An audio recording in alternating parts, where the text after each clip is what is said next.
On a certain day, at a certain hour, minute, and seconds, the protagonist crossed and became a soul stuck inside a space satellite. He's been floating for thousands of years and have witnessed the continent from the beginning when there was not a single mammal capable of walking upright. To the moment when the first man-made fire was made, but for some reason from that moment on, everything suddenly went faster. It was like his perception of time itself was broken. Then the humanoid creatures rapidly created civilizations, forming tribes and even early city and states. The humanoid creatures managed to master the ability to use magic. From then on, competed with other race for their survival in that continent.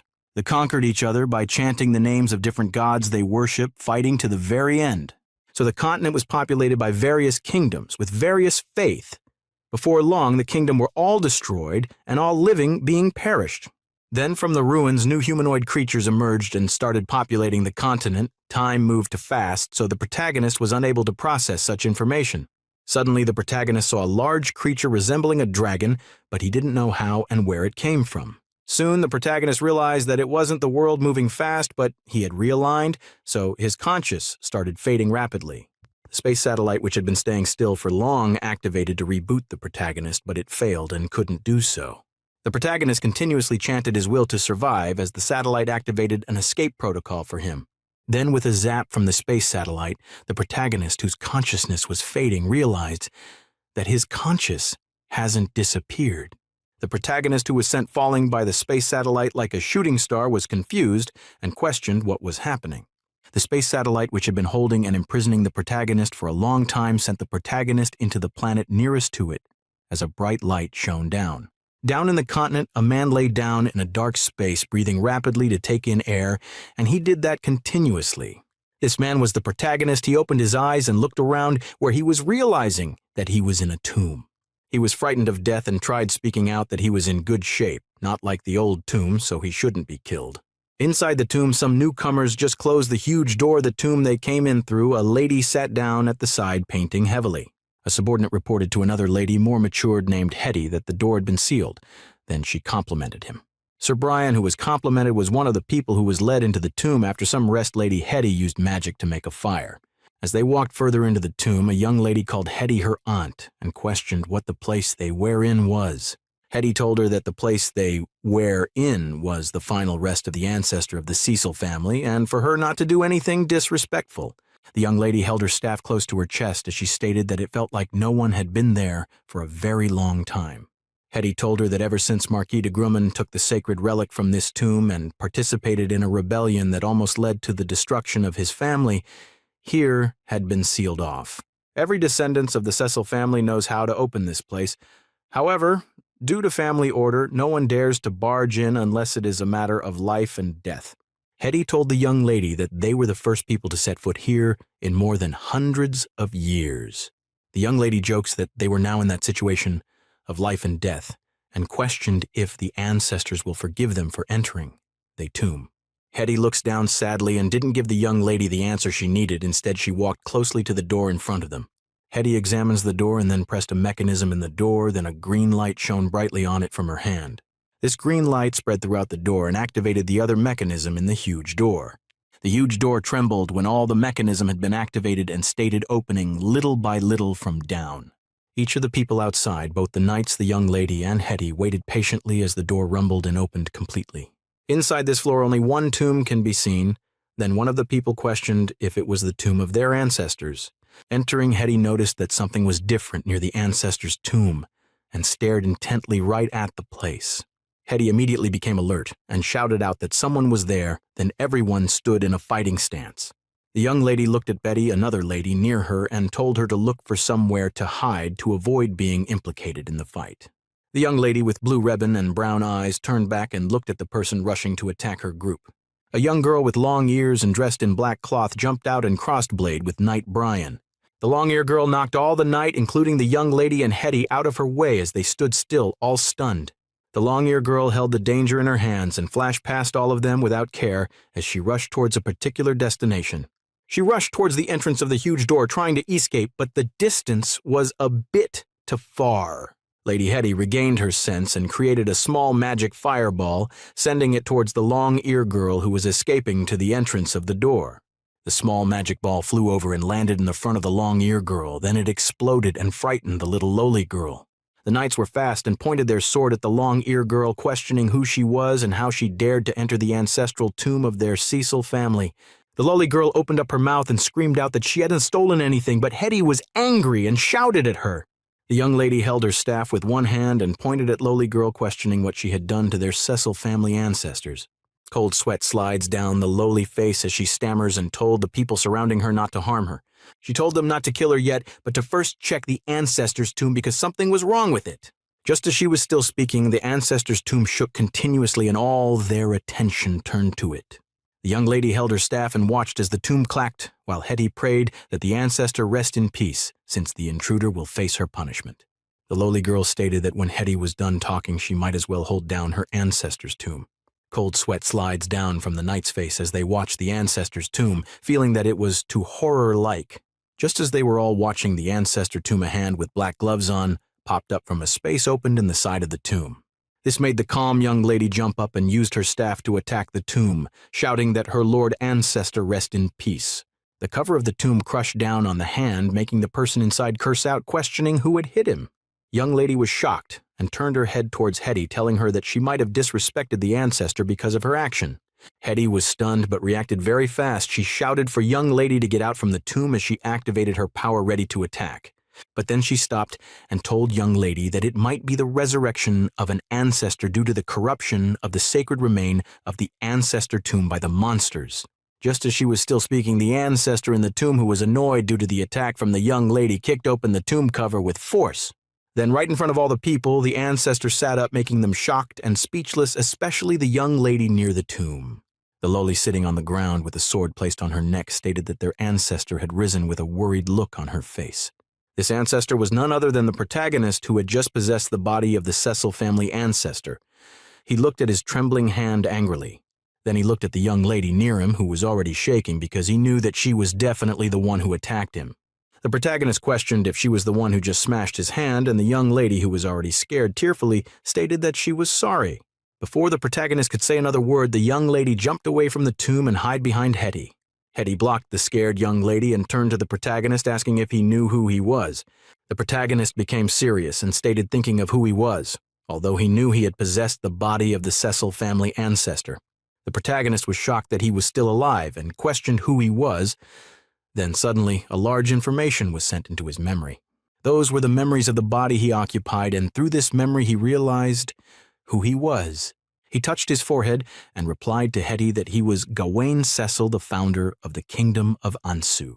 Young lady continued hiding at Hetty's back while Hetty signs out in relief, after realizing that the ancestor was still the same. The protagonist held his forehead confused and questioned Hetty on what year they were in. The young lady hiding behind Hetty answered that the year was 735 of the Anso calendar, and he had been sleeping for over 700 years. Hetty introduced herself and young lady Rebecca to the protagonist, pleading to him for forgiveness due to Rebecca's youthfulness and lack of understanding. Still sitting inside the tomb, the protagonist was shocked by what he heard. He never thought he would one day have great-great-great-granddaughters. He felt that it was too unbelievable. He asked them to help him up as he tried coming out from the tomb. Lady Rebecca happily rushed forward, stretching her hands out to help the protagonist come out from the coffin.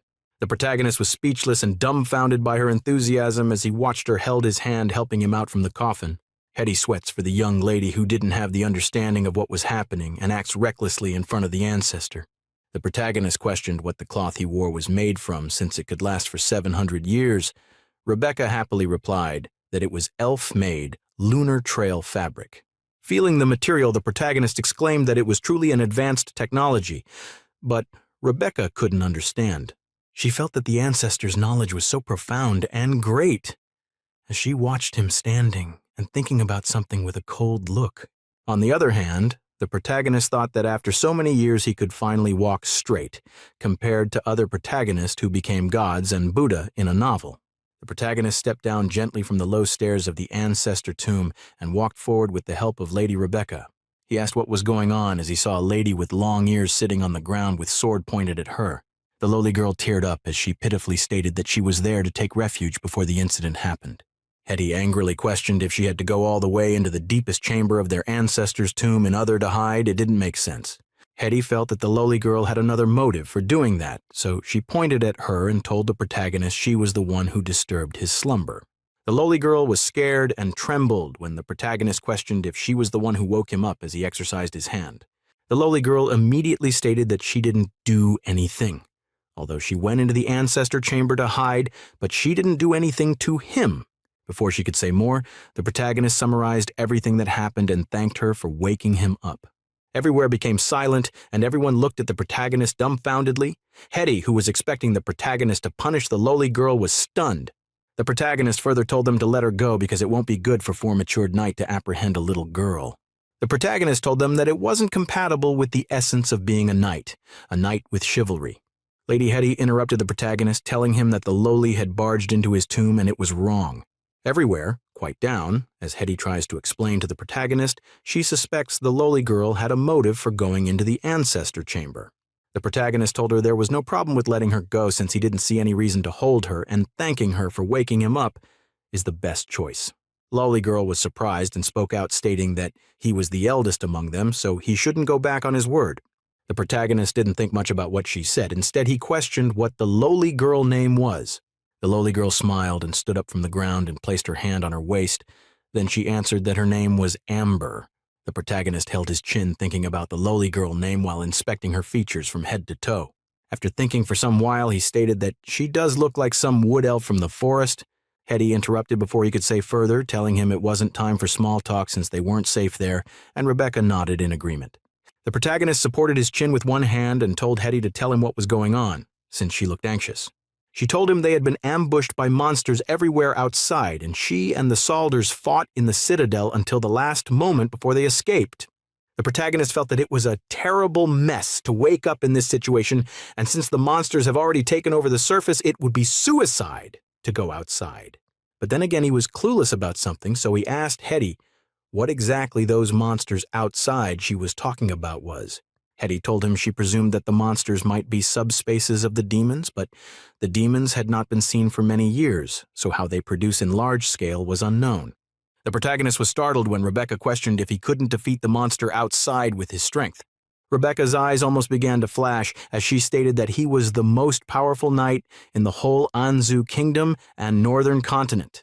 Gawain Cecil, who was one of the greatest heroes, was known as the second founding legend, who saved a lot of people when the empire was crumbling. The protagonist searched his memory and was shocked to find out that Gawain was a legendary hero. Although his life was short and glorious, he set out from young and became the youngest of the pioneering horsemen of his days. But such a glorious life was like a candle that burned too hot. And this legendary man exhausted his life in his last battle against the dark tide. And for who knows sake, the protagonist had possessed a person who is beyond compare. Rebecca was looking at him hopeful eyes, and even Hetty, who seemed the most matured and composed, was looking at him with some anticipation. But the person they were looking at was the protagonist, not Gawain Cecil. He told them he had slept too long, so he was unsure of how capable he was now. Gawain looked down at his hand. It was a hand of a warrior, thick and tough with calluses, but also with great power. The protagonist told Hetty and the others that they were not sure of how powerful the monsters outside could be, so it was smarter for them to find a way to get around those monsters.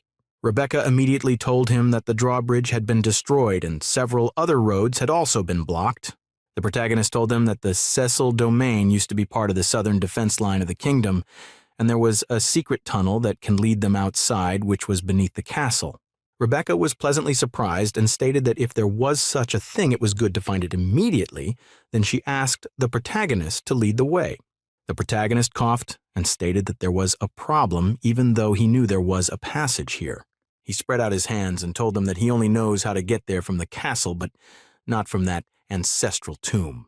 Rebecca was surprised and questioned why he didn't know the way out even when he had stayed here for a long time. Everyone was speechless. The protagonist's face became dark as he wondered if Rebecca had an injury in her head when she fought with the monsters. He patiently told her he was dead, so he couldn't know how his grave looked like. Hetty's face grew pale. She had the feeling that this disappointing descendant would be the death of her ancestor. Hetty sighed and calmly stated that they couldn't go back to the same route since it had been occupied by the monsters. The protagonist stated that they had to find another way out as he searched his inherited memory since it had been 700 years. The foundations, however, remain intact. and the entrance he mentioned should still be in place, so that should be fine. The protagonist extended his hand to a soldier beside him and told him to lend his sword to him for a moment. After taking the long sword from the soldier, the protagonist drew a sketch on the ground, though the sketch were drawn in a hurry, but the different section of the castle could be made out quite clearly. Rebecca looked curiously at the protagonist's sketch and stated that the wine cellar and the granary are still there, but she didn't know there was a third room. The protagonist chuckled and stated that it was not a room, but a compartment concealed between the walls and supports beams by some architectural tricks. He told her that the Cecil pioneers built it according to the demand of a stronghold during war, which can be used for emergency evacuation and as a supply route when under siege. He gave Rebecca a strange look and questioned if she really didn't know about this because it was the knowledge which was passed down in the Cecil family generation. Rebecca looked down embarrassed and stuttered, not knowing what to say as a reply. Hetty bit her lip with a troubled look and told the protagonist that they had failed to live up to his expectation. They had been through many things. After listening to what she said, the protagonist told her that once they left the tomb, they are going to give him an explanation of what happened in these 700 years. What's the most urgent task right now is to find a way from the catacombs to the secret passage. Then Rebecca, Hetty, and Brian squatted down and studied the sketch, although they were familiar with the Cecil clan castle but not familiar with how the tomb was constructed. Rebecca was frustrated. Even before the tomb was sealed 100 years back, the descendants of the Cecil family could only enter the tomb on a few rare occasions. Just as they were unable to find a solution, the lowly girl who stayed obediently in a corner suddenly spoke, stating that she knew where the secret chamber was. Immediately, everyone in the tomb turned their attention to the half-elf thief, and she cringed her neck back. Hetty, Rebecca, and Brian came very close to her and stared coldly at her. Hetty questioned how she knew about the secret chamber. Lowly girl was a little scared and stuttered, not knowing how to reply. She felt very intimidated by the Tro's look. But seeing the encouraging look from the protagonist, she became bold and told them she came from that place. So she assumed it might be the secret chamber they were talking about. Since she was asked, she had to say it. The protagonist nodded and approved her telling her to lead the way since she knew it. The lowly girl patted her chest and stated that as long as the protagonist forgot about her digging his grave, everything was settled. Hetty glared at the blabbering lowly girl and spark flew in the air while the lowly girl looked up at Hetty proudly. Hetty was annoyed, so she grabbed her staff and started walking towards the entrance of the tomb. Lowly girl led the way in that front, and the others, including the three knights, followed her lead. But only the protagonist didn't follow, and that made Rebecca curious, and she called out to him questioning why he wasn't following them. The protagonist whispered silently that he also needs to bring a weapon since the trip was dangerous and the others have their own weapons. He stated that he had to get a weapon too, so he walked towards the coffin he came out from when he woke up. Rebecca called out to him, but he didn't answer her. Instead, he walked up and put his hand inside the coffin to pick up a sword. The moment he wielded the long sword, a familiar feeling arose. It was as if every wrinkle on the sword fitted seamlessly with the lines on his palm. Rebecca's eyes widened at the sight of the black long sword, and even her voice shook as she stated that it was the legendary founder's sword. Hearing that, Hetty, who had already walked to the entrance, immediately turned back and stared at the sword in excitement. The protagonist sighed and stated that currently the sword was only a sharp sword as he swung it to test its strength. Since it had been 700 years, even if the weapon received elven blessings to be protected from wear and decay, the magic in it had long dispersed. Since the magic in the weapon had already dispersed, the protagonist stated that he didn't know how long it will take to be recharged back to how it used to be.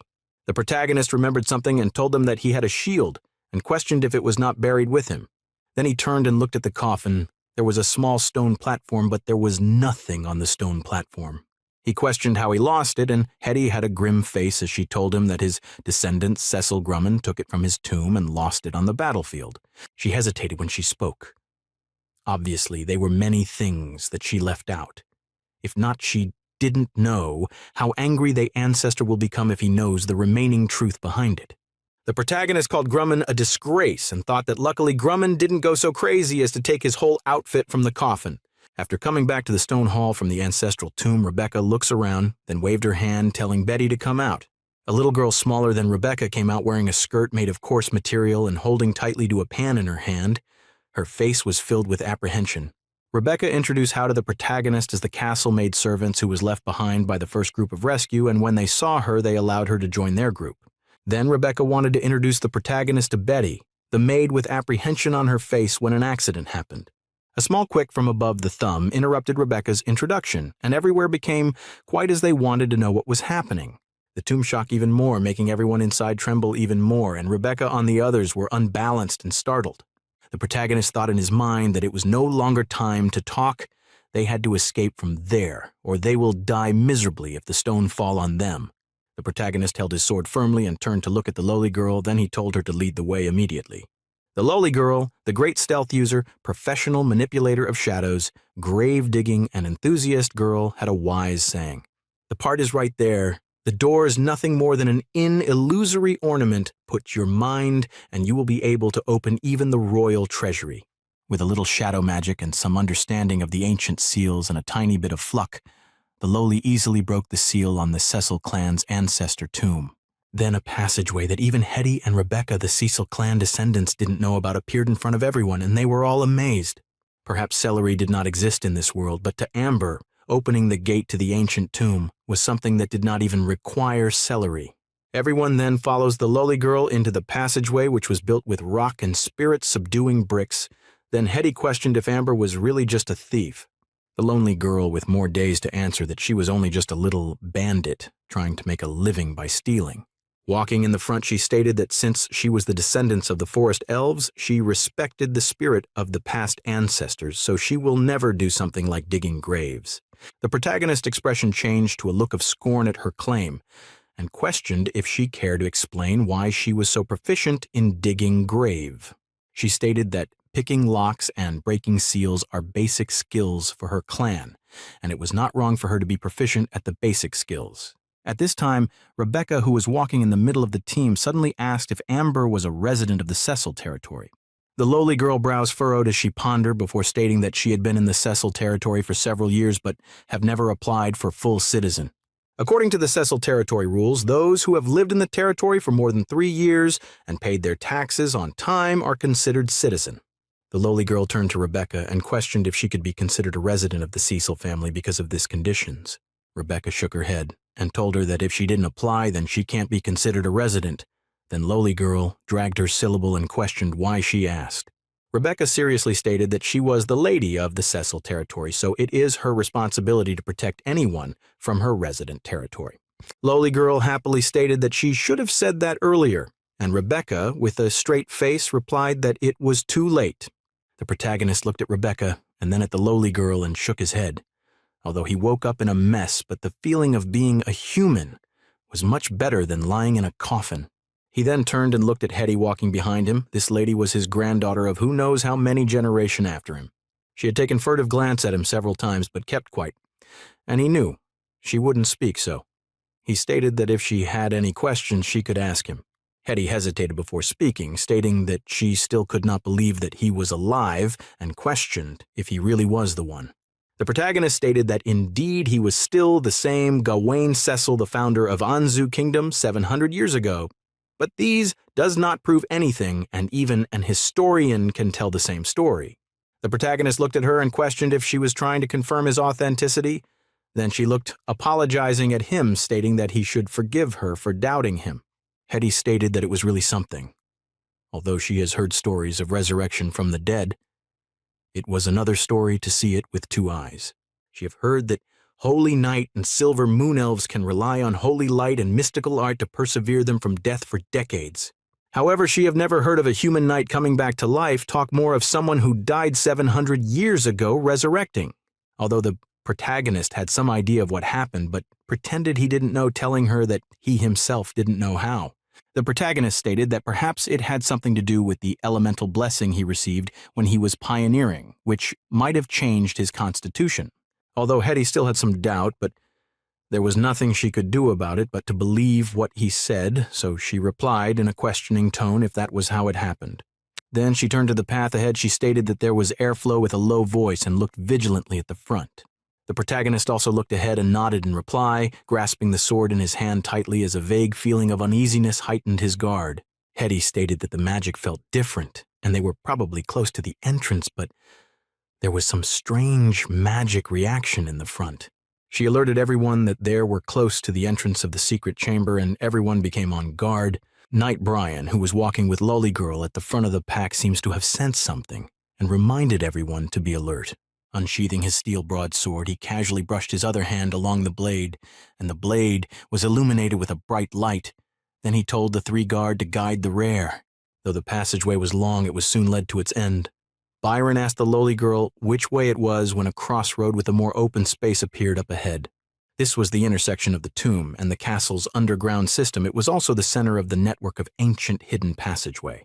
Lowly girl pointed to one of the path at the crossroad and stated that she came from that place, but it probably might have been occupied by a monster now. She told them the secret chamber leads to a well outside the castle, but it wouldn't be safe to go outside since monsters was roaming around. The protagonist looked at Hetty and questioned which road leads to the west, and that was the route he saw in his memory. Hetty drew a simple magic symbol in the air, and the symbol turned into a glowing ribbon. This glowing magic ribbon was blue in color. Then Hetty sent it off to look for the way leading to the west. The blue magic glow floated around before weaving and pointing to a certain direction on the passageway. The protagonist exclaims that it was over at the side. When he finished speaking, his voice fell and he suddenly sensed danger coming. His sense was very sharp as he stopped speaking due to the danger coming from an unknown direction. Before he could even give it a thought, his seasoning body had already reacted to the force coming towards him. The others were all shocked when they heard the loud sound. Hetty stood there looking at the protagonist while Betty bits her lips as though she could be frightened to tears at any time. The protagonist raised the sword of Pioneer in a parring motion, and he immediately felt shock through the sword as though he was hit by hammer. His body shook, but he steadied himself. Rebecca exclaimed immediately upon seeing the 3 monsters and shouted to the protagonist that those were the monsters they were speaking about. 3 swaying figures came walking out from one of the dark tunnels at the crossroad. Their bodies were made of mud like amorphous substance.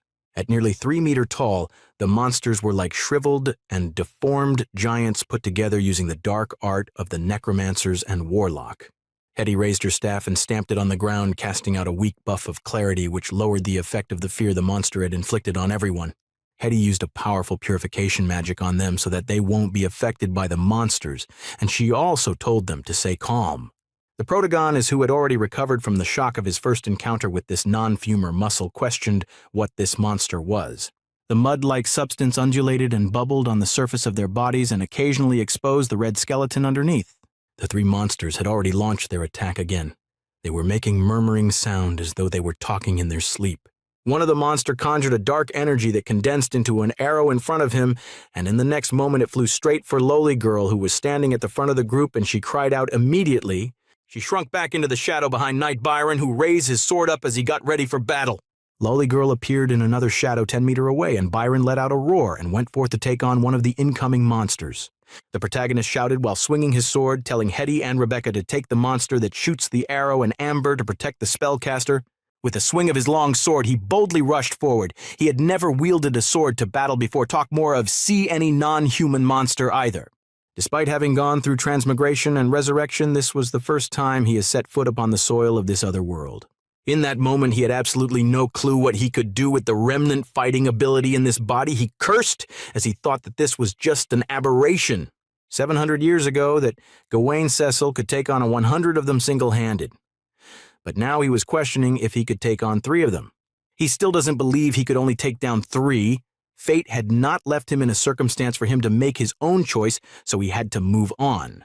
Grasping the long saw tightly as he rushed toward the strange, fierce-looking monster, the blade swung and drew an arc in the air, slashing the body of the monster into 2. Sure enough, he was able to call upon Gawain Cecil abilities. He exhaled heavily from using so much energy, and this huge boost gave him confidence.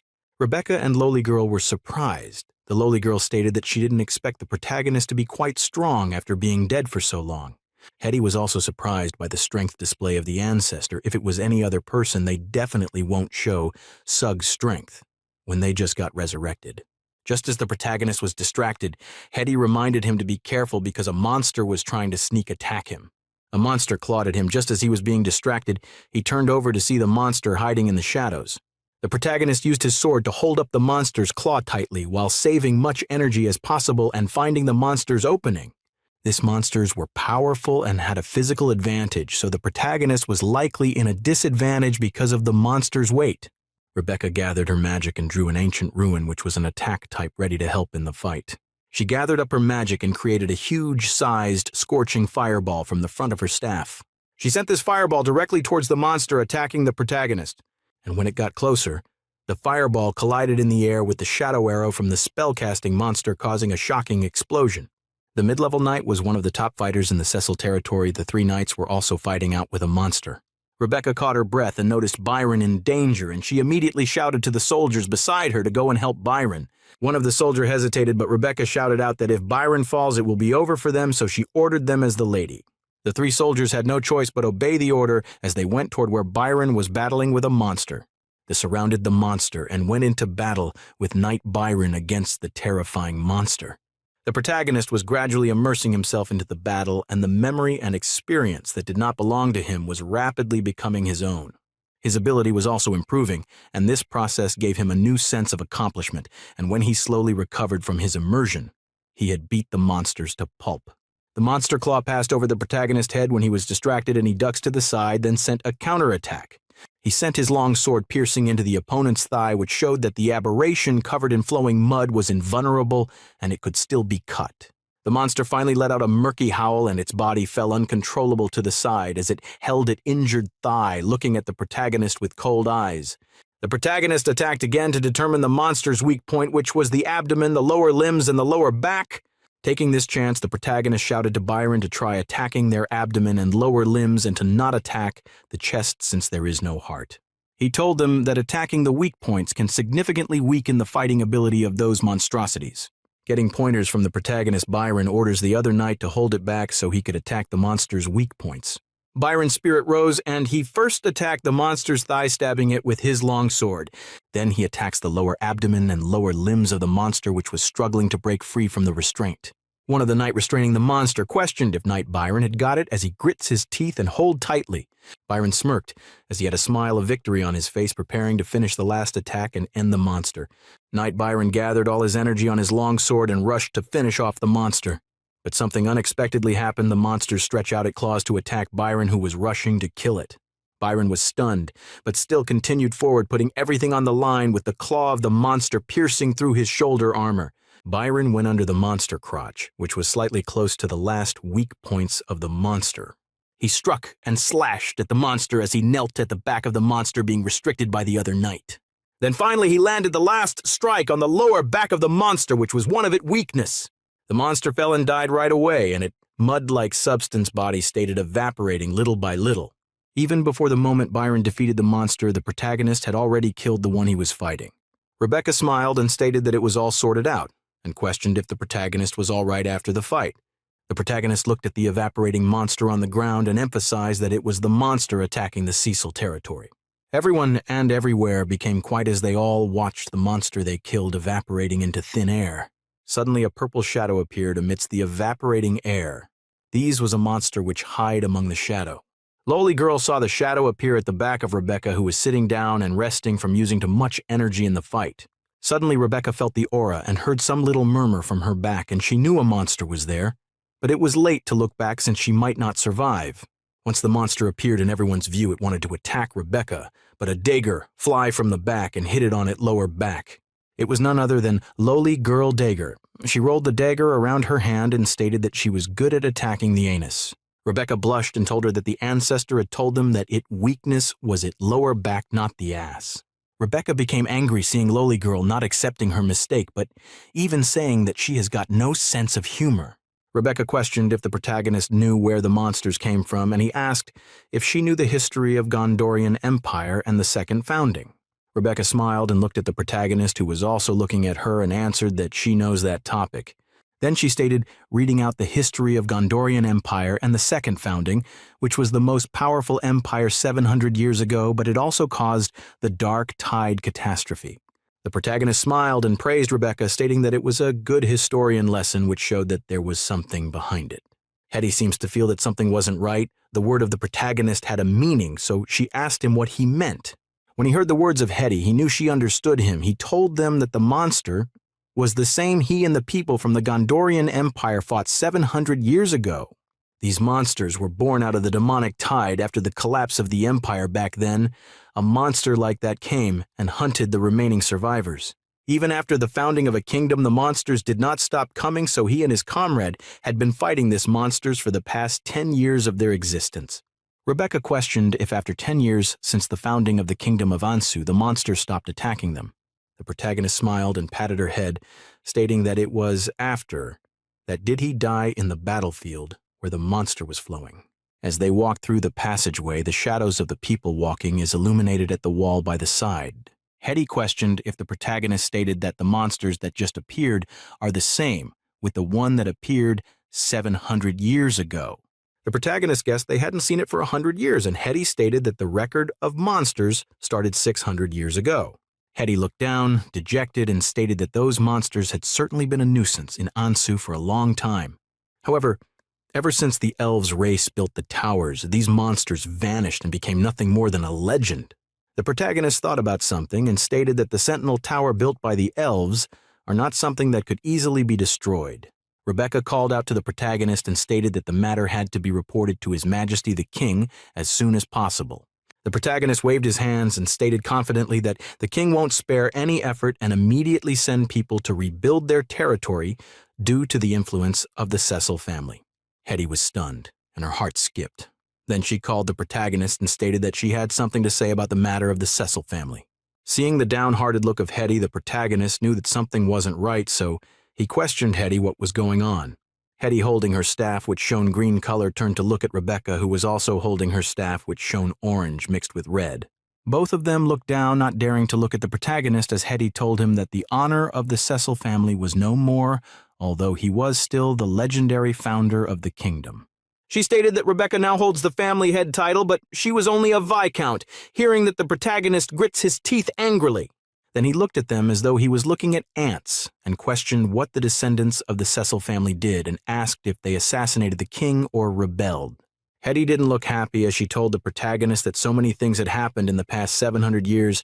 AD today, the Ansu kingdom belongs to the second dynasty, and the Cecil family, which was one of the founder of the Ansu kingdom, ceased being an important vassal of the frontier and became a stigmatized outcast of the royal family. Rebecca told the protagonist that 100 years ago, the last king of Ansu who had no heir died, leaving the kingdom in turmoil. The royal family with others fought for the throne. She stated that in fact that it was Marquis Grumman who was behind all this, and because he didn't have the support of his family, he turned his attention to his ancestor. The protagonist held his head, feeling annoyed, as he stated that it was the same Marquis Grumman that took his shield. Rebecca smiled and stated that he was right about Marquis Grumman being the one who took his shield and from there lost it. Marquis Grumman then imprisoned the then Grand Duke of the Cecil family and took that ancestor relic from the tomb in the name of the successor, and then proclaimed his support for Prince Tosh. The two people the Marquis Grumman supported died, and then he formed an alliance with one of the king's uncle. Then Duke of the North found a youth and claimed him to be the king's son. The North Grand Duke then used the youth as a leverage in the civil war, which ended in the misty moon of 636 in Ansu, and after the second dynasty of Ansu was established. Lollygirl interjected that the farce lasted only a year, but it caused a complete restructuring of the kingdom, leaving no one on the continent unaware of the history. They further told the protagonist that the last person to ascend to the throne was a bastard, known privately as the Bastard Prince of War. The Civil War involved many families except for the ones who jumped ship to support others, and there was no one better than Marquis Grumman for that. From then on, the Cecil family was left in ruins, although the last vestiges of the family lineage were preserved. The Cecil family now only exist in name.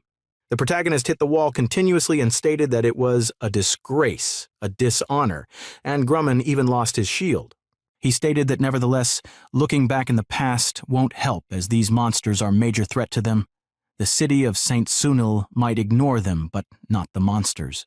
The protagonist looked ahead as he stated that for this reason, the St. Sunil must also value them who had survived the calamity.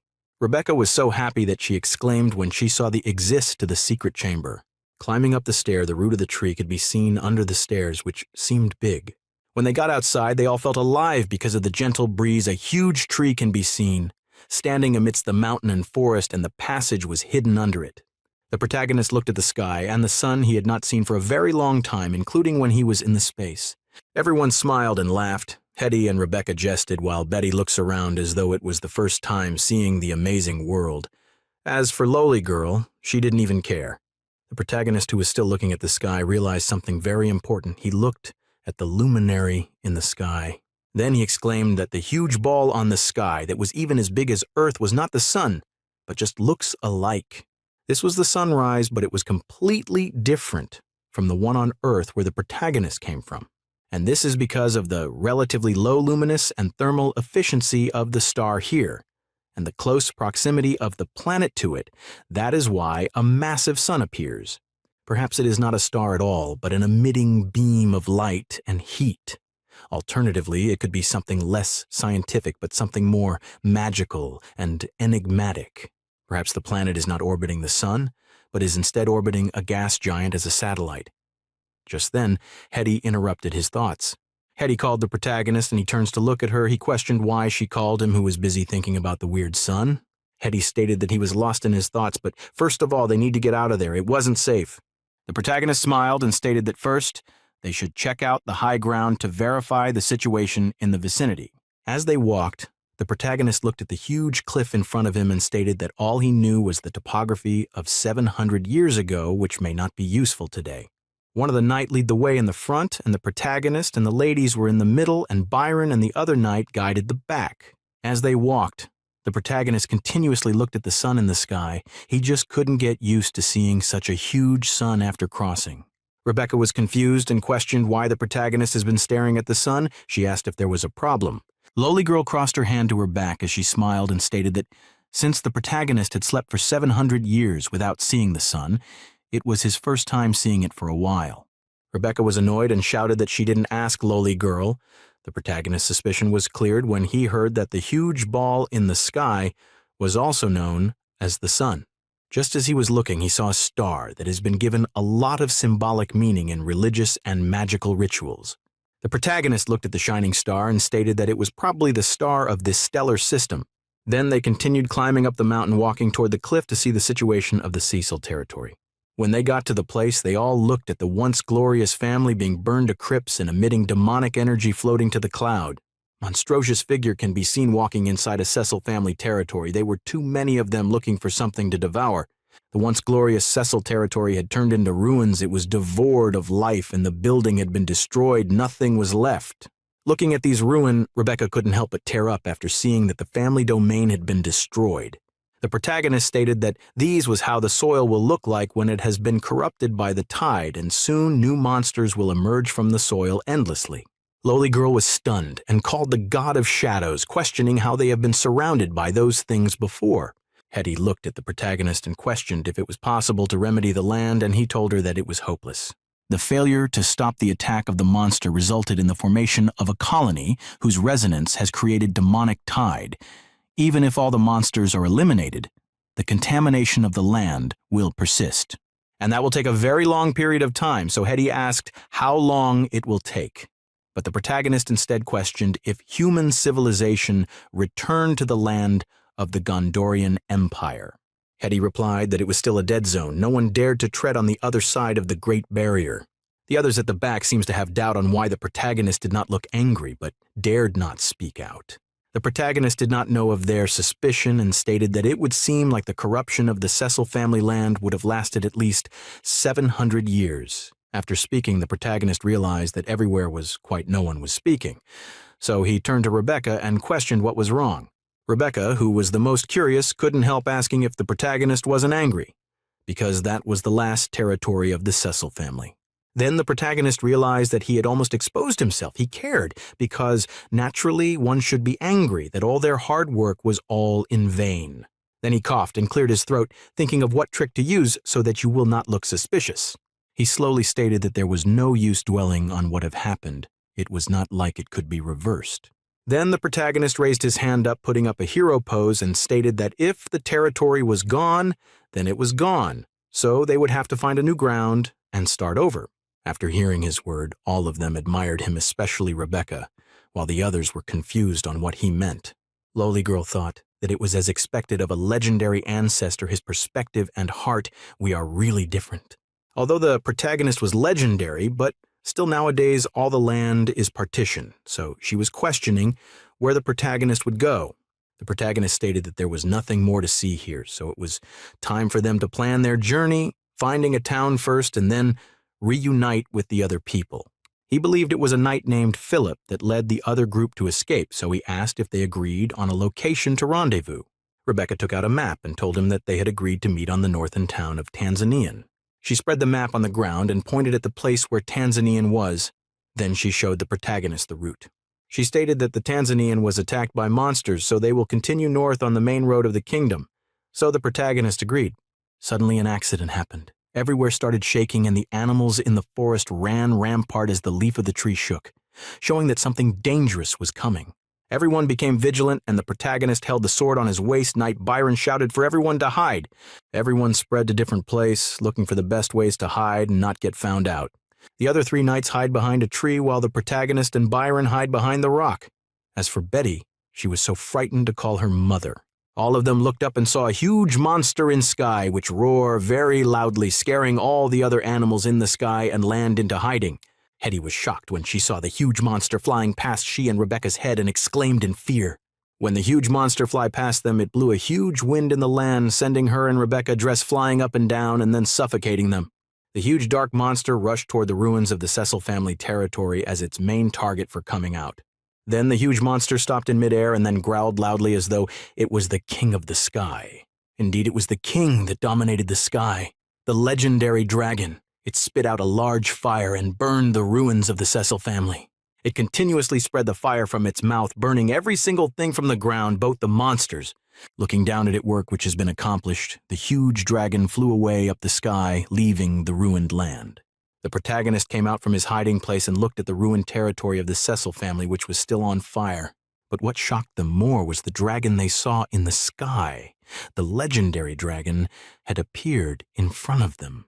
Rebecca had not come out from the trauma of seeing a dragon, as she trembled and stated that she just saw a dragon. Rebecca, who was still trembling, was startled when the protagonist stated that before she already say it, he also saw it. The protagonist looked at the land which had been destroyed by the tide together with the incinerated fire of the dragon. After careful looking and thought, he stated that the land has been completely lost. There was no remedy. A knight standing near Byron was still shocked, which Byron stated that he thought dragons only appeared in legend. The knight Byron looked at the protagonist and questioned if he had ever dealt with a dragon before, and the protagonist stated that he had not. He explained that dragons are very mysterious creatures, and even 700 years ago, when half of the continents of Lauren was being turned upside down, they did not interfere with the rest of the world. The protagonist questioned in doubt if the dragon really came from this world because its look more illustrative at close range. Just as he was admiring the dragon, a loud voice of exclamation can be heard from the back, so he turned to look. He saw the lowly girl running around, stating that the dragon was so big, and if she told her mom, she will not believe that she saw a dragon. The protagonist couldn't look on in this embarrassing scene, so he held her and told her it was all right because all of them also saw it. Then the protagonist remembered that she wasn't with them when the dragon came and asked her where she went. She replied that she hid in a crevice in a nearby rock and stated she was a good runner. The protagonist was speechless and stated that she was proud of the facts that she was the master of shadow, but still run. After, the protagonist told them that it was not safe there, so it was better for them to move on. Hearing what the protagonist said, Hetty's face regressed to sadness as she called him hesitated. She stated that the dragon had burned down their territory, so there was no place for them to move to. The protagonist replied that it was their ruin and monster that the dragon burnt, and the Cecil domain was already destroyed before it came. Hetty answered dejectedly, while the protagonist told her that it would be unrealistic to fight a dragon, so the best choice was to return to the civilization and report all the monsters and dragon. Even though Hetty had that, she was still not happy, but she had to listen to the ancestor. Then she cast out a magic spell. Looking at Hetty casting magic spell, the protagonist was happy and stated that magic was really a very convenient tool. When Hetty heard what he said, she questioned if she had upset him by using magic. The protagonist was delighted that they had a faster means to go back to the civilization and questioned why he should be upset. Then Hetty told him that the Cecil family had always been founded on the strength of the sword. 100 years ago, she and Rebecca would not have been accepted into the family because of this magic power. The protagonist was annoyed and questioned who had made such a stupid rule. Magic was a convenient tool for them. All of them were shocked and speechless, and Byron himself didn't even know what to say. They are ashamed to tell him. Then Rebecca mustered up her strength and pointed at him, indicating that the one who made the rule was he himself. Lowly Girl was also speechless, but just signed because she knew that the protagonist might have forgotten what he did. The protagonist himself remembered the night when he was drunk with his friend and said the stupid rule knights are better than mages. He was ashamed and turned to the other side, stating that they should pretend that there was no such rule when he was drunk. Lowly Girl interrupted them, stating that although it would be inappropriate to say something like this when he was having fun with his grandchildren, but she was hungry. The wind blew on the robe of the protagonist as he turned his attention to what the Lowly Girl just said. Then he called Betty, Hetty, and Rebecca, telling them to stay there, and Byron will be their guard. As for the others, they will go hunting with him. Then he caught hold of Lowly Girl, who was trying to sneak away, stating that she is also included in the hunting list. Lowly Girl started acting childish and flinging her hand as the protagonist held the back of her cloth. The protagonist questioned how she could say her ancestors were wood elf when she didn't want to follow him to hunt in the wood. Lowly Girl angrily stated that this was racial prejudice. No one stated that wood elves could only hunt in the wood because she herself learned to stalk, not hunt, in the wood. Then the protagonist shamelessly reminded her that she had searched his tomb, catching her off guard. Then the Lowly Girl immediately calmed down and became obedient, answering affirmatively to the protagonist. Hetty and Rebecca sat down as Knight Byron and Betty went close to the forest to get some woods and set fire. Sitting quietly, Rebecca didn't know what else to do, so she decided to light up the wood and set fire. She gathered some fire in her hands, but soon it went out of control, growing large and larger, and these startled Rebecca and Hetty. Even Betty was scared. When Hetty saw that it was going out of hand, she gathered her magic and started soothing Rebecca fire magic. She concentrated the huge fire into a small fire and light the wood up while telling Rebecca it was all right. Hetty then turned to Rebecca, who was looking down, and told her not to be so easily embarrassed, and when she had to apologize, she shouldn't look down. As the heir of the Cecil family, she should be strong. Rebecca felt embarrassed and apologized to Hetty. Though Rebecca apologized, Hetty was still not happy. She frowned after remembering something Rebecca had done. Hetty sadly told Rebecca that her action today might have made the ancestor disappointed, although he did not show it. Rebecca was so anxious when she had heard Hetty's words, so she questioned what she should do. Hetty looked at Betty, who was getting more firewoods, and then looked around, then towards the woods. Hetty looked down, dejected, and stated that there was nothing they could do since their family had fallen from grace. Rebecca looked down and pouted after hearing Hetty's word. She was right, there were nothing now, and the family glory don't exist again. Suddenly she thought of something and came to a conclusion. She had been thinking about this particular thing for some while now. Hetty saw her expression and knew she was up to some unthinkable thing. She was caught off guard by her sudden quietness. The Rebecca looked up immediately and asked Hetty if she thought their ancestor had really come back to life. Hetty looked at her and questioned if Rebecca doubted her ancestor, who was the protagonist, or if she doubted his resurrection. Rebecca looked down as cold sweat dripped down from her face as she stated that she knew she shouldn't doubt the ancestor, but it was just too unbelievable. Hetty looked away from Rebecca and placed her chin on her hand, stating that she also had doubt, but the truth was right in front of them. Then Hetty turned and questioned if Rebecca remembered the first lesson every student of magic learnt, which was not a theory or formula, but a motto. Hetty looked at the distance and read out the motto, which was the fact that truth may go against common sense, but truth will always be truth. And these hold true in areas other than magic as well, regardless of the origin of the ancestor resurrection. His resurrection is a truth. All four sat close to the bonfire, and Byron held a wood, placing it inside the bonfire. Just then the hunters came back carrying rabbits and wild boar, which was killed. Then they started roasting the hunted meats with the bonfire, and everyone sat around waiting. After sitting down on a rock, the protagonist started conversing with Lowly Girl, stating that she had said she didn't know hunting skill, but she was as skilled as a gray elf in Maso Wood. Lowly Girl replied that his story of gray elves must at least be several centuries old, and told him that gray elves don't hunt anymore but are involved in herb dealings. She smiled and stated that she was not really a good hunter, although she was an half-elf who was raised in the human society by an old thief. Lowly Girl gave the protagonist some meat that was well cooked, and he collected it from her, asking what her skills were. She cringed her teeth and stated that although she didn't know how to hunt, but she at least know how to steal some chickens. Then she happily stated that she learned all those skills back when she was small, then continued chomping on her food. Just as she was done speaking, she was startled when Hetty stated that she was vulgar and unpleasant. Lowly Girl agreed that she was vulgar and a thief who can occasionally take few coins from passerby, unlike noble men who live in castles and have money to take out from their pocket. Hearing that, Byron, who was originally not at her back, appeared and swung his sword near her neck, scaring her out of her wit. The protagonist looked at the scared Loli and wondered how she managed not to get beaten to death with that mouth of hers. The protagonist smiled and emphasized that she must learn how to be a good fugitive.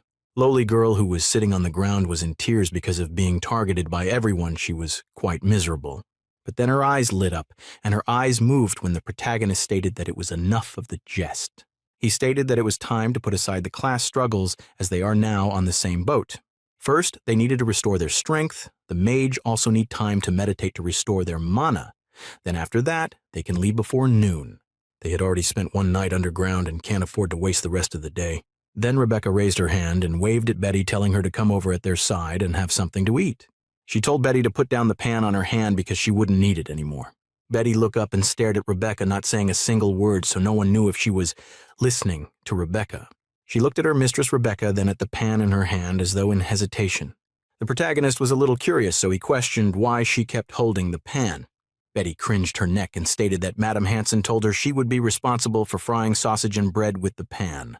The protagonist sighed and looked at the young lady with freckles on her face. Hetty cleared his doubt, telling him that Madame Hansen was in charge of the kitchen in the castle. Then she whispered to him that Madame Hansen had died back when the monster invaded the Cecil domain. The protagonist walked towards Betty and placed his hand on the top of her shoulder. He comforted her by emphasizing that the pan was hers and would be hers from then on. Then he told her that since it would be hers from then on, she could put it aside for a few minutes and go and eat. Seeing the protagonist comfort her, Hetty and Rebecca also looked at her and smiled, indicating that indeed the pan was hers. Knight Byron laughed out happily, and Loli Girl also smiled. Everyone had a happy look on their faces. Looking at the happy and smiling face of everyone, Betty knew she was not alone, and her spirit lifted. A nameless forest appeared right in front in this undeveloped region far from civilization. Nameless places like this were common. Walking through the forest, the protagonist's strong physical capability and all his innate qualities enabled him to easily survive in the wilderness. Hetty and Betty are the most who suffered because they had weak constitution, but Rebecca's performance was surprising. The protagonist complimented her, stating that her physical fitness was strong and no worse than a soldier. She explained that when she was young, she used to run around like a boy, and her father thought she could be a knight. Just then, Byron took out his sword and a blue lump appeared on it. Then he stated that there were magical beasts in the forest, but not clearly strong. The lump of blue substance slowly became transparent at the tip of the sword and gradually dissipated in the air. The center of the forest definitely should have a natural magical concentration of dark energy, although it would seem to be a very weak one. Loli Girl bent down and looked at the grass on the ground, stating that the magical beast must be weak. She continued speaking, saying that since there was no visible variation in the surrounding vegetables, it means that the level of concentration does not ever affect the wildlife. The protagonist looked at the two wilderness survival experts with a bit of surprise and stated that they seemed to have a real knowledge about wilderness. Rebecca smiled and stated that before serving her father, Knight Byron used to be a mercenary. Knight Byron was proud of this but still acted modest and spoke calmly, saying that it was in the past. Loli Girl, who was listening to the conversation, mocked Byron, stating that everyone also had a past. As they were talking, they already walked some distance toward the deeper forest. The surrounding trees were becoming denser, and the ray of light became sparse. Loli Girl's eyes flickered in alert. She asked if everyone felt that it was getting cold. Hetty became serious and raised her staff, stamping it forcefully on the ground. She started chanting a mouthful of hard-to-pronounce incantation, casting the detection spell. Betty's eyes widened in horror and she almost screamed out, but the protagonist stopped her. There were some white mist ghosts standing and watching the protagonist and the others. Hetty gritted her teeth and stated that the shadow in front was the mist wraith. Rebecca was slightly scared and questioned when they had gotten surrounded by those mist wraiths. Hetty became alert and questioned how something like the mist wraith appeared there. The protagonist already knew what the mist wraith was and told everyone to be quiet. He pulled out his sword of pioneers but had yet to launch any attack. Just as he searched for a thin section, a laughter sounded and he swung his sword in the direction. The protagonist shouted for them to set fire on the misty one before it reforms. The illusory image split into half by the protagonist did not vanish but started to form itself again. Realizing that the mist had its own consciousness, Hetty informed them of it. Rebecca's attack was much simpler. Fireballs of all sizes were sent flying towards the mist, causing explosions. The protagonist told her not to use fireball but to use a wide-range attack spell. But Rebecca yelled out that she could only use the fireball magic spell at the moment. The protagonist was startled and exclaimed what she meant in shock. Hetty told him that Rebecca had only learnt Fireball, and it took her 5 years to do so. Rebecca flushed red in the face, frustrated by her ineptitude in magic. Then she started chanting a wide-range spell with all her might. She gathered the powerful magic energy, almost using up every effort in order to shape it. Then, with a wave of her staff, the fireball of wash-basin size flew towards the densest part in the mist, causing an explosion. This sudden enlightenment before the battle resulted in a shocking turn of the tide. This extreme fireball caused an extreme explosion, and even the mist in front became thinner. Just then, one of the soldiers cried in fear and anger, and his eyes were blood red. The protagonist and others at the front turned and looked at the man, asking what was going on. Then he realized that the mist wraith negative energy had finally utterly defeated the soldier's spirit. The other two soldiers swarmed up and pinned down the poor guy who had gone mad. Suddenly blood, like dark cloud, gathered in the eyes of the two soldiers, pinning the mad soldier down. They were also about to lose their mind, and the protagonist's thought was to wake them up. Seeing this, the protagonist immediately pierced his sword into the ground. Then he utilized the power that came from his body and used mind shock to wake the soldiers. The fear in the two soldiers' eyes quickly dissipated, and they regained conscience. But the poor guy in the ground had been broken in spirit by the mist wraith. The protagonist looked around and became tense, questioning where Betty was. Lowly Girl stated that she saw Betty running into the forest as though she was sleepwalking. Then the protagonist realized that Betty had lost control of her mind. The protagonist was surprised and questioned why the mist wraith situation was weird. Lowly Girl told him she didn't know what was weird about it, but it was already very bad. The mist wraith became spamming more ghosts again as though nothing happened. The protagonist logically stated that even if it was powerful, it should at least be weakened a little. He stated that they had previously determined that the magic concentration there was not powerful. Then he questioned why a mist wraith that even had intelligence spawned there. Lowly Girl was quick-witted and understood that he meant the mist didn't spawn naturally. The protagonist told her that it was not necessarily an artificial source, but something to sustain it. He emphasized that the thing sustaining it was nearby but hidden from their sense and invisible. Lowly Girl stated that Hetty had already used detection spell to check. Then her eyes widened as she suddenly thought that it might not be on the plane they were in. Before her words fell, the protagonist saw her suddenly jump backward and disappeared. Lowly Girl was jumping and shifting from surface to surface. After some time, she disappeared completely. The protagonist immediately knew it was Shadow Walk and questioned where Lowly came from.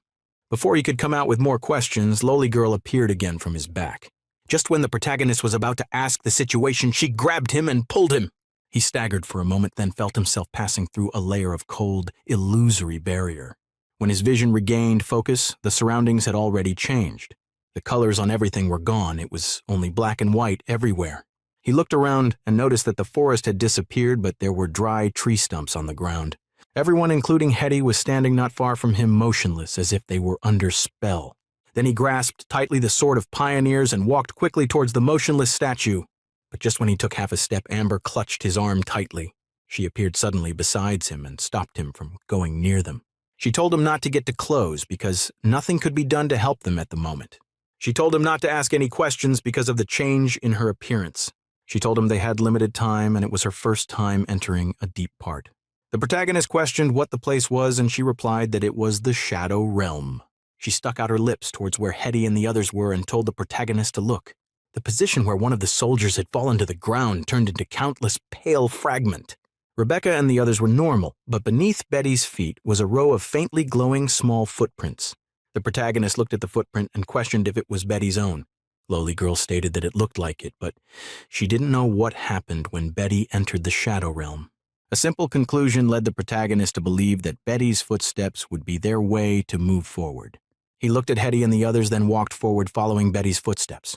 Amber, who remembered the appearance of the forest, stated that perhaps the place was the true nature of the ghost mist. Then she told him that if they were to sell the discovery to secret society, they would gain a lot. The protagonist told her that they would give her portion and cast a spell on her and throw her into the Shadow Realm as scout. Lowly Girl stated that he was the founder of Ansu, so they can't fill their ancestor with portions. The protagonist scoffed and questioned what she thought would happen to him. He stated that they were happy to use him as ornament, and even the king himself gave him 3 days of every year, just for his reputation, and if they realized that he was alive, they would nail him back into the coffin.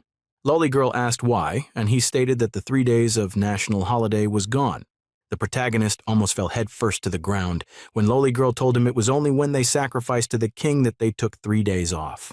Lowly Girl walked forward and told him not to oversell himself. But although he dispelled Lowly Girl's idea of selling information about the Shadow Realm, he was still curious. Both of them didn't walk far when a wooden house suddenly appeared in front of them. Climbing up, the door was closed, so Lowly Girl requested that the protagonist chop it up with his divine presence. Inside the house, a shadow hand turned into a normal flesh, as the owner knew he had a visitor. This old man stated that it had been a long time since he had a visitor in his lab talk more of 2 of them. When the protagonist came in, he saw an unkempt man sitting behind a square table in the middle of the house. Then the protagonist told the old man they were looking for a 16-year-old girl carrying a pan. The old man told them to find somewhere to sit because a lady named Annie was preparing lunch. The protagonist asks instinctively on who Annie was. The old man smiled and explained that Annie was his daughter and a good girl. The protagonist and Lowly Girl were even more confused and stunned. The protagonist looked in a direction and saw Betty standing beside a small door. He heaved a breath of relief and stated that he was glad she was safe. However, Betty shook her head faintly, indicating that everything wasn't all right. The man behind the square table questioned if the launch was ready and should replies that it will be ready soon. The young lady turned around and went back to the kitchen. The protagonist and Lowly Girl exchanged looks, eyes filled with confusion. Confirming that the old man was not responding, the followed behind her. Betty was using her precious pan to cook sausage that were being fried and making sizzling sound. The protagonist and Lowly Girl spoke at the same time. He asks what was going on, while Amber exclaimed that she could cook in the Shadow Realm. From her demeanor, he could tell that she was not being put under spell like mind control. Betty's face was as confused as ever as she told them that the man outside treated her as his daughter. Lowly Girl's eyes widened, and she questioned why Betty took the man as her father obediently. Betty shook her head and stated that the man was pitiable, so she wanted to cook for him before leaving. Then the protagonist started thinking of the reason behind the old man's action. Betty called the protagonist and reached into her maidservant skirt's pocket. She took out a book and gave it to him, telling him that the old man gave it to her, but she didn't understand. The protagonist took the notebook and quickly flips through the last few pages of notes. Lowly Girl curiously leaned her head forward and saw that what was in the note was magic formula and ruin sequence. She looked confused at the complicated symbols and calculations, then stated that the strange man was a mage. The protagonist knocked Lowly Girl's head with the book and told her that the old man was not just a mage, but a wild mage. Then he questioned if she didn't see all the equipment outside when she walked through the door. And not only that, the old man must be more than a simple mage. In a murky space of half-light and shadows, the wild mage sat at the opposite end of the table eating. The protagonist was the first to break the silence and questioned how long the man had been there. The man put down his courtier and answered politely that he had been there since he left the secret society. The protagonist was surprised and questioned if he was a member of the secret society because he thought the man was a wild mage. The old man answered that by standard he could be considered a full-fledged spellcaster. The protagonist was even more surprised of how a full-fledged mage appeared in the Shadow Realm. The man explains that he was good at calculation but lacked ability to translate them into spell pattern.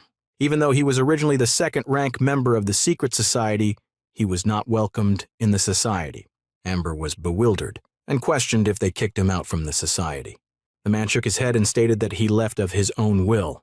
Then turning to Betty, he said he left for the sake of healing his daughter. The protagonist did not press the matter further. Instead, he stared into the man's eyes. Then he told the man that he knew exactly what they came there to do, and they didn't have much time to waste. The man stiffened and trembled, stating that he didn't understand what they meant. Betty looked at him a little anxious, and the protagonist frowned. After a moment, he moved his hand from his sword and told the man he would give him a moment. The man bowed his head and continued to eat his in silence. He ate a mouthful of sausage before cleaning up the vegetable stew in the soup bowl with his bread. He attempted to stand but was unsuccessful. In the end, Betty was the one who helped him up. She held the man by his elbow and told him she had to go off now. Then she shuffled over to the protagonist's side, stating that they were waiting for her. The wild mage's lip quivered, and at least he nodded gently. The man told Betty not to eat from strangers, to go to bed early and not fight with others. The light of reason faded from the poor man's eyes gradually. The poor man's body faded away slowly, but something that resembled a flame started to burn. The protagonist had been waiting for this moment. He knew the man was only talking gibberish. She unsheathed his sword of pioneer swiftly and pierced his sword through the man's chest. Everywhere started shaking, and the jar and plate on the table fell to the ground. Amber pulled Betty into her embrace quickly, and both of them were stunned by the scene in front of them. The fire in the mage body vibrated rapidly, and his transformation into an evil spirit was halted. The shadowy figure rapidly solidified before the flames consumed him, reducing him to a scorched corpse. It took half a minute before the body burnt into ashes and a cracked sound was heard from everywhere. After losing its master, the small wooden hut started disintegrating quickly. Dragging Amber Girl and Betty, the protagonist fled the house hastily. The moment they were outside, the entire hut crashed down. The three watched as the house crashed down into debris. The collapsed wooden hut caught fire as they watched. The flames only lasted for a short while, as if a paper house had been there instead of a wooden one. As the hut crumbled to ashes, Lowly Girl suddenly pointed at somewhere in the foundation of the hut. The protagonist stared intently, and beneath the ashes a shimmering light lit up. He stated that it was probably the mage's greatest achievements in his entire lifetime. He nodded his head slightly and told them that it was probably the spell that caused his fate. As he spoke, Betty's shadow begins to transform into floating pinpricks of light. The protagonist was startled by the sudden change of Betty. The pinpricks of light circled around twice before flying towards the protagonist and Lowly Girl. Lowly Girl told the protagonist that they had to flee because they were no longer welcome there. Then the protagonist glanced at the ruins and tugged Lowly Girl as he barked that they should go. In the real world, Rebecca and Hetty, who had spent their power, were supporting each other under a tree. Knight Byron was holding himself as he told Hetty that the fog had cleared, and she sighed in relief. Suddenly a friction occurred, and the protagonist appeared outside the real world. After Hetty saw him, she straightened up immediately and said it was glad he was safe. Then she spotted Amber behind the protagonist and questioned if she didn't flee. Lowly Girl immediately retorted that she and the protagonist went to save them in the Shadow Realm and called her big-breasted old woman. Hetty's expression turned sour, and she pointed at her, stating that she was insulting a member of nobility. The protagonist cut in and stated that it was Amber's fault for calling her a big-breasted old lady. Everyone present fell silent, and Hetty was the most embarrassed. Rebecca raised a timid hand and questioned if the protagonist had pardoned Amber for the sole positive things she said. Hearing what Rebecca said, Hetty looked like she had nothing to live for, while the protagonist broke out in cold sweat. Then Hetty questioned how the protagonist managed to get into the Shadow Realm. After listening to the story, Hetty stated that shadow walking skill can only be used by high-level shadow mage or God's heritage. She questioned how she managed to do it, and Lowly Girl told her that she was the chosen of gods of shadow. Hetty told her it was not possible because a god-chosen being cannot be slapped on the ground by Byron's ordinary sword. The protagonist cuts in and told Hetty to forget it and stop asking Amber questions. He told them he promised not to look into it, so when Amber wants to tell them, she will do so. Then he looked at the soldier's body on the ground and stated that they should first bury the dead. The protagonist stated that the soldier had put a brave fight and should be buried a warrior, but the two soldiers who survive were shocked. Looking at them, the protagonist was confused and questioned if he said anything wrong. Knight Byron walked over and told him the soldier was a serf, so he could not be buried as a warrior. The protagonist frowned and turned to look at Rebecca, questioning if it was so. Rebecca told him he gave them a chance to regain freedom. Then the protagonist took out a coin worth a manor and told them to bury the man. After the soldier was buried, the protagonist gave Hetty the old man's book, which explains how his daughter who was sick got a little better. But he didn't know why after all his treatments she got worse, and even the sun was laughing at him for his powerlessness. In the year 734, he discovered that something was wrong with the mana in the entire region. He realized he could no longer reverse the change in his daughter, and she started having weird dreams. In year 735, his daughter's debility reached its limit, and he had no choice but to choose another path to reach his goal. After preparation, he only needed to wait until midday sun comes, when mana was the strongest. The man stated that he will do anything to take his daughter to the Shadow Realm, and she won't suffer again. Hetty was about to close the book when the protagonist pointed at a corner, stating that there were still wait some words. The man said that the mana was out of control and the sun was red, which showed that he mistook it for a red sun. The old man seemed to come up with an insane idea of transforming both he and his daughter into shadow form. And the results led to a massive fire that happened 5 months ago, and the formation of the Wraith Mist. The protagonist interrupted Hetty suddenly, telling her that it was not the important part.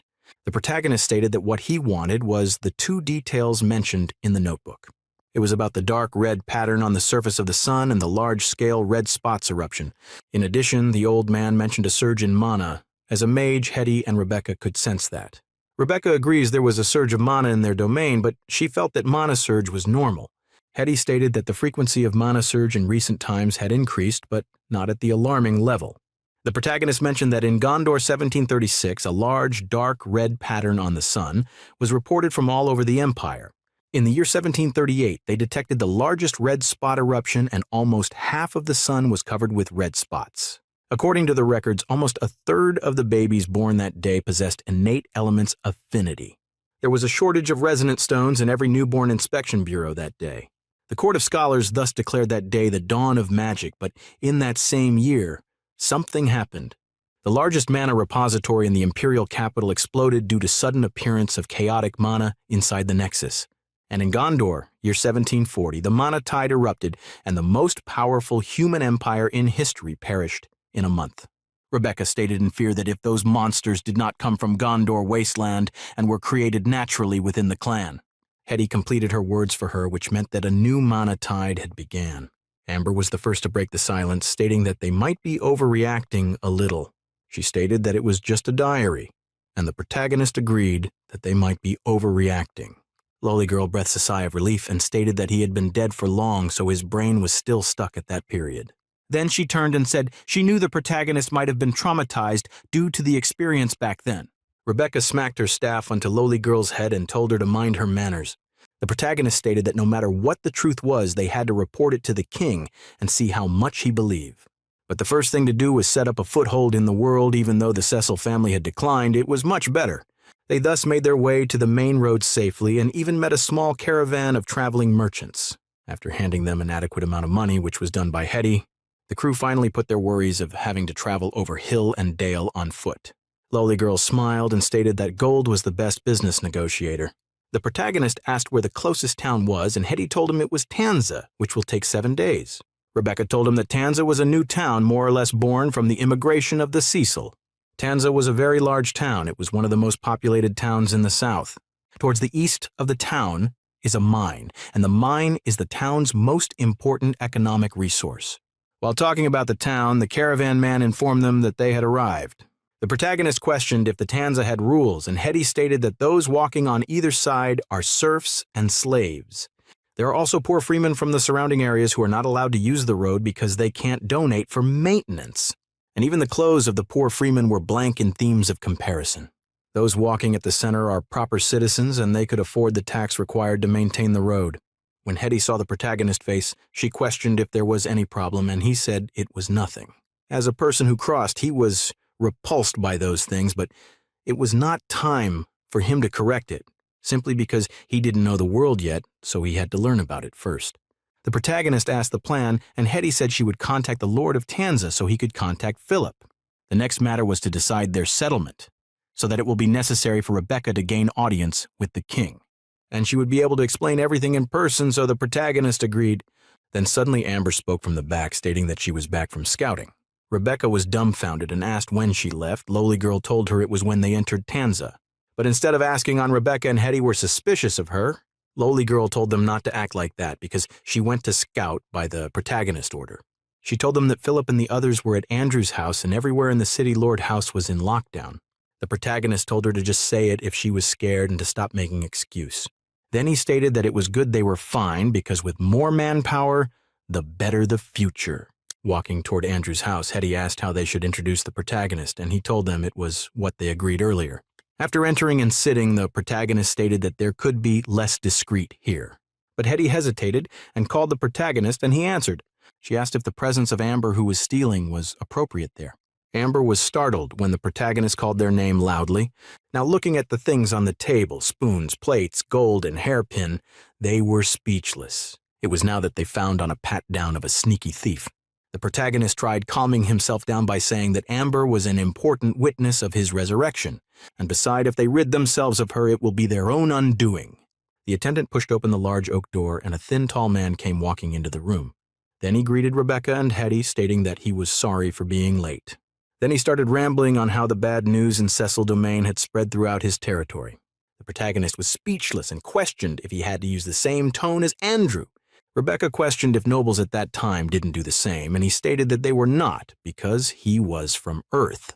Hetty stood up and told Andrew that they understood that he was really busy. But she reminded him that Rebecca's title was Viscountess, not Miss. She told him that Rebecca inherited the title from her family, and Rebecca thanks him for his hospitality. Viscount Andrew raised her hand up and kisses it, stating that it was his pleasure. He said that he deeply regretted what happened in the Cecil family, but was glad she was safe. Rebecca asked how Philip and the others were doing after a granted asylum. Viscount Andrew told them he took care of them, and none had died from freezing or starvation.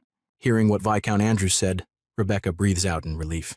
The protagonist told him they would express their gratitude, but the priority was the disaster itself. Andrew stated that he has been curious on who the protagonist was. Then Hetty told him that the protagonist was the forefather of the Cecil family, Gawain Cecil. The protagonist was speechless by the title given to him and thought that the person who gave that name was an edgelord. Lord Andrew doubted, but Rebecca questioned why Hetty would lie of such things. The protagonist dropped his long sword of pioneer to the table. The protagonist asked why they would put on ancient costume and carry sword when they were facing disaster. The tide of monsters and elements destroyed a viscounty, and a dragon even appeared above them. He pushed the sword to Andrew and told him to ask elven craftsmen to verify the authenticity of the sword. He told Andrew he could also bring the portrait of the founding prince out and compare with him. Although he might have slept for 700 years, but his appearance had not changed. If possible, Andrew could seek elven mercenaries who participated in the second expansion operation. Viscount Andrew waved his hands and stated that it was not necessary. Andrew stated that since he was a hero, it was possible to sleep for 700 days before resurrection. But then he remembered something and asked if the protagonist said they saw a dragon. The protagonist answered affirmatively, saying that he had no clue where it came from, but it went northwest. Andrew's mind ran rampart as he thought of all the problems mentioned and questioned what was happening in their world. Hetty stated that their business was to pass information about what happened to the king as soon as possible. Andrew told them he had sent a messenger to report the news of the attack on the Cecil domain to the king. Hetty stated that it was not enough and Rebecca had to meet the king in person. Andrew questioned what they needed and asked if it was horse, supplies, or guards. Rebecca answered that they needed all of them, from when they will return from the palace and find a new territory. Andrew stated that it was a matter of facts, and he was about to discuss the issue with them. He stated that he was just a mere viscount and was already trying to help his neighbor. Rebecca told him that Sir Philip brought a batch of gold and the money should be enough. Viscount Andrew looked shrewd and stated that he knew about the gold and silver. He told them he did not take advantage of them, but used the gold to treat and prepare food for them. But he looks directly at Rebecca and said that the gold was barely enough. But he would continue to help the refugees as much as possible. He simply wanted to make sure they would be able to pay for their debts, after saying that Viscount Andrew continued sipping his tea. Everywhere and everyone became quiet and no one can refuse what he said. Rebecca gained her confidence and stated that the Cecil family had the ability to repay the debt. She stated that as long as she was the heir and still there, the people's loan will always be a loan belonging to her family. Before she could say more, the protagonist interrupted her, telling her to calm down. The protagonist turned to Andrew and told him they should look at the bigger picture. Andrew smiled and politely apologized, stating that he was indeed a little greedy. The protagonist stated that he was at least honest and wanted to take care of his own interest. Then he recounted what happened, stating that the Monetide era had appeared again. And of course, after talking about morality, they still need to consider practical issues. Andrew was worried that the Cecil family would bring him loss, but the protagonist told him the family will bring him benefit. Andrew listened to the protagonist talk and told him to carry on. The protagonist slammed the table and told Andrew he could be his greatest asset. Andrew, who was still drinking his tea, spilled it all out when he heard the protagonist word. Andrew cleaned his face while telling the protagonist it was impossible, even though he was a founder. He stated that he was a viscount and had his people to consider. The protagonist told him to broaden his mind and asked if money and real estate were the only things that need investment. Andrew didn't understand what the protagonist meant and questioned what he meant. The protagonist told he had the external charter of pioneering. He, as Gawain Cecil, had the right to develop an unowned land, as long as it can be guaranteed to maintain a certain degree of control, and this development right was signed by the King Charles. And in fact, the decree was not signed to only him alone, but to the pioneering leaders. But he was the only one alive to exercise the decree. Those old geezers who signed with him would have never thought that one day he would come back to life. Rebecca timidly asked the protagonist if it was true, and he questioned who taught Rebecca history. Hetty told the protagonist that she was the one teaching Rebecca history, but she had a poor grade. Then she told the protagonist that the decree he mentioned had not been repealed. No one dared to abolish it. And not only had it not been abolished, but the historians and polymaths will write books about it. That meant his sudden resurrection will be a pleasant surprise to the people, and the decree finally came in handy. Andrew admitted that he had never thought of that before, and with that decree, the Cecil family might be revived. Then he questioned if the protagonist knew how many unowned lands are there on the border of the kingdom. The protagonist told him that his descendants had told him about that on the way there. Basically, all the habitable area has been distributed, and only the forest, poisonous swamps, and bordering lands remain. Andrew questioned what his plan was and where he planned to go and revive the Cecil family. The protagonist stated that it was a good question and he would think about it. A pioneering Grand Duke who participated in the second development and maintained the decree will be a great investment. Andrew stated that if his decree was recognized by the royal family, he would be happy to provide help with his ability. That was the typical of a sleek, aristocratic speech, leaving no flaws and showing a degree of courtesy. Rebecca questioned if it was possible that the current king won't recognize the decree. The protagonist stated that even if King Charles came out to be his witness, the king will pray that he will die on the spot. Rebecca angrily questioned why they will do that since he was the founder of Ansu. Amber stated that it was because the royal family and temple will set to lose 3 days of holiday. The protagonist smiled and told Rebecca not to listen to Amber's nonsense because it was a joke, he told. Then he turned and questioned if Hetty had figured out the real reason. Hetty told him that the king would honor the hero but not wish for him to come back, so as not to be under his control. The protagonist stated that the things he had to think about are basically certain now, and that is to put his eternal charter of pioneering decree into effect. In the space, a satellite had been rotating and moving towards a location. After some while, the location was established. Hetty questioned the protagonist if the Viscount's Andrew could be relied upon. The protagonist folds his hands to his chest and stated that he never even actually thought of that. Hetty told him that yet he discussed with him, and the protagonist told her he had to. He turned and looked at Hetty, stating that they had need of Andrew now. As for whether he was reliable or not, they didn't have any other options. At the side, Amber was listening and busy eating the apple she found. Rebecca asked Hetty if she thought Andrew would help the protagonist. Amber called her a silly girl and stated that Andrew will help for the sake of the benefits. Since Andrew took in the refugees naturally, he will want something from them, otherwise he could have just shot the gate and let the refugees perish. Although there are law of mutual aid, but in this remote place gold is worth much more than laws. Rebecca was confused and questioned how a thief like Lowly Girl knew so much. Amber stated that it was obvious that nobility mostly adept at advancing their own interest, and Rebecca was angry. Knowing that Rebecca won't be able to use her fireball in there, she told her to cast Ice Bolt if she can. Before she could finish speaking, her hand together with the grape she was holding were frozen by Hetty.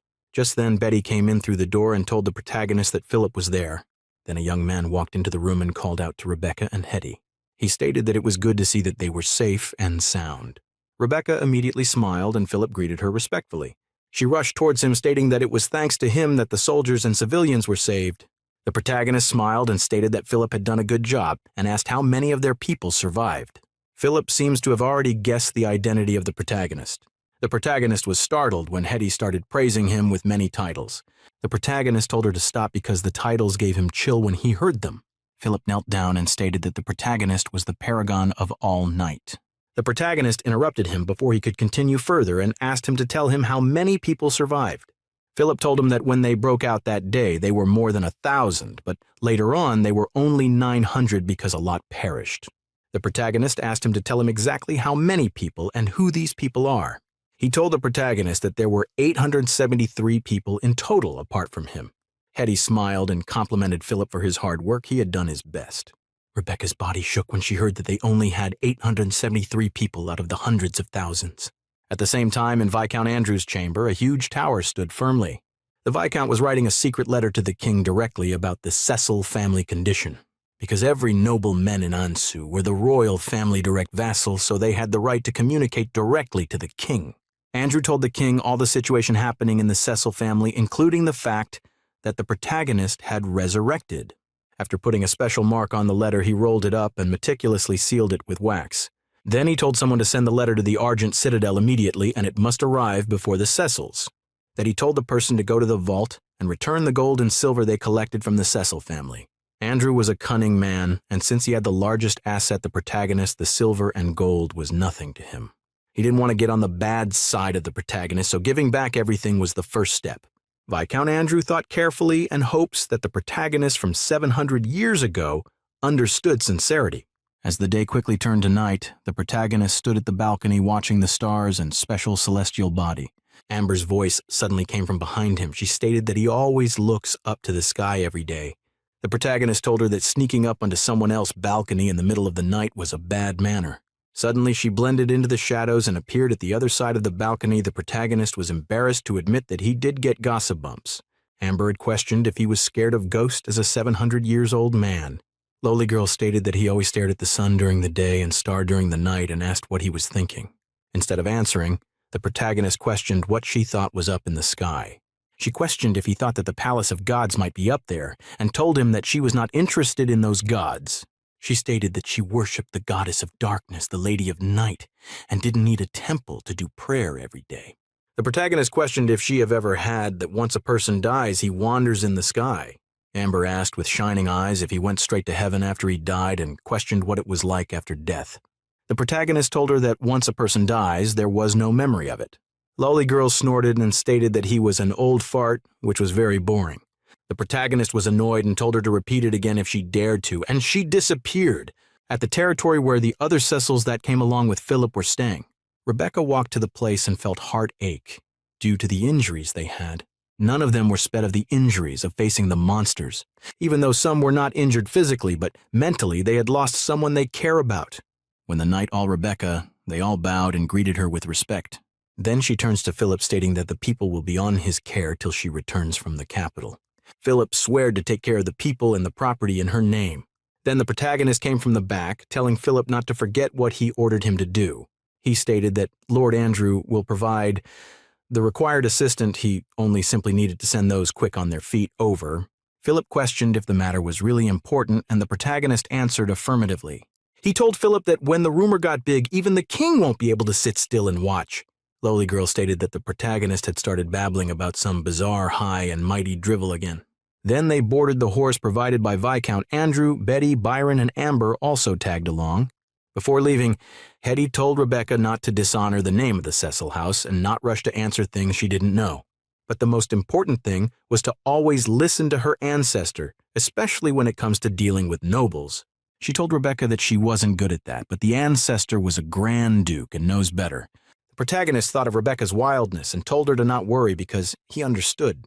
The matured Hetty stayed behind to keep rein on the situation back in Tanzan Town, but she was worried about Rebecca.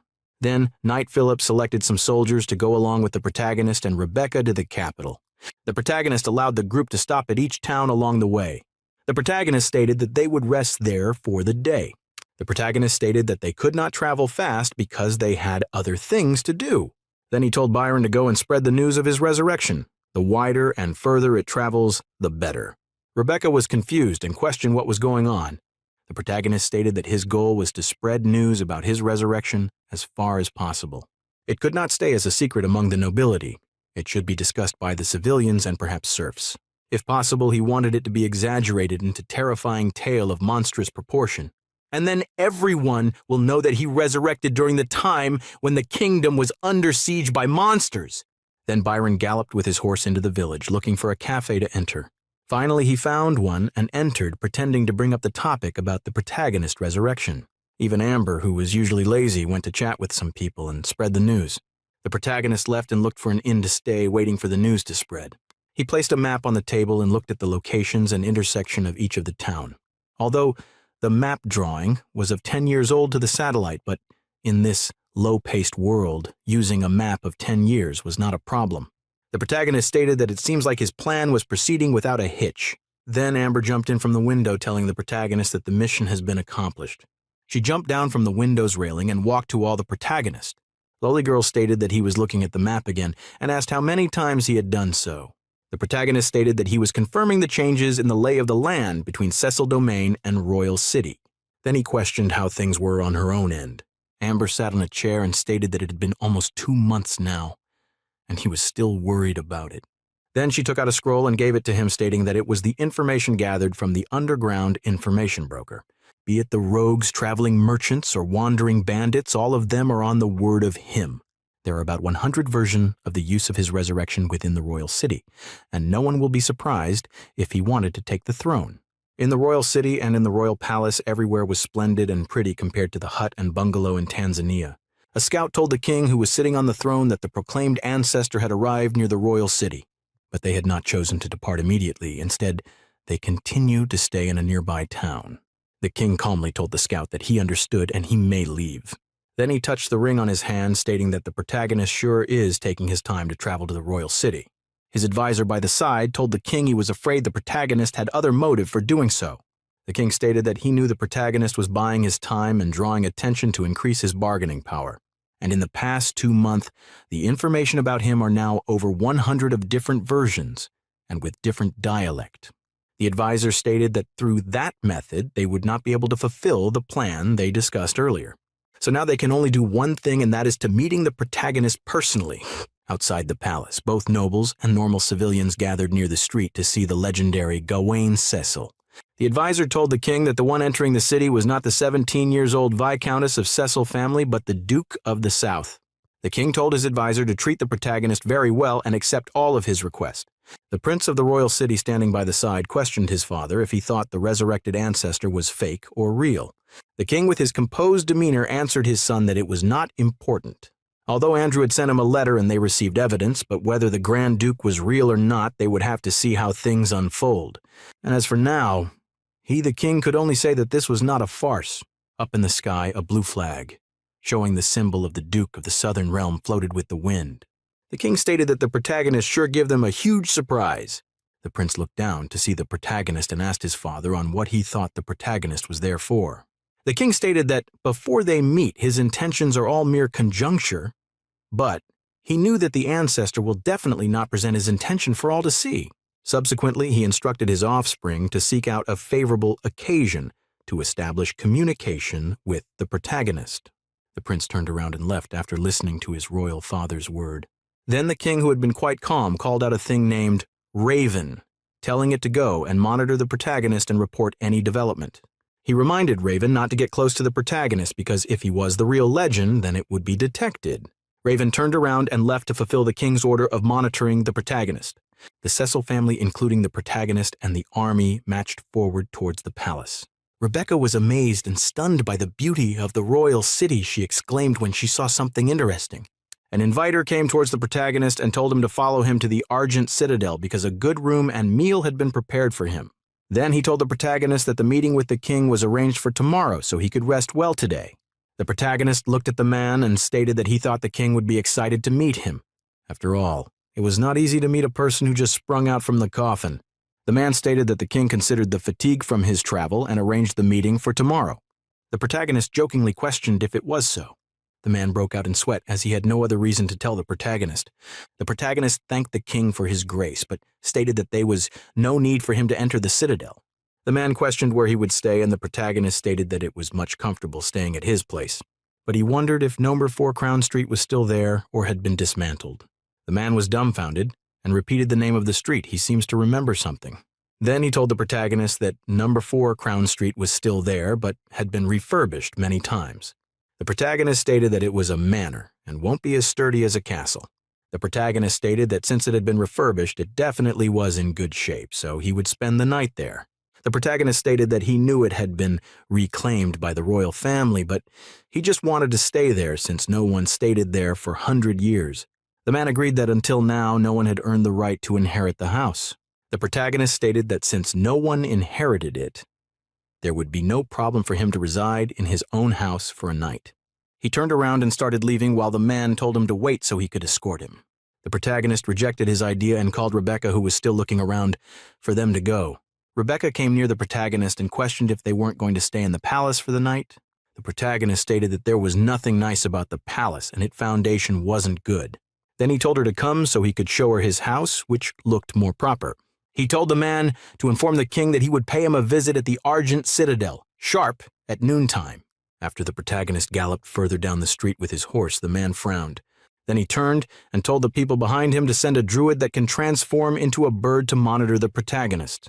At number 4 Crown Street, the protagonist's manner stood firmly and looked noble, like in themes of comparison.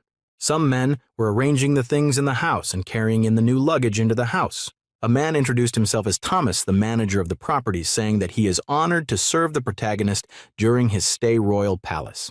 When the protagonist heard his name, he felt that it was familiar, and tried recollecting where he had it from. Finally, he remembered where he heard the name from. He questioned if he was Charlie's servant, and the name Bryant was bestowed by Charlie himself. The manager agreed, saying that his family has been the servants of the royal family, and the properties of the royal house in the royal city were all managed by his family. The protagonist continued, saying that his house were currently the property of the royal house, so there was no need for the manager to trouble himself. He threw his jacket and glove at the manager. He told him to relax because he won't be staying that long in his place. The manager immediately told the protagonist that he had received an order to serve him with their all and ensure that the manor is fit for his habitation. The protagonist pointed at the people outside pretending to be guides and told the manager to clear out those men selling tickets and acting as guide. The manager immediately led the protagonist and the lowly girl to their room as they passed by other chambers. Lowly girl? Girl could not help but be amazed by the environment and said that it is different from what she had thought. The protagonist told them that the place was built 700 years ago, and back then even the Argent Citadel was only a bit larger than this. Rebecca agreed, saying that she felt that the environment there is very nice while looking around with amazement and holding her staff. Aside from the large foundation, she remembers that the castle she had lived in isn't comparable to this place. But the lowly girl angrily told her that it was because her family fortunes were almost gone and resulted to them being poor. After she said that, the both of them started arguing. The protagonist immediately told them to stop arguing. He then told lowly girl that she should never pick a fight she could not escape, but she acted less concerned, saying that she won't fight. On getting to their destination, all of them stood and looked up ahead at what was presented in front of them in wonder. Looking at it, the protagonist gave a smile of joy, saying that they did preserve everything in the right way. He continued, saying that he won the axe presented there from Charlie in a swordsmanship duel. He continued, saying that the axe is not something great, whether as a weapon or any other thing, but it was just on dwarven axe. The protagonist also explained the axe, saying that it had large strength, and most human soldier wield the axe in each hand as if it was nothing. Rebecca, who was right beside the protagonist, asked if he was referring to the founder King Charlie. He stated that there was nobody else but him who could be called King Charlie after years, up till now. He continues, saying that Charlie he mentioned could only be one person, which is that King Charlie. The lowly girl asked if he insisted on coming to that place because he wants to take everything on the house back. She stated that his descendants have almost run his house into the ground, and he didn't get any chance to retrieve anything. The protagonist could not help but turn and asked her where she got the idea from, but she told him not to be shy because it was a normal idea. She also stated that the protagonist didn't need to worry about carrying anything and could leave it to her. And coupled with her abilities, it could only take 3 moving trips for her to clean the entire places of the items. But the protagonist told her to save it, because if he really wanted to take everything, he wouldn't need her help on doing so. Lowly girl told the protagonist that she noticed most of the stuff wasn't worth it because most of them were replicas and only the axe and vase are real. But the protagonist stopped her by telling her that the vase she felt is real must also be a replica too. Hearing what the protagonist said, she asked him why he dragged her there, because she was not a household client or a soldier, but just a passing thief. The protagonist stated that she was the one who tried to rob his grave, which is against the law. And secondly, he took notice of her strong ability not as a passing thief, but as an infiltrator. He stated that they were in the royal city, and there were probably many eyes on the place, and on each and every one of them. And Byron is a knight who's only strong at head-on combat. Rebecca only knows how to cast fireballs, and he hasn't fully recovered his strength. So he needs a skilled master of shadow at his disposal, after saying that the protagonist asked if she's satisfied. When the protagonist called her by her name, Amber was surprised and became speechless at the same time, not knowing how to react. She timidly scratched her face a little and told the protagonist that if he put it that way, then she would gladly help him. But he had to praise her more by calling her killing master of shadows a couple of more times, then she might not charge him. The protagonist turned to Rebecca, telling her to cast a fireball that is able to smash Amber's face without actually killing her. Manager Thomas came to the protagonist and told him that there was a guest from the royal palace while witnessing the 2 girls fighting. He continued informing the protagonist that Prince Edmund was paying him a visit any moment from now. Not long after Manager Thomas told the protagonist that the prince was visiting him, the prince arrived at the protagonist's place. The prince asked the protagonist if he was enjoying his stay, and if he was not enjoying it, he could inform Stuart Thomas. But the protagonist told him not to worry because there was nothing more comfortable than him living in his own home. He stated that they preserved the place because it looked identical to 700 years ago, and they're even reconstructed his favorite tea spot. The prince told him that maintaining a hero's residence is akin to protecting their royal family honor. But the protagonist told him that he might be dead for 700 years, but he was only 35 when he died, which was not much older than the prince. He stated that before, they were more straightforward, but today people need half-a-day pomp and circumstance before anything is started. The prince told the protagonist that his royal father thought that he would be hard to talk to. Amber stood at the corner listening to what the protagonist was saying to the prince with a smile on her face. The protagonist, on the other hand, told the prince that he would go straight to the point, also questioning if the prince was there to scope things. The protagonist stated that the reason the king sent the prince was to seek out what he wants after rising from his grave. But the prince told him that it was not his father's intention but his own because he is intrigued by the intention of the protagonist's visit. The prince questioned if the protagonist was at the royal family because of the benefits of House Cecil. Immediately, the protagonist agreed, saying that he was there for the benefits of House Cecil, but the key point was which part. And from his point of view, there are many things he could ask for, most directly the hereditary dukedom and the southern domain. The prince told him that his descendants inherited his title, but as there ran afoul the kingdom laws, they were unable to retain their titles and holding. But the protagonist told him that if they were to go by the word of the law, his descendants can only fully inherit his title and holding after his death. And when he was alive, only his eldest son had the right to a noble rank below his, and is only limited to the exercise of legal authority. The prince was stunned and didn't say anything after hearing the protagonist's word. Amber stated that the protagonist was even more shameless than she is. The prince stated that when the laws were created, no one considered that he would come back to life. The protagonist stated that if he were to discuss the matter of Cecil House inheritance using the law, they are just too many loopholes. Although no one asked for laws of inheritance to revolve around him being dead or not. The prince sighs and stated that it was all right and he understands. The prince stated that the protagonist mentioned people if 709 years ago being straightforward, but now he felt that he was harder than his debate tutor. The protagonist stated that he did not only live through the savage times, but also the pinnacle of Gondor's glory, so they should not be looked down on. When they were barbaric, they drank blood, and when they were cultured, they could name a wine 36 times each name with a quarterzen tied to it. The prince asked if they could talk in detail about what the protagonist and his father will discuss at noon tomorrow. Then the both of them toasted in silence and savored the red wine. After some while, the prince walked towards the entrance of the door leaving the building. Rebecca told him she thought it would be hard to deal with royals. Then the protagonist stated that it would not be hard for him to do so. He told her that the prince's behavior was opposite to what he showed them. He did his homework before coming over. The protagonist patted Rebecca's head because he knew she did not understand the two-faced human behavior. The prince first came as though to visit a noble lord's, then he noticed his behavior and how he spoke and quickly became easygoing and humorous, and that made the protagonist willing to talk with him. That itself showed the greatest ability of the prince. When the protagonist saw the confused look in Rebecca's face, he told her to stick to studying the 4-spell chant. Rebecca teared up and asked the protagonist if she was a little too dumb in that aspect of speaking with royals. The protagonist patted her head and stated that everyone had something they are good at, and there was no point of forcing it. The protagonist stated that, to be honest, he had little love for such intrigues. Raven watched as the protagonist told Rebecca he preferred the bunch back then when they threw caution to the wind as they fought for survival. In a classic room, everything seems blank with no shining color. The protagonist opened the door and came into the simple dressed room. Then he looked at the desk in front of him with doubt.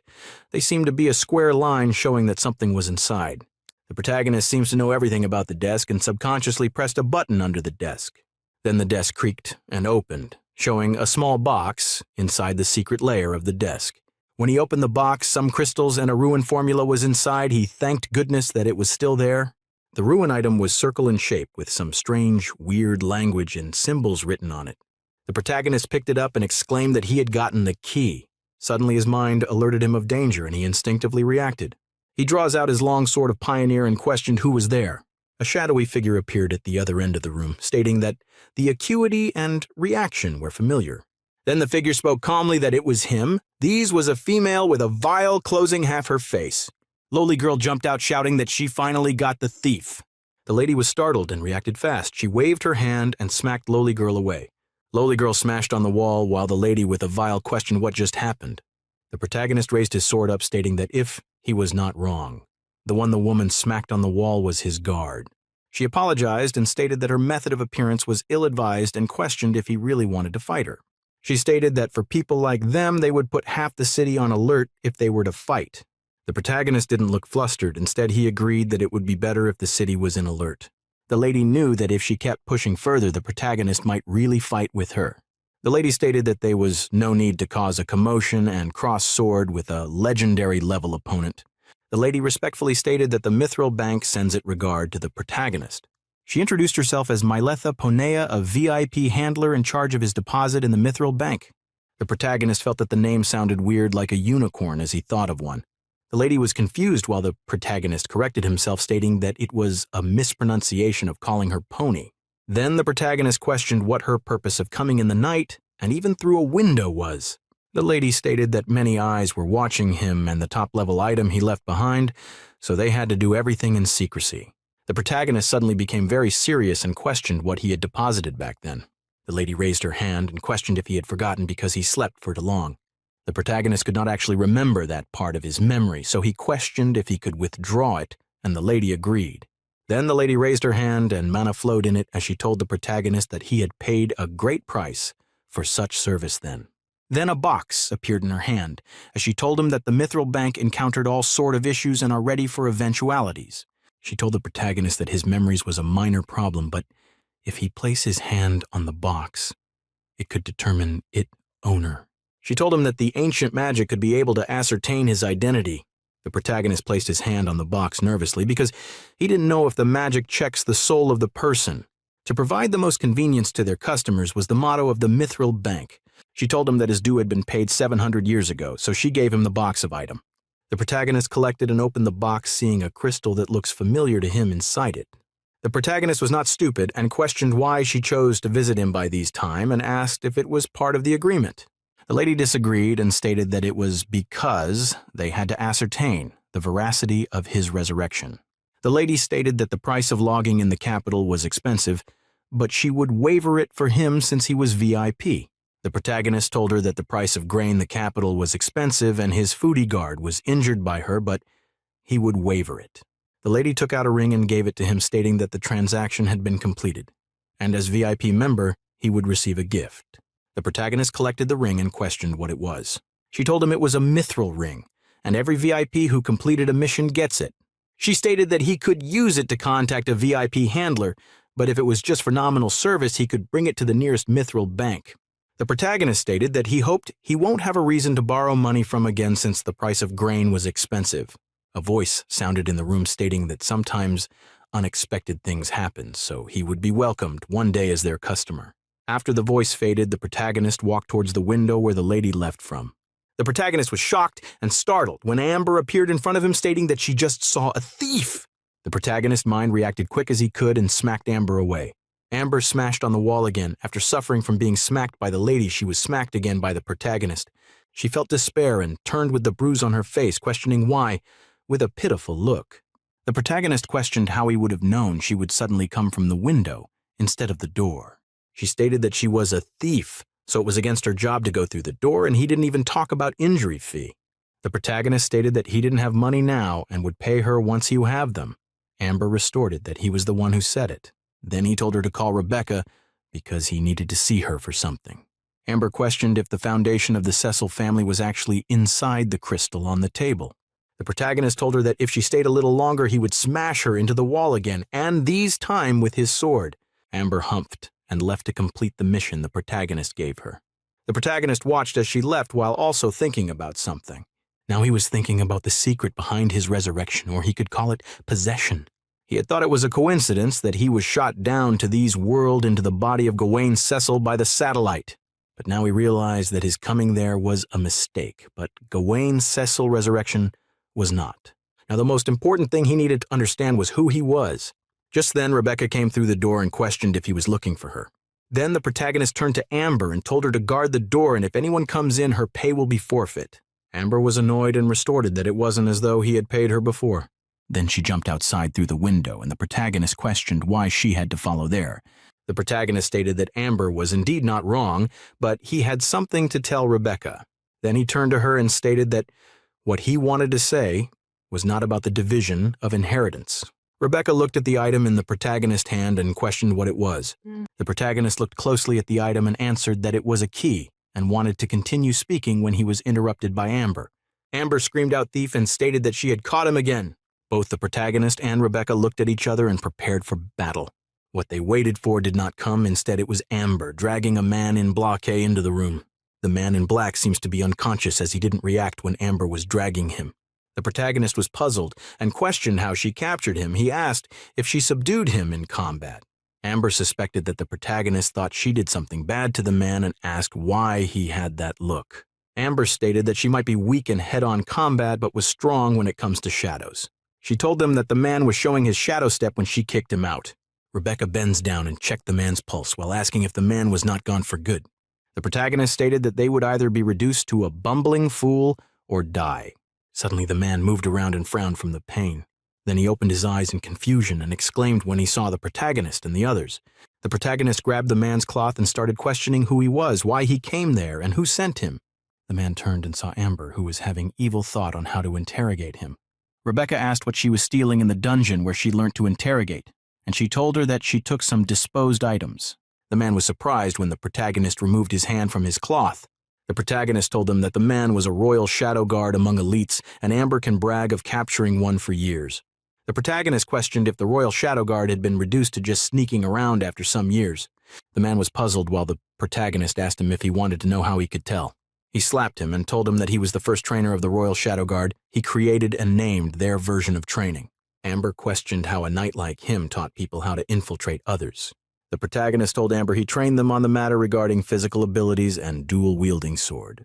She asked why they need to be trained in dual-wielding sword technique, and he told her it was to take out all witnesses. He told them that for an infiltrator of Ansu, being detected while infiltrating was the true start if the mission.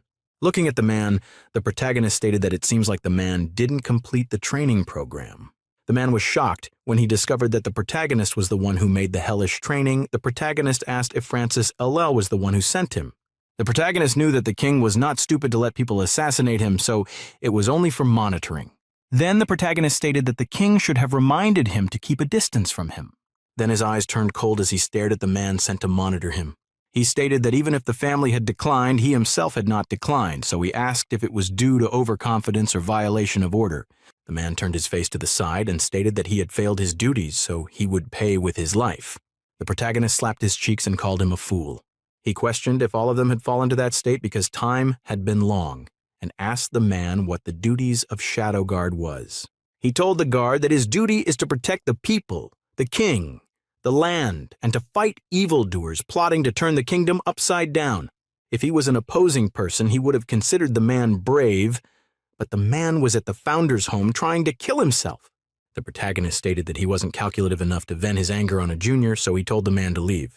The man questioned if the protagonist was sure to let him go. The protagonist stated that he could not kill the servant of Francis Lum in his place, nor does he want to take him to the Argent Citadel in front of everyone.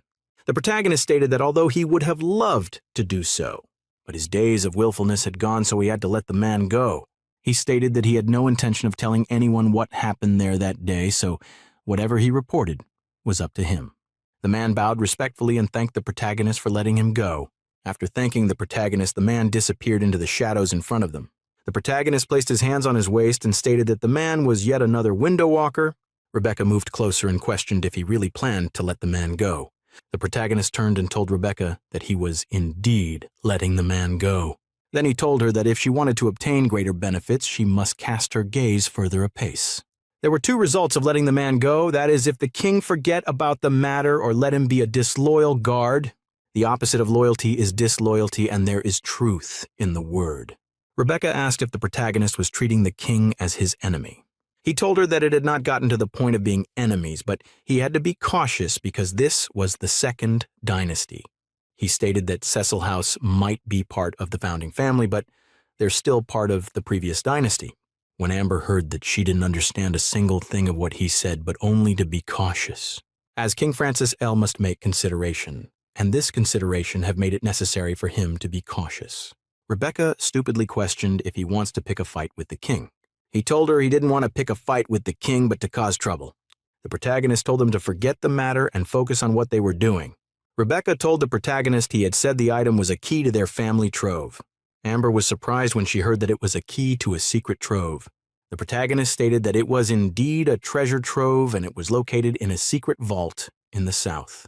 Back then, the pioneer team escaped north from the Gondor Westlands and they gathered people and resources. It was when they passed the Mountain of Darkness that a large army of monsters roaming the wasteland discovered their trail. The army protected the civilians as they moved across the mountain, but a brutal battle took place and they suffered loose. After taking stock of their losses, Charlie and the protagonist realized that the monsters will come back. So they decided to keep part of the heavy wagons and hide them inside an abandoned fortress, then developed a seal upon the vault. And the seal was not just any simple one, but a powerful seal that will be hard to open. And the item with weird symbol was the key to the treasure vault. Rebecca questioned if they could use the treasure just like that. The protagonist stated that they could use it because they were his descendants. Those treasures were things buried by him and King Charlie, so since Charlie was gone, he was the best choice to inherit it. The protagonist stated that he didn't believe Charlie can pop out of his grave, as he did. Rebecca rushed to Amber and questioned if she didn't rob the royal tomb. Then Amber face blanked out as a question if the protagonist won't kill her because she had a top secret. The protagonist stated that if he wanted to, he would have done that, but he trusted Amber, and she was smart. At noon, in the Argent Citadel, a huge building like a temple stood high among the building in the city. A man and a lady walked towards the entrance of the Argent Citadel. The two walked into the large hall of Argent Citadel, escorted by some guards. The king was waiting for the two guests to enter and watched the door being opened. The guard opened the door and two shadows walked in. This two shadows was none other than the protagonist and Rebecca, who came to see the king. The king stood up from his throne and called out the name Gawain Cecil. He stated that he was representing the descendants of the Morn and of Pioneer to salute him as their ancient hero. The protagonist smiled at the king's word and continued walking forward. The protagonist stated that the last time so many people bowed to him, he was lying in his coffin. Everyone in the hall fell silent and were shocked and speechless. The king then said that it was common courtesy for the younger generation to pay respect to the older ones. The protagonist told the king that although his age is quite different, but he had the same expression as Charlie had when he was looking for excuse. Both of them laughed out. The resurrection of Gawain Cecil was real, and Francis having the blood of House Morn flowing in him was also real. A beautiful lady was standing by the side watching their interaction. This lady was Grand Duchess of the Northern Realm, Victoria Wilder. The protagonist told Victoria that she had the same stone face as her father, and he had once told him to look for a lively southern lass to even out that face of his. He looked at the others and stated that the descendants of Wider had suffered on his stead. They all looked poker face and none of them were smiling. The group were speechless. The king didn't understand much of what the protagonist was saying, so he didn't fought any word. Then the protagonist stated that the levity ends there, and it was time to get to business. He introduced Rebecca as his descendants, who will tell the king about the disaster that took place in the south. Then he told Rebecca to narrate the true problem they were facing. Rebecca told them that the Cecil land had been ruined by Dragonflame, and her people are starving and dying. She stated that they were forced to eke out a living under Lord Andrew's protection. She told them that the monsters that appeared was not just the dragon, but many monsters from the dark mana tide from 700 years ago. The king was shocked when he heard the mana tide. This was a story only few nobles knew about. Rebecca stated that the protagonist had lived through the destruction of the Empire of Gondal brought by the dark mana tide. The others were also shocked. Everyone knows that the dark mana tide took a lot of lives 700 years ago. Rebecca whispers to the protagonist, questioning if saying those words will convince the king.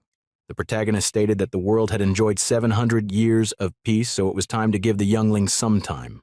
Franklin told the protagonist that the matter was indeed unimaginable, and asked if it was the same monster he fought with 700 years ago. The protagonist told him that he had fought them teeth and nails for 20 years so he could recognize them even if it turns to dust. Duke Franklin was scared by the protagonist's confidence. The protagonist stated that if he didn't believe in him, he should send his people to check, and Franklin stated that he dare not. After all, it is pertaining to the dark mana tide, and no human kingdom could face the brunt of the tide head-on. Rebecca shouted out that the monsters killed her people and she saw it with her own eyes. The protagonist looked at her and remembered what Hetty had said, so he told her to calm down. Duke Franklin stated that they needed something much more tangible and a proof, not just words. The protagonist's eyes turned cold, and he questioned if they wanted proof. Then he threw the sword he had been holding onto since he came in up. It stabbed right into the ground in front of the Franklin, and he was startled. The protagonist told them that the sword was the proof they seek. When they checked it, they saw that it had been corroded by dark mana-tide aura. Just then, 2 soldiers carried a heavy box into the hall and walked in front of everyone. Then they poured out the helmet and weapon inside it to the ground. The king was startled and questioned why there were arms and armor. The protagonist told the king that this were the equipment his warriors were using in the southern realm. Every pieces of armor and every blade there represented brave souls that fought an enemy on the dark mana-tide with all their might. The king was stumped for words and didn't say anything. The protagonist stated that if their royal historians were not completely useless, then the records will mention the tide. The king answered that the library did mention something about the dark mana-tide. Victoria questioned if the protagonist knew where the dragon headed to. The protagonist told her that he didn't know where the dragon went to. Victoria stated that 3 months ago rumors spread that a dragon appeared in her kingdom, but nothing came out of that. The king stated that they needed to investigate the matter before coming to a conclusion. Rebecca stated that not only must they investigate, they must also prepare for war. Duke Laurent questioned if she knew what war was and asked how they should wait for monsters nobody knew when they would come. Rebecca stated that it would be for the better. Laurent stated that it would be impossible because the local nobility will revolt. Then Laurent spoke out they couldn't send out their warriors, and because of his greed he overlooked a lot of things. Victoria told the protagonist they would certainly take his word serious, and if there is news he will be informed. Rebecca wanted to say more, but the protagonist stopped her. He told her that this was the only way. There was nothing else to say. They had already brought words there. As for what follows after, it was up to them. But now it was time to talk to the king about the private matter of the house Cecil. Everyone immediately became quiet as they thought of something. He told them to relax, that he didn't want to climb out of his coffin and demand his due from the ungrateful them. He picked his sword from the ground and stated that he knew what happened 100 years ago. He told them that, to be frank, he wanted to choke the inept descendants of his, so he had no interest but to reclaim what belonged to him. The king and the Lady Victoria were confused on what he meant by his belonging. He told them not to worry because his descendants already collected those. What he referred to is a part that cannot be inherited, which was his pioneering right. They were all shocked when they had that. Minister Alfred questioned which land he plans to develop since the others had been occupied. The protagonist knew this would happen, so he told them it was the Mountain of Darkness. The king told him that the place was connected to the Gondor wasteland and borders the Typhoon Empire. The protagonist stated that he may not be adept, as they were in terms of political sparring and intrigues, but when it came to facing the perils of nature, none of them can beat him. The king was confused and questioned what the protagonist meant to say. The protagonist repeated his word that he wanted the Mountain of Darkness. In the Mountain of Darkness, it was just as its name, filled with danger everywhere. Dead corpse could be seen everywhere around the mountain. A bird was busy peeking on a human corpse. It peeked out the human eyeball and stood up right when it had a noise. Then suddenly its eyes seemed to have seen something from the distance. Then the tiny bird turned into a huge, weird monster. That was the reason why the place was dangerous. Recalling the fearful monsters in the Mountain of Darkness, the king broke out in sweat. Everyone were already sitting in order to discuss the matter regarding the decree. The king looked at the protagonist and asked if he was sure he wanted to take the Mountain of Darkness. The protagonist looked calmly and even had a smile on his face as he told the king he really wanted the land. The 2 handmen of the king told him to see the protagonist off, since he was the one who made the request. The others were also gossiping, stating that the protagonist had not fully woken up from his slumber yet. The 2 handmen of the king told him that it was an opportunity to send the protagonist farther from the royal city. The king was finally persuaded and swiftly collected the stamp of royal and raised it up. Then he loudly stamped the royal seal on the document. Then he rolled the document up and gave it to the protagonist, telling him he was done. Leaving the palace, the protagonist opened the document to see. The protagonist was still looking at the seal stamp of royal on the document. Andrew told the protagonist to pardon his bluntness and stated that he was afraid the spot he chose was unsuitable. Unclean wind blow every Brumaire, and the serf and civilians will have no way to fight against the beast in the mountain. The protagonist stated that the unclean wind can be warded using poultice and magic. He stated that they would be able to stand on their own as long as they lived through the year first. Andrew stated that he respected his decision, but he should remember their initial agreement. The protagonist stated that the Cecil house will never forget the debt. The protagonist suggested to give one or two of the antiques as security, and Andrew was confused. Rebecca was excited when she heard the protagonist word, while Hetty was speechless of Rebecca's behavior. Andrew stated that he trusted the founding hero's credibility and questioned when the protagonist planned to depart. The protagonist told him the sooner the better as he mounted his horse. The Viscount Andrew then told the protagonist to excuse him and continue his journey. Then the protagonist called Rebecca, and she answered him. He told her he wanted her to do a census, grouping the population by family name. Then she would need another independent list showing their skill. Both Rebecca and Hetty were confused on what serial number and census was. Both were stunned when the protagonist asked if they had never done census before. Rebecca stated that Hetty was in charge of everything within the castle. The protagonist was shocked when he found out they were ruling by mood swing. Hetty questioned if he and the king used that method to calculate population then.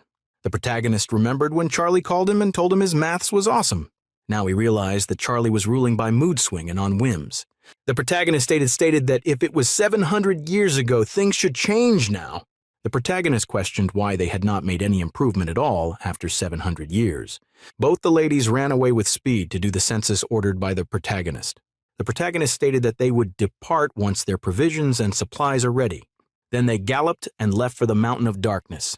As they walked, they saw little birds in their nest on a tree watching them. The soldiers were already getting tired and swayed time after time. They traveled over hills and even walked through some rivers. The protagonist was leading in the front while Hetty was at the side. They all continued galloping forward with their horse through the river. Hetty stated that it seems like they had become pioneers in history tomes. The protagonist smiled and stated that they are pioneers. Hetty stated that she meant the Great Reclamation 700 years ago. He told her to have confidence because every time they step into the unknown, that itself is a great journey. He told her that each endeavor was equally great. And they are about to do the same thing as the ancient ones. And perhaps they might even build a new age, a new world rule. Amber, who was sitting in a moving caravan, stated then the protagonist was right.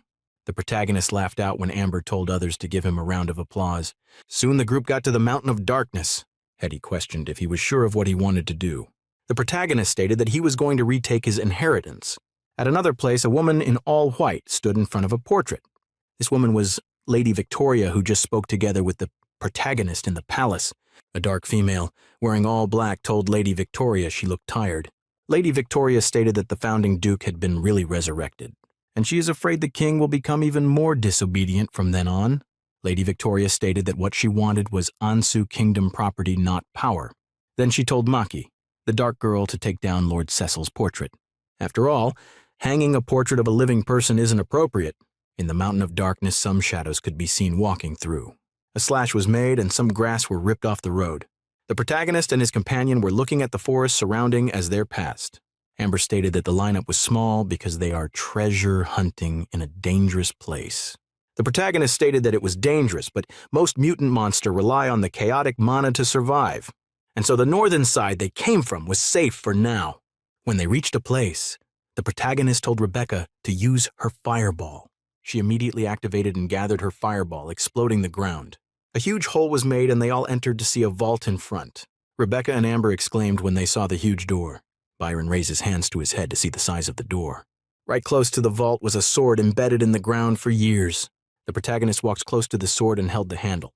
The protagonist knelt down and Rebecca questioned what was going on. Holding the sword, the protagonist thought of many things. His face turned cold. He closed his eyes and thought of the war and death that appeared.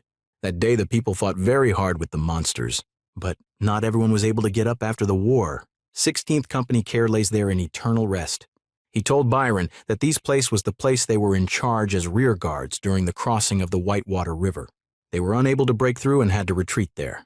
It was a pity. The mana tide raged on, and he was unable to retake the area while he was still alive. By the time the mana tide receded by itself, no one remembered these places. He told them to follow him, and he would take them to have a look and see what their ancestors left behind. Then he opened the vault, and they all walked into it. Amber asked if there was any ancient magical monster from some other dimension or magic traps there. The protagonist told her she was a grave robber and was afraid of a 1,000-years-old ancient facility. Amber told him it was different because no one knows what will pop out from the ancient facility. The protagonist told her he was still just a person after coming back to life and was sorry to disappoint her. Right in front of them, a door appeared at the other end of the passage. This door was created with a very strong steel, a rare one. Amber exclaimed and questioned if what she saw was an entire slab of violet steel. The protagonist told her to take whatever crazy ideas she had off her mind. And for her to wait for him to pay her salary, Amber called him a stingy old coot. She was still leaning on the door when the protagonist activated it. The door to the treasury opened and was as big as a palace door. The protagonist told them to come into the treasury. Then he used the magic aegis of gentle wind while Amber was a relentless person. She was busy trying hard with her dagger to scrap out pieces of violet steel, but instead her dagger bent. Inside the vault, the first thing clear to see was the gold and batch of money. Everywhere around had gold and some steel-locked box. Rebecca and Amber, who had not seen such quantity of money, lay on it. The protagonist used his sword to open one of the box. He picked up a crystal and told them that it was the most valuable thing there. The crystal was imbued with low-level barrier and explosion magic. It was unbelievably an advanced weapon. Rebecca and Amber rushed from where and lay on the crystal, stating that they were rich. Byron was surprised that such riches lay silently on the border of the kingdom without anyone knowing. Rebecca stated that with the money they can pay off their debt and get other things. The protagonist stated that they could not use the money directly. If they took a coin of 700 years ago to business, fools can tell they're struck gold. Rebecca questioned what they should do since they were in dire need of money. The protagonist stated that they needed to melt the antique down and turn them into bullion, or ansu coin. Amber stated that the coin are 700 years old antique. The protagonist agreed and told them they were only going to melt a small portion to ease their more pressing need. Amber started pouring the gold on her body, stating that they were rich. The protagonist picked her up from the gold coin and told her to calm down. He told her that the money was not hers but his. Plus, when compared to the future, this treasure trove was nothing. The future, everyone started thinking about how the future will be. Amber sat on a hill watching the preparation done by the people down. The people were busy making tent and taking care of some cardboard. All the properties they brought when they came was laid on the ground. The protagonist walked ahead and told her he had something to tell her. He told her to look at the people working there. Instead of focusing and completing their job, they were busy boasting. Hetty was surprised and didn't know what to say about it. She apologized to the protagonist, stating that it was her responsibility. The protagonist told her that it was not her problem, but those people's attitude. Rebecca and Hetty became silent after seeing that the protagonist was not happy. Rebecca told the protagonist he could not ask much from the civilians and serfs. The protagonist slammed his hand on the table and questioned if building a tent wasn't so complicated. Hetty stated that only military soldiers were strict with encampment, and the civilians and serf would never be able to do it. The protagonist stated that it was not complicated to build a tent. He questioned if they thought the civilians and serf were too foolish that they aren't able to master such thing. He told them that while they was still daylight, they should gather everyone together. He said heard that Gawain Cecil will be enacting new laws. Outside the tent, when the sun set, everyone gathered together. A hand opened up the curtain of the tent, and the protagonist walked out dressed in new clothes. The protagonist looked at the people gathered around the tent. Hetty told him that his people were waiting for him. Then he climbed on top of a desk so that the people could see him. Then he shouted out to the people of the Cecil domain. He stated that he knew. All of them knows who he is, so no more introduction. Then he stated that all of them should know that his word can act as Cecil's law, and while the law can give them protection, it demands their obedience. The protagonist stated that they were developing a new domain, but firstly that the old domain was gone and every bit of wealth had passed with it. He stated that in his name every doubt that relates to House Cecil shall be forgiven. The people were stunned and questioned if it meant they won't pay any longer. Rebecca was surprised and called the protagonist to be sure. He told them that secondly all serf had a chance to gain freedom, and that is true labor. This surprised not only the people, but even Rebecca, Hetty, and Byron. The people doubted what the protagonist said. He continues speaking, stating that they will build fence and camps that day, and if they completed it, they would have meat to eat. The people were surprised to hear that they would have meat to eat if the Mayaks completed their work. Even before the protagonist finished speaking, the people dispersed to continue their work. Hetty questioned if the protagonist meant what he said. She said that if they go by his intention, there will no longer be any sarf on the Cecil domain. The protagonist questioned what she thought was wrong. Rebecca stated that she didn't feel that it was wrong to abolish the serfdom. Her father told her that a serf will grow lazy without a whip, but whipping is not the best solution. The protagonist smiled and stated that she had good insight. Hetty and Rebecca laughed when they heard the compliment of the protagonist.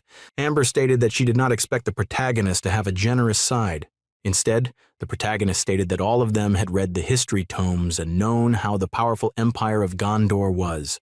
Amber stated that it was due to the dark mana tide. The protagonist told them he had a feeling the mana tide will be up on them soon. Then the protagonist pointed it somewhere and told Amber to look over. He had no intention to joke at all. The monsters were his nemesis 700 years ago. History was just like a mirror, and he had seen what hell looked like. He had seen empires far more powerful. The upper-class masters of magic sat inside the castle watching the fireworks. In the face of the mana tide, the empires was vulnerable. In the face of the mana tide, everyone was the same. In the face of the mana tide, there was no freedom nor servitude. So they needed to change all of that, not just serfdom and not just for themselves, but for all the life in this world. It won't do them any good if they are left out. Hetty whispers that the protagonist had a daring spirit of a pioneer from 700 years ago. The protagonist told them that a backward age of ignorance will find it difficult to escape the shackles of gravity, with no right to even look up, much less the future and vast stars above that await their unraveling their secrets. On the table, a map was showing the intersection of each place in the mountain of darkness. Byron entered to see the protagonist staring at the map. Byron questioned if they needed 10 persons' portions of meat, because even if it was the size of walnut, everyone will be happy. The protagonist told him to let the chef do the preparation of the food right in front of them. Byron stated that he was not quite sure of what the protagonist's intention were. The protagonist asked Amber if he were to ask her to paint a wall with no payment, what was she to do? She told him that she would first steal from him and then hire someone to draw the wall and use the rest of the money for booze. The protagonist stated that it was his folly to try to talk sense with a disgrace of a creation like Amber. Before Amber could restore it, Hetty came rushing in, calling the protagonist. Hetty told the protagonist the people had completed their task quickly and efficiently. The protagonist told her she just needed to trust him on that and asked her to come and look at something. There were some document books on the desk, and Hetty asked what it was. He told her it was something the Gondor Empire lacked during their days. Amber questioned if all the pioneers were monsters in the art. He told her that the pioneers then could draw a map of a kingdom with closed eyes. The protagonist questions in his mind when the production of ballpoint pen would start, since the quail was a pain to write with. Outside, the civilian serf and slaves were all working hard in order to earn some meat to eat. Hetty watched and stated that she had never seen such a scene of labor before.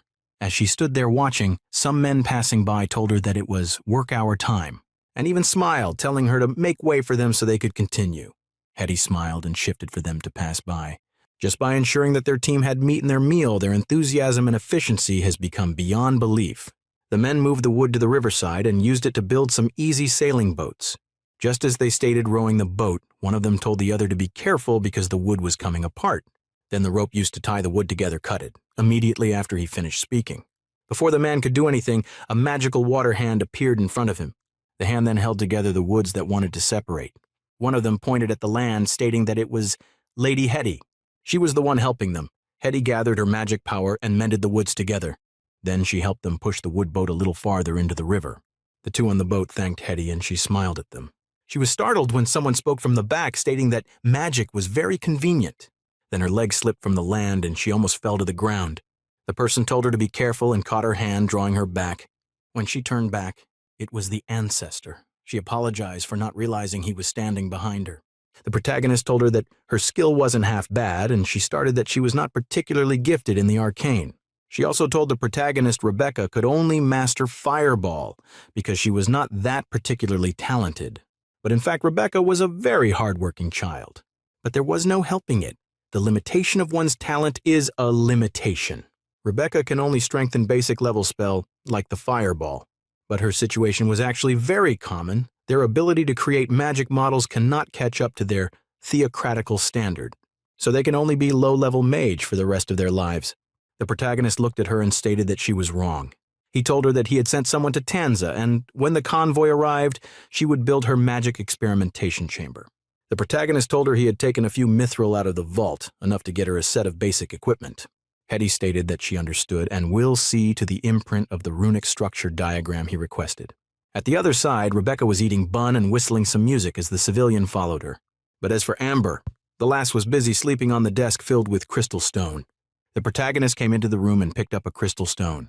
He then looked at the silly Amber who was snoring while sleeping. The protagonist picked up Amber with one hand and held a crystal stone with the other hand. Amber was shaken by the protagonist, who questioned if that was how she stood guard. Amber finally woke up from her stupor and told the protagonist that he had scared her into thinking that an earthquake was happening. The protagonist raised a paper up and said that she drooled on it, and she replied that no one had control of such thing. Then she stated that he was still drawing the weird picture again, and he answered that it was the plan, laws, and construction plans. After looking at it, she stated that she didn't understand. Then the protagonist told her it was upside down. She then changed her words, saying that she had never seen diagram like that before and they were hard to understand. The protagonist told her it was the reason she needed to study, so she should go and learn from Rebecca or Hetty. Then she stated that she didn't like dealing with nobles, but the protagonist told her he was a noble. She told the protagonist he didn't act like a noble, and he told her she didn't act like an elf too. She told him she was raised by humans and they didn't know how elves acted. Then he told her to keep quiet. Then she disappeared and told him to go and study his stone. Outside, many tents had been mounted on the Darkness Mountain. The protagonist looked at the crystal stone and broke it into pieces. Then he picked up a small knife and cut open his finger with it. Then he held the big crystal on his hand and dripped the blood on the other hand on it. After waiting for some while, the protagonist stated that it didn't seem like it was doing anything. But just then the crystal started glowing and humming. Then the power in it rushed and entered the protagonist's body. The protagonist cursed when his consciousness came out from his body and he questioned if he was ascending again. But fortunately his consciousness went back into his body and he breathed heavily. His consciousness continued to merge with his body as he sweated. The crystal stone no longer shone or hummed as it did in the beginning. It was as though its power had been taken. The protagonist, resting on the chair, questioned what just happened because he saw something. When his consciousness left his body, he saw a satellite map.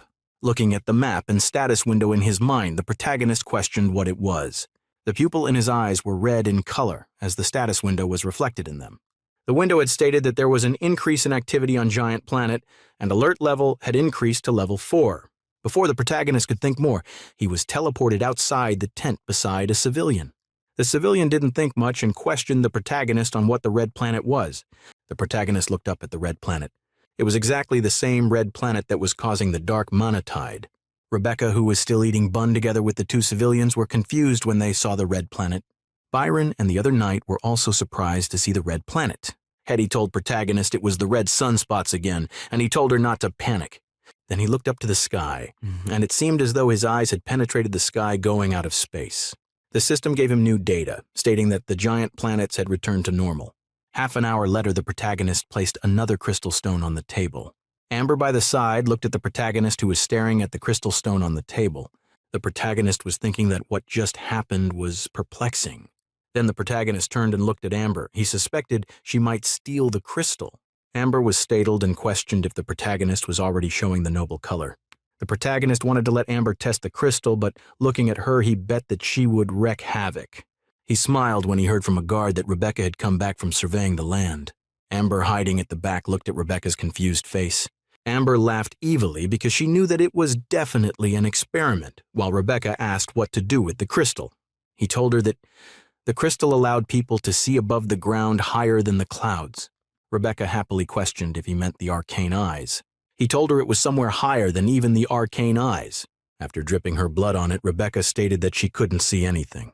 The protagonist stated that normal people can't use the crystal, even himself couldn't do it.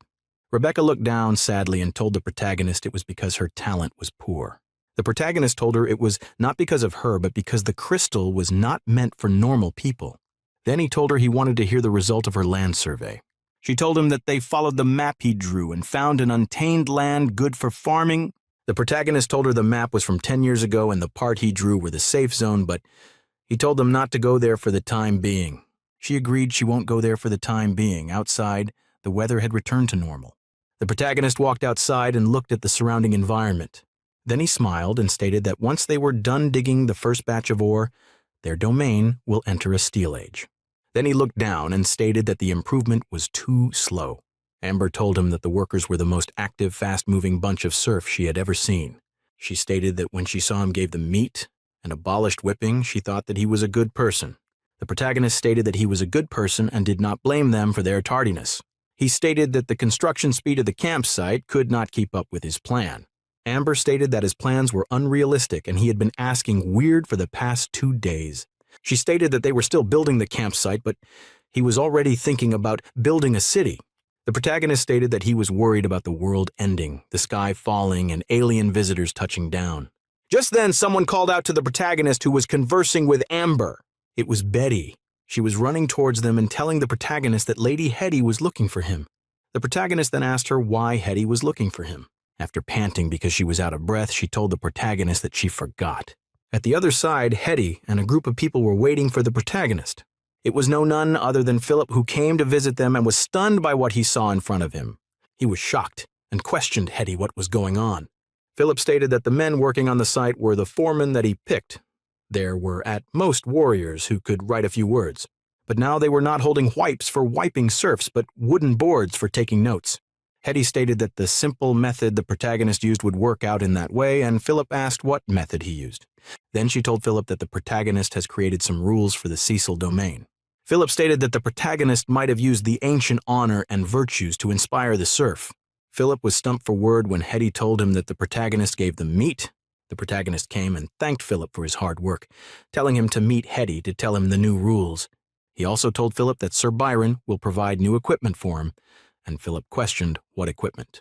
The protagonist stated that it was definitely a good stuff. Philip was timid when he heard the protagonist word. Then he went to meet Sir Byron. Entering the equipment building, he met Sir Byron and was given some equipment to wear. Philip was surprised to have received an enchanted sword, which was enchanted with elemental resistance warding. He also got an enchanted armor, which was also very precious equipment. Not to mention that the military that the protagonist formed are using crystal from 709 years ago. As for Amber, she was busy using the so-called ancient crystal to play around while listening to the murmuring. At the other side, Philip was using the equipment he got to envy others when Amber saw that she mistakenly threw her crystal into the river. She was so angry that she glared at the protagonist and Philip while making sure to dry the crystal up. Philip stated that the equipment were all precious, and enchanted equipment could not even be found in the Cecil domain. Amber had an evil plan and picked up the protagonist crystal, trying to throw it into the river, but was caught by the protagonist. The protagonist ignored Amber's babbling and told Philip that good steel should be used very well or else it would be left there to rot. Philip knelt down and told him that his family had always worshipped the god of warriors and night, kale, and never carry wealth around. The protagonist smiled and stated that Philip was a very interesting person. Philip stated that with the enchanted equipment they would be able to fight with mutant monsters. He told the protagonist that if they produce more, it would be good. But the protagonist told him that the equipment could not be produced again. Philip was confused and asked why it could not be produced again. The protagonist stated that it was because they will lose one when they use one, so Philip asked what they should do. The protagonist stated that they just need to create their own equipment before they lose more. Just then, Betty came and told the protagonist that Rebecca was looking for him. He asked why Rebecca was looking for him. The protagonist already lost hope of Betty's bad memory, so when he heard that she forgot, he didn't react much. The red sunspot, as was recorded in Gawain's Cecil memory, showed that whenever the red spot appeared, the mana in Earth surges. Inside the smithy, where all different type of equipment are forged, the protagonist walked in. It seems like the smith man was trying to forge a new weapon as the metal in the steel pot boiled. It was poured down and flowed through in a straight sword line. The protagonist asked if the smith man was the one who made the furnace. The protagonist touched some symbol drawn on the furnace as the smith man told him he was indeed part of the people who forged the furnace. He stated that he made half of the furnace, and the other part was made by his apprentice. Rebecca told the protagonist that Hamor the smith man was the best smith in the entire Cecil domain, and he inlaid the arcane on the furnace. Looking at the arcane, the protagonist realized that using Magus didn't require any talent or knowledge to use. Then the protagonist stated that since Hamor still had some ore, he asked how many weapons he could refine from the furnace in a day. Hamor told the protagonist that if he had enough ore, he could be able to refine 30 kilos of iron in a day. But the man was shocked when he heard the protagonist say it was little, so he asked why he thought so. The protagonist told him not to be afraid, that he was the lord that protected him, not a bandit that will kill. Hammer answered affirmatively but was still nervous about what the protagonist would say. Hammer told the protagonist that 30 kilo was already the limit they could produce every day, although his furnace looked big outside but was narrow inside. Plus, every time they finished work, they had to let the furnace rest for an hour. To let the ruin rest, they had to chill the furnace. And with all that going on, 30 kilo of iron was the limit for the day. The protagonist questioned if he just stated that he needed to let the runes cool down. Hammer stated that especially the fire rune, If it keep in contact with fire for too long, it would break, and that would result in the furnace being crippled. The protagonist asked, what if they made the furnace big? Hammer told him it won't do because the runes can only bring so much heat. So the protagonist asked if the thing restricting the production of more iron was the runes, and Hammer answered affirmatively. The protagonist wanted to consult Rebecca, but she questioned if there was anything important he wanted her help for. Looking at Rebecca's attitude, he told her to forget it. He would rather consult Hetty. Rebecca felt sad and stated that she was also a mage. Then she started telling the protagonist the function of the rune, which was to increase the temperature and control airflow and impurities. But if they could engrave a true magic matrix on the equipment, its efficiency will increase very much. She told him that both she and Hetty could engrave a true magic matrix on the equipment, but the smith man and his apprentice can't use it.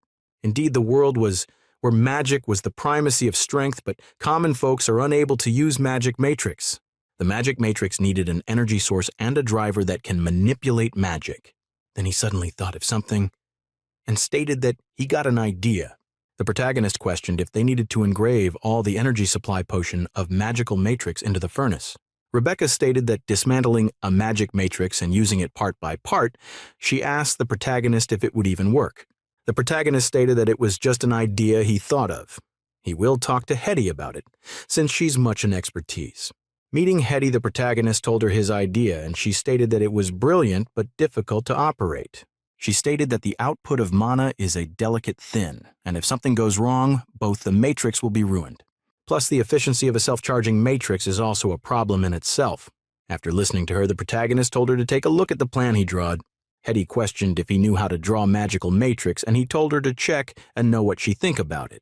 She looked at it and stated that it was the basic of rune, and the level of magic is no more than level 2. The protagonist smiled and told her to magnify the drawing. When Hetty magnified it, she exclaimed and was surprised by what she saw. They could further refine the energy from the floating element that way, and this will allow the basic runes to absorb energy at a higher efficiency. This was an effort that exceeded the limits, a miracle, made of the most basic level 2 rune that will have the archmage exclaim in awe. Then she turned to the protagonist and questioned what the genius of a magical matrix was called. The protagonist brought out a book and stated that its creator gave it a name, Manhwa Network. Then Hetty realized that it was the diary left behind by the wild mage. The protagonist told her he studied everything inside the notebook. It was worth at least have a Dukes de Men's. The protagonist told her that the wild mage daughter contracted an elemental disease, but to cure her, he used the Manhwa Network to recharge his daughter. For a down on his Lock-Wild mage to create such a thing, which discarded all the complicated structures and pushed simplicity to its utmost. Hetty then asked who the task of deploying the Manhwa Network inside the smithy will go to. Just then, Rebecca, who had been listening, raised her hand up stating that she could do it. The protagonist agreed, but when she questioned if he would beat her up when she messed it up, he simply stated that it was better if Hetty did it, but Rebecca still wanted to give it a try. She still stated that the magic matrix was interesting and there were many good things about her. Although she can only cast fireball, her theoretical and calculative skill are top-notch. The protagonist turned to Hetty and questioned what she thought. Hetty agrees that Rebecca's theoretical and calculation skills are indeed splendid, but her character was not composed. Rebecca immediately shouted out that she was composed, but her behavior tells the other way around. The protagonist then handed the task of deploying the Manhwa Network in the smithy to Rebecca. She immediately became happy, while Hetty stated that she still needed to guide the serf and civilians who had just arrived and excused herself. Amber stated that the protagonist seemed happy teasing his great-great-great-great-granddaughter. The protagonist glared at her and thought in his mind if it would kill her to not run her mouth. Amber stated that she am saying that Manhwa Network was worth half a duke's wealth. Then she started having an idea to steal it. The protagonist told her that if everyone could use magic or borrow some, the technology would definitely be valuable. Amber questioned if he was saying that the magic matrix allowed anyone to become a mage, and asked if the protagonist was having a heart stroke. The protagonist stated that if a mountain ape smashed a brown bear skull apart in a slap, it's definitely powerful. Then if a human smashed open a brown bear's skull with a warhammer, it was also powerful. Now he wants to use the Manhwa Network to forge a warhammer. An old man came into the room and greeted the protagonist respectfully. The protagonist patted the man and asked him to tell him how the land was. The old man told him that the goddess of harvest had blessed the land. Since half the planting season had passed, they could still plant sweet roots and flame leaves. The protagonist asked what they do to maintain soil fertility and increase production. Hetty told him that if they could get in touch with the 3 ladies in the church which belonged to the goddess of fertility, it would help them. The protagonist stated that he never thought he would need to beg the gods and deal with them in order to plant. Hetty told the protagonist that with the provisions of food from the emperor, it was enough to feed them. The protagonist stated that they won't have only 800 people forever. He planned to purchase serf and recruit knights. The old man told the protagonist that aside from the divine arts, they can seek help from the druids. The druids are known for making alchemic potions. While they are not as effective as divine arts, they are better at preserving soil. The protagonist asked where they could find the druids, and Hetty stated that the Cecil house had never contacted them. Philip stated that the druids are close to all sort of elves. Then all of them turned to look at the so-called wood elf standing under the tree. The protagonist told them to forget about Amber, who was a disgrace to all elven kind. Just as the turn to leave, Amber stated that she seems to know a druid, and they looked at her. The protagonist looked at her suspiciously and asked how she knew about a druid. Amber stated that she was still an elf because druids originated from the elves. The protagonist asked if she had stolen something from the druid and was now worried. Amber stated that the protagonist was insulting her skill. She had never been caught stealing things. Then the protagonist gave her golds and told her to settle the matter with the druid, and the balance was hers. Amber picked up the gold bag and told the protagonist that he was really generous. Then the protagonist told the old man to give him a detail of the other problems the land have. The old man stated that the elevation is higher than the riverbed, so it will be different to draw water for irrigation. They need to either dig a ditch from upstream or dig a well. The protagonist sat down and started drawing something. Hetty and the old man could not help be curious on what it was. He told them it was a water mill, and the river will flow beneath it, then the current will flow against the wood, filling the tank. That will cause the mill to turn, bringing the full tanks upward. It is then repeated, continuously bringing water to higher ground. The protagonist stated that sadly there is no bamboo there. Otherwise, building the water mill would be much easier. The protagonist called Hetty, who was lost in the beauty of the machinery. He told her he wanted to know if there was anything to put further. The old man stated that if they build the water mill by the Whitewater River, it will be affected by the river and become unusable during dry season. But if they were to divert a separate ditch from the side, then during the dry season the water will flow according. After that did the old man realize he had overstepped his boundary. The old man trembled and told the protagonist to hear him out. He had done that subconsciously. Instead of acting angrily, the protagonist asked the man if he could write, and the man answered that affirmative. The protagonist told the man not to worry, that being able to read and write was not against the law. The old man stated that he may not be confident in anything else, but when it comes to working the land, he had outstanding skills. Since the old man was literate, he could be able to understand the new rules he had Hetty announce. Then the protagonist asked if he would be able to measure the land and track production if he gave him a form. The old man was surprised and asked if the protagonist was telling him to be a supervisor. The protagonist smiled and told him he was not just only going to be a supervisor. He plans to let the old man manage the entire food production of the reclamation project. This was a job, not a title. The old man could not pass it down. If he didn't perform well, someone else will take over. The old man was surprised that the protagonist wanted to make him his steward. But a steward job is not just in charge of food, but other things. Hetty questioned if the protagonist was really going to let the old man be in charge of his farm. She stated that although the old man was literate, but his birth wasn't that of a noble and might mess up the upper echelon's rule. The protagonist smiled and asked where the upper echelon of society she spoke of was. Then he told her to look around the surrounding environment. He told her that this was a barren land without anything, so she should toss all of the rules of nobility and commoners to the scorched land of old Cecil. A low-born famer can be a manager. Then he questioned if she knew what he did back when he was young. She told him that he was a knight among knight and the first model knight. The protagonist told he was a squire and only started learning martial technique at the age of 15. He faked a recommendation letter for himself and went on his journey where he finally met Charlie, who was dealing with a bunch of refugees. Then he told Charlie he had been studying for many years, and Charlie replied that they would call themselves knight. Nobles are not born. Back then, only people who managed to gather all of the wealth were called nobles. Hetty was surprised and questioned if it was that simple, and he told her it was that simple. Just then, Betty came running toward the both of them. She came close, and the protagonist and Hetty that Rebecca was looking for them. The protagonist asked if she had forgotten why Rebecca was looking for them. Betty did not forget this time and told him that Rebecca wanted to start work, so she wants them to see the result. Hetty was confused and asked what work Rebecca wanted them to see. The protagonist and Hetty broke out in sweat when Betty stated that she forgot. As for Rebecca at the other side, she was directing some men to carry some box to somewhere. Just then, the protagonist and Hetty came over, and a guard greeted them respectfully. Rebecca exclaimed when she saw that the protagonist and Hetty had arrived. Protagonist stated that he was there to see her progress, and it looked like she was confident.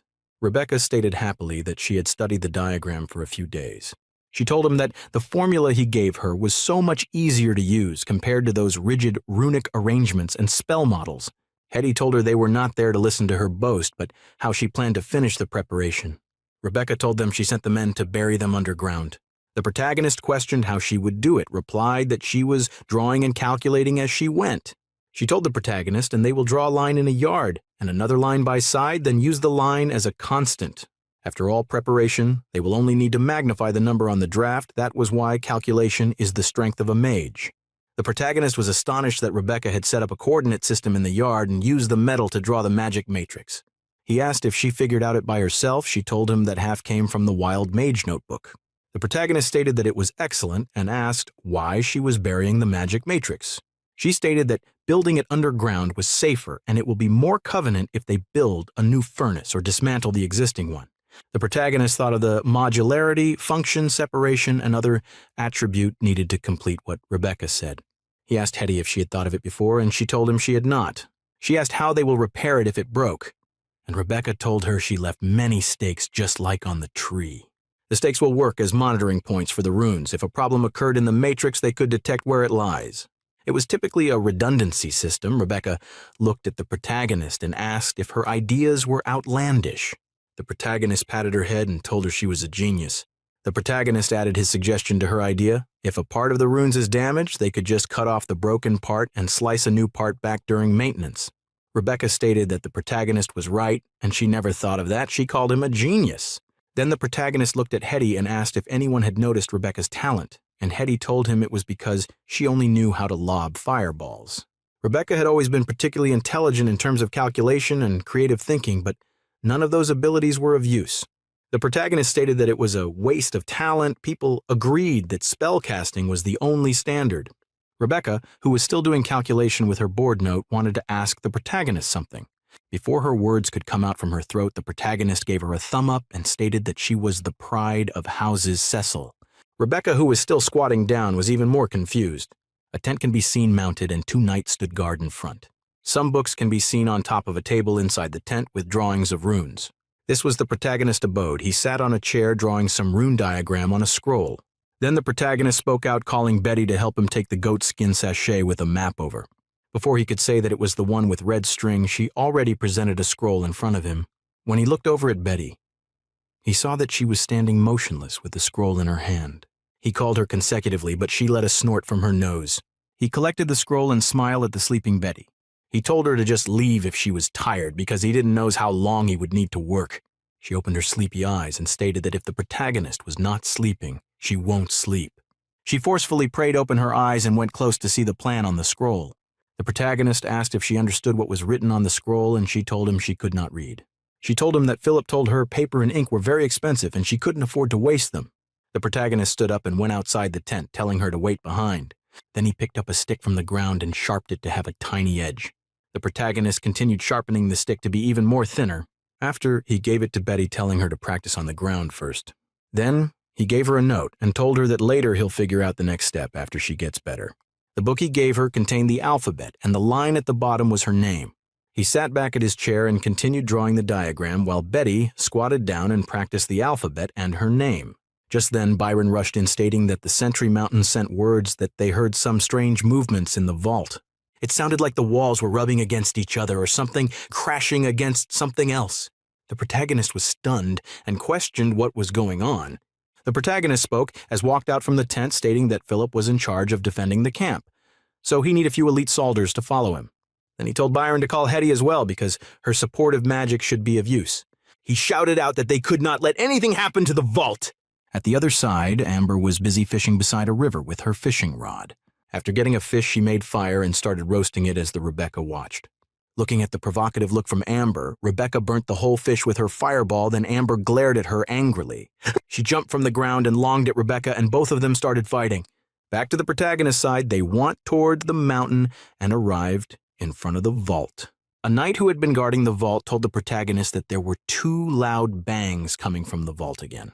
The protagonist answered affirmatively and told the knight that he would go in and have a look himself. He walked close to the vault and placed his hand on an activator. Then the door opened. The protagonist, Hetty, and some other knights followed and entered the vault. They were like the light inside the dark vault as they walked further in.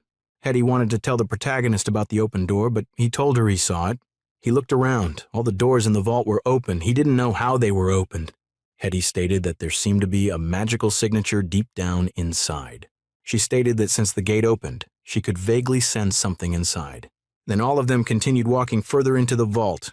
Byron exclaimed that it was as expected of a thing from the glorious empire of Gandor. No one knows how big the vault was.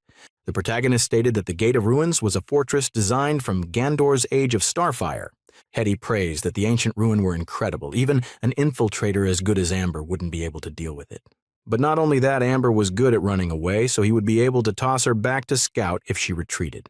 Byron told the protagonist that they might get lost. If they push forward any further, their sense of direction will be confused. The protagonist stated that they still needed to push on a bit further and leave a few more markings. As they walked, a staircase appeared in front of them and they climbed down. Right inside the room, laid from the stairs, was a huge mechanical equipment. The protagonist walked close to the machine and touched it with his hand. Then the protagonist scratched the body of the machine trying to figure out something. Hetty by the side looked at the vast machine and asked the protagonist what it was. He rubbed his finger and told her that it was a mana convergence matrix, although he wanted to call it mana capacitor. Then he told her that the obsidian was connected to a mana well, and the hemisphere converge all the energy and create a short but powerful burst of energy. Then the energy created will flow through the main pipe and power places that requires it. He told her it was an auxiliary energy source of a research facility. Byron asked Hetty if it was where the magic signature originated. Hetty closed her eyes and searched through her brain, then told Byron it was not, but they were closed. The protagonist stated that they could at least get half a ton of mithril and 7-8 ton of obsidian from dismantling it. Hetty was surprised that the protagonist planned to dismantle the priceless ancient magical equipment and stated that it was a precious antique. He told her that it requires highly pure mana to function, but they no longer had the technology to refine mana. Hetty answered affirmatively and told them it was time to continue. The passage ahead was still very long as they continued walking. Hetty used her magic to cast a light particle spell. The light grew brighter and floated up in front of everyone. Then it flew away towards a direction after feeling something. At that moment, it appeared in front of a symbol which looked like eyes with blue pupil. Then it went through the door of the eyes symbol. The protagonist and the others had followed, so they opened the door with the eyes symbol. They all walked in to see the magic light Hetty made standing in front of a metal ball. This metal ball was placed in the center of the room, indicating how precious it was. Hetty told the protagonist that the magical signature came from the ball of metal and asked if it was made by the Gandor Empire. The protagonist stared at the metal ball for some while and told her it didn't seem like. Rather than being created by Gandor, it was more like the Gandor Empire were studying it. Byron was surprised and asked if the entire facility was created to study the metal ball, then questioned why Gandor Empire will spend so much efforts to study the ball. Then he turned to the protagonist and asked what they should do about the metal ball. Later on, the team expanded some effort and carried the metal ball outside. Rebecca stared at it. First, then knocked it and kicked it with her leg, then pointed at it, telling the protagonist that it was solid. The protagonist stated that indeed it was solid, but unbelievably light. Then Rebecca asked if they should cut it open. The protagonist told her not for now, since the Gandorian did not destroy its outer layer, but studied it. Then he told Rebecca he had something else he wanted her to do. Rebecca was happy as she told him she was free. He told her to use the metal ball as a formula to smelt the rocks into cement. Just then, yet again, Betty rushed towards the protagonist and the Rebecca. She shouted out that Amber came back from her journey. She told them that Amber, who went out to get a druid, came back with a dirty old man. The metal ball was ignored by the protagonist and others as they went to find Amber. Entering the house, an old man with a long beard holding a large bowl used as a cup was sitting down. The protagonist was seizing the man up, thinking in his mind that Amber was quite capable. Amber stated that the masons and carpenter were already living in Wooding House, but the protagonist was living in a tent. The white-beard man asked Amber if she was sure that the man sitting in front of him was Gawain Cecil. Amber told the old man that she personally excavated the protagonist's tomb, so it was real. But then the white-beard man said something that made her question if he wasn't a druid. Before the man could speak, the protagonist welcomed him into the domain of House Cecil. The man spoke in a flattering way, stating that he was honored to be able to serve him and his holdings. The protagonist and the man spoke at the same time. He asked about the druid. The man asked about the antique. The protagonist was confused when the man mentioned antique, while the man was wondering who the protagonist was calling a druid. Knowing that she had caused trouble, Amber bends her head down to avoid the eye of the two. The protagonist and the whitebeard asked if she cared to give them an explanation.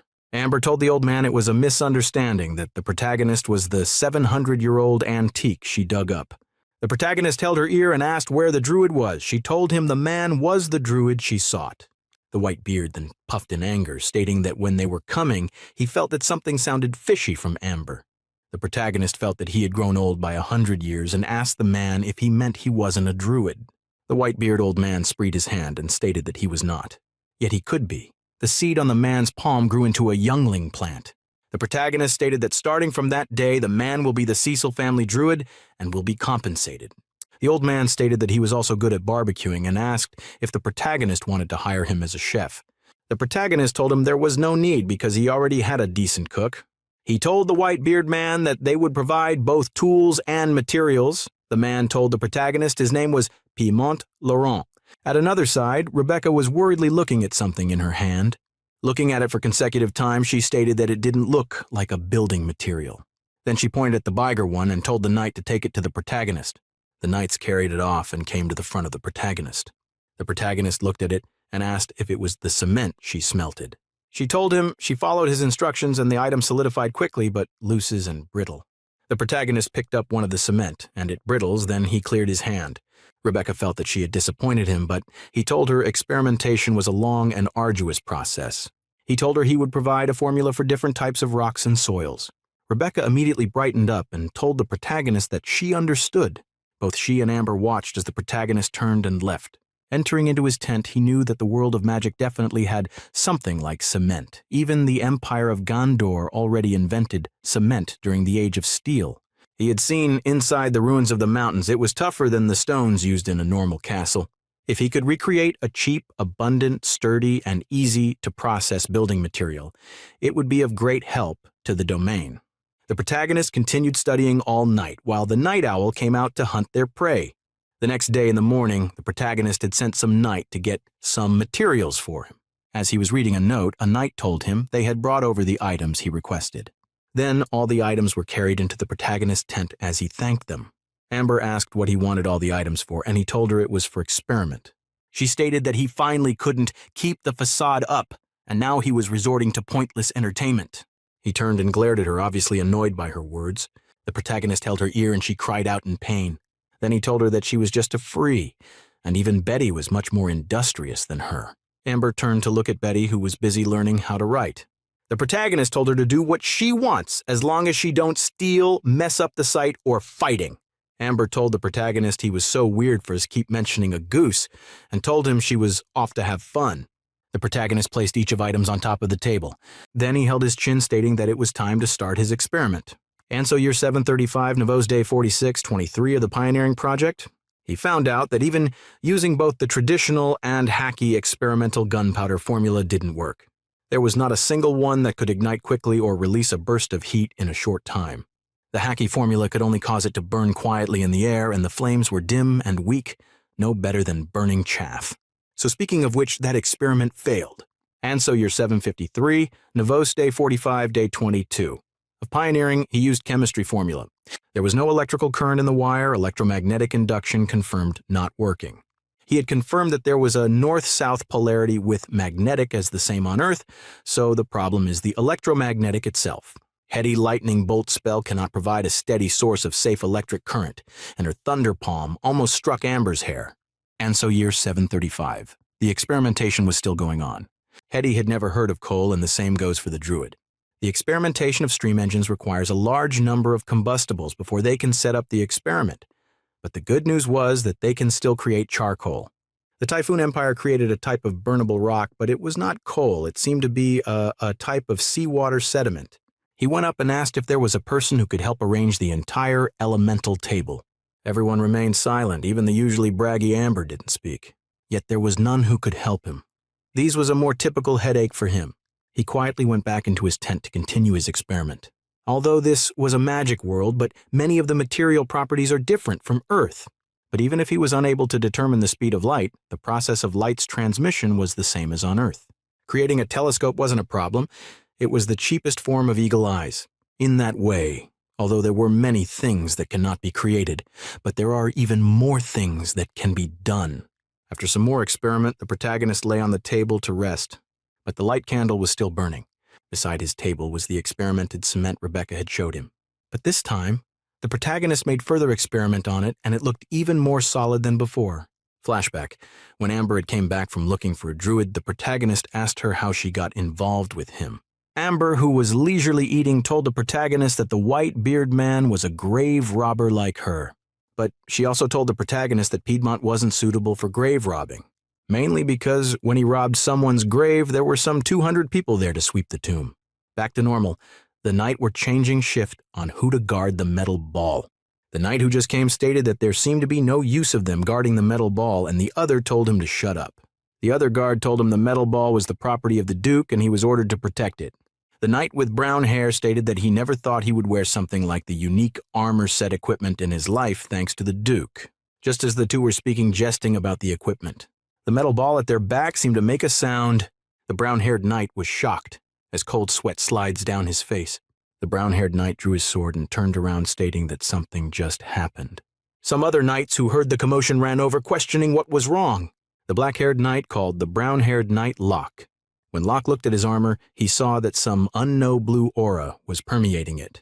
Before long, it started happening to the other knight as well, and they started falling back. Before they could back away, the black-haired knight who was just speaking with Locke started floating. He exclaimed out of fear as his armor was stuck into the metal ball, and so the others. Only Locke was fortunate. He ran as the others told him to summon the Duke because there was something wrong with the metal ball. Just as Locke almost escaped, his movement styled. He cursed as he felt a magnetic field drawing him back. With no time to spare, he was drawn back by the force and stuck on the metal ball. The knights who had been stuck to the metal ball started shouting that the ball was alive. The other knights watching were stunned and confused, but still rushed to report. When the protagonist heard the shout, he came out from his tent and Philip told him that there was something wrong with the ball he brought back. As the protagonist and Philip were running towards the place, Amber appeared out from the shadow world. The protagonist saw her complaining that she was stuck in there. She looked at the protagonist pitifully and told him to help her. The protagonist helped her out and asked how a shadow master like her got stuck inside her shadow step. Amber stated that it was just because she woke in a hurry and asked him what happened. The protagonist told her that there was something wrong with the metal ball he brought back. She wanted to go back to sleep, but the protagonist carried her with one hand and ran off with Philip. Reaching there, he saw Hetty standing and asked how the situation was and if there was any casualties. She replied that there were no casualties, but 2 militias and a soldier are stuck on the metal ball. The protagonist asked if they were pulled in like how magnetic draw in metal. Hetty answered affirmatively, but stated that the militias on sentry duty found their magical equipment losing power and then pulled in. The protagonist told Amber they would go and take a look, but for her to leave all the metals on her behind. Amber questioned why she had to do that when they were night around. The protagonist stated that she won't get paid, so she succumbed and putted away all the metal. The protagonist reminded her to put her coin pouch, and she disagreed. The protagonist stared at her coldly, and she had no other choice. She told the knight that her coin had been counted and not even one should go missing. The knight swore that he would protect the property entrusted to him, and Amber told him not to say it so loud. Hetty wanted to follow, but the protagonist told her to stay and guard there. Hetty told him to be careful, and he thought in his mind that she was a great wife material. Just then, as he was still thinking of how he would ask Hetty about her marriage matter, Amber with her poker face told him it was time to go. The two walked towards the metal ball to find a solution.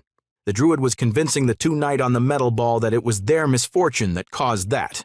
The protagonist came behind him and asked when the druids had a ritual of luck. Then he turned to the knight and asked who the first trapped person was. The black-haired knight told the protagonist he was the first to get sucked in, while the other knight told the protagonist he was sucked in when he wanted to investigate. The protagonist asked the druid to check if it was a normal magnetism. The druid told him that the soldier's armor had been solidified and they are completely immobilized. The protagonist stated that it sounds like some magic effect while bringing a metal close to the metal ball. He turned and told Amber to try and go into the Shadow Realm and see if she could dispel it. Amber immediately rushed into the Shadow Realm while the protagonist planned to move the metal ball. He placed his hand on the metal ball and pushed with all his might. All the veins on his body moved as it could show how heavy the metal ball was. Even when he pushed with all his might, his foot only broke through the ground. The druid man watching was stunned because the metal ball was totally immobile. The protagonist stated that it was light when they carried it before, but now it was so heavy that even him could not move it. The druid man stated that perhaps that was its true weight, and just then, Amber fell out from the Shadow Realm. The protagonist picked her up and asked what happened. She stated that she didn't know. When she entered the Shadow Realm, she went to touch it. But on touching it, she felt a force field around it, and she was repulsed. Just then, the white-bearded old man told the two to wait. Both turned to him, and he told them there was a sign of life on it. He told them that when Amber was repulsed, a sign of life appeared inside the metal ball for the briefest instant. Amber was shocked and questioned if the metal ball was alive, and the knight stuck to it was even more nervous. They continued searching and looking for a way to save the knight till morning came. Amber asked if it could be an egg, and the protagonist questioned if it was possibly a dragon egg. Getting a dragon egg after crossing over, but that wasn't possible. Plus, what if it wasn't, and no one knows how long it takes to hatch? If it parents comes, there would be trouble. Just then, Amber hit him on the back with her head, telling him to wake up, and he was startled. The protagonist asked why she was headbutting him, and she told him he had her take everything metal off. The lowly girl continued questioning why he was spacing out while crossing her hands on her chest. Crossing his hands on his chest, the protagonist told her that he was wondering if the egg was really a dragon egg. But she questioned if he wasn't a legendary hero who sliced through mages like he's cutting beans. The protagonist rushed toward the black ball, gently placing his hand on top of the black ball. He activated his ability after listening to what the lowly girl said, saying that he would give it a try. The protagonist told this silently, but his hand still placed on top of the black ball. Seeing that the black ball did not attack him, he told it that he came with no ill intention. But not long after, he said that he was shocked by what he saw with his eyes wide open. Because the ball spoke by asking the protagonist if it was safe outside, that's greatly surprised the protagonist. Putting away his surprise, the protagonist told the ball that it was safe, that it could rest assured about that. But the black ball looked at the protagonist silently, contemplating whether to believe what the protagonist has just said. A few seconds later, then it became angry, screaming that it doesn't believe what the protagonist said. The protagonist became angry, saying to himself that if he had his sword of pioneer, he would have overhead the black ball into two. The protagonist put aside his anger and told the black ball that he would have no benefits for lying. But the black ball angrily told the protagonist that he was trying to fool him into leaving his shell behind. But the protagonist told the black ball that he is saying the truth. He continued saying that it could try if it doesn't believe him. But even after what the protagonist said, the black ball still insists that the protagonist was trying to trick it into leaving its shell. So the protagonist told it to stay inside the shell if it doesn't want to come out, but it should set his men free first. He continued questioning the black ball if it knew that its shell has trapped 3 people inside it. The black ball, realizing that its shell has trapped people, it blamed. He senses for being affected by his shell.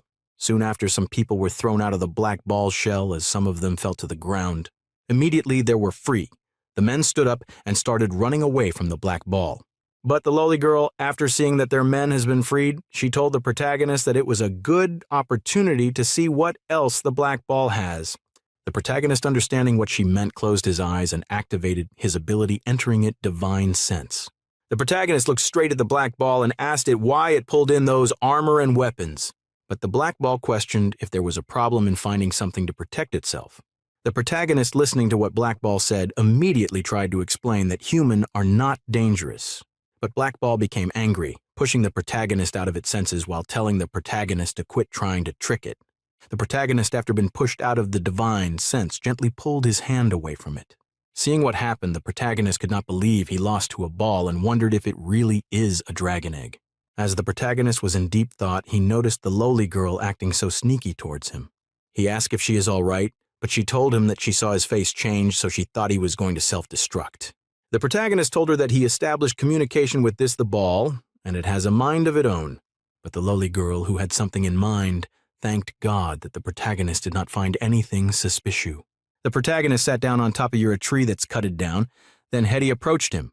The protagonist, who was already exhausted from all the talk with the ball, could not help but exclaim that it was troublesome. Hetty, now standing beside him, asked him what he wants to do with the ball, which is also called Stone Sphere. He told her that he will try to establish trust with it, so she should move all the guards away, making it think no one would experimenting with it. He then stood up and told her that it was already late, so she should go back and have some rest while yawning. He heads toward his tent. He moved aside the cotton and entered to have a rest before the next day arrives. But suddenly he saw a stone that has a blue shining color on it, and it was packed inside a wood box, uncovered. Picking up one of the stone, he realized that it is the failed products of Rebecca's cement smelting. He immediately closed his eyes, trying to sense what was inside the stone. And just as he had thoughts, the little light coming out of the stone of mana crystals and has magic reaction. He left the stone for the next day so that he could rest for that night. So the next day, he went toward a shop and gently opened the shop with his hand. Entering inside, he told Hetty that he had discovered something new, so she should have a look. The protagonist immediately poured out all the mana crystals he had extracted out of the stone and to the table. He continued telling her that he found something interesting inside the mana crystal he has just pulled onto the table. She immediately agreed, saying that she could sense it because it had a magic reaction inside of it. The protagonist agreed, then asked her if her crystal resonator could determine the mana crystal structure. She activated her ability, telling the protagonist that she will infuse it with mana to see what would happen. After the checkup, she told the protagonist that it can absorb mana from external sources, convert the mana into a stable form inside it. The protagonist finally came to a conclusion that it is a man-made crystal that stores mana inside it. The protagonist picked up one of the crystal while saying that they are constantly glowing, so he asked what their self-deterioration rate is. But Hetty told the protagonist to wait while writing down something on a book and saying that she needed to perform more experiments. She brought out a ruby vessel and told the protagonist to place the mana crystal inside it so that she could try drawing it mana out. The protagonist agreed, saying that the mana crystal not only needs the ability for input and storage, but also needs an output. Hetty moved her magic power toward the mana crystal, trying to extract the mana inside it. But the mana crystal inside the ruby vessel slowly started to disperse, leaving the vessel empty. Hetty was surprised after seeing the mana crystal dispersed inside the ruby vessel and also confused at the same time. Watching all this happen, the protagonist concluded that their experiment seems to be a failure. But before he could continue, Hetty exclaimed that the experiment is successful. The protagonist questioned if the matrix was strong when it drew out the crystals disintegrated, but she told him it wasn't. Because the crystal has an innate flaw, so the matrix could not be strong when the crystal disintegrated. The protagonist, who had no idea what she was talking about, asked her to explain what the innate flaw means. Hetty explained that since time of old, mana crystals have only been obtainable from nature, because it could be curved in different shape, and some people use it as a light lamp all mirror. And those man-made crystals have always been auxiliary magical items or even reduced to decoration in the nobility castles. But although the natural crystal dissipates at a shocking speed, the mana released can be used by mage. She continued telling him that the mana crystal he brought is not the same as the natural crystal of old times. Because when the mana was extracted, the mana inside the crystal became a mess of waste energy which was of no use. The protagonist turned around and looked at the matrix on the wall, which seems to be related to the natural crystal. Hetty told the protagonist that it is the matrix that controls a crystal's self-destruction right. She continued saying that when a crystal is damaged on the battlefield, that is the only time the matrix is needed. But seeing the protagonist in deep thought, she questioned if he was thinking exactly what she is thinking. The protagonist confirmed what she was thinking about by telling her about the glory of art. He continued by suggesting that they trigger an explosion right inside the crystal, and Hetty agreed. The protagonist started imagining what would happen in the future if he used the crystals on battlefield. He continued that it is a sword and shield that protects the people and the land, and also the silver lining after the failure of creating gunpowder. Hetty, on the other hand, not knowing what the protagonist was thinking about, said that he looks very happy. He agreed, saying that he's very angry, questioning whether she knows it will be of great use to them in the future. She agreed, saying that if it was properly processed, it could be an explosive-type magical tool. The protagonist who was living told her that he would ask Rebecca how she managed to create those mana crystals. But as he was about to leave the door, Hetty stopped him to tell him something. She told him that Rebecca is a very hard-working child, but she had never been praised much since she was young. The protagonist, or within, he will praise her properly, and he would also call the crystal Rebeccaite if she can recreate them. Hetty cannot help but say that she actually meant that he should not overdo the praises, but before she could say, it's the protagonist already left. The protagonist, who already left, works in the midst of other villagers around the time heading toward Rebecca's location. He continued after getting to Rebecca's working place. He looked around to find where she is. On the other hand, Rebecca is telling how they should perform their work, also telling them their punishment if their work is not done properly. The protagonist, hiding behind a wall, listened to how she leads all the workers on how they should do their job properly. He could not help but say that she is really a very hard-working child, but he would like to see the new furnace first. He started heading towards the building where the furnace is kept so that he will see the new products Rebecca had made. After seeing the furnace, he prays it inward because the improvement is great. Whether it is the result or the machine itself, they were perfect. What Rebecca saw the protagonist, she rushed toward him, and he told her that he was looking for her as he praised her. Continued saying that if she hadn't created it well, he wouldn't have left things behind in order to meet her. He told her that she should have some confidence, reminding her that he had told her she is the pride of House Cecil. Rebecca, who was not praised since young, seeing that the protagonist praised her, she became so excited. Unable to control her excitement, or she lost control over her strength, resulting to her breaking the building roof. After breaking the roof and flying out, the worker immediately went up the roof and started rebuilding it. Rebecca finally returned. She stared at the protagonist, innocently asking if he needs any other thing. The protagonist turned to Rebecca's new iron project and questioned what it is for. She told him she had designed an activation equipment for the common and to turn the furnace on or off. As she spoke, she walked to the project, pressing her leg on its side iron and telling the protagonist that it is on button. Soon after, the new furnace project turned on, and on it is a curved design. And then the other side of the new furnace project shined yellow and orange, showing that the turn-on is successful. Rebecca also went on to press another side button on the new furnace project, telling the protagonist that that is the off button. Like before, the furnace machine switched curved design on its outer layer. After showing the protagon is what she had built, she asked him what he thinks, and if it was simple enough. Not giving the protagonist an opportunity to speak, she told him she already gave it a name, which is Runic Trigger. The protagonist clubbed at what she said as they returned back to the workers' tent. Inside the tent, she asked the protagonist if he was going to use the crystal for explosives. The protagonist agreed, and telling her that he had named it Rebekit since she managed to create it. But she became shy and told him that only great people put their names on what they built.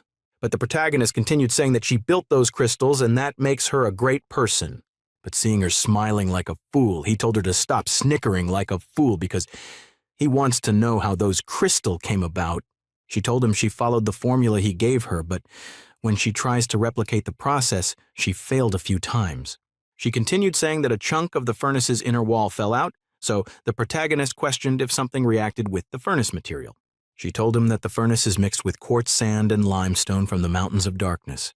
But the protagonist questioned what sort of reaction happened during the process. But to Rebecca, told the protagonist that she was too happy when producing the crystal and didn't give much thoughts to the material used. The protagonist brought an ink and pepper, writing down all the materials used, also saying that it requires a lot of experiments. He suddenly paused and asked Rebecca if a normal person could make that mana crystal. Rebecca was surprised, not expecting the protagonist to ask her that question. She agreed, saying that they could build it, but normal people are mostly careless, so even if she told them, they will still mess it up. Listening to all the things Rebecca said, the protagonist gently touched his head, saying that he feels like his hairline is receding. The protagonist told her that she produced the crystal using those methods, and she should try to find a better mixture when she has time. But she told him she heard Hetty say that he plans to make those crystals into explosive magical tools. She became excited, so the protagonist told her that the look on her face shows that she seems to have an idea. She agreed since she had studied the explosion matrix, and the mana it requires is very little. So the protagonist told her to use her idea with Runic Trigger and the explosion matrix to give it a try. She suddenly asked the protagonist if he had thought of a name for the explosive device, and the protagonist told her he would name it Art. So she questioned him if it has anything to do with art. Instead of giving her an explanation, the protagonist smiled and told her to just call it Art. While in the midst of the forest, on one of the trees, is an red apple hanging in a tempting way. Suddenly, a huge wind seems to flash past the tree as the apple disappears with the wind. A wind light could be seen jumping from one tree to the other, making people unable to identify who. Finally, the sound of footsteps could be heard as someone jumped down from the tree and landed on the ground. Biting into the apple, the lowly girl thought that the place is different from Badlands the protagonist talked about. Playing with the apple in her hand, she felt that coming to this forest is like coming back home. The lowly girl also realized that entering the shadow realm is getting easier and easier. But that was not a good thing, and she's not a mage talent person, so they could only be one possibility. The word is changing, and some kind of power is causing the barrier between the shadow realm and the real world to weaken. Nice standing beside a tree and facing their camp, she wondered if she should tell the protagonist on what she found. But even if he is interested in bizarre things, do you want that if he would experiment on her? He protagonist, who had no idea that the lowly girl is talking about him, sat on his tent and writing down something. The lowly girl suddenly opened a barrier in front of the protagonist sneakily. But before she could touch the protagonist stamp which is on the table, he stopped her and told her not to talk to them. Grabbing her on her ears, he told her that the stamp is the only thing on his table that is what something. Surprised that the protagon is found her, she questioned if he is even human and how his senses are so sharp. The protagonist told her that she has been eyeing his silver seal stamp for a few days now and he noticed it. So she told him that she just got a bold ideas and won't actually dare to carry them out. The protagonist closed the book he was holding and told her that she had tried 12 times now, and each of those times he sent her flying. He told her to say what she has in mind since there was still an hour before lunchtime means there is something worth mentioning. He continued saying that he's using her lunch break as a clock, so she should hurry up and say what is troubling her. She told him that it has been getting easier to enter the shadow realm and she found it out 2 days ago. The protagonist was surprised when he had what she said, but she asked him why he was just standing like that. So the protagonist told her that he didn't expect that she will talk serious business with him for the first time. The protagonist continued saying that the first time they met, he remembered her saying that it was the first time she went deep. But the lowly girl told the protagonist that that time she was spouting nonsense and that time it wasn't easy to enter the shadow realm. The protagonist, hearing the hands they have to drink half a bottle of shadow potion, so she was dead drunk when he met her. But she told the protagonist that she is serious because she could accurately tell the shadow realm is closing in on the real world. The protagonist then questioned what would happen if those two collides, but she told him that she doesn't know, and it won't be anything good. The protagonist could not help but ask if he was just a convenient trash can to vent her negative emotion to, but she acted unconcerned. Before leaving, she turned and told him she just wanted someone to talk to about that matter. And for how to deal with it, that was the protagonist's problem. Protagonist could not help but look at her speechless. But before the lowly girl could leave, a loud bombing sound could be heard which shocked her and cut her off guard. Both her and the protagonist were shocked by the bombing sound and also while wondering what is going on. But seeing a huge fire lifting through the air, both the protagonist and the lowly girl rushed toward the fire position. As they were rushing toward the position of the fire, the protagonist told the lowly girl that it seems like it is Rebecca's experiments. You could not help but wonder how the explosive magical tool he told her to experiment on could be so powerful. On the place where the explosion took place, all the buildings around exploded together with it. On getting to the location, the protagonist saw Rebecca and Hetty rushing out of the fallen building. Rebecca, on the other hand, rushed toward the protagonist, telling him that art explosion is very powerful, but he asked her if she was hurt anywhere. Hetty and the other and activated her healing magic, which made a bubble-like sound around her hands and healed themselves. Then she told the protagonist that they are fine and continued that the effects when a large number of crystal is set exceed their expectation. Splash just flashed the remaining healing potion on Rebecca's face, saying that she placed 2 experiment samples caused twice the amount of crystal at the same time. But the bet I made, a rejoice telling the protagon, is that twice the amount, twice the art, would increase the amount of fun for the experiment. Seeing her act like this and say all this, the protagonist could not help but shake his head, saying that she won't be able to escape a beating from Hetty. Rebecca, seeing the protagonist close his mouth with one of his hand, asked why he was looking at her like that, but he asked her if she could take a beating. She agreed, saying that she often fought with wolves when she was little, not to realizing why the protagonist asked that question. She continued explaining about the runic trigger, saying that Hetty said that the crystal didn't have an energy convergent structure. So the protagonist told them to repair the lab first, then they would tweak the experimental method as well because doing indoor is simply dangerous. Hetty immediately agreed to what the protagonist said and told him that it will be done just as he had said it. But before the protagonist could say any other thing, a guard rushed toward him, calling him. The guard continued saying that the people searching for limestone in the mountains run into mutants. This surprised the protagonist, but before he could say anything, the guard continued saying that one person already died in the mountains. Inside a room lay many injured people who were being treated with medicine by a mage. The herbal medicine are being grounded with wood and applied in the wounds on their body. One of the people trembling explains that after they enter the mountain and turned west, they run into the monsters at a fork, and they were red-colored demons, and they run straight into a few of them mistakenly. You continue saying that they run as fast as the legs could carry them, but one of their partner was grabbed by the monster, so he fell till he died. One of the soldier there asked how many monsters were there, also questioning where the westward fork is. He continued asking him how they managed to escape because those monsters are very fast, but the man No has been interrogated trembled terrible. So the protagonist told the man not to interrogate them like that because they will trip over themselves when they are anxious. He don't went on his news and asked the two people who were still conscious to come down and tell him how they managed to flee from the monsters. He told the protagonist that the monster pursued them, but the mountain part was narrowed and they got stuck. That was how they managed to escape. Hetty walked close to the protagonist and asked the man how many master they run into, telling him to be specific about the number. The man told her that there were 3 monsters at first, but when they were being pursued, they became for monsters. Hetty immediately confirmed that they saw only a portion of the monsters, which means there were more of them hiding. After listening to everything said, the protagonist would not help but wonder how those mutants appeared and where they came from. As they discussed, the doctor handed the already brewed herbal medicine to the injured men to drink. He then told the protagonist that after the men drink their brew and have a purification spell casted on them, they will be back to normal.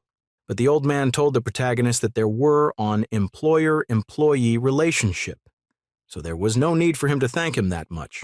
He continued saying that the people outside were already afraid because they heard about the monster's attack and he can't heal that. Because the 4 people came back screaming, so the whole cum had about it. The protagonist turns to Hetty, telling her to stop all of the exploration and gathering jobs for the day and distribute foods as normal. The protagonist then give Byron an order to increase the patrols, also to inform Philip to arm all of the new recruits and let them guard the camp. Hetty and Byron left the protagonist to complete the task they were given by him. The protagonist crossing his hand on his chest, he turns to the lowly girl about to give her own task. But before he could say anything, the lowly girl asked him if he would smash her to the ground with his big sword if she disagreed to obey him. The protagonist agreed, also saying that it would be a blow that would have her permanently stuck in the ground. On hearing what the protagonist said, she angrily agreed to obey him and go to wherever he wants her to go. But before she could leave, the protagonist told her that he's not done talking to her also, that he would be going with her. Seeing how surprised she is when she learns that he was coming with her, the question if she has forgotten what his job was 700 years ago. The lowly girl remembers that he was stuck in his tent drawing designs and studying weird alchemic solutions for so long, and that he was also in charge of fighting the monsters at the kingdom's frontier. The protagonist has placed his hand on one of the injured worker, trying to comfort them after they had witnessed the monsters in the mountain. You told them that if they are only 3 or 4 mutants roaming around, he would deal with them when they get there. And if they are, is one of them, both him and the lowly girl can safely retreat with all of them. However, he needs them to lead the way to search for the mutants monster since they might remember the road. But the 2 men started crying, screaming that they don't want to die because those monsters would eat them. The protagonist angrily told them that it is an order. He continued that he will do his duty and protect them until they return safely. But the 2 of them said at each other, not quite believing what the protagonist said, saying that they might probably be pushed toward the monster. The protagonist, in their face filled with disbelief, got down on his knees to give them another motivation. The protagonist began by telling them all his past victories 700 years ago, showing that those monsters are nothing to him. And if the monsters were to really come, the men being beside him will be the safest place to stay.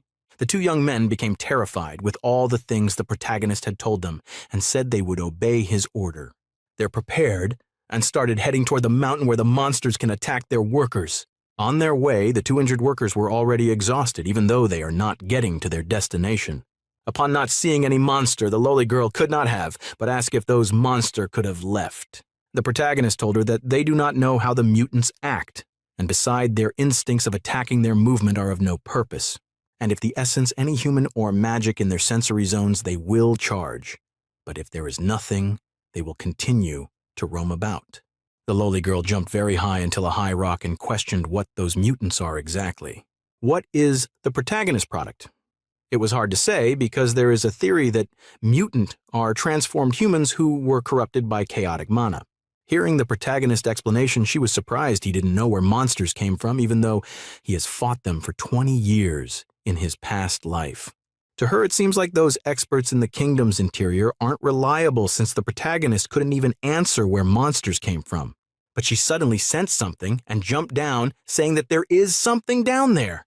On reaching there, she saw a purple claw used as a door, so she called the protagonist and the others to come closer. On seeing this, the two workers were terrified when they had the protagonist say that the mutant monsters seems to be closed. The protagonist immediately grabbed the hold of his sword, ready to kill any monsters that come their way. He pulled out the whole long, huge sword in front of him and stood firm while his two workers trembled on the ground in fear. He looked ahead and saw purple gas everywhere and told the lowly girl that's the mutant monsters are over there. And those mutants' creature seems to be injured because its bone could be seen exposed with the purple skin pathed, and on its shoulder there were horn around it with a sword which will stop until the mutant monster's body. It stood with bone grown on different parts of its body, and its purple skin looks like that of a slime that would wear off. The lowly girl immediately activated her own magic ability, opening a barrier ready to fight off the mutants. Landing behind the protagonist, she told him that there are 4 mutant monsters behind those purple gas. The protagon is immediately so that he will face them head-on, so she should find an opportunity to stab them in their back. The lowly girl agreed with the protagonist, stretching out her hand, giving a thumb up, saying that he should be on his mark. After she was done counting 1 to 3, the protagonist raised his sword up high and rushed towards the mutant monsters. In the middle of his run, he jumped up to the sky, vanishing from the spot he was standing on, which surprised the mutant monsters that were expecting to see him attack them. The mutant monster in the front looks around at the location the protagonist was standing since he couldn't find him. The protagonist, who was already close to one of the mutant creations, slashed his sword downward, making a huge splatter of stones. The mutant must have immediately lost towards the protagonist and roaring loudly. Amber, on the other hand, used her shadow skill to spy on the monster she would sneak an attack on. On getting a target, she jumped out of her shadow skill and attacked the monster from the back with a dagger. The slash killed the mutant monster immediately after it was attacked because it didn't notice her. The monster fell to the ground while Amber gently wiped her daughter with a smile of victory and her face. But because she is out of her shadow hiding skill, she does noticed by the other mutant monster, and they started rushing toward her. She immediately activated her shadow skill again and jumped into it to hide herself from the monsters. While on the protagonist's side, he was attacked by a group of mutant monster and one is using a sound technique. But the sound technique does not affect the protagonist as he continued fighting the monsters head-on. With a single slash, the protagonist killed the mutant monster with his large sword. But it suddenly noticed something from Amber's side when he had her voice in a mutant monster sound. On Amber's side, even after she entered her shadow hiding place, a strong mutant forced it way in with its monster roar. The monster roar kept affecting Amber, so she covered her ears with her hand while screaming for help. She continued screaming for help, also saying that she was going to die repeatedly as the mutant monster attacked her. The protagonist immediately rushed to her direction and rising up his sword and attacked the mutant most from behind. Amber, who is still kneeling on the ground in fear, failed to notice that the mutant monster is already cleaved into 2. When she finally noticed the dead mutant monster, she immediately relaxed to the ground, trying to calm her fear. She could not help but say that she still need to improve her ability for running away, while wiping off the sweat on her head. When the protagonist heard what she said, he told her that a normal person will think of increasing their melee combat power. But she told the protagonist that her melee combat ability is already maxed out, and she knows she can't increase it. But seeing the protagonist so focused on something, she asked him what he was looking at, and he told her to come and take a look too. Looking at the dissolved mutant monster body, they saw an iron that looked like a sword head. Amber asked the protagonist what it was. The protagonist told that it is a Gandorian-made sword used by northern centuries back. Amber asked if the protagonist is concluding the monsters came from the Gandorian wasteland. She told him it is surrounded by Elven Land's Grand Wall. But the protagonist told her that mutant would slowly disintegrate after leaving the monetide zone. And that is unless their number have exceeded the limit and are able to change an area into a new chaotic mana zone. Otherwise, the monsters can't survive outside the world for this long after here. Once the protagonist said, Amber became afraid. The protagonist continued saying that the sentry tower efficiency has fallen due to long use. Still, the barrier will restore itself after a short period, but unemployed him to speak like a normal person. So the protagonist told her that the barrier has a hole in it, but it will repair itself. She noticed what the protagonist was doing today, corpse, so she became afraid and asked if he was mutilating the mutant corpse. But the protagonist threw a part of the monster's body to her, telling her that taking it back would calm everyone down. She could not have raised it up in fear when she had the protagonist say he will get another one. She told the protagonist that instead of calming everyone down, it would scare them witless. But the protagonist told her that for those who had witnessed the mutant monster's killing would heal faster if they saw the dead monster. And although it is a little graphic, but it works in the best, he stood up and told her that they should head back. The protagonist continues saying that after their head back, he would visit the Grand Wall because simply guessing does not give him peace of mind. As they head back to the camp, the mountain workers could be seen hiding behind a stone. They were surprised to see the protagonist and Amber carrying body parts of a dead mutant monsters. The protagonist immediately told the workers that he and Amber had killed the mutant monsters so they should head back to the camp. He continued saying that the monsters are weak just like before, so it can't threaten the safety of the camp. He then asked the men if they knew what to say when they get back to the camp. They agreed and asked why Amber screamed for help. But the protagonist told them that it was her battle cry. Amber immediately agreed, saying that it is her battle cry. The protagonist continues saying that it was one strike that he took to kill the monster. As the workers repeated what he said, then he told them that they should head back to the camp while saying that fight was a victory march. Finally, in front of the camp, there's two there while looking as move around from one place to another. When they finally entered the camp, Hetty came out from her workshop to welcome them back. While the protagonist and Amber works in full of proudness while holding out the dead monster's body parts. Why Amber, on the other hand, gathered with the workers around telling them how she and the protagonist fought the monsters like it was nothing. The protagonist went toward Hetty and asked her if she knew any supportive magic like a magic screening barrier. And she told him that she had learned all the spells that are beneath the intermediate level. So he told her to follow him to the mountain. She asked him if the monsters wearing destroyed, also saying that she saw the trophies he brought back. The protagonist told her that he suspects there is a problem with the Grand Wall and there are more mutants roaming than the one they saw. She rushed toward her things, saying that she would change into a short robe, then they will depart immediately. While Amber begged to finish her story about the fight to the people soon, they were standing on top of the mountain. As they work, Amber asked the protagonist if he knew that there are many more monsters and asked if he saw them. The protagonist told her that once the monsters' number exceed a certain threshold, they would bring with them the mana tide's corruption. She asked if the monsters didn't sense any life, would they stand aimlessly, and the protagonist agreed. Hetty told the protagonist to have a look at the mountain because there is something strange on the mountain pass toward the south side. She immediately points at a particular part of the mountain where black smoke is coming out from. Soon it got bigger, and small black smoke increased greatly and flies toward them. The protagonist told Hetty to use mana screening barrier immediately. Hetty immediately activated her mana screening ability and used it to protect herself, the protagonist, and Amber. The protagonist told that it felt familiar, and she told him that when the old Cecil domain was destroyed a few months ago, that Aura was present. At the downside of the mountain were filled with mutant monsters who had sensed a life on top of the mountain and were coming out. Suddenly a stone fell from the top of the mountain and fell on one of the monsters' head. It roared angrily and raised his head up to see where the stone fell from. Raising its head up together with the other mutant monster, they saw three figures standing on top of the mountain. When Amber saw the mutant monsters at the downside of the mountain, she told the protagonist that she don't want her salary anymore and was going home. Amber to the protagon is that it wasn't the worst-case scenario because the swarm could overrun the camp 3 times over. The protagonist told her not to be afraid that the fog on the ground will cause how to feel an oppressive sensation, but their number is less than that. No, she told him that although their number are no much, but they were only 800 people in the camp, but 700 can't even fight. The protagonist told her that he feared they would increase. Like the one in the past pops out of thin air, but this one's, they are not naturally growing. Hetty told the protagonist that the monsters were moving north toward the mountains and will arrive at the campsite sooner. When Amber heard what Hetty said, she immediately raised up her hand, saying that she had a plan on how to deal with the monsters. She told the protagonist that she will stick and take one out, then he would jump down like a god and take down the remaining 999 with a single swing. Then his great-granddaughter will cast a few arcane blots to add to the grandeur of the scene. She continued saying that he could continue to be a lord and focus on his agriculture while she would find a tavern to spin tales. But before she could finish what she was saying, the protagonist and Hetty already started living, so she called them, telling them she was not done talking.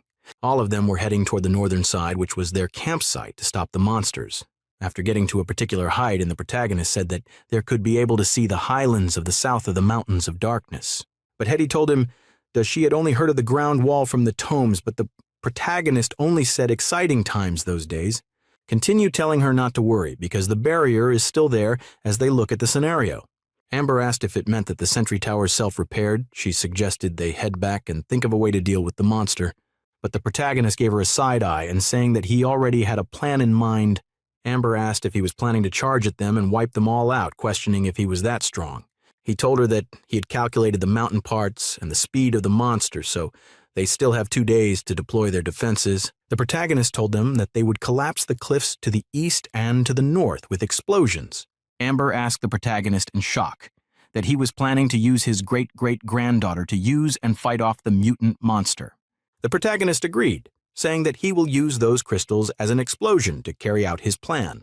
And that explosion crystals is none other than Rebekite, the crystal that Rebecca made. All of them came back to the campsite to have a meeting on how to deal with the mutant monsters. The protagonist told the soldier that there would be more mutants nearing thousands heading towards their camp. One of the mages stood up and told the protagonist that he quit and they can also keep his wages. The protagonist asked why he is reacting the same way as Amber, he continued, that he can speak his price once he was done talking.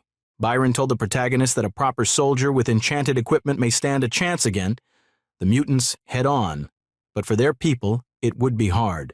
The protagonist agreed, saying that it is why he didn't plan to face those monsters head on. Rebecca immediately stood up and asked the protagonist if they were going to abandoning the campsite. But the protagonist disagreed, saying that they were not abandoning the camp, at least not on their current situation. He continued that the monster will need 2 days to reach a position where they will be able to detect the camp. But he needs a large amount of Rebekite. Rebecca immediately agreed, saying that those crystals can be useful. She continued, saying that if they stick them in between rock and carve an explosion matrix beneath them, they can bring down an entire cliff wall. But Byron asked if that can really kill the monsters because they are extremely hard to deal with. The protagonist told Byron that he had faced the mutant in combat before, so he should know they are not invincible. He then turned to Rebecca, saying she might be done with the combination of the runic trigger and trap. Rebecca agreed, saying that it was easy and is the simplest trigger that only needs a few stacked up rocks. When the protagonist heard what Rebecca said, he could not help but say, in his mind, that she is very talented. At the northern cliff wall, the workers the protagonist brought were trying to find crystals and telling them they don't have much time. One of the workers brought out crystals from the cliff wall. It is meant for creating weapons, and the protagonist is their protector against the monster. The workers soon received another order to check if the crystals are glowing or not, because the ones that aren't glowing are useless. And if they mess up there, the entire Cecil domain will be done for, so they should remember that it is their home. Amber finally came back from where she was sent and told the protagonist that she is back. She also told the protagonist that the monsters are very close, about half a day's time, and the protagonist said it was about time. Amber told the protagonist that she took the risk and left the Shadow Realm for the briefest moment to draw them back to the right path. She continued to say she might as well gamble with the protagonist, and who knows, she might actually survive. Hetty immediately activated her ability, trying to help the workers detect where some crystals are. And each place her hand points at, it could show circle line, which means it detected crystals. Amber could not help but say that no one would believe her if she told them Hetty is a low-level mage who can't even cast a proper ice bolt. At the southwest side of the mountain pass, the workers were busy digging the ground in to build a tent. One of the soldiers joined the group as he dug the ground with his shovel to help the workers. But what he saw surprised him, because when digging he found a black object buried on the ground. When he brought it out, he could not help but ask Knight Byron if that was unchivalrous. But when Sir Byron heard what his junior said, he asked him if he was talking about laying traps. Not allowing the young man to answer, he continued asking him what he thinks chivalry is. Philip answered that a chivalric knight should face the enemy in proper melee combat and arm himself with courage to protect the people and the land. And if they win, they would return in glory, but if they fail, they shall perish on the battlefield. The knight, surprised and speechless at the same time when he saw Philip stand as if he was giving announcement. He could not help but tell Philip that he is talking like those old scripture thumpers. He continued to tell him not to forget the laying of these traps is by his grace's order. Philip then told Byron that that is the reason he doesn't get the plan. The commander touched his jaw and said, that the total fits with the notion of chivalry, just like the counter-cavalry formation on the battlefield.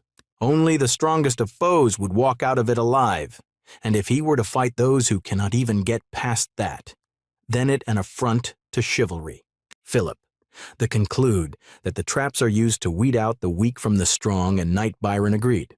But when he saw that Knight Byron had left, he crossed his hand on his chest, saying that Byron was purely talking nonsense.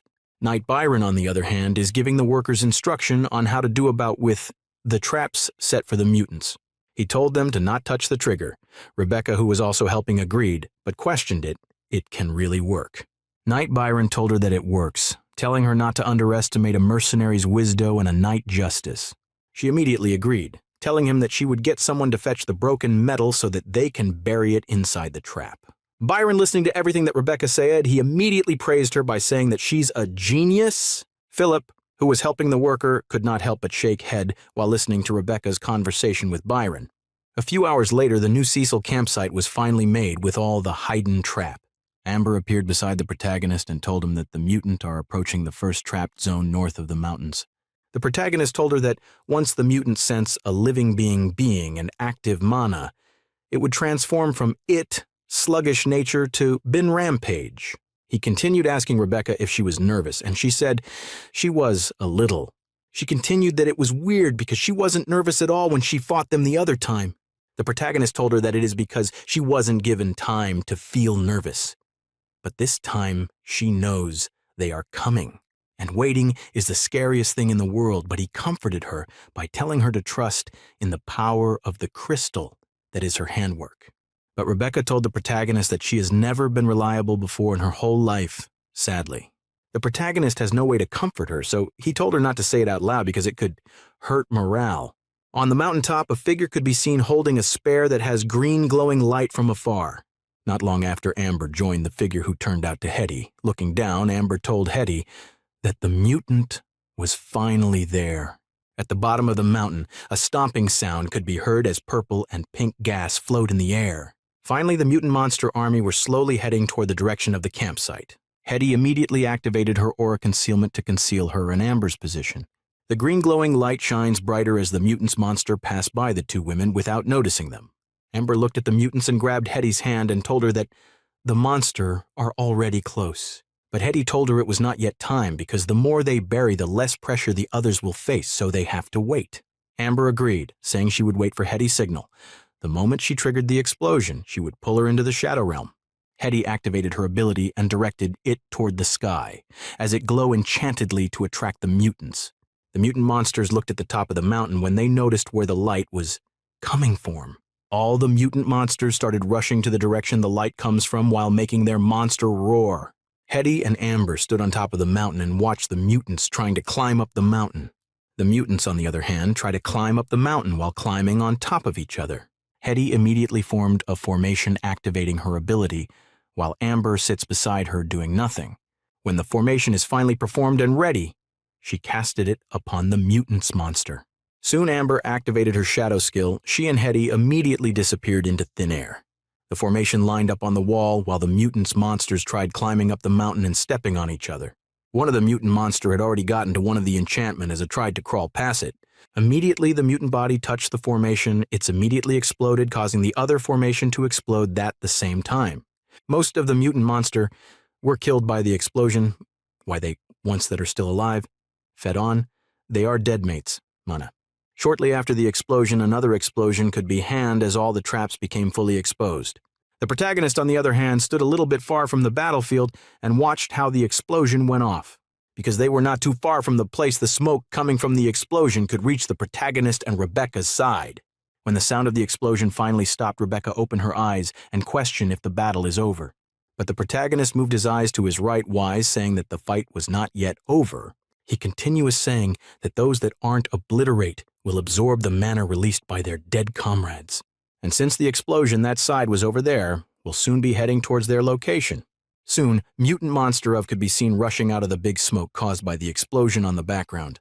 As they run, body parts and pieces of flesh could be seen on the floor, which belongs to the dead mutant monster. As the monster run around toward the protagonist, one of the mutants suddenly stepped on a gummy flesh of their fellow mutant. Not long after the mutant stepped on it, fellow dead monster, that place exploded and destroyed the monster. All monsters started running away, but most of them got sliced into pieces by the explosion as it tries to run away. Some of the most of which body has been sliced into crawling on the ground while making their monster sound and stretching out their hand. Most of the soldiers that were with the protagonist saw this sin, became disgusted and terrified. They stared at the monster which body has been sliced, but it was still alive. Their eyes could not help but shake. The protagonist realized that blowing the mutants up, although it felt good, but if the target is a swamp of fools, eat effect will be greatly affected. And it won't help in raising his men morale. The horrifying scene would only scare them instead. Byron immediately laughed, saying that those mutant monster are weak and foolish, telling the other men to look at how they are blasted silly. He continued saying that a good part of them even got stumped to death by their own kind before they could even crawl over. He began saying that he wondered how they got scared by those silly mutants while asking what Philip thinks. But inside, he was praying that Philip could help him complete what he was going to say in order to raise the men morale. Philip immediately said that knights should not laugh at the weak. Their current story state is only because of the wisdom of the protagonist. All the soldiers immediately rejoice, agree with Philip, and questioning why they were afraid of those mutant monster. The protagonist could not help but said that Baron and Philip have talent. Especially Philip, he may look all serious, but he's a proper man. The protagonist immediately announced that they should leave the celebration for after they were done with killing the mutants. Holding up his sword, he told his men to draw out their blades too so that they would fight with the mutants. When the mutant monsters notice a life around, they immediately charge towards the protagonist and his men's position. It became a war between humans and monsters. Immediately the protagonist told his men to charge, and the mutants, the men after charging towards the mutant monsters, immediately started saying that it is their second clash. And their first time was at the old Cecil domain, destroyed by dragonfire, so everyone should survive as before. And at that time, they were using normal iron weapon against those invisible, regenerating mutant monsters, slicing through one of the mutant most, or their continued saying that this time was different from the last time. And the battlefield, both the men and the monsters were fighting against each other to save their lives from being endangered. Byron told the men not to charge too far ahead, not go past the fences, and they should not step on their own trap. One of the mutant monster whose body was chopped off but the head is still moving got killed soon after being noticed. And it was the protagonist who used his sword to kill the mutant monster when he noticed the head was still alive. The protagonist turned and looked at his men who are fighting off mutant monster way larger than them with their sword.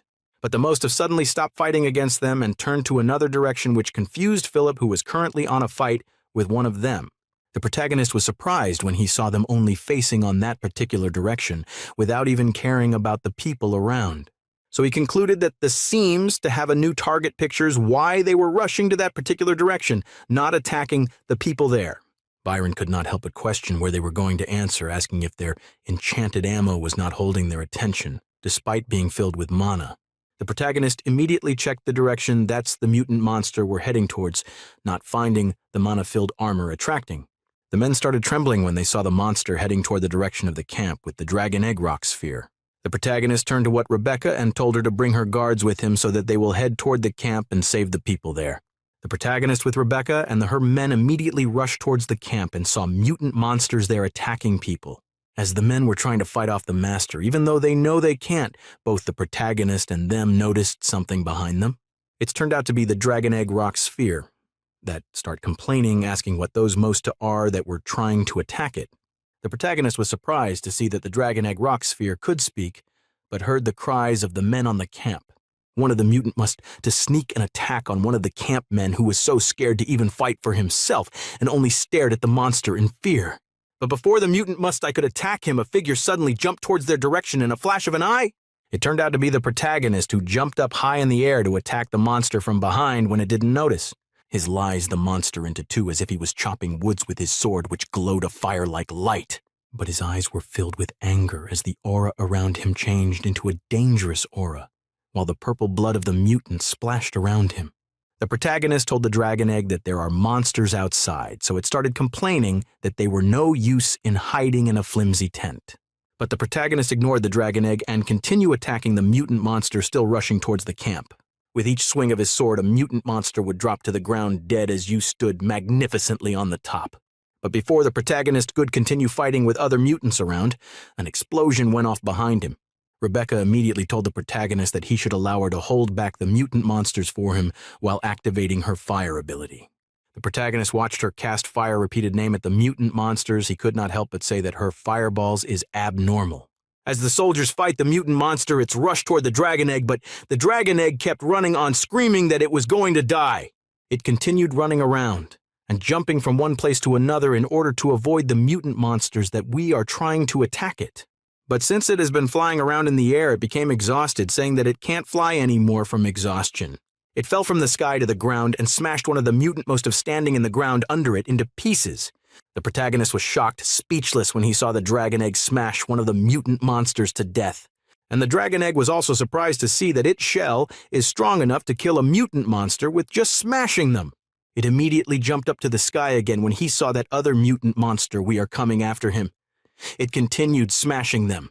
Seeing this, the protagonist concludes that he doesn't need to rush into saving the dragon egg, because even if the world end, the lunatic egg would be fine. On the battlefield, only one of the mutant monster was remaining. It stood up, even though some part of its body had been torn apart. But before it could attack any other person, it was sliced into 2 pieces, and it gave it last monster roar. It turned out that it was Philip, who had lies, dating to 2, and his word was still in the position even though the monsters is already torn apart. After killing the last monster on the battlefield, he stood up with sweat dripping down from his face. He held onto his sword firmly. Announcing that it was the last mutant monster on the battlefield, all the soldiers' sons down to rest, while some help each other.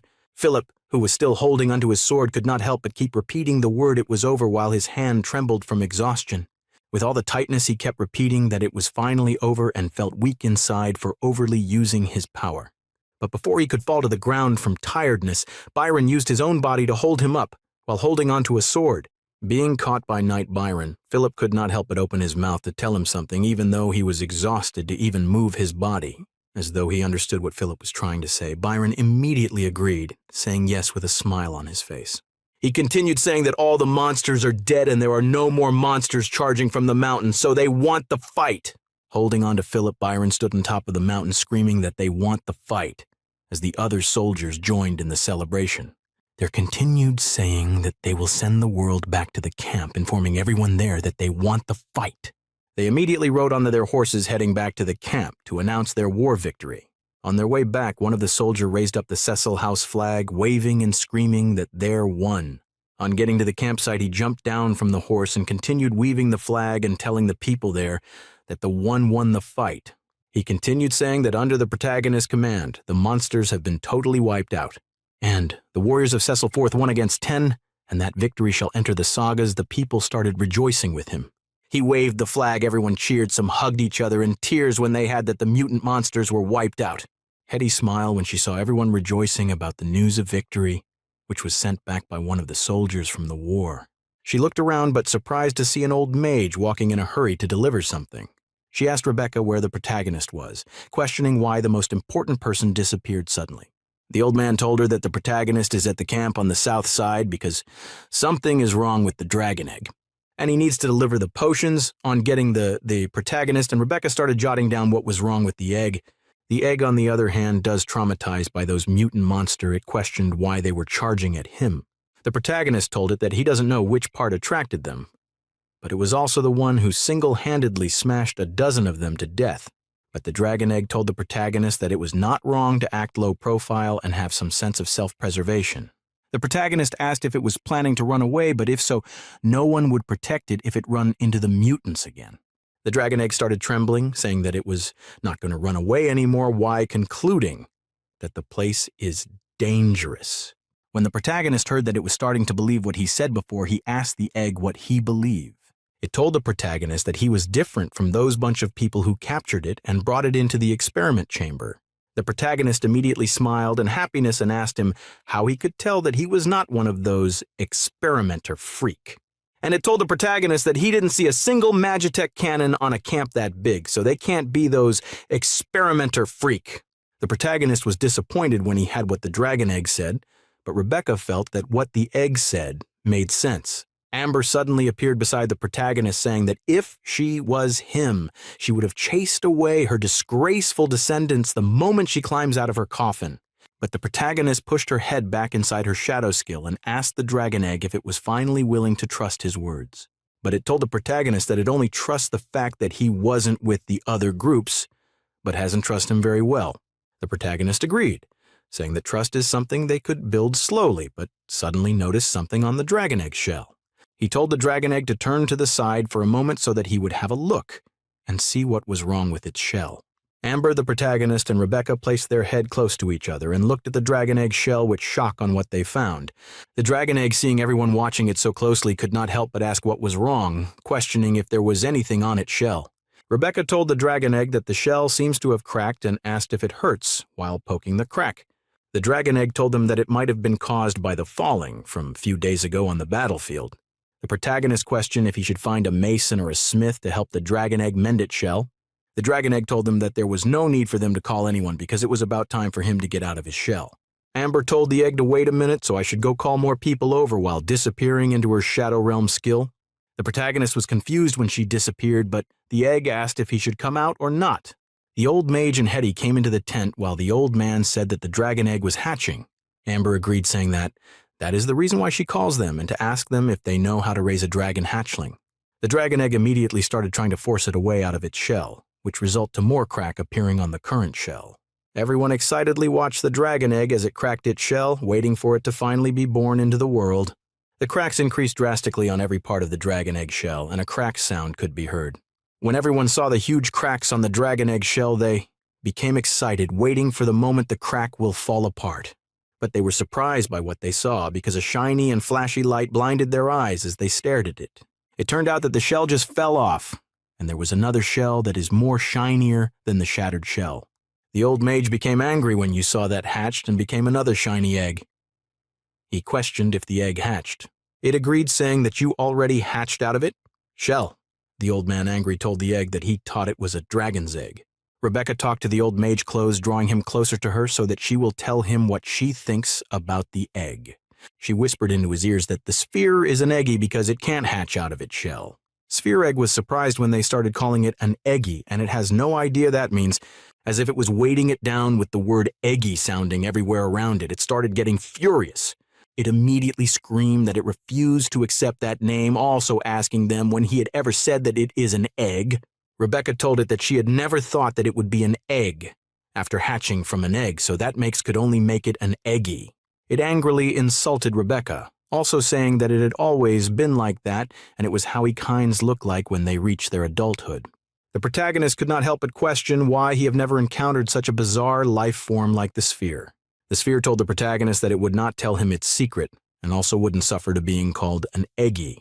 Hetty knocked on the sphere shell and asked if it has its own name since it doesn't want to be called an eggy. It agreed, immediately saying that it has a name, that it was called before when it was with his kinds. But after thinking for so long he couldn't remember what they had been calling him, or what the experimenter freak also called it. It turned and told the protagonist and the others that it has forgotten the name it was called in the past. The protagonist angrily pointed at the sphere and asked it what he was supposed to call it if it doesn't remember anything, asking whether it was Nicholas Egg. When the sphere had the name the protagonist decided to call it, it told the protagonist that the name isn't bad and sounded nice. The protagonist could not help but say that speaking with this guy inside the tent would kill him 3 times faster, and he still had many other things to deal with outside. He told the sphere to stay inside the tent, and he still had things to deal with since there, I just went through a monster's assault. The sphere agreed, challenged the protagonist to go to his business while he will stay alone in the tent, which gets it totally egg-housed. As they left the tent to go and deal with the aftermath from the war, Hetty turned back to look at the sphere. She could not help but stop the protagonist and asked him if they were going to leave the sphere just like that inside the tent. The protagonist asked if she wants to bring it to the lab and open it up to study it, but she immediately sealed her lips. She could not help but think in her mind, saying that she doesn't want to open it up as the protagonist said, but at least she wants to drill a hole and see what inside it.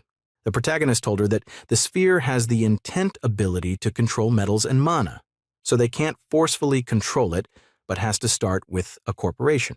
But of course they had to heighten their guards, replacing the militias with their household guards. so that the guards could report immediately if something happens without fighting it, because it could take out a mutant with a single blow. Hetty could not help but ask if the protagonist thinks the sphere is a magical creation of the Empire of Gandor. The protagonist agreed with what she said, even though the Empire of Gandor isn't omnipotent, because even the arcanists and puppet meisters of the Age of Starfire could never create a magical being of such intelligence. He immediately told Rebecca to forget about the magical experts in artificial intelligence. He continued saying that artificial beings of such intelligence has never appeared in any of the kingdoms or races across their continent. But he was interrupted by the old mage who kept exclaiming why the egg wasn't a dragon. Not noticing the protagonist, the old man kept screaming angrily, "Why was the egg not a dragon?" repeatedly. Amber asked him why he was so hung up about the sphere not being a dragon egg. The old man told her that if it was a dragon egg, that means that a dragon would hatch out of the egg. He asked if she knew how much money she would make by just taking its shed scales or drawing a bit of blood. The protagonist appeared behind him and that his line of thought is enough to get him hung 40 times, so he should just tell him about their wounded soldiers. He told the protagonist that he doesn't have to worry about the wounded because he has sent his best batch of potions there. He continued telling the protagonist that he thought that even though his plan worked, he would end up with a bunch of dead soldiers. The protagonist told him that he underestimated Gandorian equipment, and soldiers from that age are very hard to kill. The old man told the protagonist that he heard most of the armor and combat crystals are damaged in the battle. Soon he would be left with nothing. The protagonist told the old man that he should not worry because they have better weapons. And to top it all, they even have an even better train of thought, he smirked while pointing at his head. Amber suddenly appeared beside the protagonist and asked if he meant those exploding crystals he used to make the traps. The protagonist agreed to what she said, immediately saying that she was getting his point why carrying her up. Amber told the protagonist that those crystals are powerful but are very restricted in their usage and lack a safe way to detonate them. She continued saying that when Hetty detonated them, it almost scared her to death. Say complained and insulted Hetty. When Hetty heard what Amber said, she asked if it was her that Amber is calling a big-chested but brainless person. Amber was surprised to see that Hetty was behind her and had everything she said behind her back to the protagonist. As they were arguing with each other, the old mage was busy thinking of hatching a dragon egg, while Rebecca listened to the girl argument. The protagonist, on the other hand, was in deep thoughts, thinking about what Amber had said about the explosion crystal. He concluded that any new things are bound to have flaws in them that they had not noticed. And now that they have dealt with the mutants, it's time to focus on those flaws of the explosive crystals. That the other side, a skeleton is nailed on a wood with a nail on its forehead. All the skeleton nude on the wood has nails on the forehead, and the shape of their bone is different from that of a human. A tent to be seen beside bonds of dead mutant monster skeletons. As the workers there were moving the corpse, all the people from the Cecil house gathered around from an announcement about to be given. Hetty immediately activated voice amplification, the Amplify, so that anything the protagonist said could be heard. The protagonist immediately rested his sword and stood beside one of the mutant monster skull. He immediately called the people of Cecil Domain, and his voice could be heard because of the voice amplifier. He told them that he has 3 announcements to make, so they should pay attention closely to everything as he say. First, he swung his sword to direction of the dead mutant monster skeletons. The sword still pointing at the skeletons of the mutant monsters, the protagonist told the people that those are the monsters that destroyed Cecil Domain. The people, terrified, and some of them were covering their mouth when they heard what the protagonist said. The protagonist continued telling them that those mutant monsters are the ones that slewed their kinsmen. And not too long ago, they were the same monsters that threatened their lives on the campsite. Using his leg to stomp on the skull beside him, the protagonist announced that they have finally defeated them. He continued saying that it was a direct blow and an overwhelming victory. The 1,000 mutant monster they fought were 10 times the numbers of their guards. The protagonist finally declared that even though the mutant number were 10 times the number of their guards, they never managed to step into their camp. The people immediately started rejoicing after the protagonist announced their war victory. He questioned if all of them know how powerful and terrifying those mutant monsters when they fought against it, and they should know that those mutant monsters are not invincible, nor are they undefeatable. The protagonist placed his sword back on his waist sword sheath so that he could continue speaking with the people. So, in order to celebrate the victory, after the day's work is done, everyone in the camp would have meat stew and white bread. He continues saying that they would also have beer shipped from Tanza. Everyone in the camp started rejoicing. Secondly, he would like to thank every single person who contributed to the defense of the campsite. When they heard this, the people were confused and started questioning what the protagonist was talking about and why he was thanking them. Raising his head up to the sky, the protagonist continued telling them that the land is not only his dominion, but it is also the home of all of them, including himself. Everyone started climbing up the stairs to meet the protagonist. The protagonist told the people that the ones defending the land, and not only him and his army, but everyone, because they had contributed to it. Pointing to the yellow-head old man, he told the man about all the waste he had smelted and crystals he picked. Pointing at another man who had a scar on his face, the protagonist told him about the wooden boxes he had made and runes he had engraved. Turning over to an elderly woman, he told her about the herbs she had picked and the clothes she had washed for the soldiers. Then an old man with brown cap, you also told him about the holes carved along the walls of the mountain of darkness and the trap dogged along the mountain paths. He continued telling them that all their contributions have protected their home and also their lives.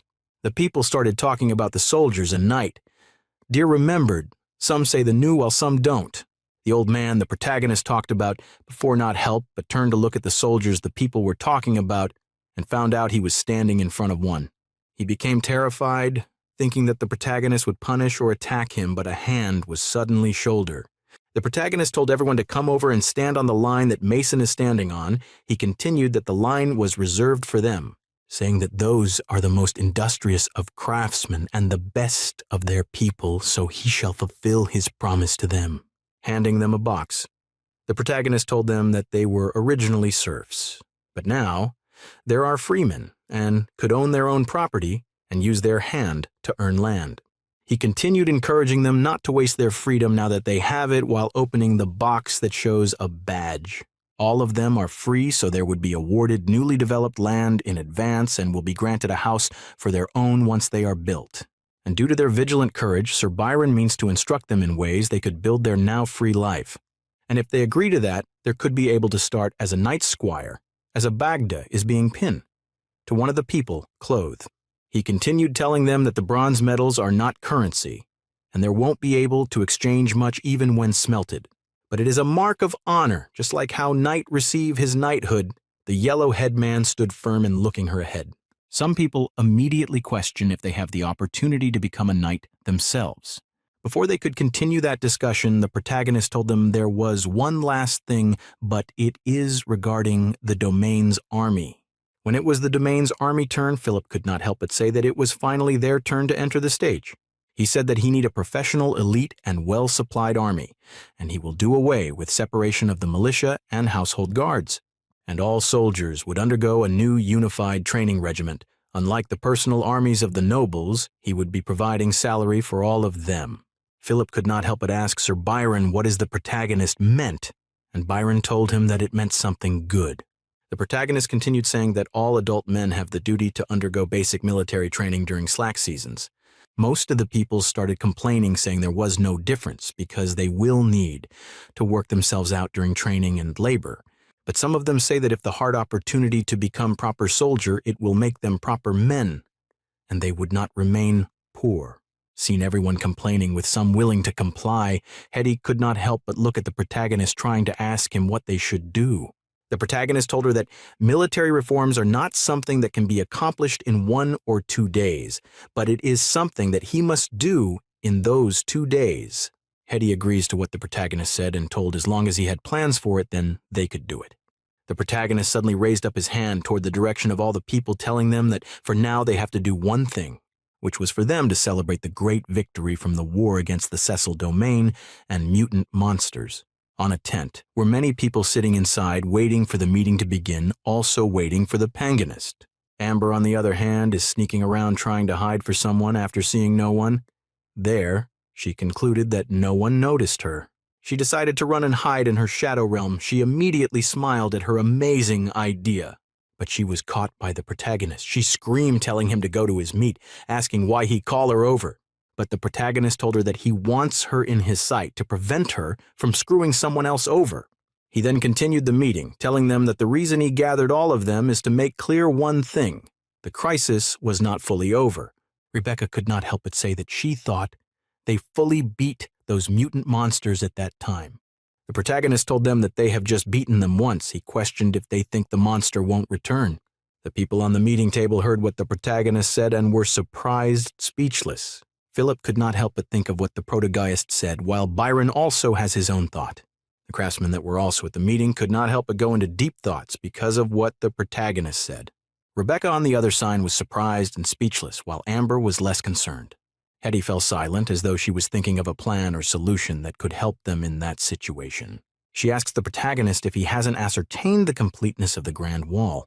The protagonist told her that it's repaired itself, but who knows when it will break down again, so victory can't put them at total ease. He continued saying the Grand Wall is aging and they need to make preparations for its next breakdown. Amber immediately told the protagonist that there was nothing to talk about because all they need to do is run away. The protagonist said that once the Grand Wall collapses, the contamination will spread across the entire continent, then there will be nowhere to run to. Philip could not help but say that if the trap weren't as efficient or if the monsters weren't lucky in triggering the trap. The battle results could have been the total opposite from what had happened. Slamming his hand on the table, he said that the mutants' individual physique are far beyond ordinary humans, and as their number increases, the aura they emit will be enough to kill every living thing in a large area, so their victory isn't that reassuring. The protagonist agreed, saying that they can't be blinded by the victory because the camp is still weak and they were far from establishing themselves.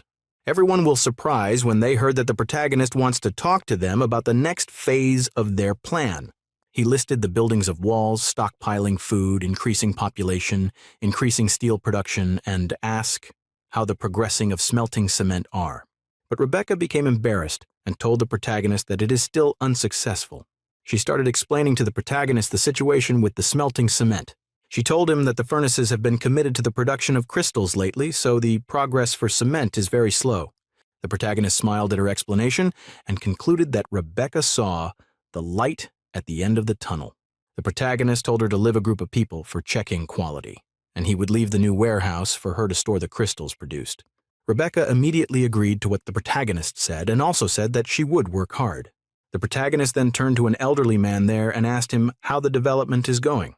He told the protagonist that he had developed 100-hectare farming ground to the east and west and planted sweet roots, so everything is fine. Because the plants are growing rapidly so they can expect a harvest before Nivose comes, they would have a surplus of foods.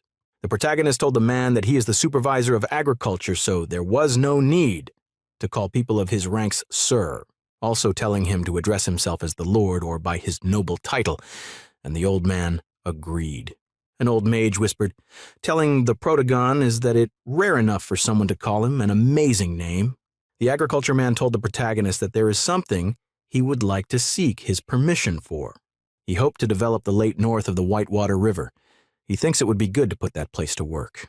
He continues saying that meaning people are worried about the monster incursion, so if they develop the other side of the river, it would ease the people's worry. The protagonist agreed immediately, saying that before the development, they have to build a bridge. He turned to Hetty, saying that they can't rely only on a few raft for the building. He then told her to take notes. And as for the population, he asked Hetty what she thinks about it. She told him that the easiest way is to purchase serfs. But doing so requires a sum of money, and they might not be able to purchase the number they need. The next one is to accept refugees. Because of some problem at the south, there are many refugees with no place to live, and many nobles see refugees from other domains as livestock cheaper than serfs, because they leave after being given some food. But the problem are apparent too, because if they let a land number into the domain, it will probably cause many security problems.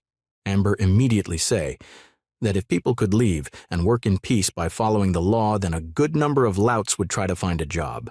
She continued questioning if they think people choose a life of thievery, knowing that it's either starving or getting whipped. Hetty was surprised when she heard what Amber said, so she stopped to think about it.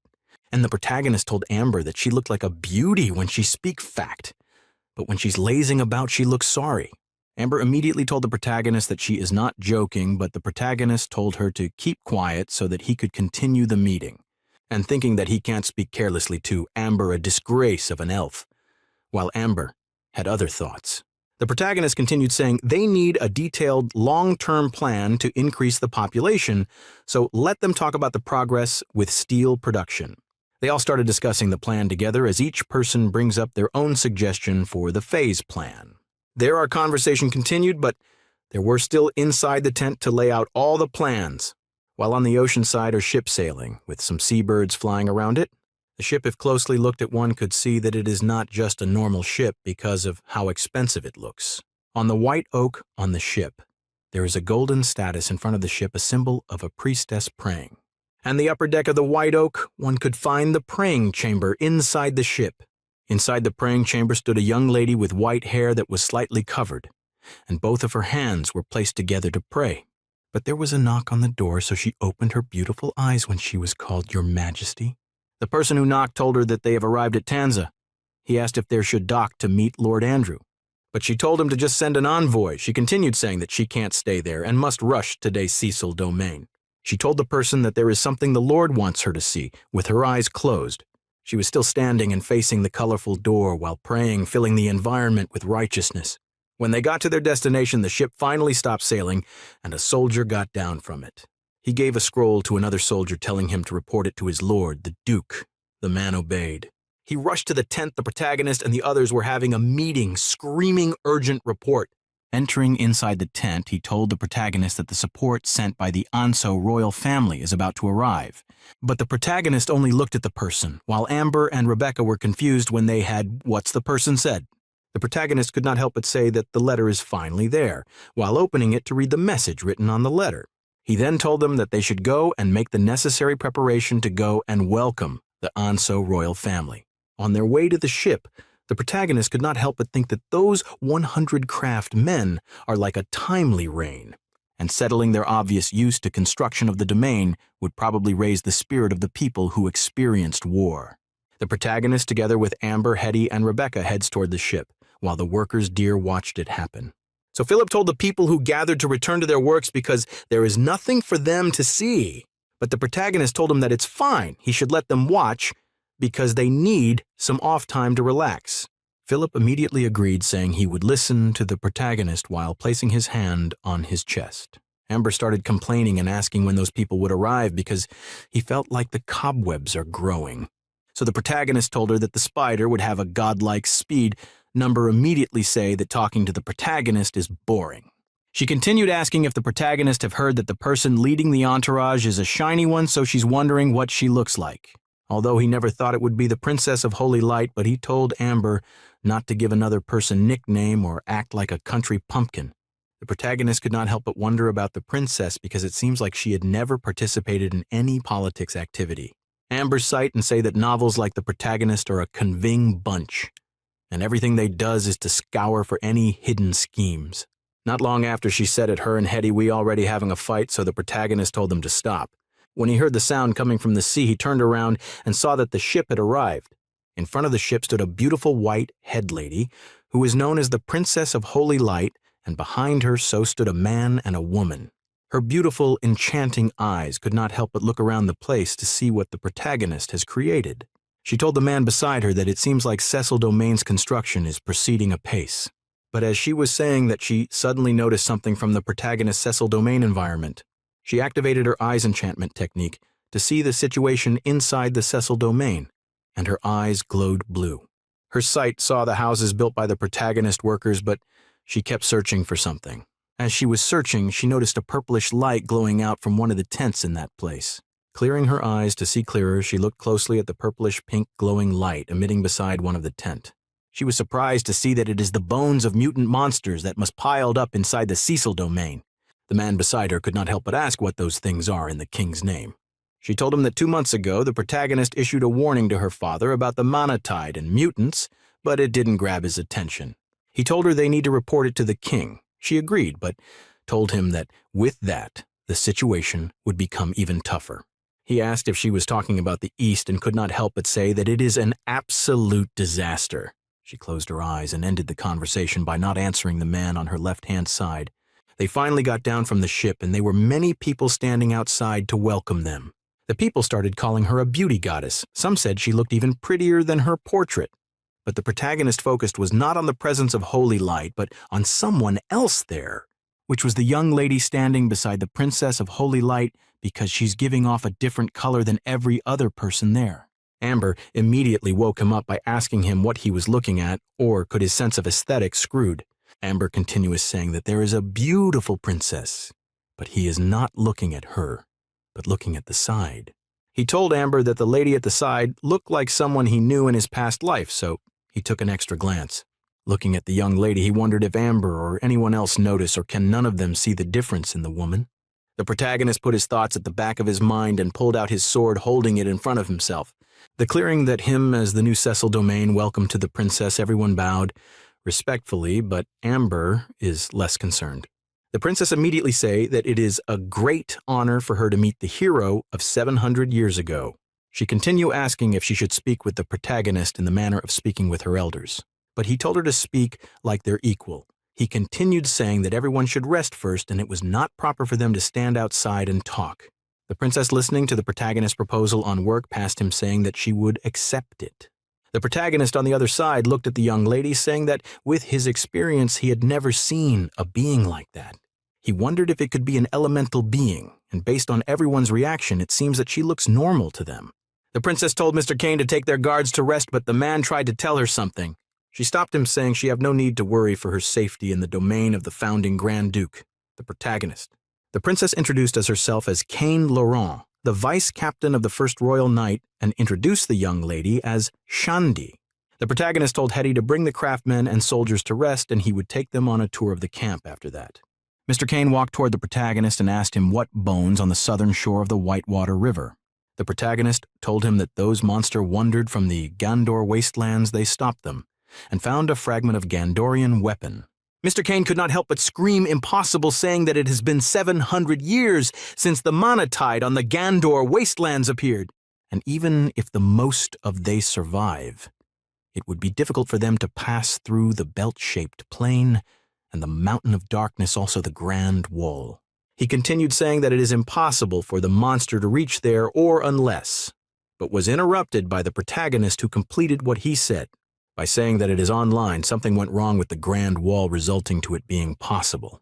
The princess asked the protagonist if he is certain about it because they had never heard of any problem happening to the Grand Wall. The protagonist started telling the princess that he's very certain about it. He continued telling the princess that he investigated, and the wall is still there, but it is deteriorating at a rate exceeding one's imagination. She told him that she would report it to her father once she returned and suggest that he immediately send envoy to contact the elves. The protagonist thanked her for her concern, but they currently do not have any plan to move the camp, and they have just warded off a mutant assault. The princess told him that she was curious since she heard that. She asked how they managed to ward off the monsters. He told her that half was luck, also saying that the monsters ran into a landslide as they made their way, and we are detected by his people. They asked for the rest of the plan. The protagonist told them to take it as the strength and wisdom of his old self. Immediately after, he said that he started laughing happily while both Mr. Kane and the princess were confused. Amber told Rebecca that the protagonist could piss someone off just by talking, but she told Amber that the protagonist is saying the truth. When Amber heard this, she told Rebecca better that it might be the shamelessness from her family's tradition. Ragging in anger, Rebecca activated her fireball ability and attacked Amber, who was surprised. The protagonist could not help but be embarrassed because of the fight going on behind him and the princess. The princess told the protagonist that they have noted his decision and shall respect it, but if the situation got once, there was nothing they could do. When the protagonist had this, he could not help but question what had happened. Mr. Kane took on the conversation, answering what the protagonist asked by saying that it is the eastern borders. His hand trembled, but he continued saying that their domain and the Typhoon Empire have reached the point of no return. He stopped without adding any more thing to the conversation. At night on the protagonist's house, the light inside was still on, and a voice could be heard thanking the princess and her people for coming from afar. And the future construction of the Cecil Domain rely on all the craftsmen seated there for that day. So the protagonist raised his iron cup, saying that everyone should allow him to say once again that they are welcome to the new Cecil Domain. With his hands still up and food lined up on the table, everyone immediately raised up their own iron cup to cheer with the protagonist. The princess could not help but tell the protagonist that he just gave an inspiring speech and is indeed worth being Duke Gowan. The protagonist told her that he's not good at that, but she told him that he is too humble, so How is he not adept with rallying speeches? He told her that time has changed, plus those who escaped from the Gondor wastelands were all kin, so they were even closer to each other. But let them not talk about that, and try out the Cecil-style wine and the foods on the table. Although their current situation does not allow them to properly create the perfect drink, the family inherited brewing technique. And at this time, their camp can only produce liquor of such level and serve game meat. But Mr. Kane rejected the wine. The princess told the protagonist to excuse him because after hearing what he said, they knew the situation. The protagonist then remembered what Mr. Kane was telling him before about the Typhoon Empire, that both the Royal and the Typhoon Empire have most likely reached the point of no return. The protagonist could not help but ask if war has been declared between the two domains.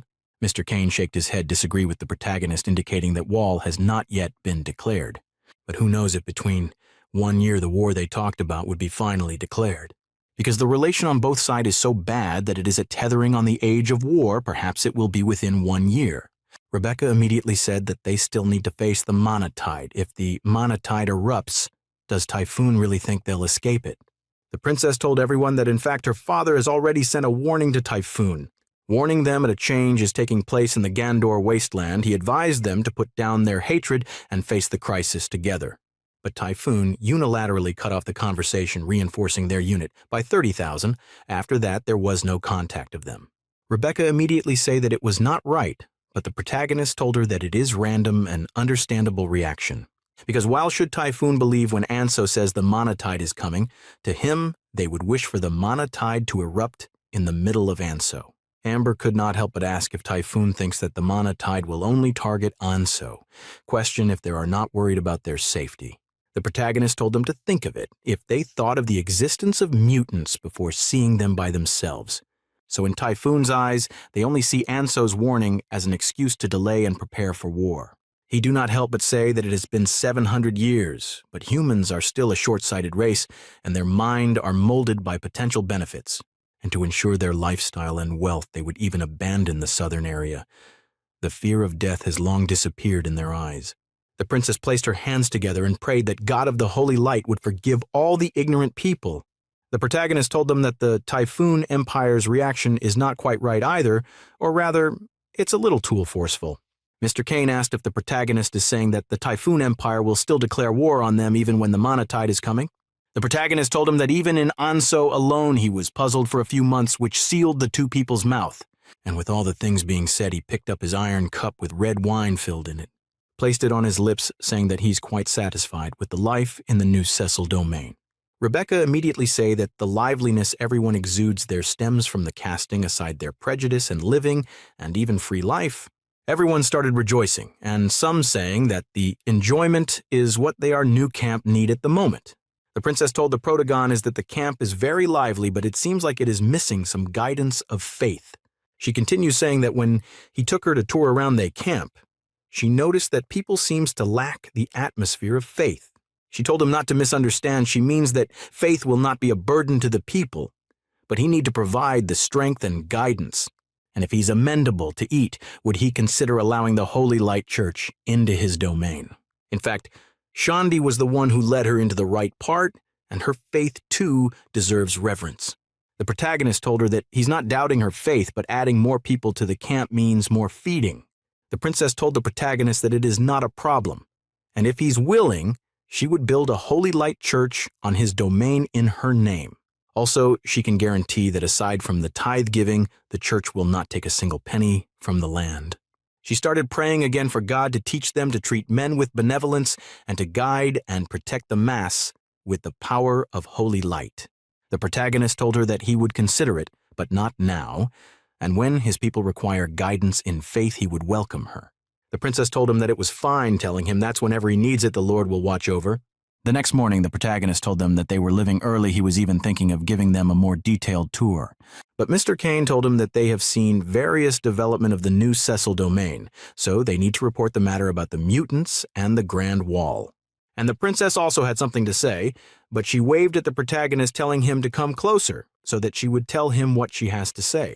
He told him that it was just a question that she had, saying that she wants to know if he could satisfy her curiosity. Whispering in his ear, she asked him if he saw any gods while he was in the realm of the dead. The protagonist became speechless when he heard the silly question coming out from the mouth of the Princess of Holy Light Domain. But she was looking at him with sparkling, innocent eyes, expecting him to say something very exciting about the gods of the dead. So he told her that maybe he wasn't fully dead back then, so the gods did not take him for a dead person and ignored him. She thanked him for answering her question, also saying that she would pray for him and his domain before the Lord. She finally turned and entered the ship as it started sailing away as the protagonist and the others stood there bidding them farewell. The protagonist smiled as he watched the ship sailing away, also remembering the last conversation he had with the princess. The protagonist told the others that they should head back now that the princess and her people really left. He turned to Hetty. Said that she has been meaning to ask him something since last night, right? So she should go ahead and say what she wants to know. She called him but stopped, and started wondering whether to say one she wants to say or to forget about it. Hetty asked him why he refused Her Highness Veronica's aid in building a church in their domain. Because the priests of the Holy Night chart have the ability to heal and also calm the heart of the people, and their domain needs such medical personnel. The protagonist questioned if she thinks that there are good intention behind that. But she told the protagonist that Princess Veronica is known to be honest and faithful, and she would not allow her ties to stay in her faith. But the protagonist told her that she may not do so. But it doesn't mean that others from her ties won't, like the two people she brought along.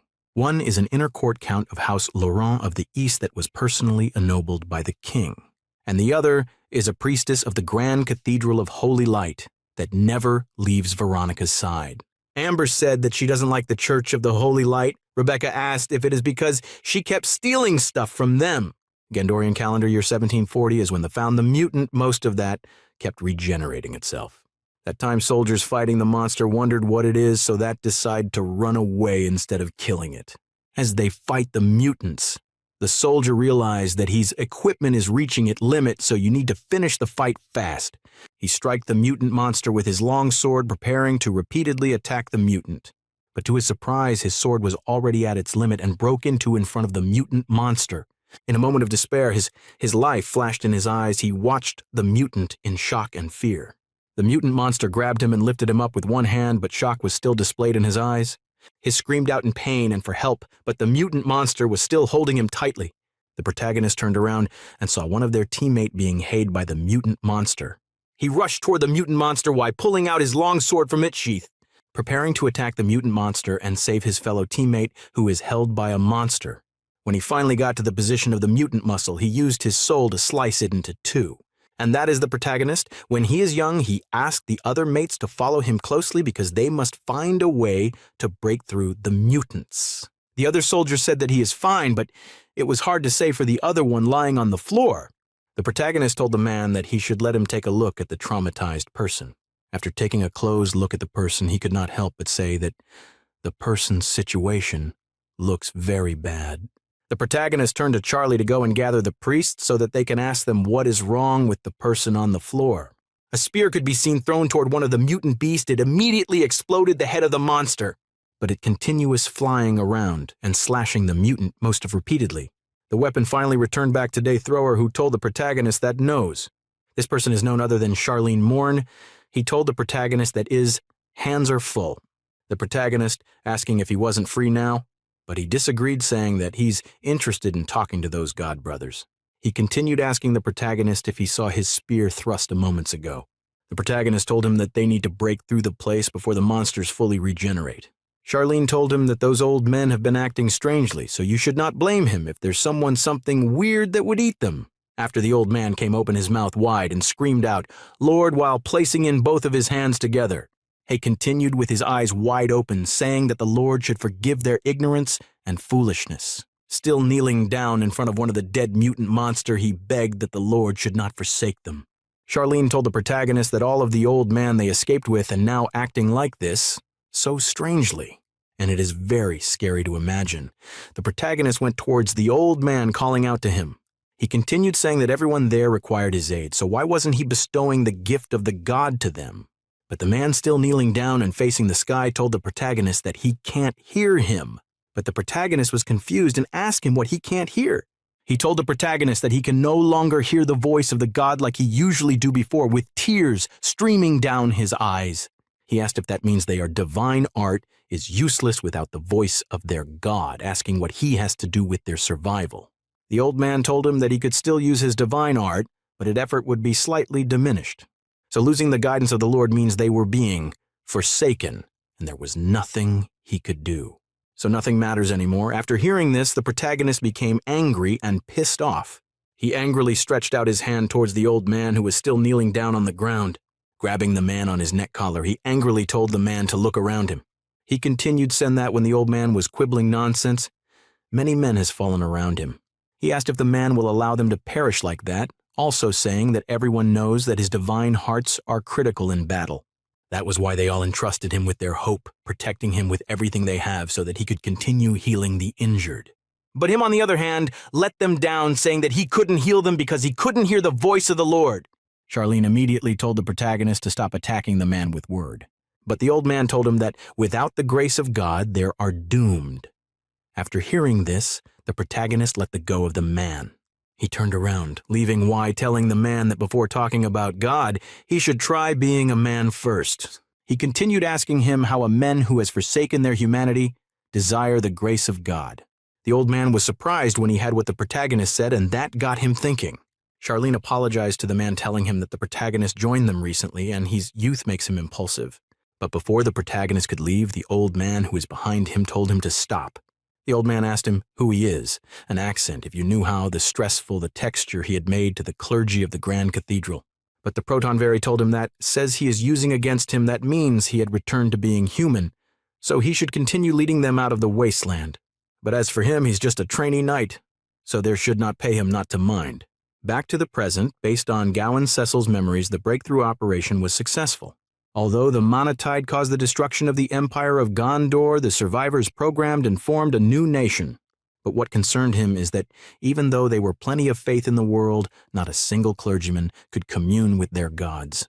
And the communing with God actually refers to the murmurings a faithful devotee could hear at times when they pray, all perform holy deeds.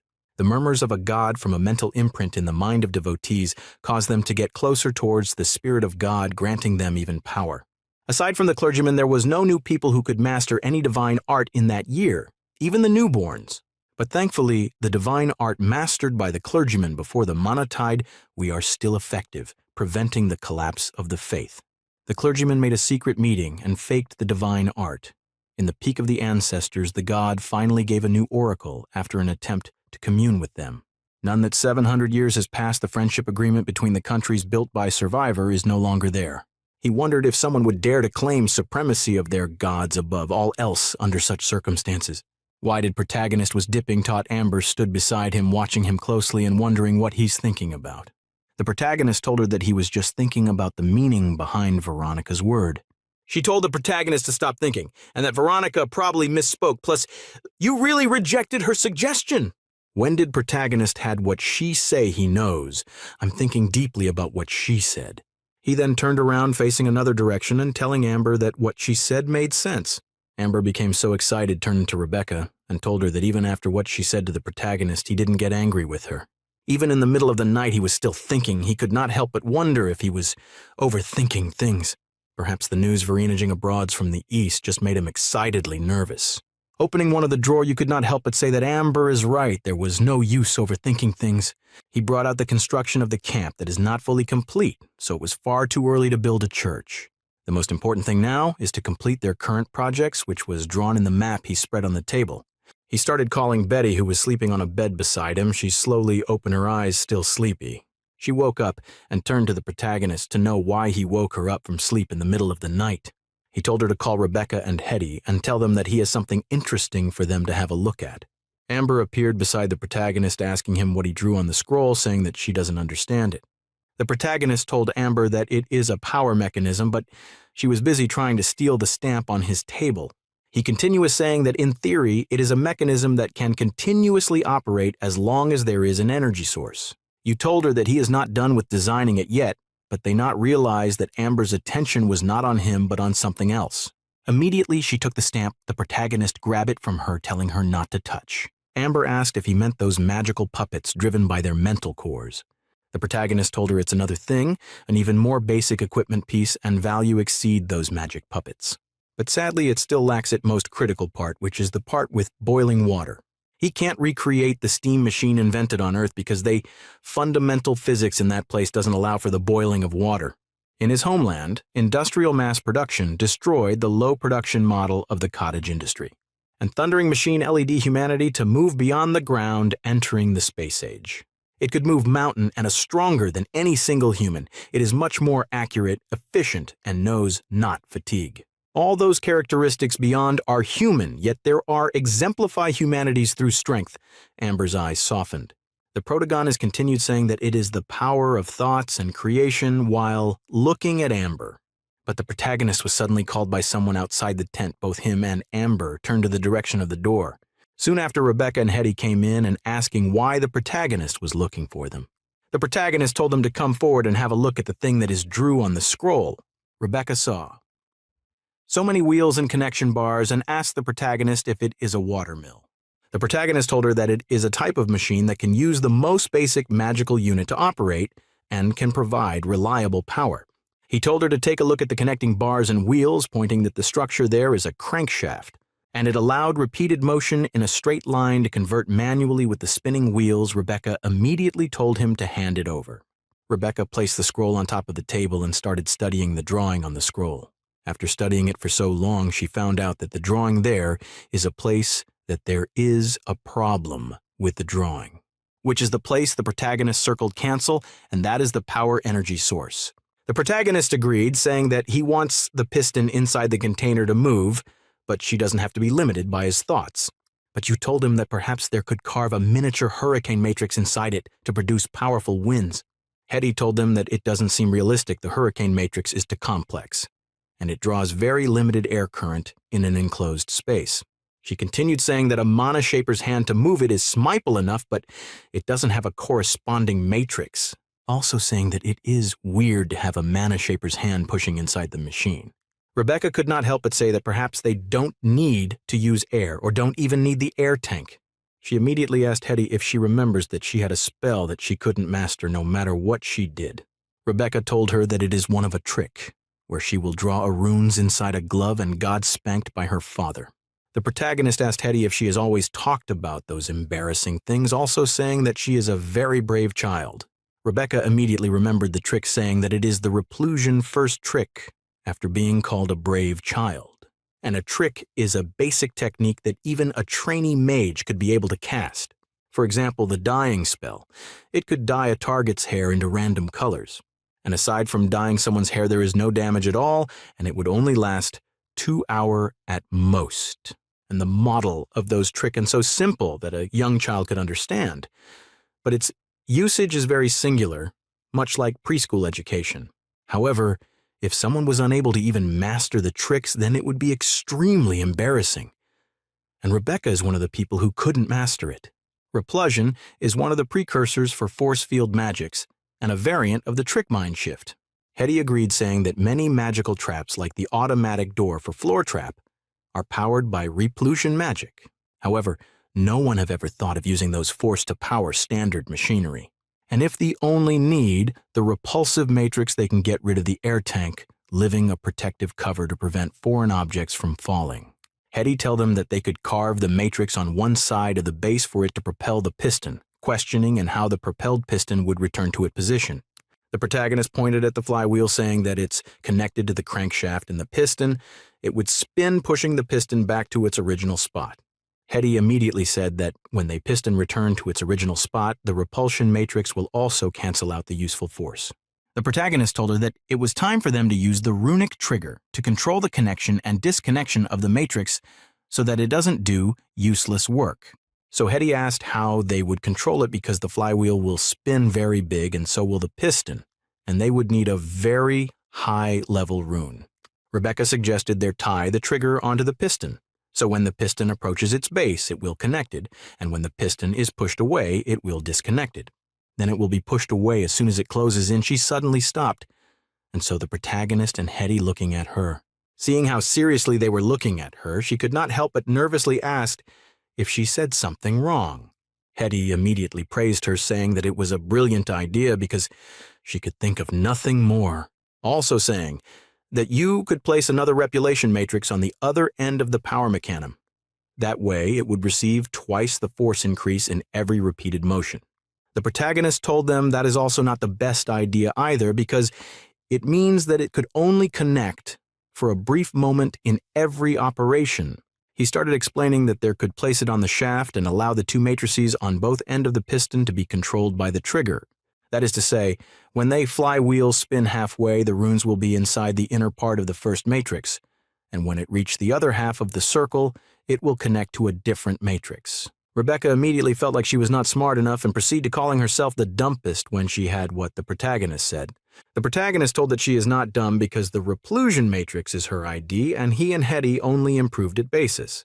But Rebecca told him that he was the one who came up with the machine and also had a better idea. The protagonist told that without her inspiration, the blueprint would forever stay as one and the idea will remain an idea forever. He told her that she is amazing, but she could not help but ask the protagonist if he really meant what he said. Both the protagonist and Hetty smiled, saying that she really is an amazing child. Hetty then called the protagonist and told him that their projects is brand new, so he has the right to give it a name. The protagonist looked at the drawing on the scroll and thinking of what to call it. Finally, he said he would call it the Mana engine. After discussing about that, the protagonist started scrubbing another thing on a new scroll and looked very serious and focused on what he was drawing on the school in order to make no unnecessary mistake. As he scribbled on the scroll, he passed from time to check what he had drawn and what he hasn't. The three girls were in front of his table waiting to see what he had been scribbling on this scroll. Finally, he told him he was done. He called it a second-generation machine blueprint. On the scroll lay a circle machine that has fan at the top. Amber could not help but ask the protagonist what was actually inside his brain for drawing such a thing. But Rebecca raised up her staff and attacked Amber, telling her not to insult her ancestor. After fighting with Amber, Rebecca asked the protagonist what must inside his brain, the exact question Amber asked. Soon after she asked that she bow down her and apologized to the protagonist, saying that she spoke without thinking again. Amber, on the other side, told the protagonist that he hasn't even finished talking about the first-generation blueprint, and he's talking about the second generation. She continued saying that whether it is the principle or structure, they don't look anything alike, and he probably had a bunch of draft in his head. The protagonist became surprised when he had Amber say what was actually in his mind, but he told her that they are just rough ideas and its principle is actually very simple.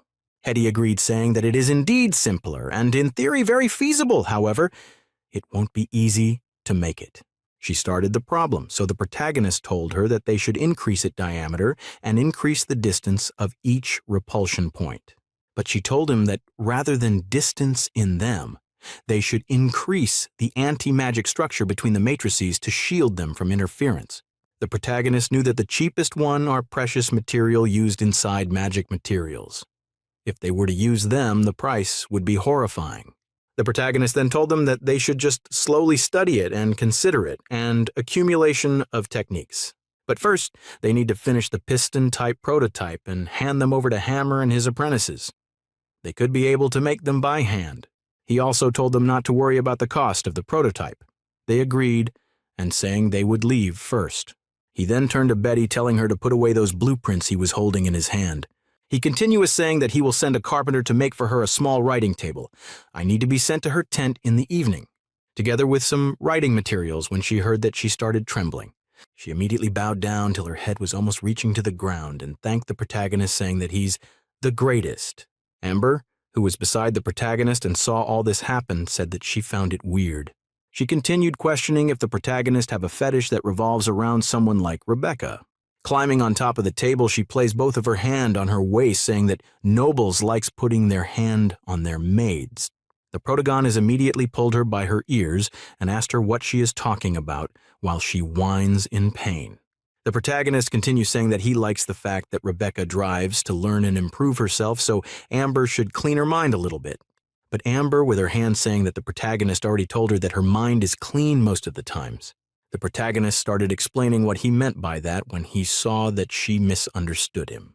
He told her that her mind is clean and empty with no knowledge or skill to speak of up there. Amber, realizing that all those while the protagonist was not praising her, she could not help but questioned him. But the protagonist told that to move out of the way. She asked if he was going to get a good grub, then he should get some for her. He told her that he's going to speak with the big iron ball because it has copped itself up in the tent for so long, so it would be willing to speak with him. She immediately turned and started living, telling the protagonist to count her out. She wasn't going to meet the big iron ball. But the protagonist grabbed her at the back of her clothes, telling her that she was coming with him to meet the iron ball, also saying that it was not the first time that she was saying she wasn't coming with him to meet the ball, while still holding her at her clothes. But she activated her shadow skill, disappearing from the protagonist and saying that she would go and get grub from Betty so he should go by himself. Watching her disappear, the protagonist could not help but say that she called herself his bodyguard when she always leaves him behind. Inside the iron ball tent, the voice could be heard saying that it thought the protagonist had forgotten about it. It continued complaining that the one standing guard or those pig-brained soldier, the visitors, is either an old man or the protagonist, or Hetty. It told the protagonist that it would have left in the morning if it wasn't for the promise it made. The protagonist told it that he came to have a proper talk, but he wants to ascertain something first. He asked the big iron ball if it was someone or sphere from another world. On hearing the protagonist's question, the big iron ball fell silent, not answering the question immediately. The ball told the protagonist that it was him who brought it back, but the protagonist told the ball that that is not what he asked. The protagonist continued saying that the ball must have come from a very far place, and it could think, talk, and control magic metal. The ball told the protagonist that his ignorant. It continued asking the protagonist how many things he had seen in life. The protagonist knew that the ball is right because only a few high nobles or great knights are giving the luxury of casting their gaze to the outside one. The rest mostly live with their eyes blinkered, but he's different because he is not blinkered. The protagonist told the ball that he had watched the world evolve for countless years, but those carbon life forms will not give birth to an alloy sphere. The protagonist stretched his hand towards the ball, but the ball panicked and asked the protagonist what he's doing. It continued saying that the protagonist is just a little too different compared to all of the other living being in that world, saying that there are some of the things that the protagonist does wants others to know, so he can only tell it. Both the protagonist and the big iron ball spell silence for a few seconds. The iron ball shaked away the sweat on its shell and told the protagonist that it doesn't want him to know it. Secret. But the protagonist mind and looked at it where they asking it where it came from. He continued asking how the ball ended up in that world, also questioning how long it has been there. The ball told the protagonist that it didn't know what he means, also saying that the protagonist mind is running little wild. The protagonist told it that he understand what it is doing, but the ball shape doesn't allow it to keep things under wraps. The protagonist asked if that druid, Piedmont, tell it that he was resurrected from the glorious age of the previous civilization. He continued saying that the ball secrets may not be as important as it thinks, and it also had nowhere to go. Because on the other side of the mountain is a wasteland filled with monsters that it saw 2 days ago. And if it went north, 99% of the people there are even more stubborn, extreme supervision, and unreasonable than he is. As for him, he wants to have a proper conversation with the ball to satisfy his curiosity and find a way to help it. And the Cecil domain is the only place it could stay, so why not be friends with them? If it head to south, he can't guarantee if it could come back alive. The protagonist was about to add more things, but the iron ball interrupted him, saying that it doesn't remember either. This surprised the protagonist. You can't believe that the big iron ball could not remember anything. It told the protagonist it could not remember where it was from or how he got there. Also saying that the protagonist was right in saying that it came from a very far place. Controlling the sword beside it, it continued saying that the distance is beyond one's imagination.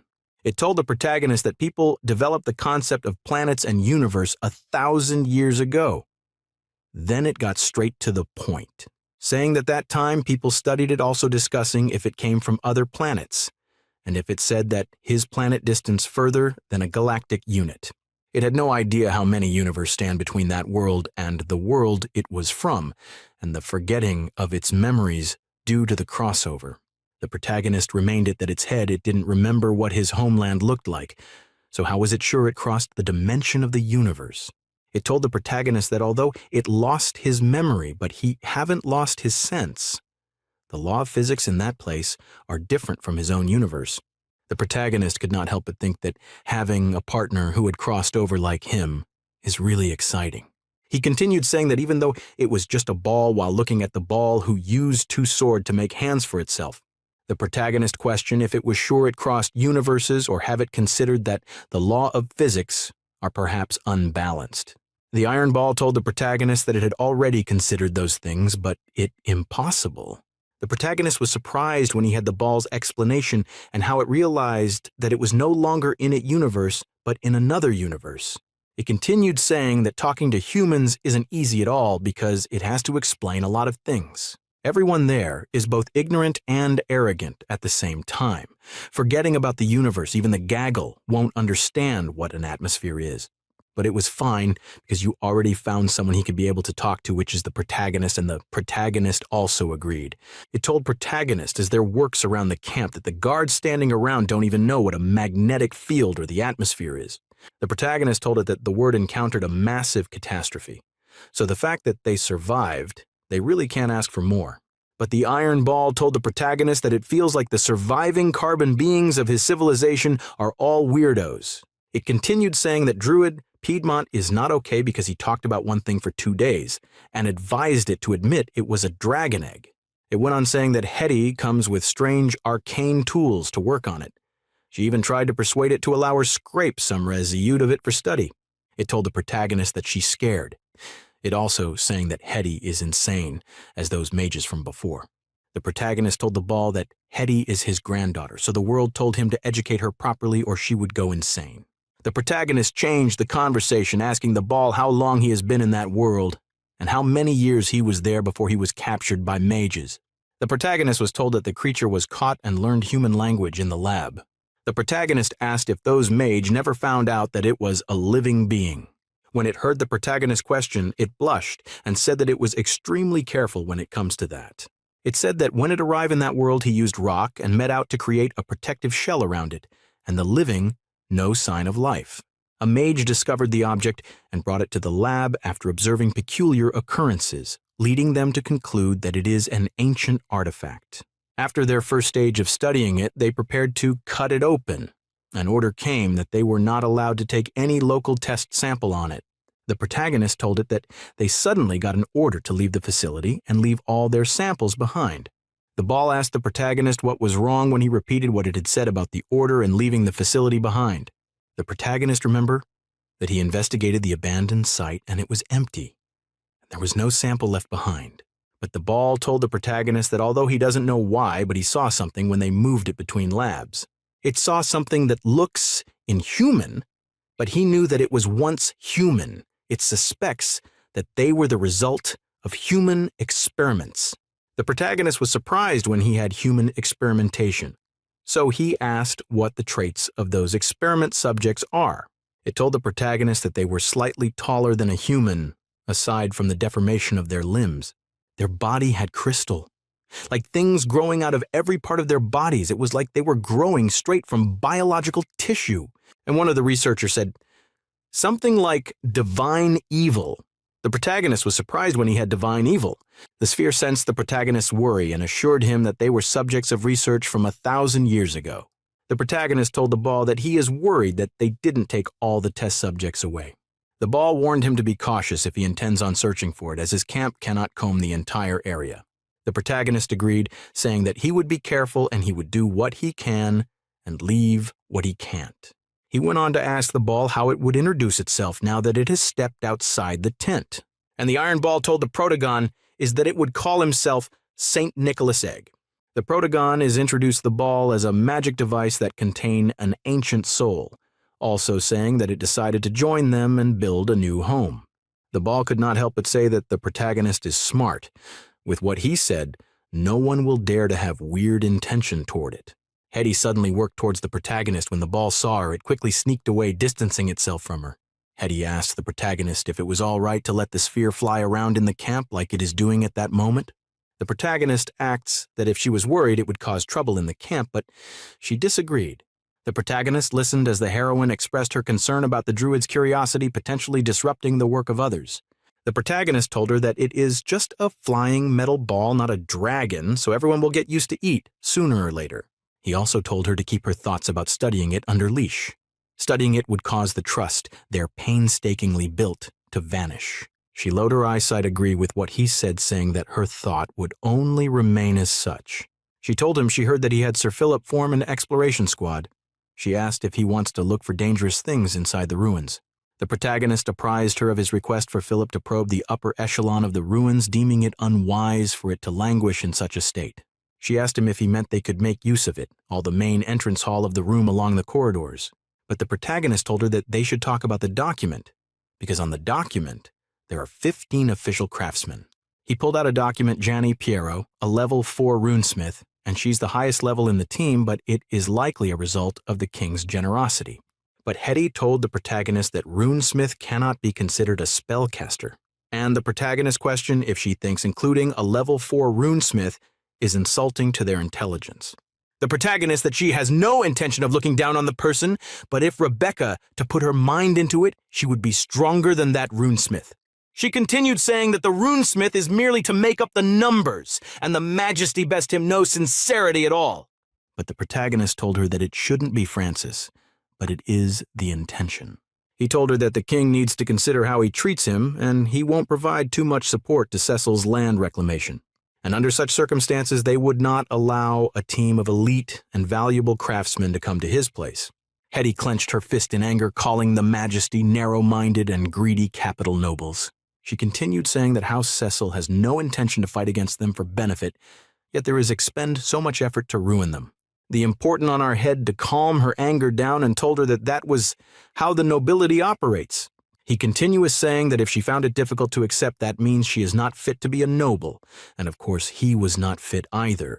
Finally, she calmed down and raised her head up, looking at the protagonist, and asked him about the list.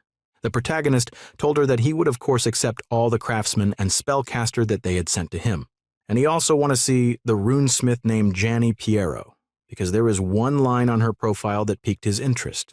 Hetty collected the document from the protagonist and asking him which line had piqued his interest. She read through the documents, and the name of the girl is Gianni Piero, and her maid level is apprentice. It is none other than a beautiful young girl who had a scar on one side of her face. The protagonist and Hetty arrived at Gianni Piero's house and opened the door. She was surprised when she saw them, and also terrified that her mouth opened wide, but no sound could be heard coming out from it. The protagonist minds and asks her if she wasn't going to invite them into her house. Immediately after she had this, she immediately gave a side gesture that they should come in to her home. She then went straight to the point, saying that for him to come personally, she asked if there's something he needs. Not in a rush to answer, the protagonist looked around at the table and the stuff kept on top of it, also checking out the books that the young lady had kept on top of her table. He then turned to her and answered, telling her that he was there only to have a look. He asked her if she was satisfied with the life there. She immediately answered, saying that she is very satisfied, also adding that it was far more better than she had imagined. She rushed the chair to get it for the protagonist to sit down, but he asked her what she was imagining. She kept the chair in front of the protagonist so that he would be able to sit down, then they will continue that discussion. She didn't answer, saying that she had thought it would have been a little hard when she came to the Cecil domain. Passing the seats to him, she told him she never thought that so many house would have already been built, and also a dock to receive goods from Tanza. The protagonist sat down on the chair and told them that it was because everyone in the camp worked hard. He also told her that he had seen towns built in a span of a month, while saying in his mind that it is on Earth. But Jenny told him if he means the Empire of Gondor 700 years ago. The protagonist told her not to worry because the kiln is already built, and once there are enough brick, he will get his people moving to brick houses. Because of her expression, the protagonist asked her if anything was wrong. She told him that she's fine. He then told her that the main reason he came was to learn about how the resettlement had been, and to understand if guests from afar would require anything else, also to learn about her. Gianni, I was surprised when she had the one to learn about her, so he asked the protagonist in what aspect. Hetty told her that they had gone through her profile and she is a level 4 runesmith, but her maid level remains an apprentice. She immediately apologized, saying that she does not mean to deceive anyone, also saying that she would suffer whatever punishment they gave. She continued saying that she knows that being taken as an intermediate level mage despite being an apprentice is bad. But before she would continue saying more about how wrong she is, the protagonist, after how she did it, He told her that he wants to know how she accomplished that, and that surprised Johnny. He continued asking her how she completed the basic runesmith education as an apprentice. Not giving her time to answer, he continued asking her if she could sense the mana of multiple runes at the same time, also questioning if she could perform the mana tuning on a rune, but her eyes lowered in sadness. Biting onto her lower lip, she remembered how she got what's the protagonist asked, which saddened her more. Putting her side sadness at the back of her mind, she told the protagonist that it is luck. The protagonist was surprised when he had her said that it was only luck that led her to her achievement. She told him that her instance and sharp, and she could always find the correct rune arrangements. And he should know that arrangement of runes most followed certain rules. One has to have enough experience and a sharp institution. But the protagonist interrupted as saying that if it was just by luck alone, she would have perished in an accident long before she could gain enough experience. He continued saying that although he might be a knight, but he knows about the basic rules of magic. All else, she know all the rules and combination of all the runes, which is impossible for a human. He didn't turn to her, tell her to raise her head up and tell him the truth, how she achieved it. He told her that if she was unable to perform sensing and tuning, how would she know the position of each rune and its effect? But she didn't answer and was still bowing her head, so the protagonist called her again. The protagonist, Hetty, and Janny stared at each other as the tension in the room rose because of the silence. Hetty was the first to close her eyes after feeling the tension in everyone. She sat at her chair, placing both of her hands on her laps and watched in silence. Yanni, who was previously called by the protagonist, finally raised up her head and looked at him. The protagonist became very speechless when he saw how nervous she is. She told the protagonist that there is a book she has returned that taught her, leading them into her bedroom. The protagonist and Hetty followed behind. She went straight to her bed and removed one of the pillow on the bed and brought out the book. As she held the book on her hand and telling the protagonist something, he looked at the book from her back. The protagonist asked if it is really the book that helped her in her achievements. She agreed, so the protagonist collected the book from her hand to have a look on what is written inside it. He was surprised with all the things he saw that were written inside the small book that Yanni gave him.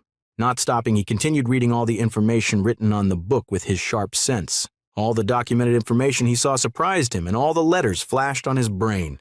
His eyes could sharply notice each and every letter on the information written on the book, and his hand never stopped flipping the book and getting more information. He continued flipping the book, and finally the protagonist could see the end of the book. But before he could reach the ending of the book, his eyes caught sight of a small paper, and on the paper he saw a chick 166, so he stopped to take a look.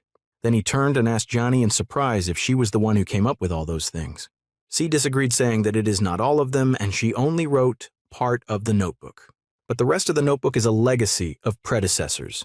The protagonist agreed, saying that they are at least 4 different handwriting on the notebook. He then turned to Hetty and asked her if she have the Wild Mage's notebook with her.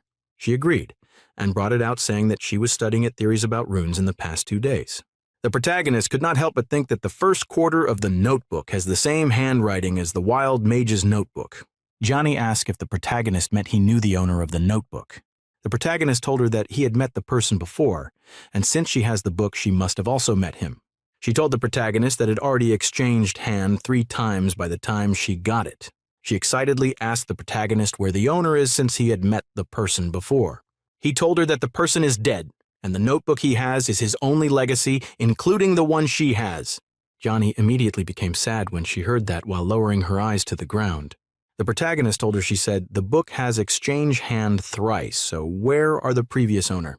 He also asked if she could contact them, but she told him that they are all dead.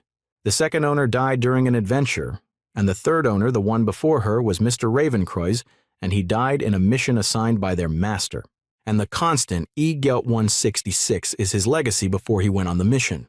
As for the first author of the notebook, he sold the book at a low price to an Anso mage to fund his travel. And the second owner, he left word on the notebook stating that he hoped the book would help him discover the truth of the world.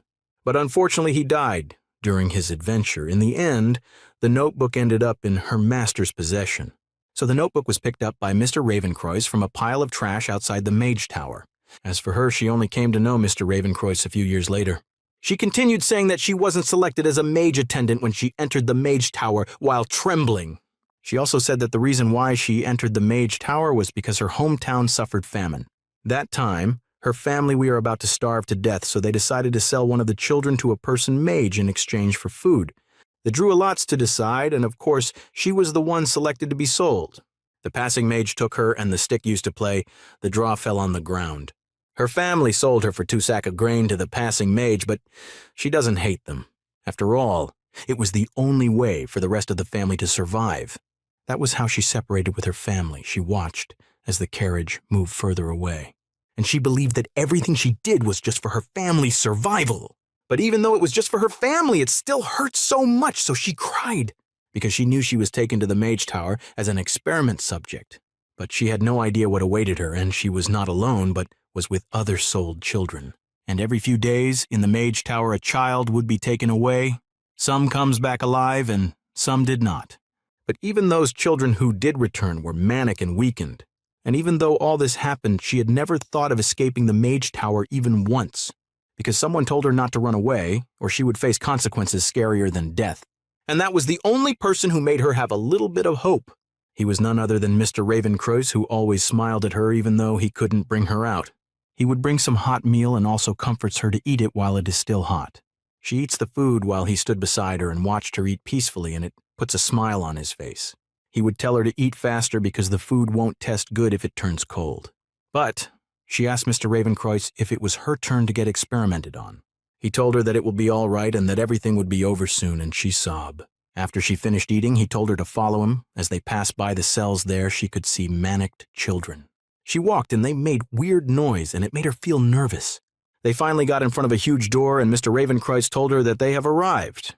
He opened the door and told his master, "Willem, he have brought the text subject over."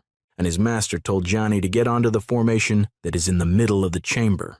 She nervously looked at Mr. Ravencroyce as if questioning if she should obey, and he nodded his head at her, indicating that she should obey the master. She walked towards the circle magic formation in the middle of the chamber.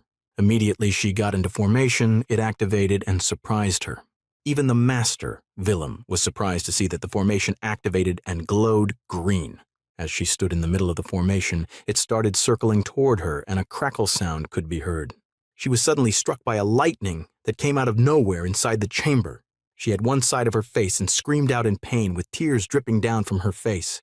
The master then told Ravencroyce that he should not take her back to the dungeon, but send her to the apprentice hut instead.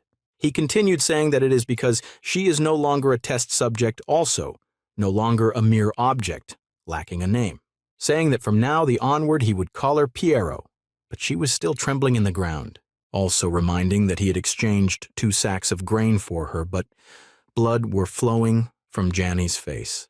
That was how she grew up with Mr. Ravencroyce, who took care of her when it comes to feeding or any other thing. She told him that he doesn't need to share his food with her because he used to take care of himself too. Even though an apprentice's food isn't better by much, she told him that it still tastes pretty good. But he told her that she was joining the tower evaluation, so she should eat more to perform better. She told him that their master already knows that she's a waste of space because she had weak sense of magic, and tomorrow's evaluation probably be a show. But the young man told her that she should not worry, because even if she can't pass, their master will still allow her to live as a mage apprentice just like him. But you should remember not to drink the enchantment portion the master would give her, because it can forcefully push her into becoming a level 1 maid, but the process is extremely painful. And many people have died during the enchantment process, and even if it is successful, she will be stuck at level 1 mage. He brought out an enchantment book and told her that he wants her to continue to decipher the notebook with him. He told her that he drank the potion and his life is at an end, but he can no longer take any step forward as a mage, and she is his last hope, and the only hope for the concept of mathematics. So let them use mathematics and logic to control those runes. Perhaps if they could do it, the master would change his opinion, and there would be more hopeful. They are studies, so she continued writing an enchantment on the floor. And their master, Willem, stared at her as she scribbled something on the papers laid on the floor. Without looking up, but by environment, she continued writing down all the things she have learned on forming a formation. After writing everything down, she started reading each of them to know if there was any mistake in her formation. After not noticing any mistake on the formation, she whipped off the sweat and her forehead and told the master that she is done. It was now time for her to activate the formation to know if it actually works. After activating the formation, and the papers that were on the floor started glowing a golden color. Bought her, and Mr. Ravencross were looking at the papers and the formation with hope that it works. But they failed to notice that their master's expression is not that good. Finally, all the papers on the floor flew up into the sky, glowing a golden color, and the formation was fully activated. Janny rejoiced, screaming that it works, while looking up into the sky where all the papers now lined up. She immediately turned with excitement, telling her master that the formation actually worked. But before she could continue, her master attacked her with his lightning bolt. This surprised both her and Mr. Ravencroot, because they had no idea why he attacked her. The master then walked towards the two of them and asked Johnny who taught her that technique. He stood before them and told them to speak up and tell him who taught them those things. But none of them said a word, so he immediately screamed out in anger, asking them the same question again. Janny started trembling, but answered, saying that no one had taught her. But their master's eyes caught sight of the notebook beside Janny. Janny followed his line of sight and saw that he was looking at the notebook beside her. She immediately rushed toward the book to hide it before her master could take it. But her master, Willem, is way faster than she thought, because the book is already in his hand. When he took the book, he concluded that it is the book, the ramblings of a weak mage that bewitched the two people, and for him as the master to prevent them and anyone else from the bewitching thing. He decided to destroy it because only after it disappeared from the world would they not get bewitched. Janny and Mr. Ravencroot were surprised when they heard he wants to destroy the book. The master brought his fire magic power close to the book ready to burn it, but was called by Ravencroot. He stood up in front of Janny ready to defend himself and Janny against his master, which surprised Janny. He told his master that it was his fault because he was the one who had Janny try the lowly trick that sullied his tower. He continued saying that if the master seeked to punish someone, then that person should be him. He pleaded that the master should give him a chance and allow them to create the runes and array using the method in the notebook. And if it works, then the results are all belong to his masters. But if they're failed, then he would lose 2 experiments objects. Deactivating his ability, the master said that never expected that the book would bewitch the two of them. He threw the book at them, saying that since they are confident, they should use their way to prove to him that they can create a high-level rune. They started rejoicing, but their master agreed, but he stopped their excitement by saying that he had something to say. He told them that the research of a person incapable is ridiculous, just as a serf's trying to guess the royal menu. And them, on the other side, plan to use those calculation formula to predict their power, which is impossible. After listening to their master's explanation, Janny and Ravencroot fell silent. But when their master started leaving, the both of them continued rejoicing.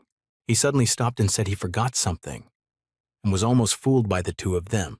He told them that the act of tomfoolery in the tower requires punishment. He wondered how he should punish the two people who were kneeling on the floor. And it just so happened that he is lacking some human and soul components for his experiments. Activating his thunderbolt, he told them to allow him to take some of their soul. Move on. But before the thunderbolts could strike Janny, Ravencroot used his body to block the attack. Janny, who was expecting the thunderbolt, was surprised when she saw Mr. Ravencroot stand before her. She reached out her hands to stop him from taking the thunderbolt for her, but it was too late, because Ravencroot is already standing firm expecting the thunderbolt with no fear in his face. He was bathed with the thunderbolt, causing his body to disappear from sight. But his master did not care about his life or death, proceed to draw out some of his soul. Janny, seeing this, became scared, but their master cared less about them. Ravencroot, whose soul was drawn out, fell on his knees to the ground. Janny rushed to Mr. Ravencroot, who has fallen to the ground with their master holding some of his soul in his hand. He left a word that 1 eye, 1/4 of Ravencroot's soul, and 2 of his tendons is what he took, since he is willing to pay the price for Janny, so it was fine by him. However, he should remember that that is the first of many prices he needs to pay, and next month he needs to send someone to redeploy the runes around a mana well that went out of control. But Janny was crying silently, since Ravencroot said that he could fit all the runes into his calculations. So he should deploy it then. Ravencroot smiled. After that day, he bandaged his right eyes. When he was leaving to redeploy the runes, Janny asked him if it all right for him to leave. But Ravencroot told her that she should remember the constant that they reached 2 days ago. She asked him if he meant the constant that affects the relation between magical materials. He agreed, saying that through many calculations, they know that the anti-interference ability and stability are determined by the arrangement of its runes. But unfortunately, they never had the opportunity to validate the closest result of the constant. Opening the dungeon, he told her that it is the best opportunity for him to text it out. Withdrawing his hand for the open dungeon, he reached out his hand and touched her on her face, and told her that he unfortunately is the best person for the experiment. He then withdrew his hand from her face and start walking towards the dungeon entrance. Yanni stretched out a hand, reaching out to him, unwilling to let him enter the dungeon. With pain in her voice, she called out to him, but he kept walking forward, not looking back. He only called her name, but still did not look back, so see the expression on her face. He continued telling her to remember that if he returned, the constant is E or Rs 129. Finally, inside the dungeon, which glowed blue, he told her that if he doesn't return, then the constant is E Osh 1.66, which is the pieces of note found inside the notebook. The protagonist became angry when he heard Johnny's sad story, so slammed his hand on the table. Hetty, who had noticed the protagonist mood, called him so that he would calm down. When the protagonist heard Hetty, he immediately tried to calm himself down. He then turned around and asked Johnny what the name of her master is. Johnny answered saying that her master's name is William Bakken, while looking down. She continued saying that although he's a court mage, he's an influential figure in St. Sunil City. The protagonist repeated what she said about William Bakken being an honorable advisor of the Royal Mages Guild. The protagonist, Hetty, and Johnny stood in front of the table while looking at the notebook. Hetty could not help but look at the protagonist together with Johnny, who looked sad. She called Johnny and asked her if she continued to study the contents of the notebook. Johnny told her that she pretended to give up on the theories in the notebook, but she studied them in secret. Master thinks the research was nonsense, and he totally moved away from it, so she pretended she gave up with those theories. The protagonist told her that it is reason why he would never know the existence of constant E, because he made his judgment according to his impression without even looking into detail at any of the theories in the notebook. The protagonist told her that it is the mark of her master's foolishness. Not only did he not know what he was looking down upon, but he also had no idea the mistake he made and what he had missed out upon. The protagonist continued insulting the man, saying that he had never seen or heard of such an ignorant fool before. Jenny told him that when she became a proficient runesmith, how much the wondered how she was able to calibrate the runes. It was only when all influential nobles started to build their team that her master suddenly looked for her. Hetty asked if it is William Bakken who repacked an apprentice level 4 runesmith as an intermediate level professional. Jenny answered, saying that he probably just wanted to get rid of burden. After all, she's rebellious and talentless in his eyes. But reminded them that she's not the only exception, because there are hundreds of people also labeled as rebel and sent away. After all, they are people without status, a discarded burden, or people holding professional rank without the required skill. Hetty could not help but say that the nobles in the royal city are going too far. The protagonist could not help but say that him, on the other hand, is thanking all of those interfering noble houses, and also is thanking Johnny's master because he would never realize what wealth they had let slip.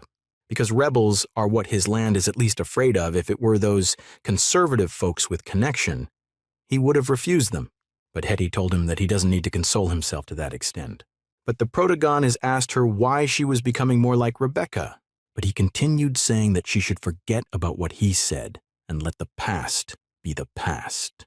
And he turned to Johnny, telling her that she had a new home, so she should cast aside all her previous fears and worries.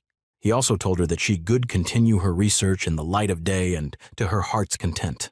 Not only would he allow that, but he would also support her from then onward, and she could collect any material she wants from Hetty. But he had one request, so Johnny looked at him and asked him what his request is. He told her to tidy up her research and turn it into a simple and understood theorem and formula.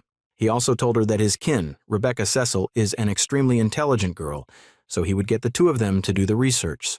He hoped that they could turn all of those teaching materials into and understandable tools for many people to understand. Johnny asked if he meant to nurture a large number of runesmith like her. The protagonist told her he plans to make the content on the notebook a general knowledge for all spellcaster in his domain.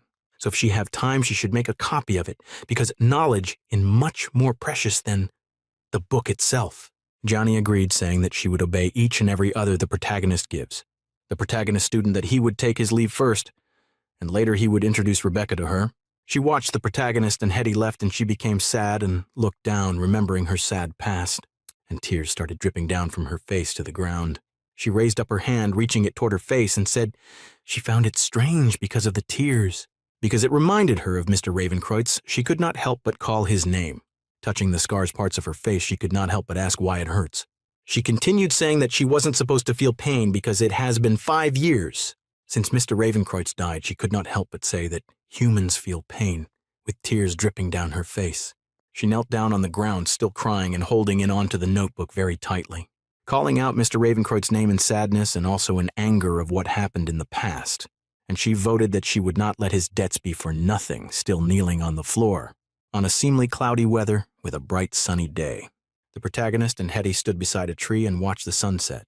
Hetty saying how silent the protagonist is, she could not help but ask him if he is angry.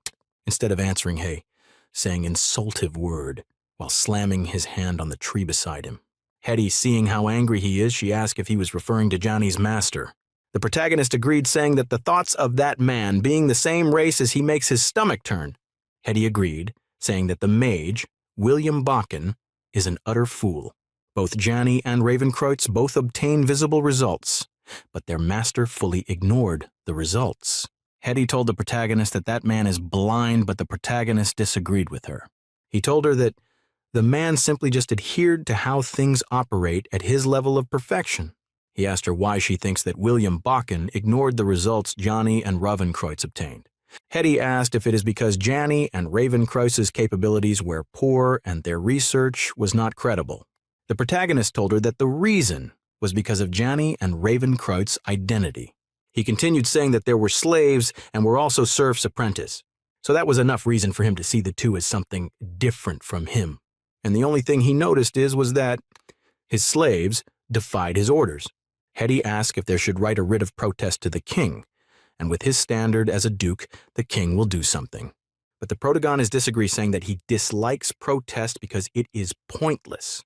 Since the people will already at his domain, the king would not be afraid of his protest. Hetty told him that it is because he observed all of the necessary rules and etiquettes, so no fault lies upon the king. The protagonist agreed, saying that the rules and etiquettes of the nobility, everyone knows about it. Holding on to the document very tightening, Hetty asked the protagonist about their matter then. Saying that she was trembling, he told her not to fear or think about it, because the rules and etiquettes won't protect them indefinitely, with a smile on his face. Rebecca, on the other hand, was writing something on the floor when she saw a feet. She turned to the direction of the leg and was shocked to see the protagonist standing behind her. The protagonist touched her hair and told her that you already gave her a set of writing tools, so why was she writing with a twig? She told him that she was practicing on the ground first before she would use the ink on a paper. The protagonist told her that the way she was holding the pen is wrong, and that writing on a paper is different from writing on the ground, but she must practice how to hold the pen if she wants to get better at writing a paper. He instructed her how to hold the twig, telling her not to put so much strength into it. He also told her that it was all right if she wrote small because she'd only just learned it, so she should take it slowly. Rebecca listened to each and every instruction of the protagonist and wrote down what you wanted on the ground. Raising both of our hands up, she rejoiced that she was finally finished in writing on the ground. Should I look at the words she scribbled on the ground, which meant Betty loves this place? So the protagonist asked her if she loves the place. She immediately agreed. Loves it. Looking at how excited she is, he could not help but ask her why she know the place. She answered, saying that everyone's saying that because everyone at that place is very nice. She started listing the names of each and everyone in their camp who were nice, such as Philip and others. And the protagonist went on to ask her if everyone else liked it as well as she do. She agreed, saying that after all, they were done with the work of the day and they said something. She stopped to think about how to put what they had said to the protagonist while scratching her head. She told him that they said he is powerful, honorable, noble, and a man of his word. He can also protect everyone on the battlefield. And more importantly, the protagonist had ensured that everyone is well fed. The protagonist could not help but look with emotion flashing through his eyes when he heard what she said. He could not help but say that getting people well fed is enough to gain their loyalty in that age. Putting his thoughts at the back of his mind, he asked Betty if she wants to go to school. But Betty looked at him with confusion and asked him what school meant. He told her that it is a place to learn how to read and write, and normal people can learn runes and magic there. But Betty simmed disheartened, saying that it was not meant for her because everyone says she's dumb. Then the protagonist asked her if she was willing to learn, and she agreed immediately with a yes.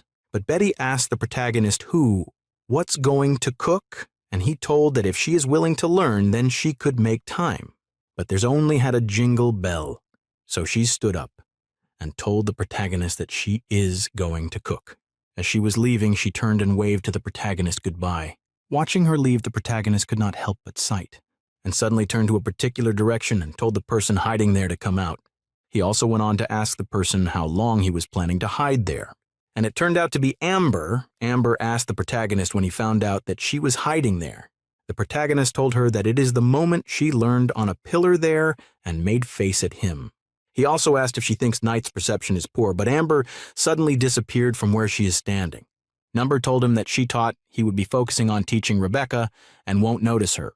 She stared at the protagonist as if she stared at him, as if she saw something on his face, but instead, she's surprised he noticed her. The protagonist, on the other hand, breaks into cold sweat, wondering why Amber was looking at him like that. He could not help but ask Amber what she was looking at, and also questioned if there was something on his face. She looked so touched, and told him that he is such a weird noble. The protagonist was surprised when he heard what she said. He turned and looked at her. Amber told him that she was just curious, and the whole talk was about making everyone literate wasn't just a load of hot air. The protagonist looks down and asked why she think it would be just hot air. Because in fact, not only was he not joking, but you also want to summon Hetty and Rebecca immediately. The document I brought out from the drawer, he told Amber that he wants to talk to them about the matter in the document. A few minutes later, a loud voice could be heard from the tent. The protagonist and Amber was there staying in. Hetty, who already saw what was written in the document, could not help but said to offer education to every single civilian, including serfs. And he wants to include it in the law that everyone should receive an education like their pay taxes, he agreed. The protagonist told them that he wants everyone in the domain to be able to read and write. Rebecca immediately said that it won't be easy to turn an illiterate civilian into a knowledgeable, well-learned person, because that will mean they need to teach for literature, mathematics, history, and geography. And even if they're complete the basic fundamentals, they are also art, etiquette, heraldry, and other difficult stuffs. A person would need at least a decade or two to complete all those courses and lessons. Hetty told her that it was not everyone who needed 10 years to study those things, and Rebecca hasn't even learnt it. But Rebecca told that she remembered her teacher telling her that she had graduated, so she started wondering if she had not graduated. Or what was her teacher lying to her? Hetty told her that the reason her teacher said she had graduated is because he was not match for her. The protagonist told them all to stop, that they are straying further away, and they misunderstood him. He continued saying that the education he speak of is totally different from the nobility education that they know of, a type of education where you find famous tutors tutor to teach lesson day in, day out, and produce a dozen of young masters and young ladies. But it won't work there, so what he needs is very simple and easy to accomplish. Children who can't perform labor are to receive half a day of education, and the other half will be left for them to help their parents at home. Hetty concluded that the lowest standard requirement is for them to be able to read, and that means the teacher only need to be of that standard. She turned and asked the protagonist what will be the use of such basic education. But Amber interrupted, saying she meant what the use of civilians and serfs learning how to read is. When Hetty did not answer, Amber gave her a side eyes, asking if she was right. The protagonist smiled at Amber and nodded his head while looking at Hetty. He told them that being with literate allows them to understand things better, and it also allowed them to get jobs and become more useful. He then called Hetty by her name, and she became startled, but was still holding on to the document. The protagonist told her that some people can never become a mage, a knight, a priest, or awaken a supernatural talent. But many might learn through gaining the required knowledge. At least the fates would be a bit fairer to them. Hetty asked him if he was actually intending to include the runic theories in those classes. The protagonist laughed and said that it was just a upper intermediate stuff, so why not add it? He told her to remember all the formulas and theories inside the notebook. What part of it requires magical talent? After thinking, Hetty answered that none of them needs magical talent, but were all pure calculation. The protagonist agreed, saying that the notebook had proved an idea he had once before. And the fact that runes and magic all have rules, and the most conclusive rule of all. Placing his pen on head, the protagonist said that they require intelligence and not the strength. But Hetty asked if the masses are equipped with the needed intelligence that the protagonist talked about. The protagonist told Hetty that the fact that her tone hesitated means she knows the answer. He asked her in the days she has spent with the people if she is still unsure that they are like him and her. Hetty immediately told the protagonist that she would go and select a few people with the ability to read and write, to serve as basic teachers. The protagonist told her that she should remember it is the most basic of reading and writing because they have to continue the construction of the domain. Hetty immediately bowed to the protagonist, telling him that she will watch everything get done. Rebecca interrupted them by asking what they were saying about the rune theories because she doesn't get it at all. The protagonist told that it is normal if she doesn't understand, because she wasn't with them in the morning. The protagonist told Rebecca that he had found a new friend for her and has specialty the same as hers. But Rebecca became fired up and asked if the friend could also triple cast fireball spells like her. She is so fired up and waiting for the protagonist to answer her, but he stared at her in confusion. He immediately rejected what she said by saying he was not talking about her ability to cast a fireball spell. She broke out in cold sweats and looked behind her and saw Hetty smiling at her. The protagonist told her that the friend he spoke of isn't for her to cause trouble with, but she is there to assist with her research. He told her that's the person's name is Gianni Piero and she is talented in the matter of mathematical calculation. Plus, she could create a runic blueprint through calculation and alone. Rebecca asked if the protagonist is saying that she researched a technique to create a runic blueprint by using calculation instead of magic. The protagonist is nodded his head, saying that it is something like that. Little Bit immediately say she would like to meet her because she sounds so amazing. The protagonist told her not to delay the study of the Magitech engine and concrete. Rebecca placed her hands on her waist and immediately told the protagonist not to worry. The protagonist smiled and nodded his head because that was what he is expecting. He then turned to Amber and told her to go and call Sir Byron for him. Amber started complaining and calling the protagonist a taskmaster, but still disappeared to call Byron. Immediately Sir Byron came, he bowed and greeted the protagonist, also saying that he was called. The protagonist asked Sir Byron if he is familiar with the serfs' markets and refugees. He told the protagonist that he is familiar with the serfs, but as for the refugees, he is neither familiar nor unfamiliar with them. The protagonist told him that he doesn't want those who have already resorted to banditry. Rather, he is looking for the innocent. Sir Byron told the protagonist that refugees aren't exactly innocent, but he understands what he meant. Whether he seek those refugees who wander the edge of town and villages, those who has not given up on seeking a living in the civilized world, the protagonist nodded his head. The protagonist stayed at Byron intensely, also listening to every single thing he said. Byron suggested that they issue a mercenary contract in Tanza, saying that they are purchasing a large number of slaves, and it won't be much more expensive than communicating a deal with the nobles. But Hetty said that it would be a monetary loss for those mercenaries if they sold slaves 30% less than the market rate. Sir Byron continued saying that they need to add an additional clause like no servitude agreement.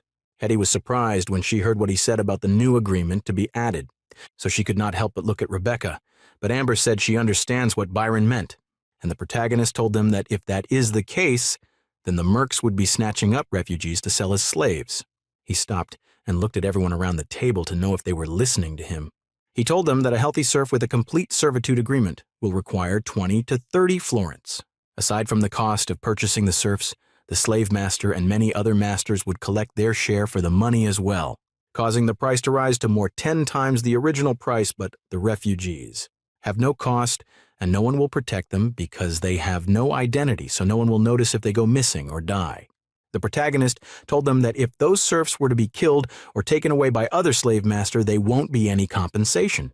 Even so, there are people who send contracts out to purchase those cheap, unregistered slaves. And that is an unspoken black rules, and they actually refers to refugees. Hetty, who was hearing that for the first time, could not help but say that there was actually something like that.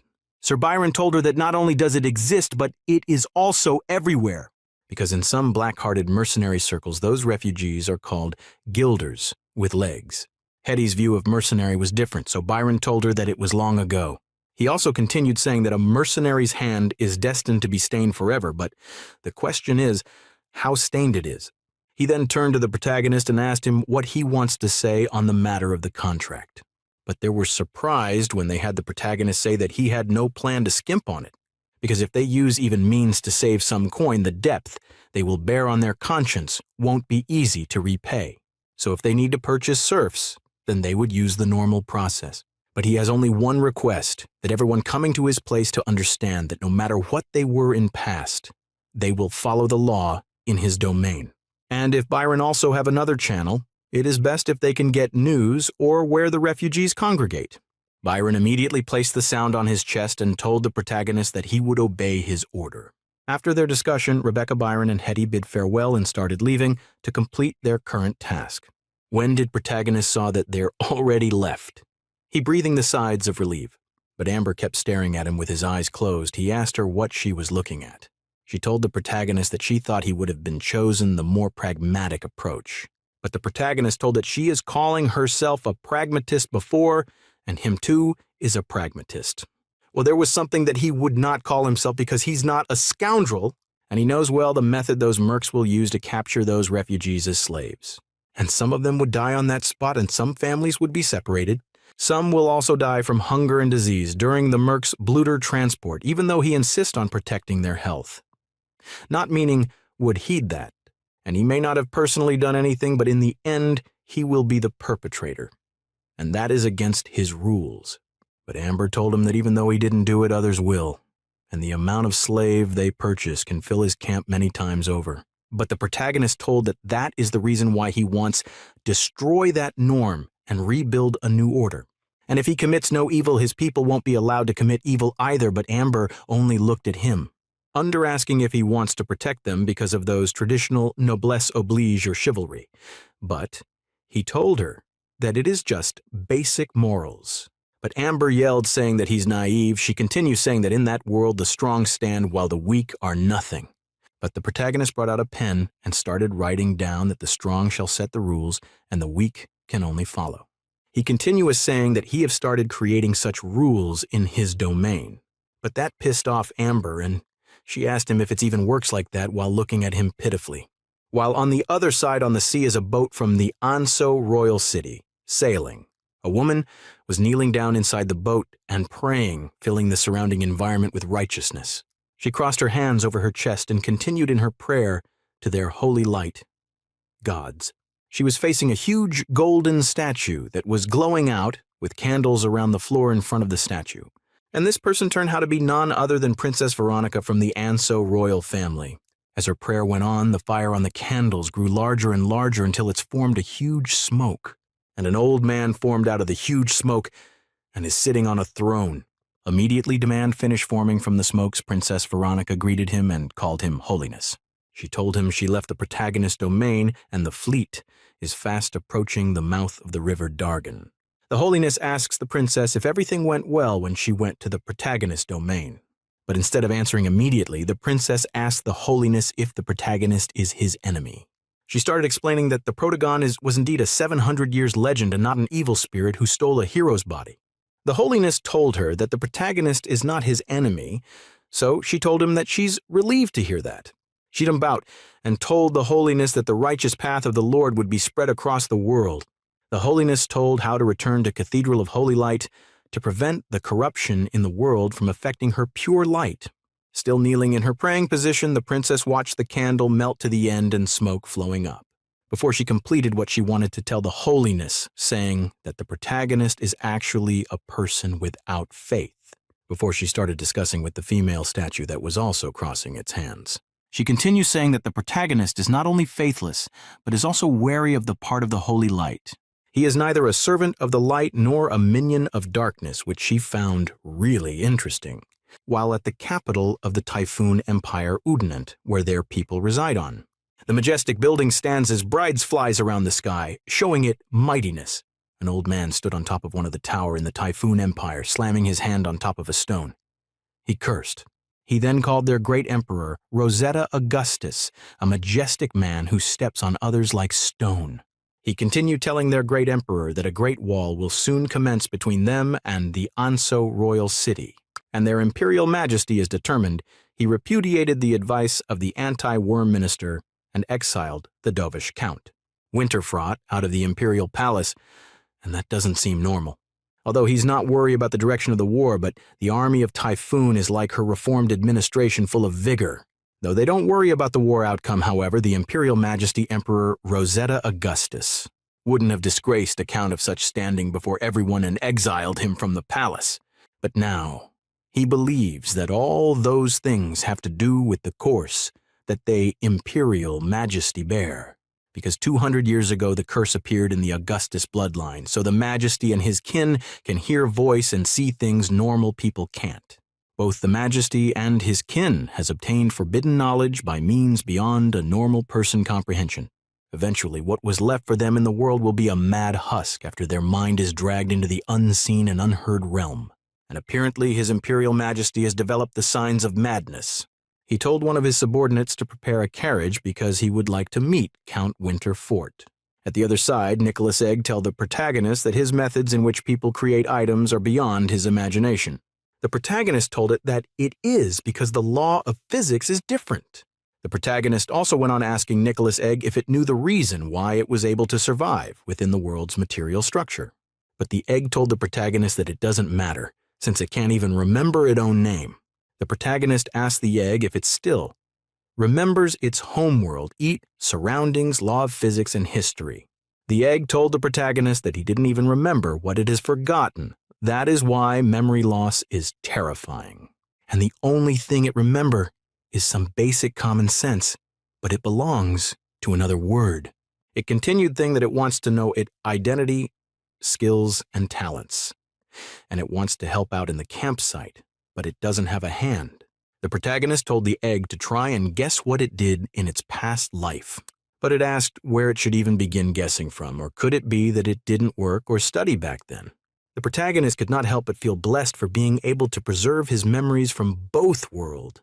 Nicholas Egg asked to the protagonist why he wasn't talking again, but the protagonist snapped his finger when he remembered something. He immediately grabbed Amber, who had been sneaking around him, on her collar. He told her that she could control metal and the flow magic, and he has to use those two abilities. After he lets go of her, and I asked him how he got the golden coin he's holding because it belongs to her.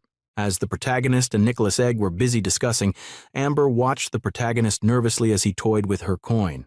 Nicholas Egg told the protagonist that it noticed the barrier from its place is gone, so it can affect the energy called magic. The protagonist asked if it is using a magnetic field to affect the flow of magic. It agreed, but said that unfortunately, although it can sense magic, it can't cast spells like the mages. But the protagonist asked it if it is sure that the magnetic field it spoke of is the magnetic field understood in that world. The egg agreed, saying the magnetic field formed by its magnetic cells is the same as the natural magnets of that world. The protagonist told it that he had done many experiments using a magnetic field, but it never affects the flow of magic. But as they were discussing the magnetic field, Amber was busy picking up the fallen coins on the floor. As they were about to continue, they heard someone calling the protagonist in a loud voice. When Amber heard that, she told the protagonist and the egg that she would lease first.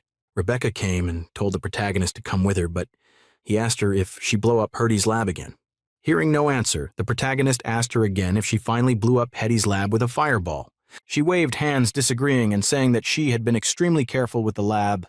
She continued saying that she is there to tell him that they finally managed to assemble that mana engine. The protagonist became excited and asked Rebecca if they had tested it yet. And she told him that they haven't because they were waiting for him to test it out first. The protagonist grabbed Rebecca in the sphere while saying that they should go and take a look at the good stuff they had made. On their way to the place, Rebecca told the protagonist that Hetty already tested all of the components. When they got there, Rebecca continued saying that they were created as blueprints, and each one can achieve the expected result. So with all those things said, there shouldn't be any problems with the project. Hetty told the protagonist that Rebecca insisted on looking for him herself, but he told her that it is understandable. Looking at the project in front of him, the protagonist calmed his heart and told them to open it. Hetty activated her ability and used it to remove the cotton covering the project. After the cotton was removed from the project, the mana engine is finally shown. The protagonist became surprised to see the machine and it looks exactly like he had drawn on a book. Hetty smiled and told the protagonist to push the lever and activate the project. But the protagonist told them that it was designed by all of them, so they should turn it on together. All of them, the protagonist, Hetty, and Rebecca, placed their hand on top of the on button. Hetty could not help but feel touched with what the protagonist said. Rebecca immediately screams excitedly that they should count to 3 before turning it on. Hetty counted 3, and the protagonist said 2, and then Rebecca said the last number 1. Before they push the turn-on button, and it immediately turns on in a magic formation way. They were surprised when the project worked. The egg could not help but say that it works too. The other people from the camp started rejoicing that they made it while hugging from each other. The protagonist told them that their names will be recorded and engraved upon the first mana engine, and they'll enter the Cecil records. Hetty said that the machine was incredible power at maximum strength, and it can even lift a half-ton piece of iron ore. Rebecca could not help but ask the protagonist what he think the machine can do, but the protagonist rubbed her on her head and told her to try to figure it out herself, and she said that they could take it to the mill, or make it move that giant saw in the lumber mill. The protagonist told them that it can move the water wheel or pull the mine carts. It can also draw water or hammer steel with the right tools. The people could not help but say that it can replace manpower, like using a machine to hammer steels. The protagonist said that deploying the mana network isn't expensive, and they have the blueprint, but producing the machine is a problem. It's mostly because those parts take too much time to create, but they have to produce more of them. Nicholas Egg immediately interrupted by saying that it has something it could like to say. Rebecca immediately rubbed her hand on the body and asked the Eggy what ideas it has. But Nicholas Egg became angry. Saying that it is not an Eggy, it told her to at least call it Mr. Egg. The protagonist told it not to mind Rebecca, and it told the protagonist that it finally knows what it can do, which is to control metals. Nicholas Egg continued saying that it could help them to do their blacksmithing. As he was saying this, it started melting one of the pieces of iron at that place. And the pieces of iron it was melting has been transformed from metal into a human figure. After the human figure was formed, it turned out to be the protagonist, and it surprised the protagonist. The egg told the protagonist that it is much more efficient in making those things. It also went on to create a statue for Rebecca and threw it at her. And also for the other, one of them could not help but say that it has a powerful ability and wondered if they would be in the future. The protagonist, who was shocked, is still looking at statues, saying that the face and the expression and the hair looked exactly like him in a more efficient way, and that was a great surprise to him. He could not help but ask the egg how precisely it could be when creating those things. It answered that it depends on how many things it is making at the same time, and there would be errors if it makes hundreds of things. And even the most complicated component in the protagonist camp is nothing but a child's play for to it. The word child's play could not help but flash in the protagonist's head over and over again. The egg asked the protagonist what was wrong, but the protagonist ignored it and brought out a pieces of paper. After writing something down, he told the egg that he will entrust the first industrial machine tooling to it, and what he wrote is the master plan and appointment letter, while saying in his head that Nicholas Egg would be the shining jewel of the Cecil's industrial crown. Although Nicholas Egg's speed is fast, it is no match for the production lines, but it can create machine tools. The machine tools of the industrial era, it could help with that. Hetty and Rebecca, who were looking at the protagonist, could not help but ask what was wrong with him. But the protagonist said that with the high-precision machine tools, they could create all kinds of machines. He then turned to the egg and asked if it would be his director of the machine production, and the egg agreed, immediately saying that it finally has something to do. The protagonist told the egg that the first task is to create 3 more mana engines because he want to use them in the mines and other activities. He turned to the rest and told them not to worry because their skills will remain useful. And the new department requires a new name. He also told Nicholas that the director of machinery has equal rank as the director of steel, hammer, and they would call the new department the Cecil Machinery Factory. Hetty told him after they left that he is usually stern-looking, but he actually smiled that day. And the protagonist told her that it is likely due to his square face and his beard. He touched her on her shoulder, telling he to forget it because he is heading southwest so he would see her later. The protagonist saw what the druid wrote. He wondered if he had forgotten that the people cannot read. Putting that at the back of his mind, he reached out his hand about to knock on the door. But the door was open, and the druid told him that he had been waiting for him to come. The protagonist wondered if the druid actually managed to learn divination. But the old druid told the protagonist that he saw him walking over as he was resting against the window. After welcoming the protagonist inside his house, he asked him if he was interested in his luck-changing ritual. The protagonist told the druid that he is interested in his alchemic potions and the process of blessing them. The druid became surprised and asked if the protagonist came here just because of that. The protagonist reminded the druid that he said he wanted to increase the production of agricultural potions. The druid told him that it was not easy, but the protagonist said it's fine if there aren't any results, but he would like to check on the progress. The druid told the protagonist that creating potion isn't hard, and most of the potion requires cheap base materials. The druid told the protagonist that he heard from Amber about the labor system that he had created, like process splitting. He continued to say that for potions to unleash a wondrous magic-like effect, one needs to infuse mana into it, and that step requires a druid's ritual. He then started praying to the protectors of life and great spirits.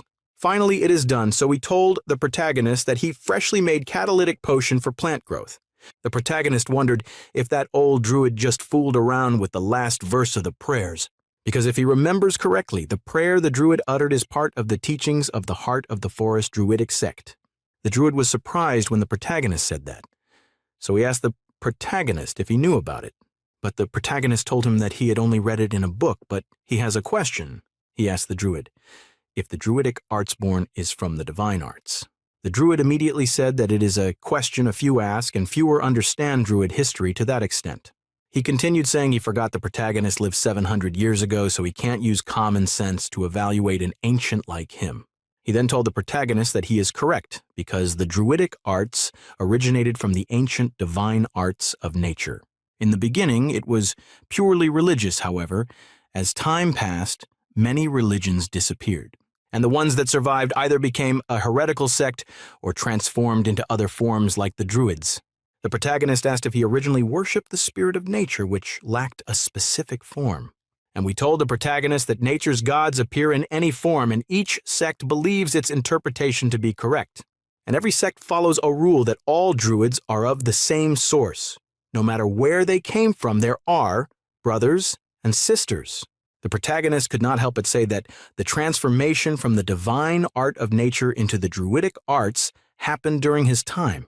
The druid agreed because after the fall of the White Star, the sects slowly separated from each other. The protagonist then asked if the last step of blessing the potion is the remnant of the original divine arts of nature. But when the druid heard the protagonist's question, he fell into deep silence. The protagonist stated that it was the druidic arts, the most special magic in the world. 3,000 years ago, the druid were unified sect. However, due to Yahello, the monolithic sect became scattered. To this day, the magic arts still have remnants of the divine rituals like the prayers or specific divine icons. But in reality, the divine arts portion had long lost its practical use. They were more of a cultural and spiritual legacy. The two powers were originally two entirely different things. The former came from the gods, while the latter came from the spellcaster's own strength. Then the protagonist asked why the druids were the only ones successful in transforming the divine art into magic, while the clergy of other. The druid looked at the protagonist and told him to spare him the question. It was not like the protagonist didn't know his capabilities. He told the protagonist that just learning to be a druid took his entire life, so he had no time to study other things. Then the protagonist asked him how he ended up learning how to cook, do divination, and even babysit. The protagonist stated that he also heard that some adherents of the god of holy light tried to alter the divine arts and studied the power of a mage to activate the holy light. And those people ended up being incinerated. The druid answered that it was something the Church of Holy Light purposefully propagated. The protagonist stated that a druid using magic to create miracles was fine, but the clergy of the Church of Holy Light was reduced to cinders. Standing up, he questioned what was the difference between those two instances. The druid draws his cap down and stated that it was because their god was generous. Then he opened one of his eyes and stated that the god of holy light was petty. The protagonist walked close to the window and stared down. Amber, who had entered the room when the two were chatting, smiled warmly. The protagonist picked her up and shook all the things she stole out while asking the druid if their god was generous even when they messed their prayer. The druid smiled and stated that he had another explanation. The protagonist tossed Amber away through the window and told the druid that he wanted to hear his thoughts. The druid stated that he thinks it wasn't humans who stole the power of the gods, but instead the gods cut off powers that originally belonged to humans. The protagonist looked at him intensely. If the gods really took the power of humans, it would be had to survive. The druid smiled as he sighs, telling the protagonist he said that because the domain of Cecil was far from the center of religion. He also stated that aside from the druidic divine arts, all other divine arts are kept as an absolute secret. The clergy of those churches can only perform their divine arts based on the situation prescribed in their scripture. 3,000 years ago, the Druid were clergymen, and the usage of divine arts was much different than other sects, requiring strict adherence of the rules.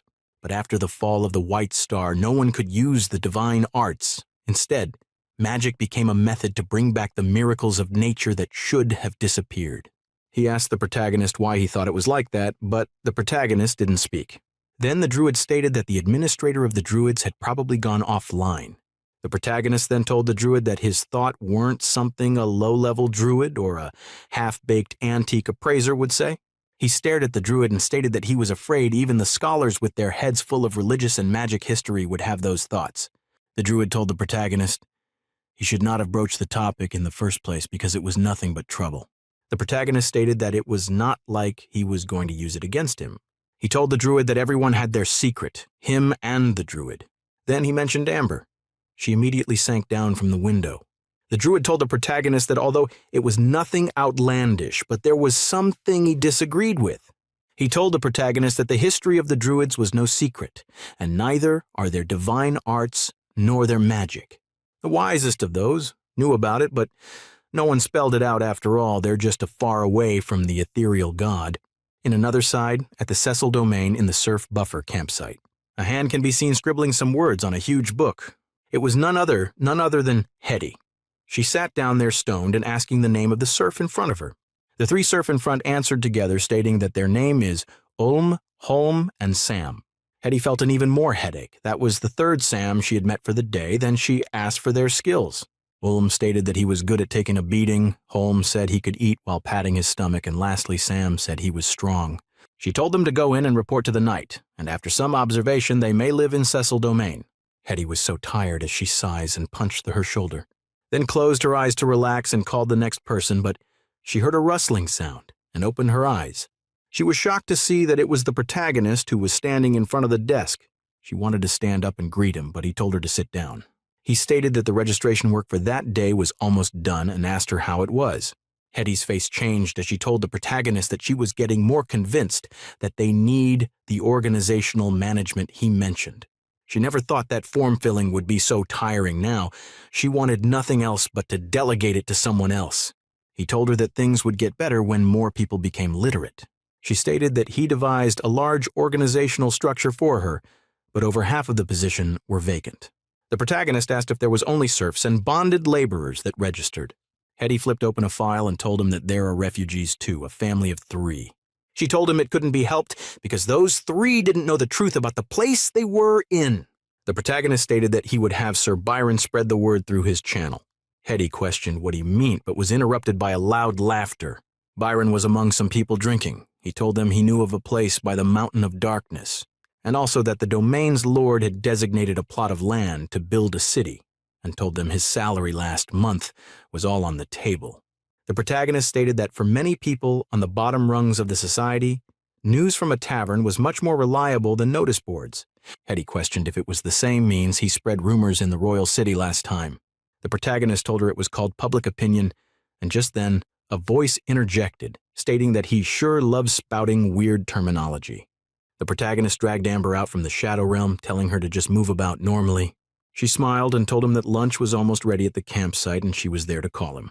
The protagonist stated that it was as expected that when it was food time, she would appear. But before he could say more, he felt a mana fluctuations at the same tent where Hetty was registering the names of people. A young man who was taking the shift for her was asking a weird man in front of him his name. The blonde-hair guy told the man to not just stand there shaking. He shouted loudly for the weird man to say his name. The blonde-hair guy became enraged when the weird man didn't tell him his name. He shouted if the weird man didn't understand common tongue, but to the weird man he couldn't hear the blonde hair guy's voice anymore. Then the weird man's eyes got a tint of red in his pupils and his expression changed. Soon, the blonde hair guy realized that something was wrong with the weird guy. The weird man trembled and some purple lines started appearing on his body. The blonde guy shouted to the guards, telling them that something was wrong with the man. The protagonist rushed over and smacked the man on his face and it started swelling. He looked at his hand and saw some sparks of fire on it. The face of the weird man swelled and became disfigured without recognition. The protagonist immediately smacked him to some distance and he exploded in fire. The protagonist shouted that the knight should bring out all the group they just registered. The exploded bone of the weird man sank into some woods. Amber placed her leg on the blonde-haired man's face and he shouted in pain. The protagonist told them to lock the place down and not let anybody unauthorized enter. Hetty worriedly asked if the protagonist was all right. He told her an explosion of that level can't hurt him. Then he asked her if there were any traces of aura at the scene. Hetty looked down and told him she sensed nothing at all. Just then, the druid rushed over asking if they were testing their art there. Amber told him that someone just self-destructed there, but it didn't scare her. Hetty told the druid that a pitiful slave was turned into a living bomb by some foul magic, and he was clearly alive before he exploded. The druid walked closer to the parts of the dead body and picked one. The protagonist stated that the druid seems as though he knew something and asked if he had seen the dark art before. The druid picked the jaw where the teeth is located and smelt it. The druid stated that it was the Mors Omnium, death of all lodge spell of the druidic arts. He squashed the jaw as he told them it was also known as the Apocalypse Lodge. Then he asked if the protagonist had heard of them. The protagonist stated that there were the fallen druidic sect, who originally came from the sect of Sacred Spirit. The druid patted his hands and stated that this was their work. Amber asked what the Mors Omnium do. Hetty stated that 700 years ago they split from the main sect. Almost half of their members charged into the Gandor wastelands. The protagonist stated that when he died, the organization was small, and he thought they disappeared with the persecution and execution in the following 700 years. But quite the contrary, they survived and became even more powerful as long as they are active. A terrifying and remorseless assault is inevitable. Amber asked how come she didn't know, and the druid stated that every time he taught her history, she fell asleep. The protagonist asked if he was able to identify a trace unique to the Mors Omnium, and the druid told him it was the trace of druidic arts. He asked if the protagonist was worried that there were more living bombs among the slaves, and he nodded. The protagonist couldn't help but worry all the people who registered gathered outside. The druid told them to keep a safe distance and approach in 5 groups as he inspected them. Hetty stated that the man who exploded was an indentured mine laborer from Tanza, and his name was Sam. They gathered people and first sent them to Tanza before sending them to Sir Byron's rendezvous point. Just then, the druid told the protagonist that he had checked through everyone and no sign of dark arts. The protagonist asked if they were safe, and the druid answered that he was confident in his magical sense. For an organization like Mors, who were normally dormant, to send a living bomb to the Cecil domain showed that they had a motive. The protagonist then told Hetty to bring Goldeye to him and check if the deceased had any friends or family. The druid asked if he needed to go along, and the protagonist replied that he should go for safety reasons. Then the druid told the protagonist to give him a moment to put on the armor set. The protagonist asked Goldeye if he was the one who brought the serf, Sam, there. Goldeye folds his hands together and answered the protagonist affirmatively. Then he stated that he was just an honest businessman and had not associated with any dark art practitioner. Philip stamped his sword on the ground and told Goldeye to answer what the protagonist asked. The female lady by the side trembled and asked her brother what will happen to them since Sam was dead. The brother told her they were just slaves. He was afraid they would be whipped and starved. When the protagonist heard those words, his face darkened. Then the druid told him there was no hint of druidic art on Goldeye. The protagonist asked if Sam met with anyone or eat anything before arriving. Goldeye replied that he didn't met anyone. Amber came out and threw her dagger rolling up as she told Goldeye he better be honest. Then she grabbed the dagger and told Goldeye that they had mages and druid there. Then she proudly pointed at herself, stating that she was a master of shadow. When Goldeye heard that they could pull out his soul and interrogate it, he trembled. Amber told him not to cause more trouble for himself, and he sweated even more. Goldeye was already at his wit's end, and told the protagonist that there was something special about Sam. When the protagonist heard special, he asked the Goldeye what he meant.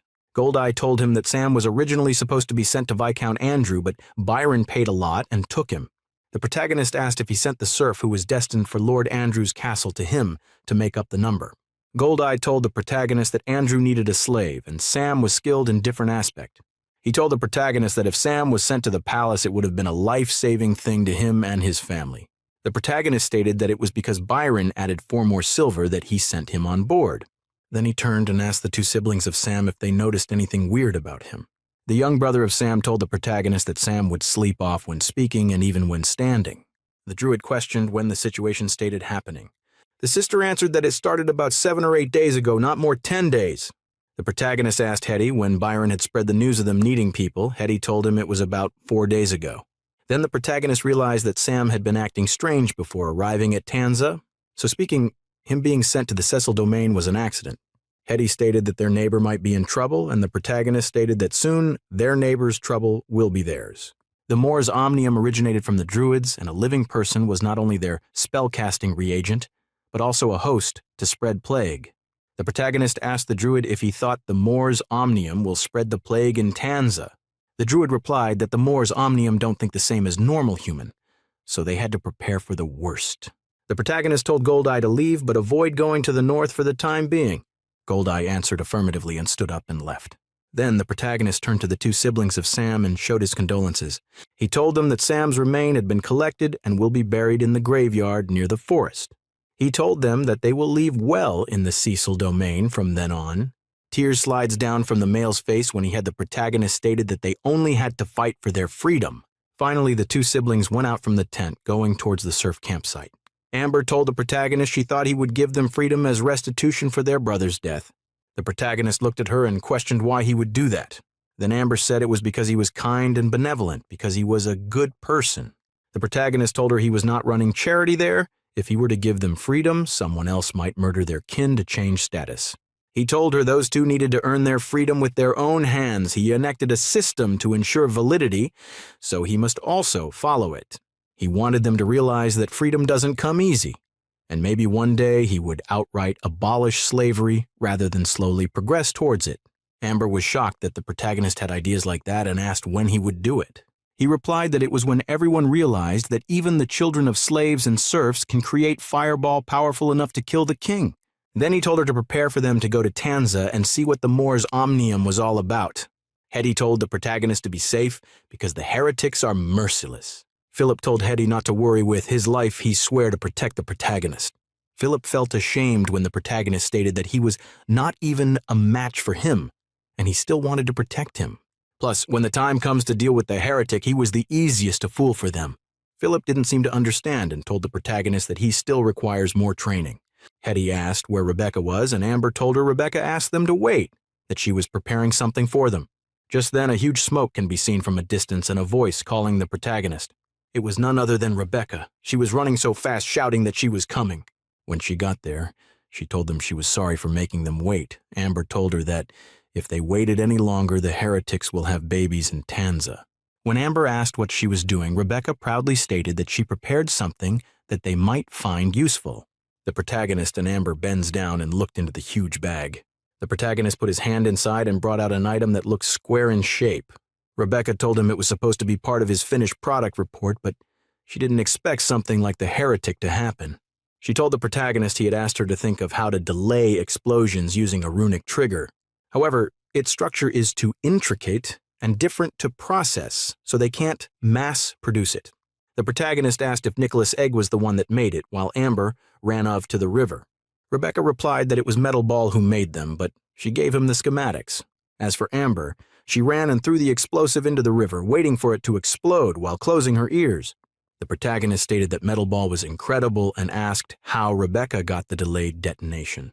She told him it was through using Winder's gear wheels and connecting rods. She showed him something on the explosive and told him it was really simple. The protagonist questioned in his mind if Rebecca transmigrated, when he saw that it was a stable and reliable gear reducer module and anchor mechanism.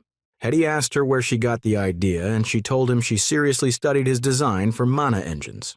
Then the protagonist asked her about the reliability of the product. Rebecca stated that she had tested it a few times, and in various environments from high to low temperature. She told him that at the very least it won't detonate prematurely. Then she told him that the metal strip by the side is its safety lock, and if removed and the button pressed, it would start ticking. The protagonist patted her head and stated that she did a good job, and he would be sure to praise her when he came back. Then the soldiers, Amber and the protagonist started moving for the journey. Rebecca called Hetty and asked her if the protagonist was being ironic when he said he would praise her when he comes back. Hetty looked at her and asked why the protagonist would do that. Then she remembered what happened when she bombed her experiment house. Then she made a funny face and stated that the protagonist always said he would fix her once he's back. Hetty laughed and told her that he wouldn't do so. It was just that they were too narrow-minded to recognize her talent. Rebecca asked if she was not being ironic too, and Hetty answered she wasn't. The protagonist had finally reached their destination. He told the others they should dismount and walk. Then the druid told them if they noticed the town was already under lockdown, because they were on lockdown, everywhere was empty on the bridge. The gate had so many soldiers that were stationed there, and they were also a lot of boat by the dock. Amber said that she didn't see any merchant or traveler there, which means that the lockdown must have lasted for 2 days. Then the man beside her wondered if the town had entered lockdown after Pygor's ship left town. And by the look of it, they are only restricting the exist and entrance, and also the order inside the town was normal. He also said that Byron was a merc, and the situation cannot kill him at least. Plus, he was a quick-witted man and very cunning in nature. The old man on a hat asked him how they were to get into the town since everywhere was restricted. Then the man said that there was a path from the Tanza mines. He said that they could travel from the east side of the town to its backside, plus they would be able to split near the castle. Suddenly he felt that someone was listening to their conversation and then screamed out, asking who the person was. Amber told the person to show himself because they know that he or she was there. The grass behind them rustled due to the sudden shout from them. A little kid came out from the grass. He looked tattered like a beggar. Seeing that it was a child, the man with the sword froze for a moment. Then the man told the child not to be afraid, but the child's expression was cold due to fear since he was holding a sword. The little boy ran away due to fear and left him. Then Lowly Girl told him that he had scared him away with his sword. Lowly Girl disappeared from where she was standing with her powers. She appeared right before him and then grabbed the little boy, saying that she had gotten him. The little kid's eye teared up due to fear when she found him and held him tightly with a smile on her face. The kid's face and expression turned theory when he saw the cold vibe that they were given to him. They told him that the are not good flocks, and then changed their words, telling him that what he meant was that they aren't bad flocks. The guy with the sword earlier squatted down and told him that they weren't going to hurt him, and also told him that he was a knight, and he was going to protect him. Their boss asked the kid if he was a child from nearby, and I asked him why he was wandering around in the forest. Seeing that he wasn't replying, Lolly Girl wondered if he was a mute. The man on a white bird held the boy's face and then instead at his mouth, trying to figure out why he wasn't talking. Then he gave them a reply telling them that the voice tongue has been severed for at least 2 years. Their boss wondered what crime the child could have committed for them to give him such punishment. The man told them that it was done precisely and then treated using magic, and he didn't commit any crime. He was probably a personal servant. And then the boy started making gestures and little noises while pointing to something on the man's chest. The man asked him if he had seen the emblem on his chest before. And then the boy nodded his head vigorously, telling him that he had seen it. And then the boss asked him where he had seen it. The boy started making gestures trying to describe where he had seen it and then pointed towards the wood. The protagonist told him that they should follow the boy into the woods. In the carriage, they asked him what he was doing back there. They told him to go to the south for protection and also wondered if he wasn't only mute but also deaf. The protagonist told him that if he was his attendant, then he would have kicked him and then called him a brainless brat. The protagonist slowly opened the door to a room and then told the boy that he was quite energetic. Inside the room, a man blocked the sun that was reflecting on his eye since he has been in the dark for a while. The protagonist told the man that they were still guessing about his life and death outside and didn't know that he still had the strength to curse. The man that was sitting down was shocked when he saw who was standing before him. Seeing the protagonist, the man called out his name, Lord Duke. The man stretched out his hand immediately and told the protagonist not to come closer because he had been cursed by the cultist sorcery. Due to the curse, the man had green vines spreading on his body and he was injured too. The others were speechless when they saw the state he was in. The protagonist slowly gazed at the man that lay in front of them, injured and cursed. The blonde-haired man cursed when he heard what Byron had said. Byron said that he discovered the cultist and the cultist also discovered him, so he didn't win. He asked them how they knew where he was. They told him that a AA dock turned into a bomb, and it sent them a signal. That's how they knew where he was. Byron told them not to waste their effort because he can feel that the cultist was powerful because his curse was corroding his flesh and body and even his spirit. The druid told him that he shouldn't make up his mind yet because his double eye version is because his eye were swollen. The druid told them that he can still be saved because it's just a neurological curse. The druid said that he might not be able to defeat the person who laid the course, but he meant to be able to cure the cause that he had left behind. The druid said that it seemed that the person that laid the curse looked down on Byron for him to use such simple curse on him. Byron confirmed that the man started to hate him when he knocked him away. The protagonist asked what is the situation in the Tanzanian town was. The town has been put under martial law and they can't get in at all. Byron said that he was about to talk about it 3 days ago because everything was normal in the town and nothing happened, except the fact that Viscount Andrew purchased a lot of slaves, which was on the news. Then he said that 3 days ago, the martial law was suddenly announced in the castle and it say that the cultist has been found sneaking into the town. Also, he mentioned that by the time he started contacting the second group of slaves, the martial law ban caused a lot of trouble. So he went to the castle to ask the Viscount Andrew to sign a charter which is completely within the rules and normal. When he walked into the castle hall, he felt like dirty atmosphere and talked with Viscount Andrew and had a secret whisper in his voice that did not belong to him. He realized that the situation was not good and prepared to make a righteous retreat like an upright knight. As a result, when they were halfway through the retreat, they were discovered by a guy in black robe. The protagonist asked him how he escaped, while the white hair guy continued trying to remove the curse on him. He said that he was fighting him fairly. As a result of the fight, he was hit by the cultist magic and fell into a cave behind the castle. There was a pool in the cave, and he was able to save his life. Also, after finally drifting out of the underground passage, the exist was right next to the mill. Amber said that the good luck seemed so fake. Meanwhile, the protagonist thought of the fact that there were a lot of tunnels in the underground of the south which was built by him back them. The blonde-hair guy asked if they should enter the castle of Viscount Andrew, which the protagonist agreed on. He asked Byron what happened to the children after that. He said that he originally wanted to go back to the territory and report, but after he was injured by the course, she was saved by the child. He also said that he is a mood and probably the slave of a certain chamber of commerce bus in the city. Then he told them that the little boy found him water and food, otherwise he wouldn't have lasted that long.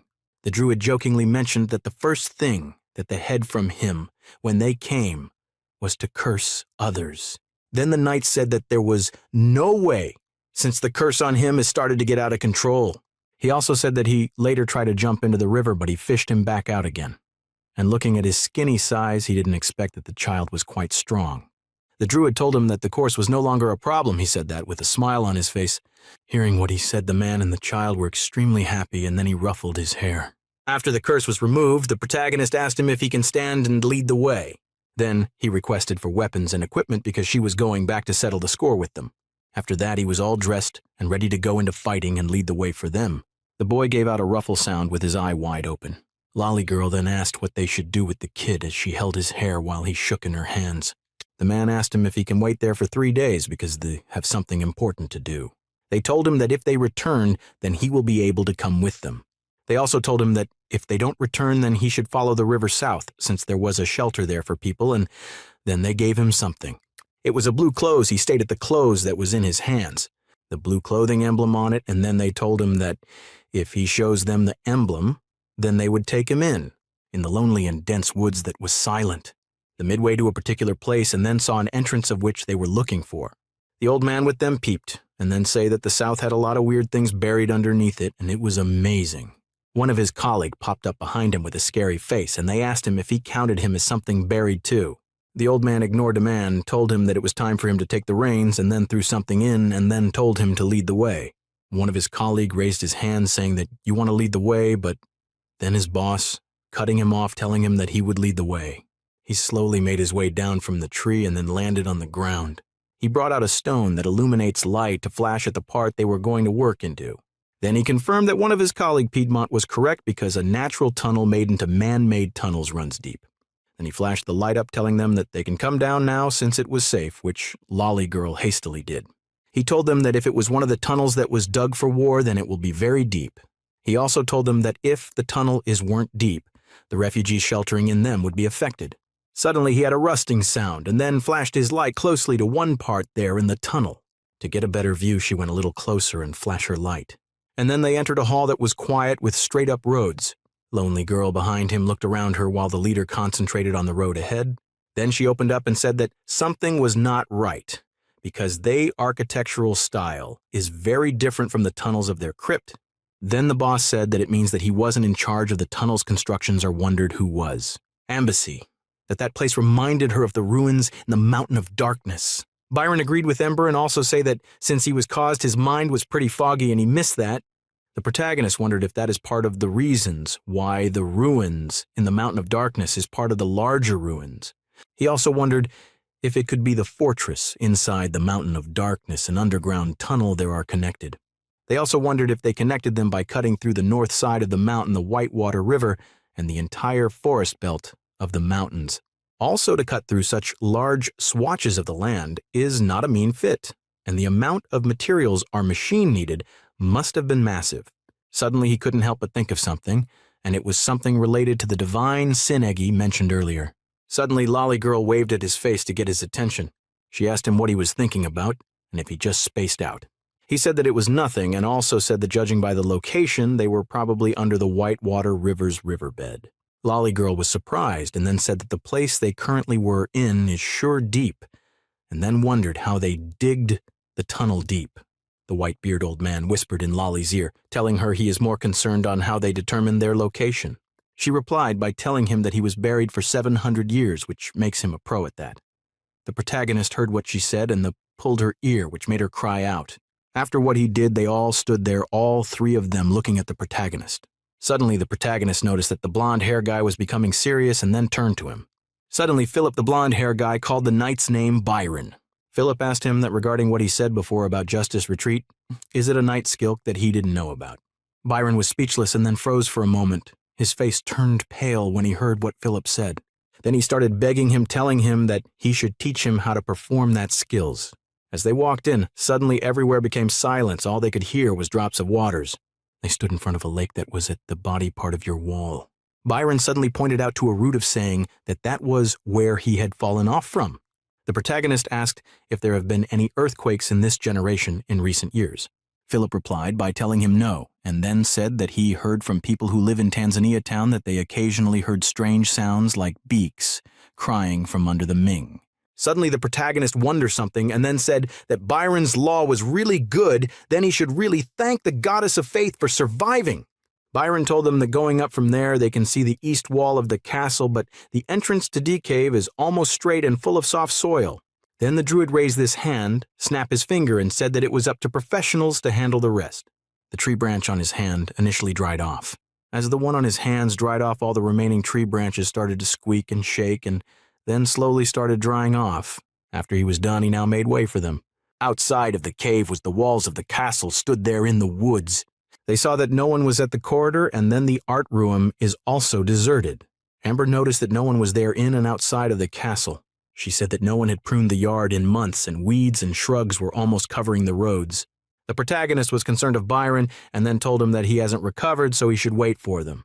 He left 3 crystal grenades for self-defense and then asked him if he had memorized the usage. He told the photogonist that it doesn't feel good to revealed as a nuisance.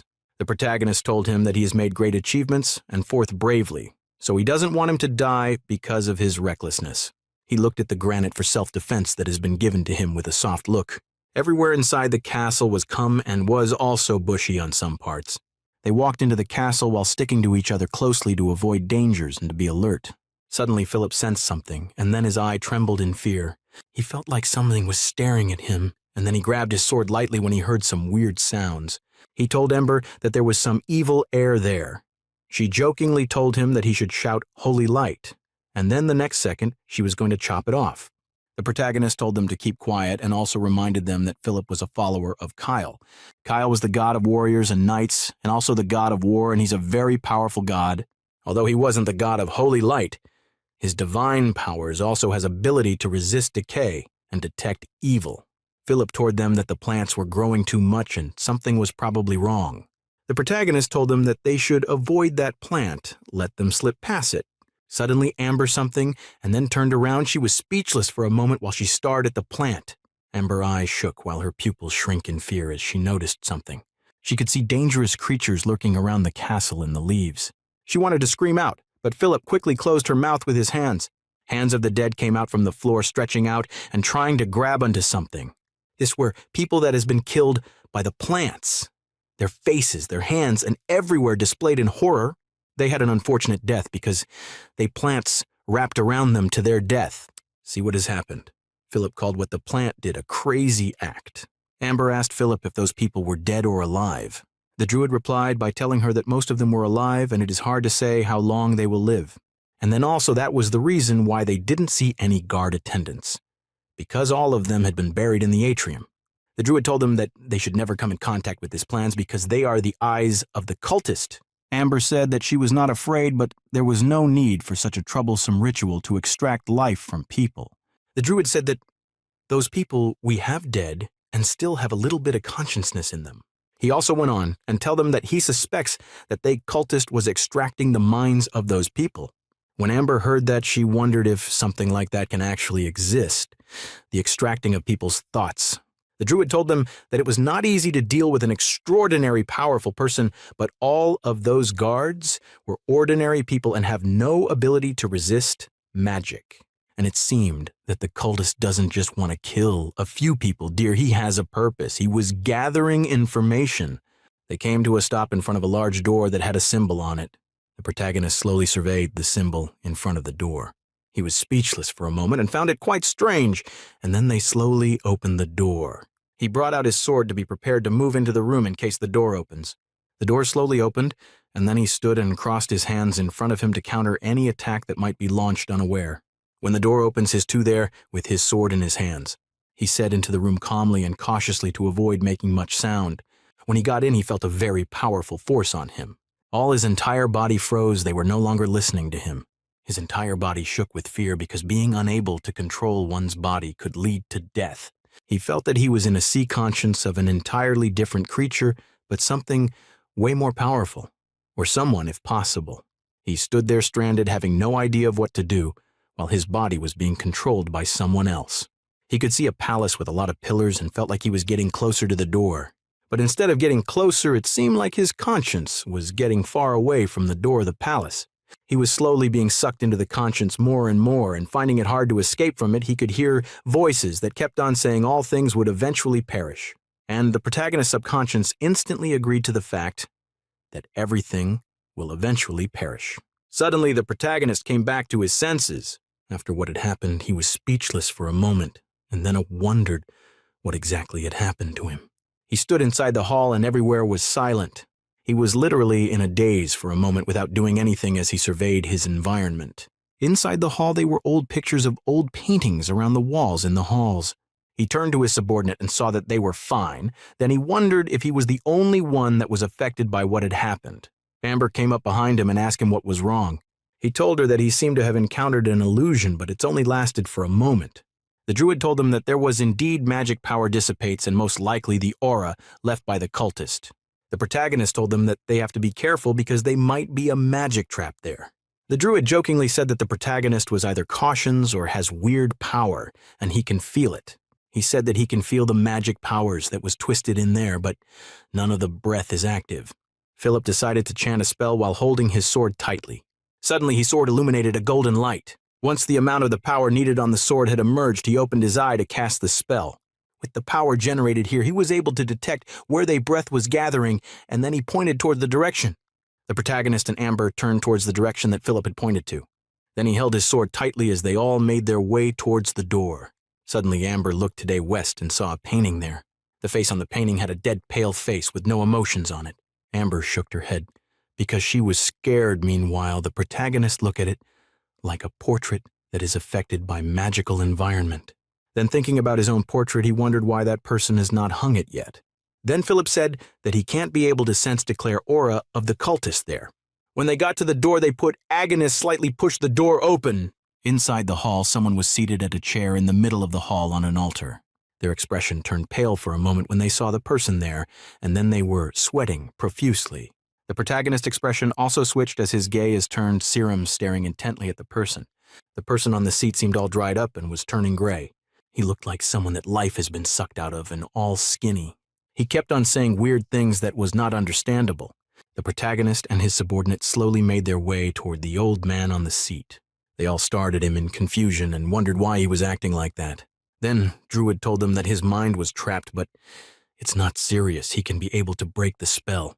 and he reminded them that if he was to break the spell, it might alarm the cultist, so he told him to be prepared. The protagonist nodded and also told him to go ahead with it. He pulled out something and then opened it up and poured it on his head. Suddenly, purple lightning started coming out from his head and eye. His sight started becoming a little bit clearer, and he could see the two people that were in front of him, so he stretched out his hand towards them. But seeing the person in front of him clearly, he started to panic. His pupils trembled. He screamed when he saw the person standing in front of him, and then he shouted that he was in his shadow. Suddenly, something behind them broke into pieces. A powerful, terrifying force appeared right above them with a scary expression. Its flew in a very high speed towards them, trying to attack them. The first to go is slowly turned around while they force was fast approaching. The protagonist rushed and grabbed the man that had been rescued away from the chair and away from the place that the force tried to attack. Because of the attack, it had broken the chair that was in the middle of the hall into pieces. A shadow slowly emerged from the force and then told them that he was in their shadows. Amber attacked the invisible force with her powers. Suddenly, the being flew up, leaving a streak of purple aura away from Amber. Then the protagonist said that if a legal profession doesn't hide in the dark and throw ball lightning, it would have to run out and assassinate the knights. The protagonist asked the shadow if everything will eventually die by painting like his. Then the protagonist said that it was a legal profession that doesn't hide in the dark and throw ball lightning. And the shadow then asked the person affected by the voice. The protagonist then asked him what voice of truth he was talking about, and then asked if it was the magic he had left on the door. The protagonist explained that when they opened the door and came in, they would hear voices in their head. Then Philip agreed, saying that he did hear it. Then he said that it was unfortunate because just as he was about to chat with it, the voice disappeared. He asked the shadow if it went crazy with just one sentence that he had said. The shadow was angry. I told him that he violated the iron law of the dead because he had returned from the kingdom of the dead. The shadow then rushed towards all of them to attack them immediately. It started attacking the protagonist and his subordinates with his own subordinate. Then it started putting life into the trees around which twisted and started forming into an army. Seeing that it was an army that was being formed the heart to prepare for the worst of it, they stood and watched as the trees that has been formed into armies rushed towards them. Each one of them started attacking. Philip held his sword while the druid also started casting some spells. Then the druid suddenly pulled out a beans plot and then threw it out. It landed right in front of the trees that were armies and then exploded. As it exploded, it created vines, which then ties up the trees while the trees screamed out to be free. He screamed out, telling them that for them to destroy the trees, that they should destroy the cores that was in the mass of the rotten leaves. He also reminded them that they shouldn't let the venom splash into their eyes. The protagonist kept on attacking each and every tree with a serious expression. The shadow just stood there and watched as the protagonist attacked each and every of his tree army. And with the way the protagonist was fighting, the shadow concluded that he should be able to know Gawain Cecil. As he fought, he thought of the fact that he had shouted so arrogantly a few minutes ago. As a result, the shadow refused to take action and then created his armies. Also, he probably must have guessed that Cecil was in a weak state after his resurrection, so he was testing his strength. And the shadow was also taking risks. This were all the protagonist's conclusion. He kept on slaying the trees that were attacking him repeatedly without any sign of weakness. He decides to go out with a fake expression of exhaustion and fatigue so that the shadow will attack. Suddenly, the shadow then decided to launch an attack. The shadow threw the attack at the protagonist, taking advantage of his illness or weak states to kill him. Seeing the amount of force coming towards him, the protagonist smiles because that was exactly what you wanted. The shadow increased the amount of force of attack that he had launched at the protagonist from behind. Suddenly, he didn't feel any movement initially, but then paused when he felt a sense of danger rushing towards him. The protagonist went in between the attacks he had launched and then raised his sword to cut him. The shadow dodged immediately because of the danger he had felt and was shocked. Seeing that the shadow had dodged, swing his sword to the right to cut him since that was the place he had dodged to. The shadow kept on dodging each and every attack of the protagonist. But the protagonist didn't give up and continued to attack mercilessly while they shadow tried to block the attacks. The protagonist put all his entire force and power into his sword as he launches his attack. But instead of dodging this time, the shadow used his hand and blocked the sword attack that the protagonist has launched on him. Seeing that he had taken his attack head on the protagonist was very shocked, because the two attacks meeting together had generated a lightning on the sword. But then the protagonist decides to put all his entire force into the sword. It sounds like an alarm to the shadow when he felt the force from the sword and then the light that it has generated. He felt the heat coming from the sword that was on him, and then the shrinking sound could be heard. They kept on attacking each other, and then the shadow also felt fear from the attack he had gotten from the protagonist. They kept on slashing their sword together. One was slashing while the other was blocking. But then the battle became very, very intense as the expression of the protagonist turned cold. The protagonist slashed his sword towards his attack, who blocked the attack with his sword. The protagonist moved forward again and slashed his fire-lit sword towards the attacker with a hood, who once again blocked the attack. The protagonist and the hoodman attacked each other ferociously. Their swords was moving so fast it could barely be seen. The protagonist slashed his sword, intending to cut the hoodman, who moved back with great speed. The protagonist raised his sword back, immediately injuring the hoodman on his arm as the hoodman flew backwards. The hoodman calmly leaned against the wall, holding his hand that was cut by the protagonist. The protagonist kept his sharp gaze at the hoodman, and the protagonist raised his sword above his head. As the protagonist raised his sword above his head, flames of fire can be seen gathering around the protagonist's sword. The hoodman looked up, his left eye red as amber. Then his two eyes lit up as he squinted with anger. The protagonist then slashed forward against the hoodman with fire gathered around his sword. The wave caused by the sword raised the floor like an earthquake. The hoodman let out a shout from his lips as marveled at the power from the protagonist's sword. The surrounding area shook as if an earthquake was happening. Dust from east blew as the earthquake kept moving west, with clouds of dust following. The young soldier stood, his sword in hand, staring at the branches everywhere with tiny lights in them. The branches appeared to stand and then fall, coming towards the young soldier, who held his sword before him. The soldier stood, and lowly girls sat on the floor with exhaustion written all over their faces from the fight. The young soldiers looked by his side, seeing the protagonist coming, asked him if he was the one that destroyed the cult. The protagonist kept coming forward as he answered the young soldier with a no. The protagonist looked at the body hidden below the dispersing dust, saying he always feel like something is not right at the end. The man with the pointed hat bent and picked up ashes from below and smeared it in between his thumb and index fingers, saying it's burnt bark. The old man went further to say that it was black magic used by the fallen Druid. The tree roots have grown everywhere with green slimy things on it. One of the tree roots started to shake as if something inside it wanted to come out, and a man burst out from it with great difficulty. The man fell to the floor as he disentangled himself from the roots. With the slimy green thing sliding from his back, he tried standing up, and with hatred, he called out the name of the protagonist. The man spit out the slimy green stuff in his mouth as he promised to end the protagonist. The man thought of how strong the protagonist's sword is. The protagonist's sword destroyed his, with only the hilt remaining. The man stood up with great difficulty, holding his injured hand. As he stood up to leave, he saw the commander standing not far away. The commander looked at his left to see the man standing with great difficulty. The man rushed forward to attack the commander as the commander wondered how he was still alive. Taking out a bomb from his pocket, the commander released its latch. The commander then pressed the button at the head of the bomb. The man kept rushing towards the commander, who stretched out his hand to throw the bomb at the man. The commander threw the bomb towards the man. The man expertly caught the bomb thrown towards him. With a smirk on his face, he taunted the commander, who threw the bomb. The commander then asked the man to turn around, which left the man surprised.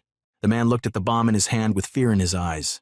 Light started coming from different places with the bomb, the man's eyes with great fear written on it. The commander, with his back turned, put on his sunglasses to shade again their explosion. The explosion pushed the man off the building they were on. The man kept falling and falling until he could not be seen again. On the roof of the castle where the explosion happened, smoke can be seen rising to the sky. The protagonist and those around him were startled on hearing the explosion. The protagonist deduced that the explosion was caused by the bomb he made, and that the direction it came from was from where the commander and his army is. He instructed those with him to go check it out. On the floor, what appears to be pieces of cloth can be seen burning. They came upon the commander leaning against the building as the protagonist asked him if the bomb blew the cultist to pieces. The commander turned on hearing the protagonist's question, asking him if the hoodman was dead.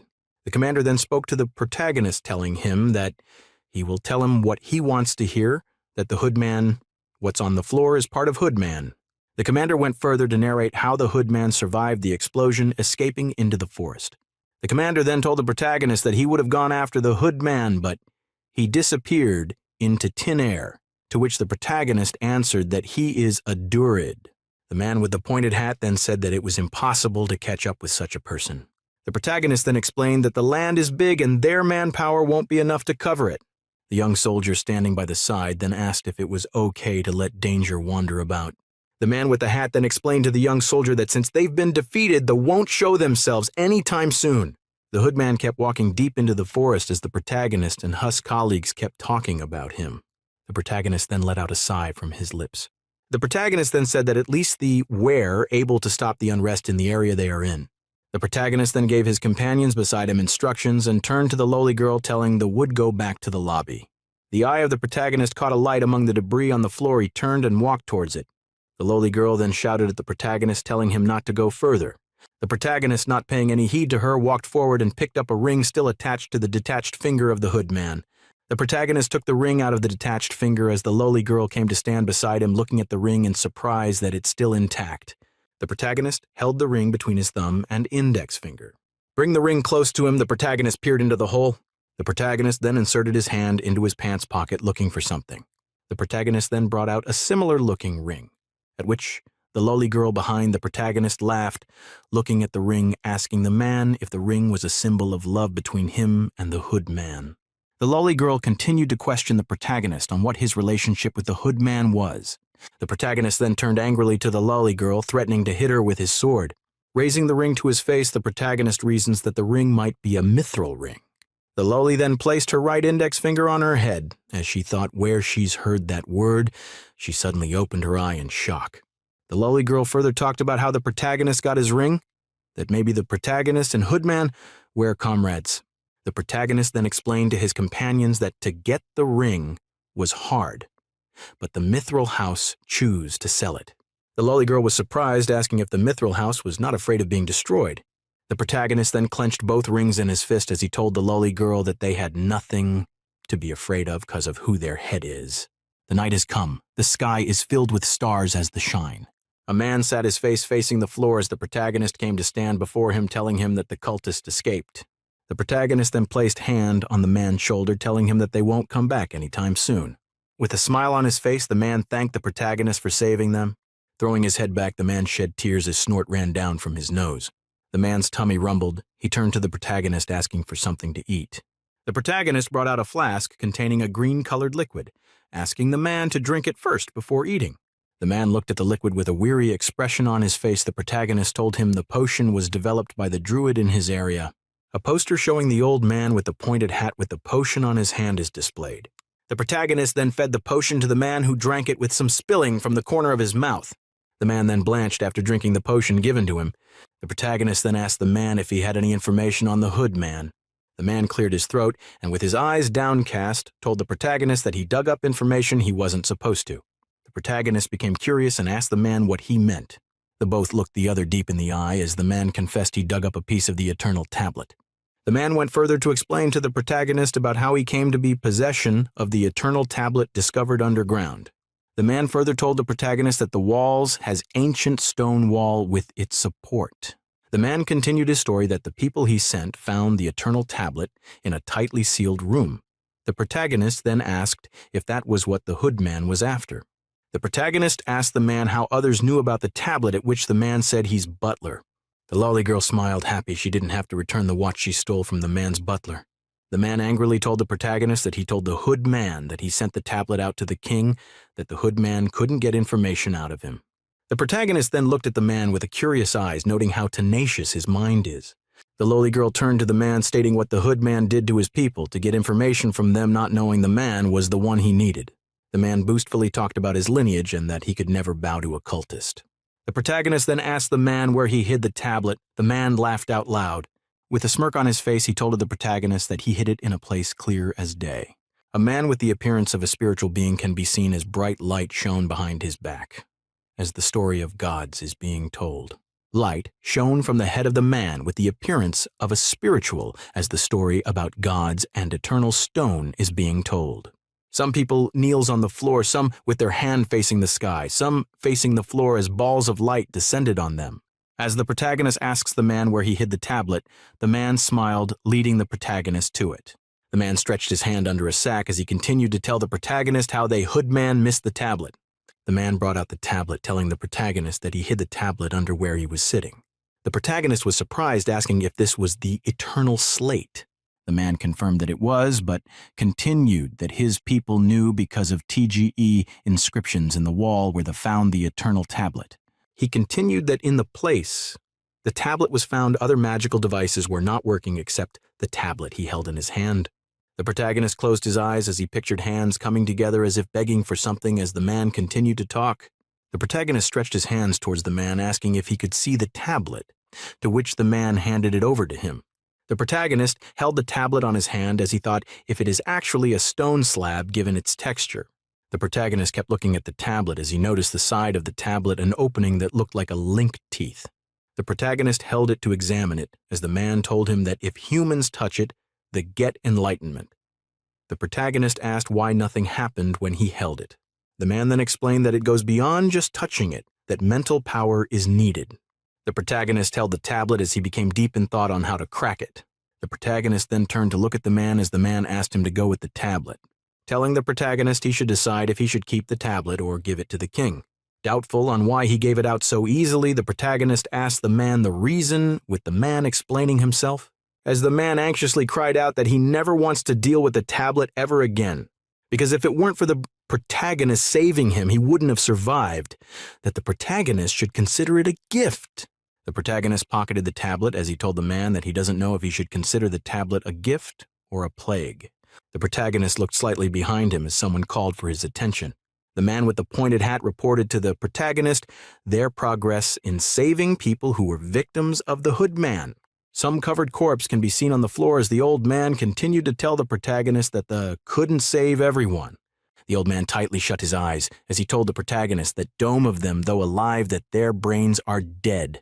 The protagonist asked the old man if all he said was the truth as the man the saved sobbed at his loss. The man then sadly said that even though he has to spend much to fix some of the damages, but he is grateful to be alive. The man held his head in despair as he thought about his little girl who was a victim, but grateful for his sons who were not. The man looked up with wide eyes as the young soldier told him that his daughter was still alive, but her brain was heavily damaged. A young girl can be seen wandering as the young soldier said that it was up only to the gods if she will recover. The man smiled a little on hearing that his daughter is alive. Holding his right hand to his chest, the man thanked the protagonist and his companions and expressed willingness to help when necessary. With his hands stretched out in front of him, the protagonist then told the man that he is doing what he knows is good, but if he needs his help, he will reach out. The man was surprised about the protagonist reaching out and asked, to which the protagonist told him that New Cecil is still under construction. The protagonist then laid before the man things that are lacking, especially in construction. As the man listened to the protagonist, sweat came pouring down his face. With a smile, the protagonist told him that he will buy the materials from him. The protagonist then further explained to the man that the need, large quantity of the crystal he mines, and that he would make enough profit. The man deep in thought reasons about the protagonist offer and agreed that he had more benefit if the deal pushed through. The protagonist also told the man that he needs workers. They can be anybody, but not criminals. The man should help him spread the word. The man continued thinking to himself that this is his opportunity to remove excess population in his territory. The then called for his attention. The protagonist told the man that he needs people who can read, write, and understand mathematics. The protagonist and the man shook hands as the cut came to an agreement. Then the protagonist mentioned the ruins that the miners found. He explained that there were research centers. The man was surprised on hearing what the protagonist said and asked if the mechanism of the ruins still worked. A golden door can be seen with intricate designs on the doors. The eternal tablet is seen as if secured by different chains, surrounding it as the protagonist explained that there must be a reason it was left in the ruins. The man's face scrunched up in a frown as he told the protagonist that he thought his family was blessed not knowing this sat on a volcano. The man then looked up at the protagonist, telling him that he will depend on his guidance to gather knowledge on the underground ruins. With a straight face, the protagonist asked the man if he intends to continue exploring the ruins. She should tell him whatever he finds, but it's better he doesn't. Outside, the sun is rising over the castle, casting its beautiful rays at the forest beneath. The lolly girl and the protagonist are seated on a horse leaving the Lessel territory, as the lolly girl asked the protagonist why he didn't take advantage of TGE Lessel family. But with a smile on his face, the protagonist told the lowly girl that he had already robbed them, which left the lowly girl confused. The lowly girl watched the protagonist back as he continued in front, whistling a tune. The protagonist then instructed his men on the what next to do, and that the should take the boy who saved the commander with them. With a grateful look in his eyes, the commander thanked the protagonist for his kindness. But then in dejected tone, the commander mentioned the possible origin of the boy, asking if it was okay to take him away. But the protagonist dismissed what the commander said, telling him that he has taken care of it all. A thatched house with a wheel attached to it stood beside the water, and a boy stood close to the water with fire lit up before him. The boy's ear twitched as he heard the footsteps of someone approaching. The boy turned back to see that it was the commander approaching with a smile on his face, and his face broke out into a very big smile. The boy joyfully ran towards the commander, who stood his hands in front of him. On getting near to the commander, the boy opened his hand to show the commander nuts that he picked. The lolly girl who stood beside the commander and told him that the boy likes him, hence the nuts, to which the commander was surprised. The young soldier came to stand beside the commander, telling him he remembered he never married. The young soldier jokingly told the commander that it's not a sin to be ugly, but that he can adopt the boy as his heir. What the young soldier said left them all very surprised, including the boy. The young soldier went further to state reasons he believes is why the commander should adopt the boy. The commander accepted what the young soldier said, stating that he had the same idea if he were to come back alive, which he did. The commander's eyes lit up in surprise as he heard the voice of the protagonist say that he has his approval. But the protagonist asked the commander to seek the boy's consent first to see if he agrees. The commander turned to look at the boy who was standing before him. The boy also looked up at the commander, his eyes hoping. Seeing the boy's expression, the commander tightly shut his eyes in deep thoughts. The commander looked at the boy in front of him, asking him if he heard what the protagonist said. The boy looked up at the commander in anticipation as the commander said that he was willing to adopt him. The commander stretched out his hand to the boy, asking him if he was as the boy stretched out his hand too towards the commander. Under the clear blue sky, the commander and the boy both shook hands, showing agreement with the new arrangement. The sky shows a beautiful golden color as dusk set in, and under this sky, a wooden building is seen. The girl with the blue ribbon excitedly called out to the protagonist as the lady in red stood behind her. The girl excitedly asked the protagonist about the bomb they made if it worked. The lady in red who stood behind her scolded the girl with the blue ribbon in her mind. The protagonist patted the girl's head, telling her that the bomb she made was very helpful. The girl with the blue ribbon was skeptical, asking the protagonist if he really used the bomb. The protagonist explained to the girl that only one of the bombs was used, but its effect was very good. The girl with the blue ribbon excitedly went inside a tent not far away. The commander and the young soldier who stood not so far away smiled on seeing the smile in the girl's face. The young soldier looked at the boy behind him, telling the commander to take his adopted son to bath him and change his cloth. The voices of the commander and the young soldier can be heard as the both shared their thoughts on the new addition to the Cecil family. A tent can be seen sitting under the evening sky, and within the tent on top, a table, the eternal tablet, and the 2 rings are placed. The protagonist stood his index on his lips as he thought about the relationship between the cultist and the Mitchell house. The protagonist, with his eyes closed a little, told himself it was time to call that lady. The protagonist picked up one of the rings from the tabletop. The protagonist clasped the ring within his palm as he infused the ring with his magical powers as a blue light shone from within his hands. A pattern can be seen appearing. The protagonist then slowly opened his hand, marveling at the communication magic of the ring. The protagonist further thought about the ability of the Mitchell house that produced the ring. He also wondered if the ring has other functions. The ring suddenly spoke. It greeted the protagonist. The protagonist looked at the ring and told the ring that he has a question, to which the ring responded that he can ask freely, and he asked about the Hood Man. The protagonist held the ring close as he waited for its reply to his question, to which the ring replied that they don't business with the cult of the Hooded Man. The protagonist looked surprised and intently at the ring and asked it why it was like that. The ring explained that the cult were psychotic in thinking, caused the belief in the destruction of everything living. The protagonist then explained to the ring how he was able to get hold of the ring and from whom, which left the ring surprised and doubtful if it was original. The protagonist explained that TGE ring is exactly like his, so it should be real, but he can check the identification to know for sure. The ring confirmed that it couldn't be stolen because it will be useless to whoever stole it.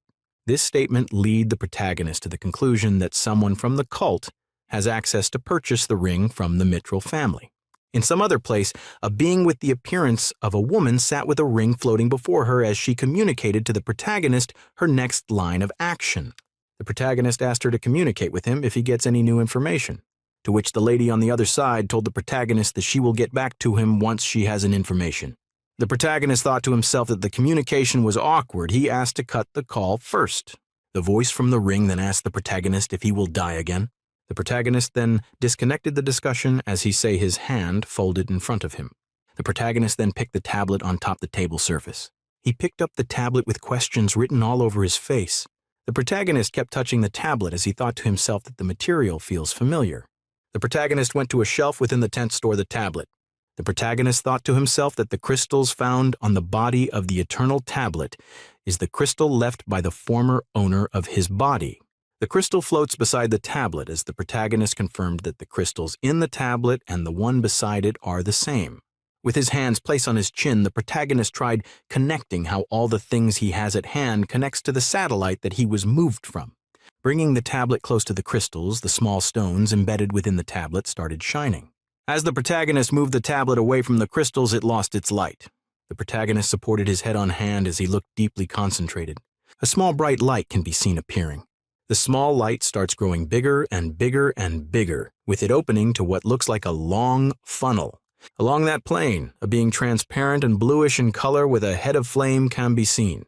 The bluish being can be seen falling as if to pass through the mouth of the funnel.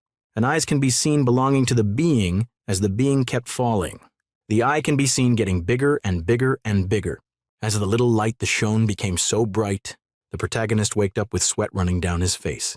The sweat continued to pour down the protagonist's face as he contemplates what he just heard. The tablet sits on the table as the protagonist stares deeply at it. The protagonist held his head as he kept thinking in fear about what he just dreamed about. The protagonist moved to a chair as he went further thinking if what he saw in his dream was a scam or not. The sweat kept running down the protagonist's face as he kept thinking about what he just dreamt. The girl on blue ribbon who was outside the protagonist's tent sleeping was woken from her sleep by the protagonist's voice asking her to call the others for him. She immediately rushed to call the young soldier, the lady in red, and the lowly girl, who all came to the protagonist. The protagonist sat his two fingers interlocking in front of him as he was far away in thought. The protagonist then pushed the eternal tablet forward, asking his companions if they remembered what that is. The lowly girl answered the protagonist that it was a lowly stone, as the protagonist told the young soldier to touch the tablet with his spirit. The young soldier was surprised. The protagonist further told him to stay calm no matter what he may hear or see after touching the tablet. With his eyes focused on the tablet, the protagonist also told not to believe whatever him may hear about his religion, cause it might be false. The young soldier was surprised, asking the protagonist if the information was really fake, as the protagonist told him he wasn't so sure. The young soldier, with a bit of hesitation, stretched out his hand and touched the tablet. Immediately he touched the tablet. With his eyes closed, a red light shined from the tablet. After a while, the young soldier opened his eyes and there was a spark in them. The young soldier turned to the protagonist, telling him he just received divine touching. The young soldier excitedly went on to talk about how useful the information he was given will be for them. The protagonist looked on in doubt, asking the young soldier if that was all he heard. Still with excitement written all over his face, the young soldier continued to explain that the feeling he had can't be expressed.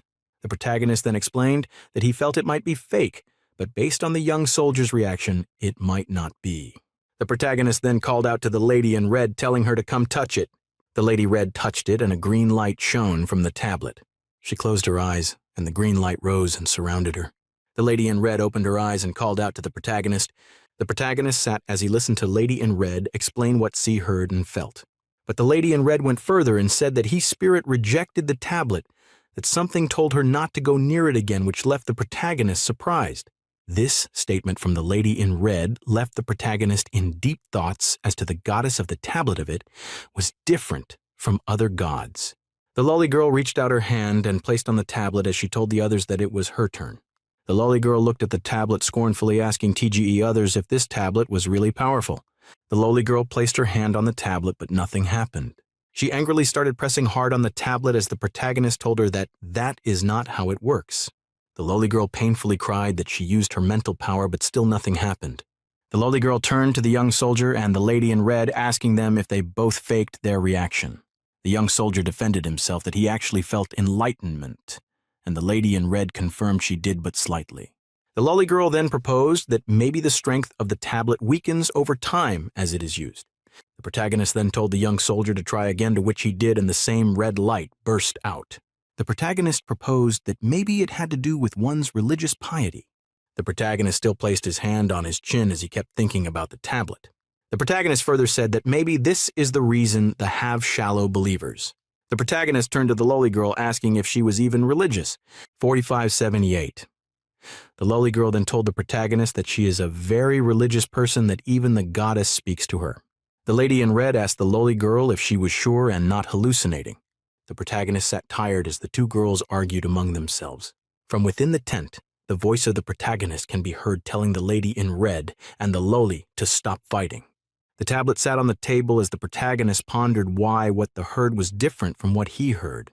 With his palm placed on his forehead, the protagonist thought about how many things were different when it comes to him. Like when she saw the priestess, others see a normal person, but he sees a translucent being floating about. The protagonist wondered if the things written on the tablet were real or not. The protagonist further wondered if really the eternal tablet is real, if the information within it is trustworthy. The protagonist's eyes squinted as he was deep in his thoughts. The mind of the protagonist wondered as he analyzed the information he got from the tablet, deducing that it was not a war, but the gods were all killed. The protagonist then thought that if the gods were all dead, then who is the one that answers their prayers that the voice he heard brought him chills? The protagonist leaned on his hand, formed into a fist as his mind flashed back to the White Starfall incident. The protagonist thought about the reason it was possible for information to be written down passing a long period of time, which was the Durid Elf. A bright light can be seen coming down from the sky as it made contact with the ground. With his finger clasped before him, the protagonist thought about the fall of the gods being way older than the fall of the White Star. The protagonist deduced that before civilization was established on Earth, the gods were all dead already. Outside is filled with stars lightening up the sky as the thoughts of the protagonist kept echoing. Inside a dense forest, a man can be seen walking with a limp. The man had an injury at the side of his lips as he held back a moan of pain. The stub of where a hand should have been can be seen. The man had lost his arm. The man kept walking and trudging forward with a limo in his step. The man's leg crushed the grasses underneath his feet. That was the hood man, and he kept walking forward, his head bent as if in despair. As he kept walking, he came upon a rock standing in the forest. On top the rock is a symbol like the letter S with some small marks inscribed all around it. On seeing the mark, the hood man's eyes showed intense fear. Suddenly, very strong wind started blowing everything. What appears to be a wind tornado started coming towards the hood. Manhwa stood. The hood man turned to face the spiral wind as a voice came from within the spiral that the hood man badly failed in his mission. The voice from with the tornado called out the hood's man name as Mr. Bud. The wind dispersed to show a lady with very long hair, green eyes, and a dark apparel with a touch of green. The lady went further to tell the hood man that he had blind confidence, that is why he failed. The hood man closed his eyes and then opened it as he told the lady that the protagonist intervened and is stronger than he imagined. As the lady became interested, thinking if really the protagonist is still as powerful as he was then, the picture of a younger version of the protagonist with fire in his left eyes. The lady continued that if he was that powerful that the hood man won't breathe and he would be killed. But the lady then said that if the protagonist could easily defeat the hooded man, then he was stronger than she thought. The man was surprised as he asked the lady that he thought she said that the spirit of the protagonist was already destroyed. The lady looked up at the sky as she told the hood man that the protagonist had encountered with some spiritual beings, but she doesn't what he got. The lady looked at the hooded man from the corner of her eye as he told him not to bother himself with the protagonist. The hood man then asked what us, their next plan, but the lady told him to forget it. The lady turned her back to the man, telling him not to make any more trouble, that they have more important matters to attend to. She slightly looked behind her as she instructed the man in what to do next. The woman then explained to the man why she gave him that assignment, which left him surprised. The spiral wind came again and started surrounding the lady. Before she left, the lady told the man to let go of the past because it can lead to his doom. The wind dispersed as the lady disappeared, but her last words echoed that the man should let go. The man raised his hand and caught a falling leaf and brought it to his nose and inhaled deeply. The leaves from the tree kept on falling to the floor of the forest. Suddenly, the symbol that was inscribed on the stone disappeared. The protagonist opened the box. He kept the tablet in. On hearing an approaching footsteps, he closed it. The commander then loudly called out to the protagonist in panic. The protagonist asked the commander why he was panicked, asking him if the lady in red and the lowly girl fought, to which the commander said no. The commander, with fear written all over his face as he told the protagonist he can't adopt the muter little boy. This left the protagonist surprised that he would say such a thing. The protagonist told him that he was there when he adopted the boy. With fear still written all over his face, the commander told the protagonist that he can't adopt the child because it's a girl, not a boy. This statement left the protagonist extremely surprised. He became speechless. Holding his head, he told the protagonist that he found out as he was giving the child a bath. The protagonist stood asking the commander that he hopes he has no bad thoughts, to which the commander answered he had none. Holding his head, the commander told the protagonist that he won't be able to adopt the child since it's a girl. With a smile on his face, the protagonist asked the commander if he was still old-fashioned thin, since it was only boys that could be heirs. Thus, the commander denied, stating that he had no issue with her being his heir, but he was doubtful if he could raise a girl child upright. Holding his head, the commander said that he thought the child was a boy, but now that it's a girl, he's lost. The commander heard tiny footsteps approaching from behind. The commander then slightly looked behind him to see who it was. There stood the mute girl, her hands held behind her back, as the protagonist told the commander that his daughter is here to see him. The little girl looked at the commander in front of her with nervous eyes. The commander looked at her with a bit of hesitation in his eyes as sweat ran down his face. The commander and the little girl kept looking at each other. The commander held his head as he asked the girl why he followed him. Immediately, the little girl started crying on hearing what the commander said, who anxiously tried calming her down. The protagonist walked forward and touched the commander, calling him by his name. The protagonist told the commander that he knows that it was not easy, but since he promised to adopt the child before he should still go with it. With a smile on his face, the protagonist told the commander to take care of the little girl. The commander looked at the protagonist with a bit of hesitation in his eyes, but finally gave in to what the protagonist said. Outside, in the sun, children are playing all around, and the protagonist told the commander that he can ask for help from women in the village. The little girl looked at the children playing outside as the protagonist kept talking to the commander. The protagonist told the commander that they can't treat the girl badly as she brought luck to them, as the commander patted the girl on the head. The protagonist asked the commander if he knew the girl's name, to which he replied that he doesn't know. The protagonist mentioned that she might have a name, but since she can't talk, they can't know her name, so they should give her a new name. Suddenly, the girl started shouting and ran out from the tent. She ran back immediately and hunched, panting heavily. She opened her hands to show those before her the green peas in her hand. The protagonist was surprised and called out "Pea," to which the girl's face lit up with a very bright smile. The commander then asked her if she didn't want a name and just want to be called Pea. The protagonist then said that the name should Heave given to her by her parents, hence why she was serious about it. The girl still held the peas in her hand as the adults around her kept talking.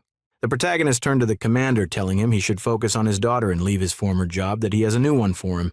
The face of the commander became solemn as that of a soldier with nervousness written on his face. The protagonist, on seeing the expression on the commander's face, told him he didn't need to be nervous. The protagonist walked up to a shelf and pulled out a book, as he told the commander to prepare to explore the dark mountains, which left the commander surprised. The protagonist turned back to look at the commander, telling him why he was the best for the job of exploring the mountains. The protagonist then handed the envelope he took from the shelf to the commander, telling the commander safety first. The commander placed his hand on his chest as a sign of salute to the protagonist and promised not to disappoint him. A mountain can be seen with very healthy trees all around. What looks like an industry with stones in front of it can be seen. The stone is moved into the factory by means of a mechanical mover. The round ash ball can be seen at work by the factory melting the stones brought in. The protagonist stood as he analyzed the progress they've made so far and what still needed to be done. The girl with the blue bow on ran forward with a spear with red head in hand as called out to the protagonist. The protagonist was surprised, seeing her rushing towards him with the spear, wondering what she wants to do with it. The other girl with a part of her hair covering her face ran after the girl with the blue ribbon on. The girl on the blue ribbon excitedly told the protagonist that they have concluded in studying the books given to them, and after studying it, they also calculated the infinite structure of the magic network. The protagonist wiped sweat from his head with relief that the girl on blue ribbon had no thoughts to attack him. The protagonist became interested in what they said, asking if they've told him about this before. The girl with the blue ribbon on told the protagonist that he was the one that mentioned the calculation to her first. The girl with the blue ribbon on her hair reminded the protagonist of the time her companion came to give him report on their research. The girl with the blue ribbon on her hair kept excitedly telling the protagonist all the discoveries that she made. The protagonist asked her to calm down, that he understands what she means, asking her to show what she wrote in her book. The girl with the blue ribbon on her hair walked forward to a table and laid on top the table the calculations she has made so far. What the protagonist saw left him extremely speechless. The girl with the blue ribbon on her hair excitedly explained the mechanism of the magic network. The silhouette of the protagonist's cab be seen as he stood listening to the explanation of the girl with the blue ribbon on her hair. The protagonist's silhouette looked on with awe as the girl on blue ribbon kept explaining her calculations. At the end, she explained that the magic network can act like a magic net, as the protagonist asked her to solve the equation, to which she replied she already has a solution. The girl then pointed to the book on top of the table and explained how the calculations worked. The explanation left the protagonist very surprised and happy, but the protagonist said he had one more thing that needs to, he confirmed. Is it safe? This question threw the girl with the blue ribbon on her hair off balance as she admitted she hadn't considered it. With his hand on his chin with a look of concentration on his face, the protagonist thought about the pros and cons of the magic network. On hearing the analysis that the protagonist made, the ribbon girl became excited and praised the protagonist. The protagonist stood as he thought about how to solve the security issue of the network. The protagonist went on to explain his theory as the ribbon girl looked on in awe. The girl with the hair covering her face went further, saying that they shouldn't make the network too big and to divide it into portions. The protagonist explained that if it is done that way, that the network will be lost. The ribbon girl asked the protagonist what he meant. The protagonist asked how they are connected, to which the girl replied directly. The protagonist kept on further thinking about solutions to make to the network. The blue ribbon girl was doubtful if the protagonist's idea would work, if it won't reduce the power of the network, to which the protagonist allayed her fears by giving her reasons why it's okay. The protagonist then pinched the ribbon girl's cheek, crediting the discovery to her. The protagonist told the ribbon to take her time, that there is still a long way to go. The protagonist then asked the ribbon girl if she wanted a reward since she was the one that made the discovery, to which the ribbon girl requested for a new crystal for her staff. The ribbon girl showed the protagonist the staff, telling him that it was old, and the protagonist thought on how to repair it all. The protagonist then told the ribbon girl to go over to the treasure house and get a fire elemental core. The ribbon girl jumped up in joy as her companion stood quietly behind. The girl standing behind became surprised as the protagonist asked her what she also wanted, as the girl answered that she did what she had to do and doesn't expect any reward. The protagonist then told her that in his came all contribution made by someone is highly valued. Still looking at the girl, the protagonist told her that the ribbon girl just said that the calculations was completed by her. This left the girl very surprised, as this has never been done for her. She then told the protagonist that if that is so, that she would like to have him on Hive Hayline contribution list, and that the should add Mr. Ravencase name because he invented most of the formulas. The protagonist then closed his eyes as he thought about the girl's request. Then the voice of the protagonist can be heard telling the girl sure that he agrees. The ribbon girl raised up a bunch of books in surprise as she asked if the protagonist made all the drawings. The girl with the hair covering her face looked at the calculations in front of her with surprise. Turning to the protagonist, the girl asked if he was the one that did all these calculations, to which the protagonist said yes. Looking at the calculations in front of her, the girl with the scar concluded that these calculations were advanced. She kept looking at the book with wonder as the protagonist explained the different calculations and readings he made. The scar girl then asked the protagonist if he ever came across such calculations before, to which the protagonist replied, Gangfeng Empire. The protagonist then turned his attention to the drawings held by the ribbon girl. She then told the protagonist that she had never seen that drawing before, which left the protagonist surprised. Then the protagonist started explaining to the ribbon girl what the drawing she's holding stands for. The protagonist then told the ribbon how he struggled with the magic in that drawing as she listened attentively. The protagonist then said that his head imploded because he couldn't with how big the magic was. The ribbon girl then asked the protagonist why he was showing her the drawings. Does he want the drawing to be built? The protagonist then started to explain how he thinks this can work. But the ribbon girl didn't agree with what the protagonist said, laying out reasons why she thinks his points are not okay. The protagonist smiled and then told the ribbon girl that she was right. But he went further to explain why his own point was valid too. The scare girl then asked the protagonist if he was trying to cut down cost on manufacturing it. The protagonist went further to explain why his idea is okay. The scar girl then asked the protagonist if everyone will make use of the electricity and if it was possible. The protagonist looked at the scar and reminded her that their factory and mine run on magic engines, so why won't this idea work? The ribbon girl excitedly accepted the challenge the protagonist gave. The protagonist smiled and asked her if she was up to the task. The ribbon girl and scar girl all promised to do their best. In a very big tunnel, some silhouette of men can be seen, and one person can be seen with the A-lamp. A man's hand can be seen picking up a crystal while another held the lamp, as someone explained the uses of the lamp. The shadows of the men can be seen on the wall as the matched forward. A hand can be seen making markings on the map as the rounded a corner. The commander who held the map as he told the people with him to rest for a while. The lit up fire before them as the brought out food to eat. As they sat down to rest, the soldier beside the commander told him that they've been moving for a long time and they've seen nothing. The commander turned to the soldier and asked if they are in staircase leading to the next level, to which the soldier answered yes. The commander felt wind coming from the left. He looked at it the side it was coming from. The commander removed his glove and raised his hand, placed his index finger on his tongue to wet it. The commander raised his index finger upwards to feel the direction at which the wind was coming, and he confirmed it. The commander wore his gloves back and instructed his companions to go look for the passage at which the wind is coming from. The companions of the commander then split up and went in search of the wind's passage, all man with his lamp.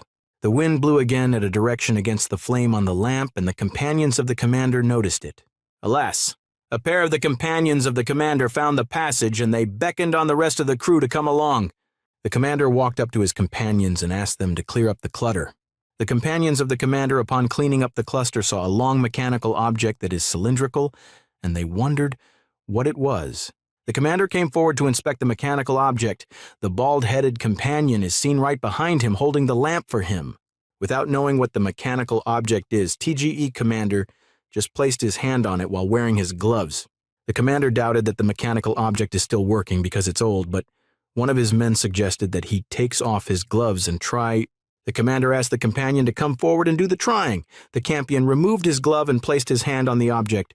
Upon placing his hand on the mechanical object, the companion was shocked as an isolation door begins to open. The commander, shocked too, screamed as he is seeing a reaction. The isolation door is seen opening up gradually, segments by segments. The isolation door opened Dean unto the ground. The commander and his companions are seen moping in amazement.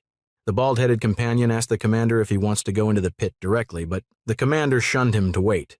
The commander removed his glove, thrusts his hand on the mechanical object as well to test for himself. The commander felt some reaction too. He then pushed the bald-headed companion of his forward to thrust his hand as also for a test. The commander is seen thinking to himself if the test reaction was authentic or some malfunction from an old object, but his men hailed him to pass the door. The bald-headed companion reached out to the commander, and the commander instructed him to go into the isolation door. The bald-headed companion went into the isolation door. After searching for a while, he found something. The little pony lady is seen all dressed and gorgeous as she traveled up a flat terrain. The little pony approached the new Cecil, a little town a few months old. The little pony walked past a guard on the town gate as she walked into the gate. The little pony observed newly built houses and the renovated wooden house as she strolled past. The little pony walked onto a magic mechanism and wondered who controls the work right there. The little pony looked around and saw two young men who seemingly worked there, but do not possess magic reaction. The little pony closed her eyes to feel her surrounding and the magic reaction there. As the little pony was meditating, she felt strong magical reaction all around. She could perceive that magic can be perceived everywhere around there. The little pony walked into a room and met Amber. Amber asked Sho. She was in surprise. The little pony, upon hearing Amber's voice, slightly turned around, but slowly. With her face partially masked up, the little pony asked Amber if she could see her. Amber first poured some peanuts into her mouth. She chewed, slowly looking at the little pony aggressively. Amber sarcastically replied, "The little pony, that she's not difficult to see." Amber glared from behind, still asking, "TG, little pony, who she is." Amber questioned the little pony further if she was there to do business. The little pony asked Amber in return if she was Duke Gawain's bodyguard. The little pony then requested politely of Amber to show her the way to Duke Gawain, but Amber is reluctant about that. Amber threw more peanuts into her mouth as she reluctantly raised her 3 fingers up to state her condition before helping little pony out.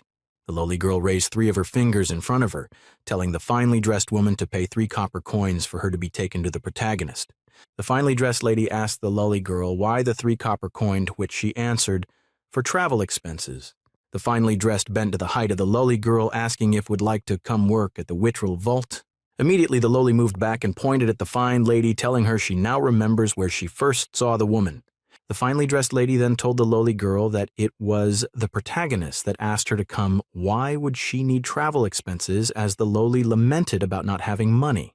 A tent sits in between pilled log of woods at each side with a pile of brick at the front. Inside the tent sits the protagonist, whose attention was on the books before him.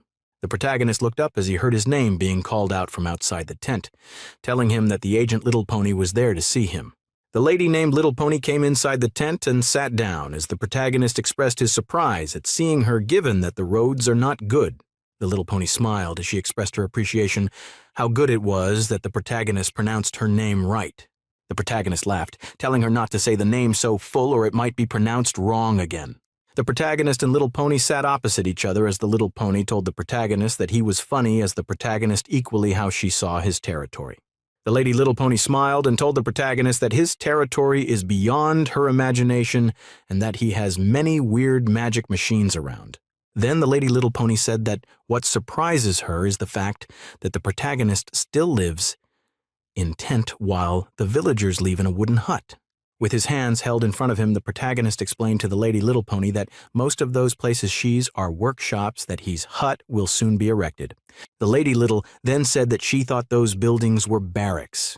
She then asked the protagonist if he doesn't want to build a castle for himself. The protagonist leaned his head on his fisted palm as he told the lady that it was a waste to build a castle since things are just starting, that they will talk about it later.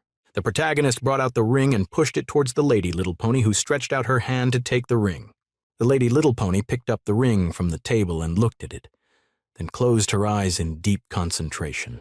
The ring lit up and shined blue. Then the Lady Little Pony opened her eyes and told the protagonist that the ring was a VIP Mitchell ring. The Lady Little Pony dropped the ring on the table and told the protagonist that the ring belonged to a Bud Wendell. As the protagonist said the name was familiar, the Lady Little Pony went on to describe the Bud Wendell. The protagonist was surprised that the man was a Lord Knight as he asked the Lady Little Pony if he was a real knight. The Lady Little Pony shook her head and told the protagonist that it was just a title given after the Typhon Empire carrier out military reforms. The Knight Bud is depicted standing, stood with a hard look on his face as the Lady Little Pony kept talking about the Knight Bud in the picture. The protagonist, with his hand clasped together, asked the Lady Little Pony if the Wendell family had a personal army of theirs, to which the Lady Little Pony said yes. The protagonist angrily hit his hand on the table, hearing the answer that the Lady Little Pony gave. The Lady Little Pony told the protagonist she has no idea why the Wendell family has no interest in the situation around them, but that they should focus at the matter at hand. The protagonist agreed and asked the Lady Little Pony what the Bud's relationship to the Archduke Ferdinand Wendell. The Lady Little Pony then told the protagonist that the Lord Bud was the son of Archduke Ferdinand Wendell and that he disappeared 10 years ago. The protagonist then said that him being the heir to the Wendell family will give him access to the Mitchell treasure. But thinking about the hooded man he fought, he believed it was someone else, not Bud Wendy. The protagonist stood with hands akimbo as he reasoned that the cultist must have stolen or picked the ring. The Lady Little Pony, on hearing the analysis made by the protagonist, countered it, immediately telling the protagonist that since it's make only the Lord Bud has worn that ring. With confidence, the Lady Little Pony told the protagonist that the 5-level Druid he met was indeed Bud Wendell. This statement made the protagonist to think more. His mind flashed back to when he fought with the hooded man. The protagonist analyzed his moves. The protagonist remembered the sword used by the hooded man, noting that it was similar to that used by Trinan Wendell. The protagonist went further to analyze the way he used the sword, that it was in the same manner. Then the protagonist concluded that there was no difference between the hooded man and Bud Wendell.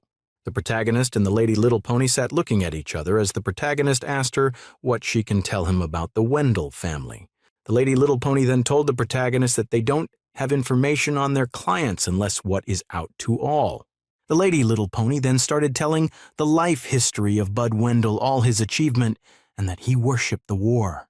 The protagonist immediately told the Lady Little Pony to stop talking and then asked her if the extraordinary profession of Bud Wendell was the Divine Scroll Knight, to which the Lady Little Pony answered him yes, but the protagonist countered it, saying that the hood man who fought him had no magical power of his, but used magic. The Lady Little Pony then said that it was possible he lost his powers, at which the protagonist asked her to continue her story, asking about when he disappeared.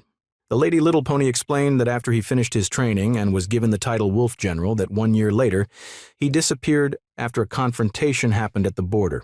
The Lady Little Pony then went further to say that the knights that went with him were not found until 3 days, and all of them had gone crazy. The Lady Little Pony continued to explain that what happened caused tension between the Typhon people and the Ansu people. Both parties blamed the other of sabotage, but the Bud's father announced his son's disappearance and stopped a war breaking out. The protagonist's mind flashed to the old Duke as he asked the Lady Little Pony if the Duke was anti-war. The Lady Little Pony answered a no, that his actions shocked many, and that he started little by little distance himself from any wars. The protagonist analyzed the information he was given and reasoned that the hooded man had the knowledge about gods and wondered who is his informant. The protagonist just sat still as he kept thinking about the information he just got, his hand in his chin. The Lady Little Pony called out to the protagonist, asking him if he was listening. The protagonist pinched the sides of his nose as he asked the Lady Little Pony if Bud Wendell had any family. The Lady Little Pony then answered that he has a daughter. A lady can be seen dressed in full body armor with her sword in hand. She is the daughter of Bud, and she is good in swordsmanship, as her father, the Little Pony, said. The lady is shown being fierce as the Lady Little Pony continued to talk about her military achievement just like her father. The protagonist asked why the stupid name Bud Give Himself is used as family honor, and when Lady Little Pony said she is like her father if she meant in serving same gods. The Lady Little Pony, her hand held in front of her as she told the protagonist that the daughter of Bud was no believer as she has been prohibited by the grandfather. This information left the protagonist surprised as he kept repeating, "Interesting." The Lady Little Pony leaned forward as she told the protagonist that she only has so little information to give, but the protagonist told her that the information was not enough for what he wanted. The Lady Little Pony asked if the protagonist wanted to sell the information for money.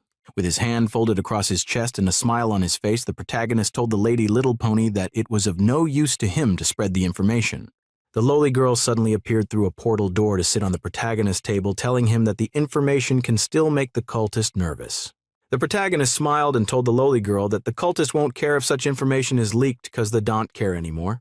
The protagonist continued talking to the lowly girl when the Lady Little Pony cut in, asking the protagonist if he had any more questions. The protagonist replied that he asked the Lady Little Pony if their mithril house really contained much treasure, to which she replied yes. The protagonist then also asked the Lady Little Pony if they had treasures they had to sell. The Lady Little Pony replied that they always had treasures to sell in their possession. The Little Pony went on to convince Duke Gawain of a smooth progress in transaction if a suitable owner is found and at the right price. Duke Gawain then asked the Little Pony how to sell Eternal Slate. The Little Pony felt exhausted and disappointed, but Duke Gawain then said he was not referring to the whole slate, just bits and pieces. The Little Pony then wiped off her sweat and corrected the Duke's tone in the business as being poor. Duke Gawain was surprised at the Little Pony's response. He told her that he has died once, hence his open-mindedness. The Duke was concerned about the fragments of the Eternal Slate and asked the Little Pony if they were inside the mithril treasury. The Little Pony replied that the fragments of the Eternal Slate is in the hands of the major sect for safekeeping. The Duke argued that there should be smaller fragments outside in the hands of kings and noble, but the Little Pony said she don't have control over it. Amber and the Duke withdrew a bit to discuss between them. The Duke looks disappointed, but the Little Pony offered another option. The Duke beamed as he lifts his head, turned over to the Little Pony. She continued to talk. The Little Pony talked about a way to get up to 2 fragments of the Eternal Slate. Sitting confidently, the Little Pony talked about a customer that breached their contact, whom the sects are planning to sell of his own portion of the fragments. Amber, confused and exhausted at the information she just heard, thought to herself that business people are scary. Duke Gawain turned to the Little Pony and asked her how to sell the potion of the Eternal Slate and price. The Little Pony told the Duke the exchange doesn't involve money, rather higher valuables. The Duke scowled at the Little Pony's response, and she continued to talk. The valuables that the Little Pony wanted are namely the artificial creations that can be reproduced, like jewelries, etc., and the ancient relics of Gondor Empire fall. The Little Pony went ahead to mention non-man-made materials like the crystals and fragments of the Eternal Tablet. Out in the middle of the sea with heavy rain is a giant pole buried deep inside the waters. It has multiple piercings but one metal nail on the top. 4889. A solid stone is seen in the middle of the open sea. Waves were moving around it. A masked person within the woods cycling him. He was fully covered in a scary clothing. On the solid stone in the middle of the open sea, 3 persons are seen standing as it rained. They were all covered in the scaring clothing. They go by the name Sons of the Storm, a dark sect that used to protect humans. The Sons of the Storm watched as it rained heavily and thunder loudly, flashed lightning on the cloudy sky. One of the Sons of the Storm opened his mask, glared at the sky as he used his eyes to control the lightning. Giant beasts are seen coming up from the sea. With them are female figures that looked like black witches. On a closer look, these female figures has fiery eyes and unusual looks. They're in fact sea monsters as well. A gigantic horn is seen, suspended by ropes outside the open sea. White light was seen emerging from the sea, and a voice exclaimed that the Kraken was coming to announce its presence. Amber is seen lying down, fuming that she lost the ring she stole from the Mithril house due to Little Pony's insistence to eat before she leave. The lowly girl leaned on the protagonist's table as she complained of how stingy the mithril house is, while the protagonist told her the needed them for information. The protagonist held the lowly girl by her ear, asking that she is lucky to still be alive.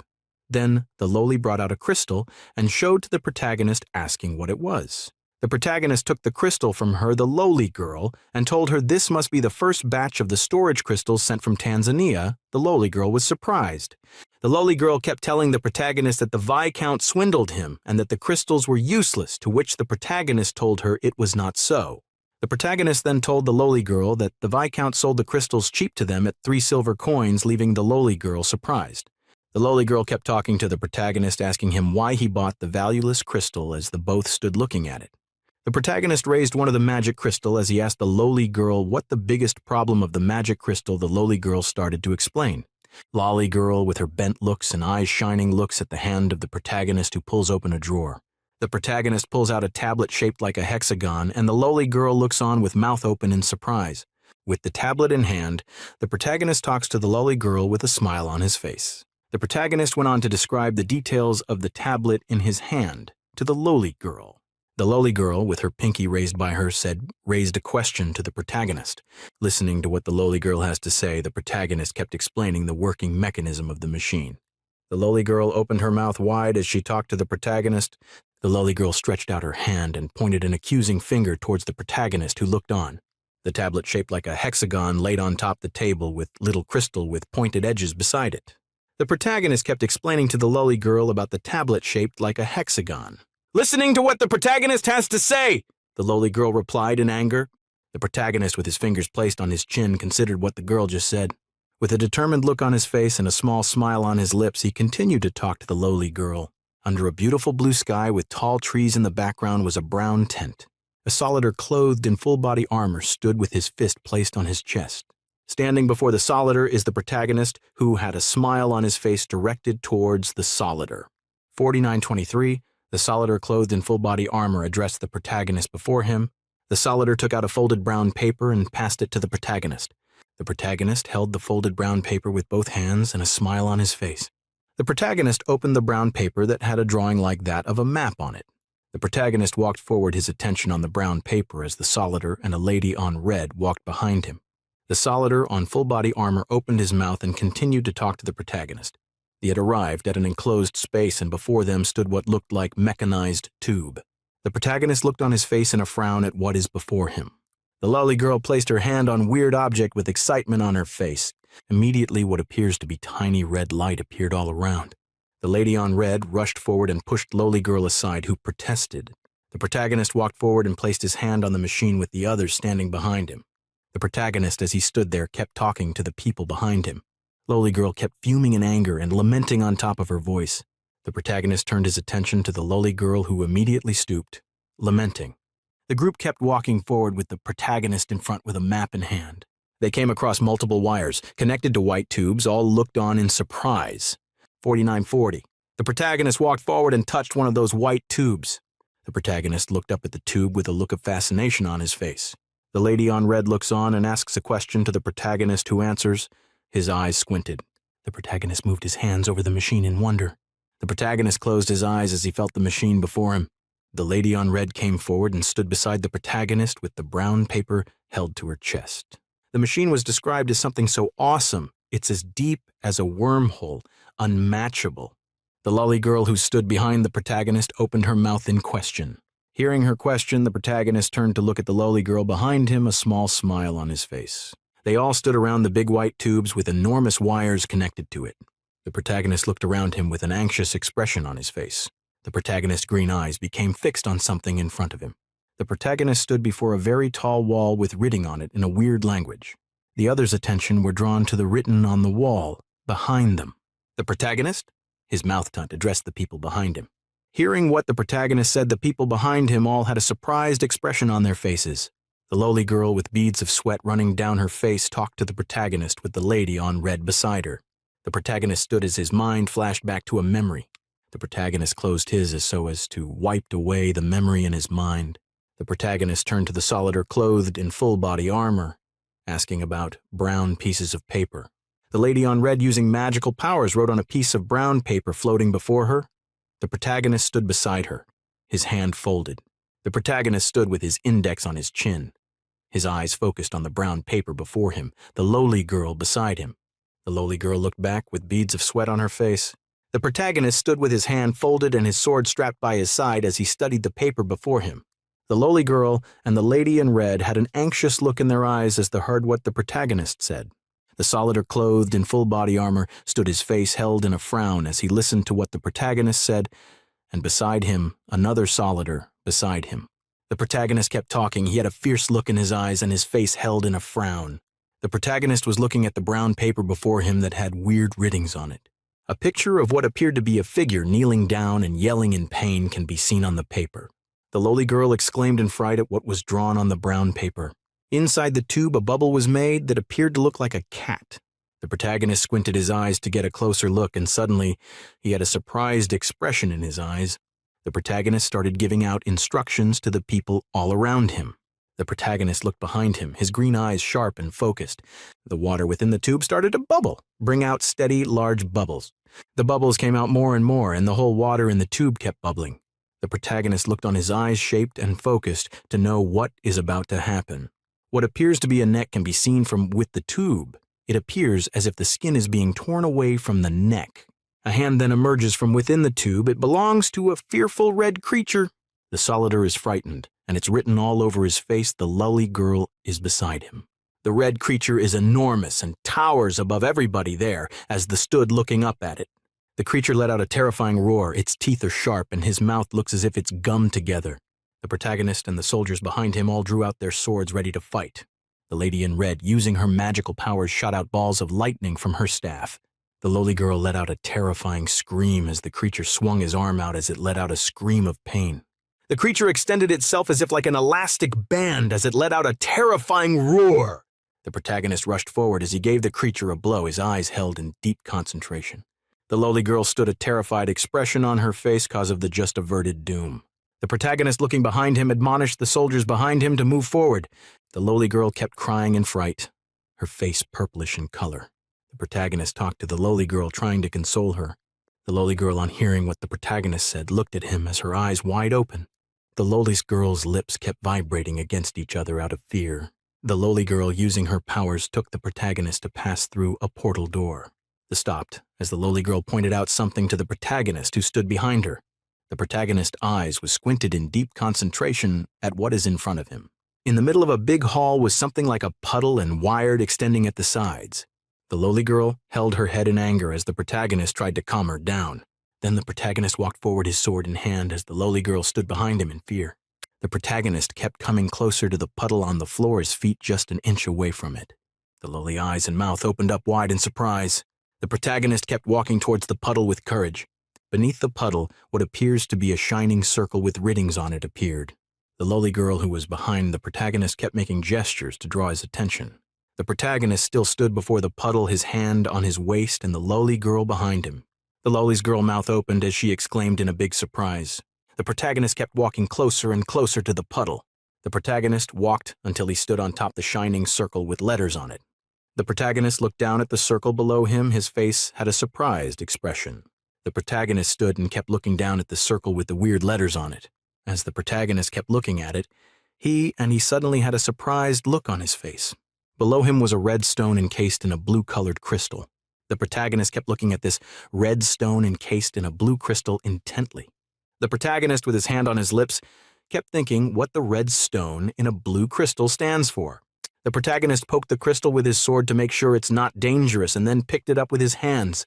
The lowly girl was immediately agitated, telling the protagonist to drop the crystal, because they don't know what it does. The protagonist didn't drop the crystal. He kept looking at it intently. The lowly girl was shaking in fear with beads of sweat running down his face. The protagonist stood with his eyes closed, the crystal in his hand. The lowly girl standing behind him had a horrified expression on his face. The protagonist and the lowly girl walked out from the portal door as the protagonist kept explaining something to the lowly girl beside him. The lowly girl stood beside the protagonist, her face scrunched in deep concentration. The protagonist started making an analogy and explaining a mechanism to the lowly girl. The protagonist stood as the lowly girl beside him kept advising him. The soldier stood, his sword held firmly in his hand, and the lady in red behind him, and the monster in a puddle on the ground. The lady in red started talking to the protagonist and the lolly girl who just walked out. The lady in red kept talking to the protagonist and lolly girl as they walked forward, asking them what happened. The protagonist raised his hand with the crystal in his hand as he showed them what he got. The soldier in full body armor kept talking to the protagonist about what they encountered. The four of them stood round and beside each other as they discussed.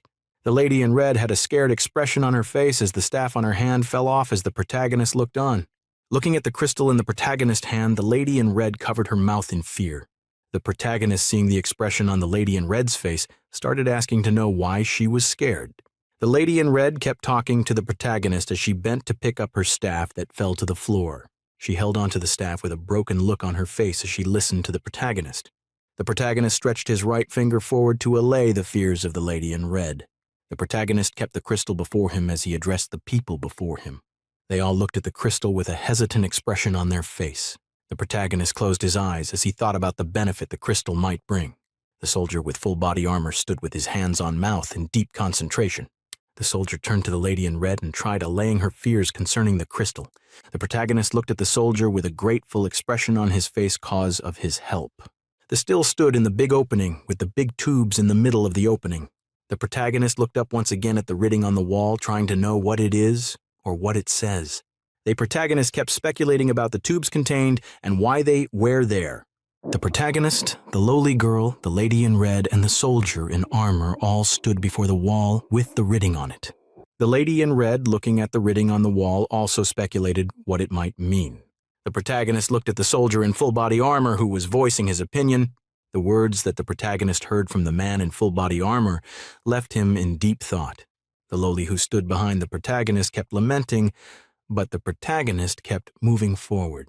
The lady in red and the soldier in full body armor all looked towards the protagonist in surprise. The protagonist bent to the floor as the lady in red and the soldier in full body armor. The protagonist stretched out his hand out to pick the blue crystal on the floor. The protagonist stood up and walked forward, his footsteps making noises on the ground. The crystal lay on the floor in all its beauty with the red stone encased within it. The protagonist looked down with a deep concentration on his face.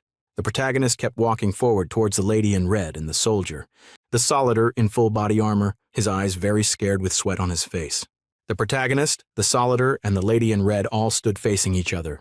Red cells can be seen floating in a liquid all with a red shape on it. An opening started to form. It kept getting bigger and bigger until an eye popped out. A lady is seen, standing. The face is spotless. Suddenly a crack started appearing at the side of the face with particles falling off. The lady in red, who was turned to stone, broke into pieces and flew away. The lady's in red eyes showed fear at what is happening, her eyes wide. The leg covered in a booth belonging to the protagonist kept coming forward. The red stone within the blue crystal started to move. It grew tentacles from its body. The eyes of the lady in red was fixed intently on the red stone within the crystal. The protagonist picked up the blue crystal and held it with the soldier and the lady on red, breaking out if their trance. The lady in red held her head as she felt dizzy from the trance she was broken from. The protagonist explained that causing one to be in a trance might be one of the powers of the crystal. The protagonist kept explaining to the lady in red and the soldier his theory, but the both had a hesitant look on their faces. The lady in red spoke up to air her view to the protagonist. She wasn't in support to keep the crystal. The lowly girl came behind the protagonist from an open portal door as she also voiced her own. The protagonist with his hand on his chin considered what the lowly girl said. The protagonist with raised the stone behind him as he talked to the lowly girl. The protagonist held the crystal with the stone encased within it firmly in his hand, marveling at its powers. The soldier and the lady in red stood both with a stunned expression on their faces at the words of the protagonist before them. The lady in red and soldier stood as the protagonist kept coming closer until he picked the crystal. The protagonist addressed them, telling them that he is taking the crystal with him. The lady in red and the soldier then resigned to the decision taken by the protagonist. The protagonist turned as a big hole opened with a whitish substance dripping from it. This left the protagonist in surprise at what just happened before him. Within this hole, 3 weird beings can be seen, all with a smile on their face. The protagonist spreads the map on the brown piece of paper on top of a table. The protagonist pointed out a particular portion in the map to the lady in red and the soldier. Before stood the weird machine, the saw, in the big open space underground. The protagonist, turning to look at the lady in red, admonished her on what to do. The protagonist, the lady in red, and the soldier stood around a table thinking about their next line of action. Beside them on the table were other pieces of brown paper, all with written words. The protagonist looked on with his eyes squinted in concentration. The ground around where the protagonist vibrated due to a disturbance. The protagonist's mind flashes back to the terrifying creature they encountered in the underground space. The pieces of brown paper and the blue crystalware laid on the table as the protagonist tried to know its secrets. Outside, in a clear blue sky with stars, a lampstand with a crystal-emitting light can be seen. And before a huge door leading into the protagonist camp, a soldier stood. Rows of this lampstand can be seen standing beside and opposite each other. The protagonist thinking about. Achieving this means Light had a happy smile on his face. The protagonist analyzed the footholding of the lamp, noting how strong it is. The protagonist kept walking towards a brown tent with his hand in his pocket. The protagonist opened the entrance leading into the tent to see a little girl sitting deeply asleep. The girl is very much in a deep sleep with drawl running down her lips. The girl starless awake and hearing the footsteps of the protagonist who is approaching. The girl looked at the protagonist in front of her with a surprised expression, a drawl still on her lips. The girl hurriedly cleaned the drawl on her lips and the one on the table. The protagonist looked at her with a smile on his face as he told her that it not wrong to sleep.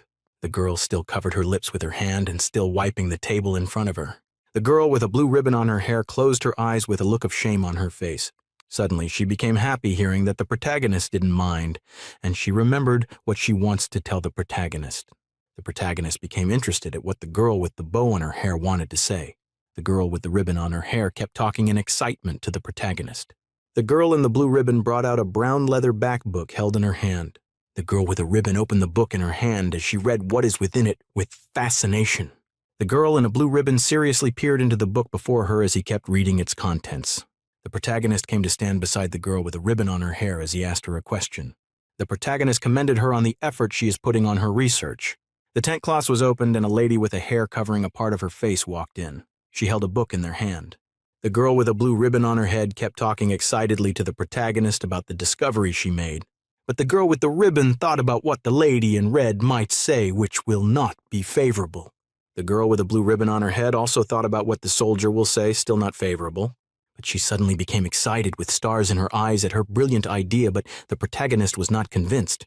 The protagonist stood by the side of the girl with a blue ribbon on her head, and the girl with her hair covering a part of her face stood beside her. The girl with a blue ribbon brought out some folded brown paper and the disc that has hexagon shape.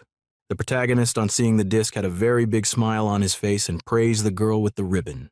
The girl with a blue ribbon on her head had a huge smile on hearing the compliment from the protagonist. The girl with the ribbon on her hair held the girl with the piece of hair covering a part of her face on her shoulders. Both had smiles on their faces. The protagonist continued to give them both words of encouragement and compliment. The protagonist held the disc that the girl with the ribbon had brought out as he commented on what it can be used for. The protagonist directed his attention to the girl with her hair covering a part of her face and addressed her. The face of the girl with a ribbon kept lighting up with a smile at the words of the protagonist. The disc that the protagonist held in his hand had a series of writing and inscriptions. The girl with the ribbon on her head kept on thinking about the disc and what the protagonist said with deep concentration. The protagonist opened a drawer in the desk, revealing its contents with the disc in his hand. The protagonist then mentioned what he thinks might work on the disc, leaving the girl with a ribbon surprised. The protagonist held up in his hand some tiny shaped crystals can be seen. These small crystals are what serves as a torchlight in the dark. The girl with a bow on her head happily walked forward, her raised in greeting the protagonist behind her. What looks like molten larvae can be seen floating around with a big ash ball in the back. The protagonist asked the big ash stone how it is doing and how the work is coming along. The big ash ball happily answered and replied the protagonist's question. The protagonist has a smile on his face at hearing the reply. Suddenly, a big smiley face appears on the big ash ball. The protagonist is extremely surprised on seeing the ball with a face. The big ash ball floating in the air happily talked to the protagonist, not minding his surprise. The girl with a blue ribbon is as shocked as the protagonist, whose mouth is still hanging open. The protagonist is still very much speechless, but the girl with a blue ribbon and the ash ball had a proud smile on their faces. The protagonist angrily faces the floating smiley big ash ball. The protagonist questions the girl with the ribbon, who had a proud smile on her face and beside her. The girl that her hair covers, a part of her face is beside her. 5146. The protagonist clasped his hand over his eyes, still in shock. The big ash ball is behind, trying to calm him down from the shock. The protagonist turns to the big ash ball and inquires on how he learned to do that, at which he called the ribbon girl.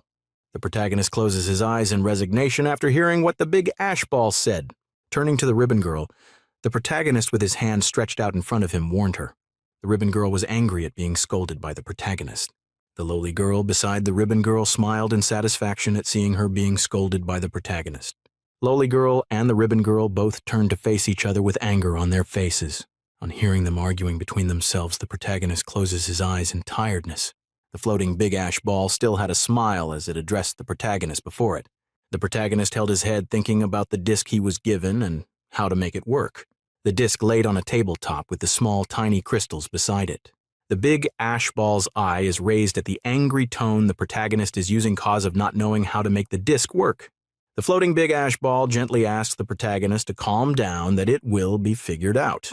The protagonist calmly thought about how to make the disc work, his hand placed on his chin. The protagonist kept thinking for a while when suddenly an idea appeared to him. The protagonist then stands with a smile on his face with the idea in his mind. The ribbon girl excitedly runs forward on hearing that the protagonist has a new idea, but the lowly girl blocks her way, cutting the ribbon girl off from getting close to the protagonist. Figures shaped like a question mark floats around the big smiley ash ball. The ball attentively listens as the protagonist before it tells his new idea. A part of a body armor is seen held in hand by the protagonist. Sitting behind a desk, the protagonist draws a prototype of what Hus' new idea will look like. He diligently draws the way the working of his new idea will be. The big ash ball floats to the protagonist and excitedly peers down at what he is doing. Lowly girl sits alone behind a desk, not knowing what the protagonist is about to draw. Looking up from the drawing that he was making, the protagonist signifies that he is done drawing. Bricks of stone can be seen floating towards the big smiley ash ball. The protagonist straps in the prototype of his idea in his hand, and he closes this hand armor over the other with a big clang sound. The protagonist stands with the new prospect of his idea strapped to his hand. Moving his free hand forward, the protagonist pulls a lever at the back of the armor on his hand. Clang a sound is heard as a part is opened, and a compartment in the armor extends. The protagonist stretches his arm out in front of him, the prototype strapped for his arm. Only what appears to be a brick I'd shot forward from the prototype. Disappointment clouds the face of the protagonist, who wonders what was wrong. Behind the protagonist, the ribbon girl also stood thinking about what might be the problem. A hard gaze flashes across the protagonist's face, and he clenched his hand tightly. He then stretches his hand with the prototype forward as fire shoots from it. The fire moved at a very fast speed as it made contact with a brick in the room. The brick lights up as if passed through very hot fire. A hole can be seen in the middle of the brick. It looked like the middle had been melted. The prototype strapped to the arm of the protagonist let out a little smoke from within it. Looking at the prototype in his hand, the protagonist had a proud smile on his face as he praised the big ash ball. The three girls all saw what just happened, and all were extremely surprised. A book with magical readings that can help improve the prototype, with a red ruby and some rings were brought to the protagonist. The ring and the tiny crystals can also be used to enhance the prototype. The engineers in the factory can study the prototype and make more batches of the prototype. The ribbon girl, looking at the protagonist, asks if the prototype will really be produced in a large quantity. With a smile on his face, the protagonist affirms the girl's question. The ribbon girl rushes out of the tent in excitement so as to tell the others as the others looked on. The protagonist's face broke out in a small smile at seeing the excitement from the ribbon girl. Fishing his hand together, the protagonist thanks the ash ball and encourages it to work harder. Outside, it's a bright and beautiful day, very few clouds in the sky and trees scattered all around. A guard in full-body armor is seen standing guard and not too far away. Some few silhouette can be seen standing. These were the protagonist and the lady in red. As the lady asks the protagonist about Hus' new invention, the soldiers standing beside the protagonist listen to the answer. He gave the lady in red.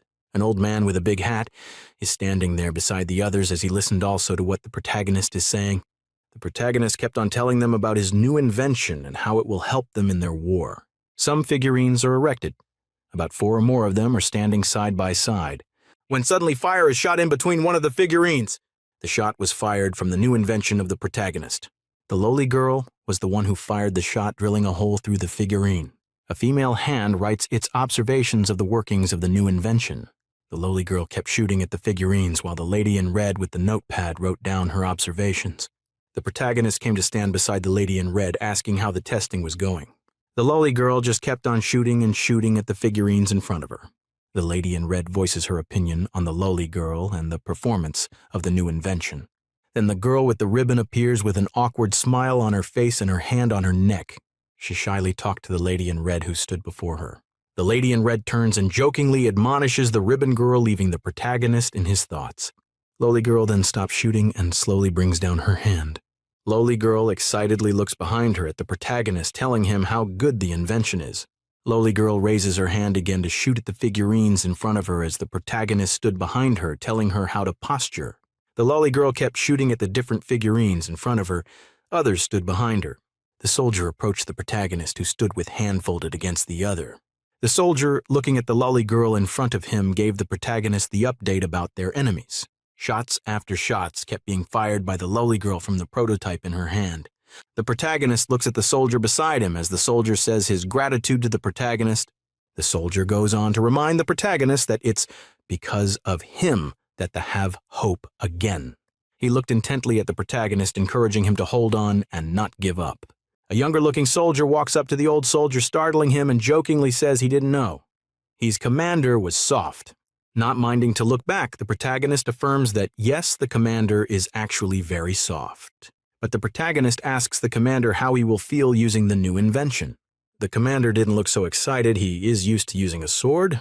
The protagonist starts outlining the benefits of the new invention to the protagonist. Standing in the blowing wind, the protagonist says that this invention is the future. The lolly girl kept shooting shot after shot from the invention until the power died out. Lolly girl called the attention of the lady in red that the power of the invention is out. In the middle of reprimanding the ribbon girl, the lady in red stops midway on hearing what lolly girl said. Lolly girl looked on with sweat running down her face as the lady in red turned to face her. With a stick in hand like a ninja, the lady in red descended on the lolly girl in front of her. How the sound of a hit is heard as the lady in red hits the lolly girl. The protagonist stood watching as the lolly girl and the lady in red became engaged in a fight. Lolly girl had stars coming of her eyes because she was beaten severely by the lady in red.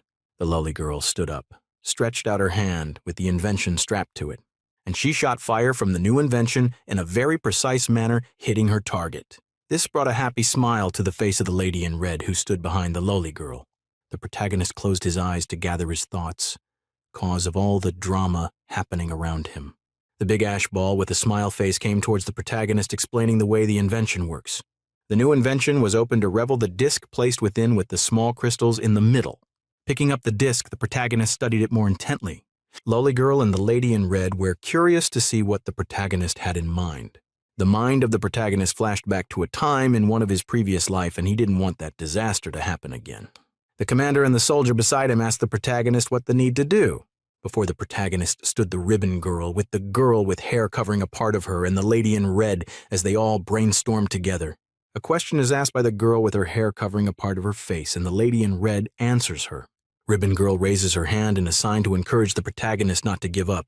The small crystals within the disc is gently removed by the protagonist. The protagonist puts his hand inside his chest and brings another crystal. He stretches the small crystal removed from his pocket toward the disc. He gently places the small crystal in a compartment in disc. The face of the protagonist became extremely shocked. He just experienced something new. The ribbon girl asks the protagonist what just happened to him. The protagonist explains to the people around him, leaving the lady in red excited. The protagonist, looking at the lady in red, he tells her about how he feels about using the crystal to power the invention. The protagonist talked about the difference in power between the two crystals. The lady in red stood with her writing pad in her hand as she answers the protagonist. The lady in red continued to talk to the protagonist, who stood way above her. Hearing what the lady in red had to say left the protagonist in deep thought. The ribbon came up with excitement on her face and a new idea in her head. She excitedly kept encouraging the protagonist and the others around her. The commander walked towards the protagonist, asking what his next plan is. The commander also told the protagonist an idea that he had. The protagonist stood and thought about what the commander just said. The ribbon girl offered to be among those who will fight because she is strong. Turning to the lady in red, the protagonist started telling her details to note down about the different part of the new invention and how they all will work together. Looking at the lady in red, the protagonist inquires if she understood the things he listed. On the horizon, a silhouette can be seen approaching the camp. He had on a soldier's booth with a cross on the top and on his belt. The person pulls at the collar of his cloth to untie it and release himself. He brought out a small pocketbook from his pocket, opening it. Some writing are inside. The man kept walking steadily into the camp, his cloth flying about him. The leaves on the tree all turned yellow with color, as the color was that of a beautiful evening. 280. The protagonist and the lady in red were discussing as they walked along. The lady in red still judiciously continued to write down what the protagonist says. She kept writing and writing, so as not to miss one word the protagonist says. The protagonist kept talking and explaining certain things to the lady in red and kept noting them down. With his back facing the lady in red, the protagonist kept on giving her what to write, and she kept writing each and every word that the protagonist says down. Looking behind him, he inquired about what she wrote so far. She opened her book to flip through all that she wrote. Thinking about the stand of the lamp holder, that the use, some ideas came to the protagonist's mind. The protagonist tried running that idea through the lady in red so as to get her opinion. The protagonist kept moving forward and asking for the opinion of the lady in red. The lady in red also continued to give the protagonist her honest and truthful opinion. The lady in red placed her hand on her forehead so as to remove sweat that had gathered on her forehead. The protagonist looked at her and still told her more details to write down. The lady in red steadily noted down the words of the protagonist as he looked on. The lowly girl walked out like a zombie with growl at the side of her mouth, half asleep. The protagonist shouted very loudly in the ear of the lowly girl to wake her up. But the lowly girl was still very much sleepy, and she still had growl coming out from the corner of her lips. The protagonist and the lady in red kept moving forward beside them as lowly, walking like a drunkard. Suddenly they encountered someone along the way, making them halt their movement. It was a young soldier who came to give an information to the protagonist. He told the protagonist the information about the progress of the ongoing work. At the sight, a very muscular and bulky back with veins running down it can be seen. The protagonist looked at the bulky guy in front of him with huge surprises on his face. Only the bulky guy's arms were as big as a boulder that is used for stones. Even the lady in red and the lowly girl both were extremely surprised. The bulky guy carried a very huge amount of bricks all by himself.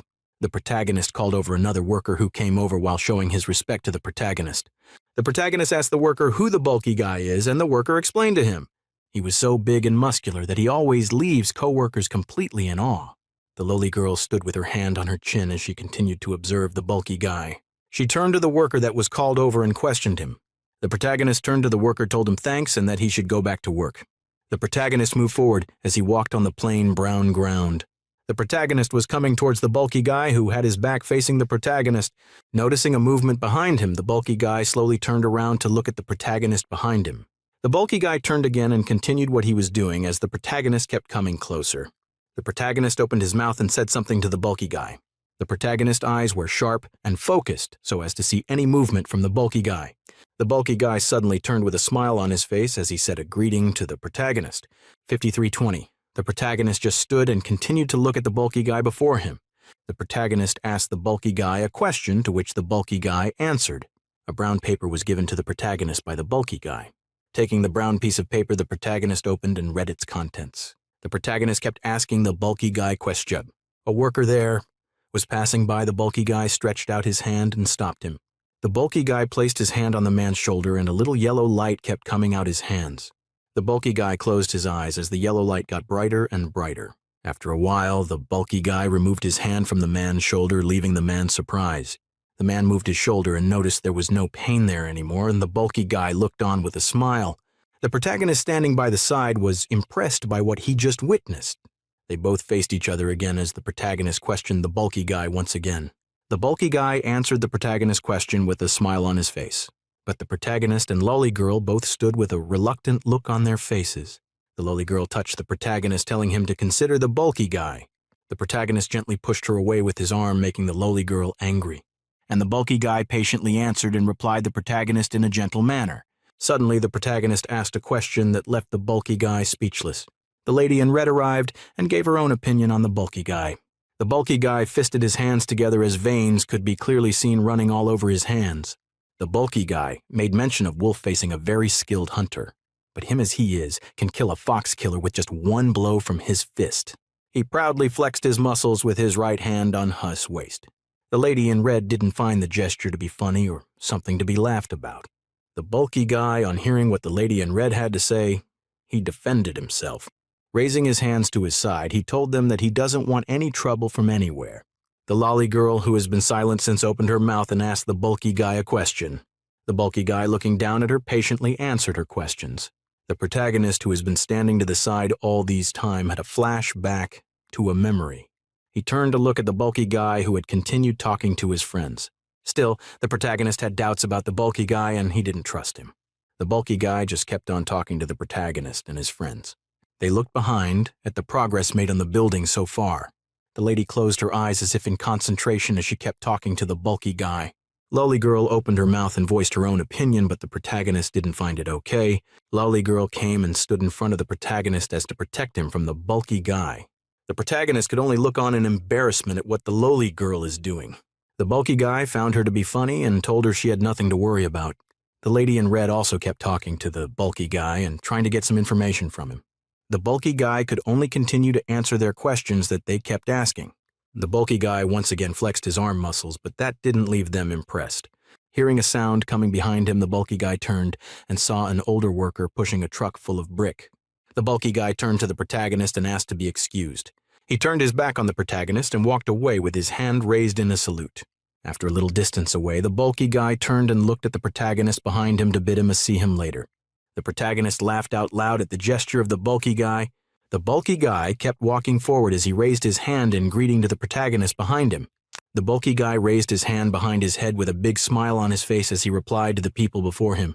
The bulky guy turned, and with a big smile on his face, he waved to the lady in red who was behind him as she shouted out a greeting. The lowly girl stood before the lady in red as she voiced her displeasure, with the lady in red behind her who tried calming her down. The protagonist kept talking to the lady in red who was before him, and she kept replying. The protagonist turned fully to face the lady in red as he kept asking for her opinion. The bulky guy is dragging a truck full of stone behind him, and other older workers looked with admiration. The sky has a beautiful orange color as the night gradually approaches. Outside his tent, the protagonist sat with multiple books in front of him. His mind gradually wandered to whether if lowly girl will come to distract him or not. Shaking his head, he focused his attention on the books before him. The protagonist kept reading the words on the books page by page. The protagonist supported his head by his arm as he thought about what he is reading. In the town market, greetings can be heard from different angles as people went for their different purposes. In another room, there are groups of people gathered together and a teacher standing at the podium. The protagonist sat thinking about all these in the book. The protagonist sat with his eyes squinted as his mind flashed to something. The protagonist's mind flashed to a scholar in school who reads and studies tirelessly. The protagonist kept thinking on how to bring the dream of education about. The books he's been reading laid out in front of him with his pen on top the paper. Under the sky over the big blue ocean, birds can be seen flying about. When suddenly the peace of the sea was disturbed by something emerging from beneath the sea. On the surface of the ocean, sea creatures can be seen all around, and one of the creature that looks like the head was at the front with a staff in hand. The lady in the front with the staff started saying some words in a foreign language. The other lady sea creatures behind her all let out a joyful shout. The sea creatures behind the lady all kept shouting out in joy.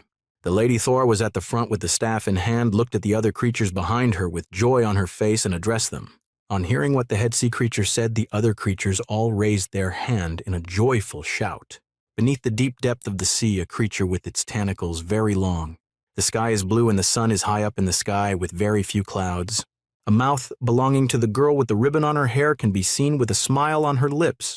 The protagonist looks on his eyes focused and determined as he looks at the girl before him. The girl with the blue ribbon on her hair excitedly lifted up a cloth covering an article to unveil it. The article turned out to be the finished product of the new invention that the protagonist brought. The girl had a proud look on her face as she stood before the protagonist with her hand folded against the other.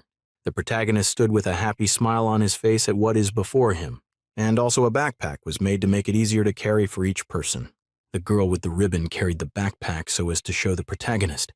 She also went further to explain how they made the small crystals to work with the machine. The protagonist stood as the girl with the ribbon kept explaining everything to him, and he told her, "Well done." But the protagonist then had a thoughtful expression on his face as he had an idea. The mind of the girl with the ribbon went to if the machine blows someone away. But the protagonist laughed at where her mind had gone to. After explaining better to the girl with the ribbon, the idea became clear to her. The ribbon girl excitedly asked the protagonist if the will really implement the idea, to which he confirmed. The protagonist seriously kept explaining his ideas to the girl with the ribbon. The mind of the girl with the ribbon wandered to where the commander and another soldier all wore sunglasses and were cool. Her eyes showed awe, and she praised the protagonist for being awesome.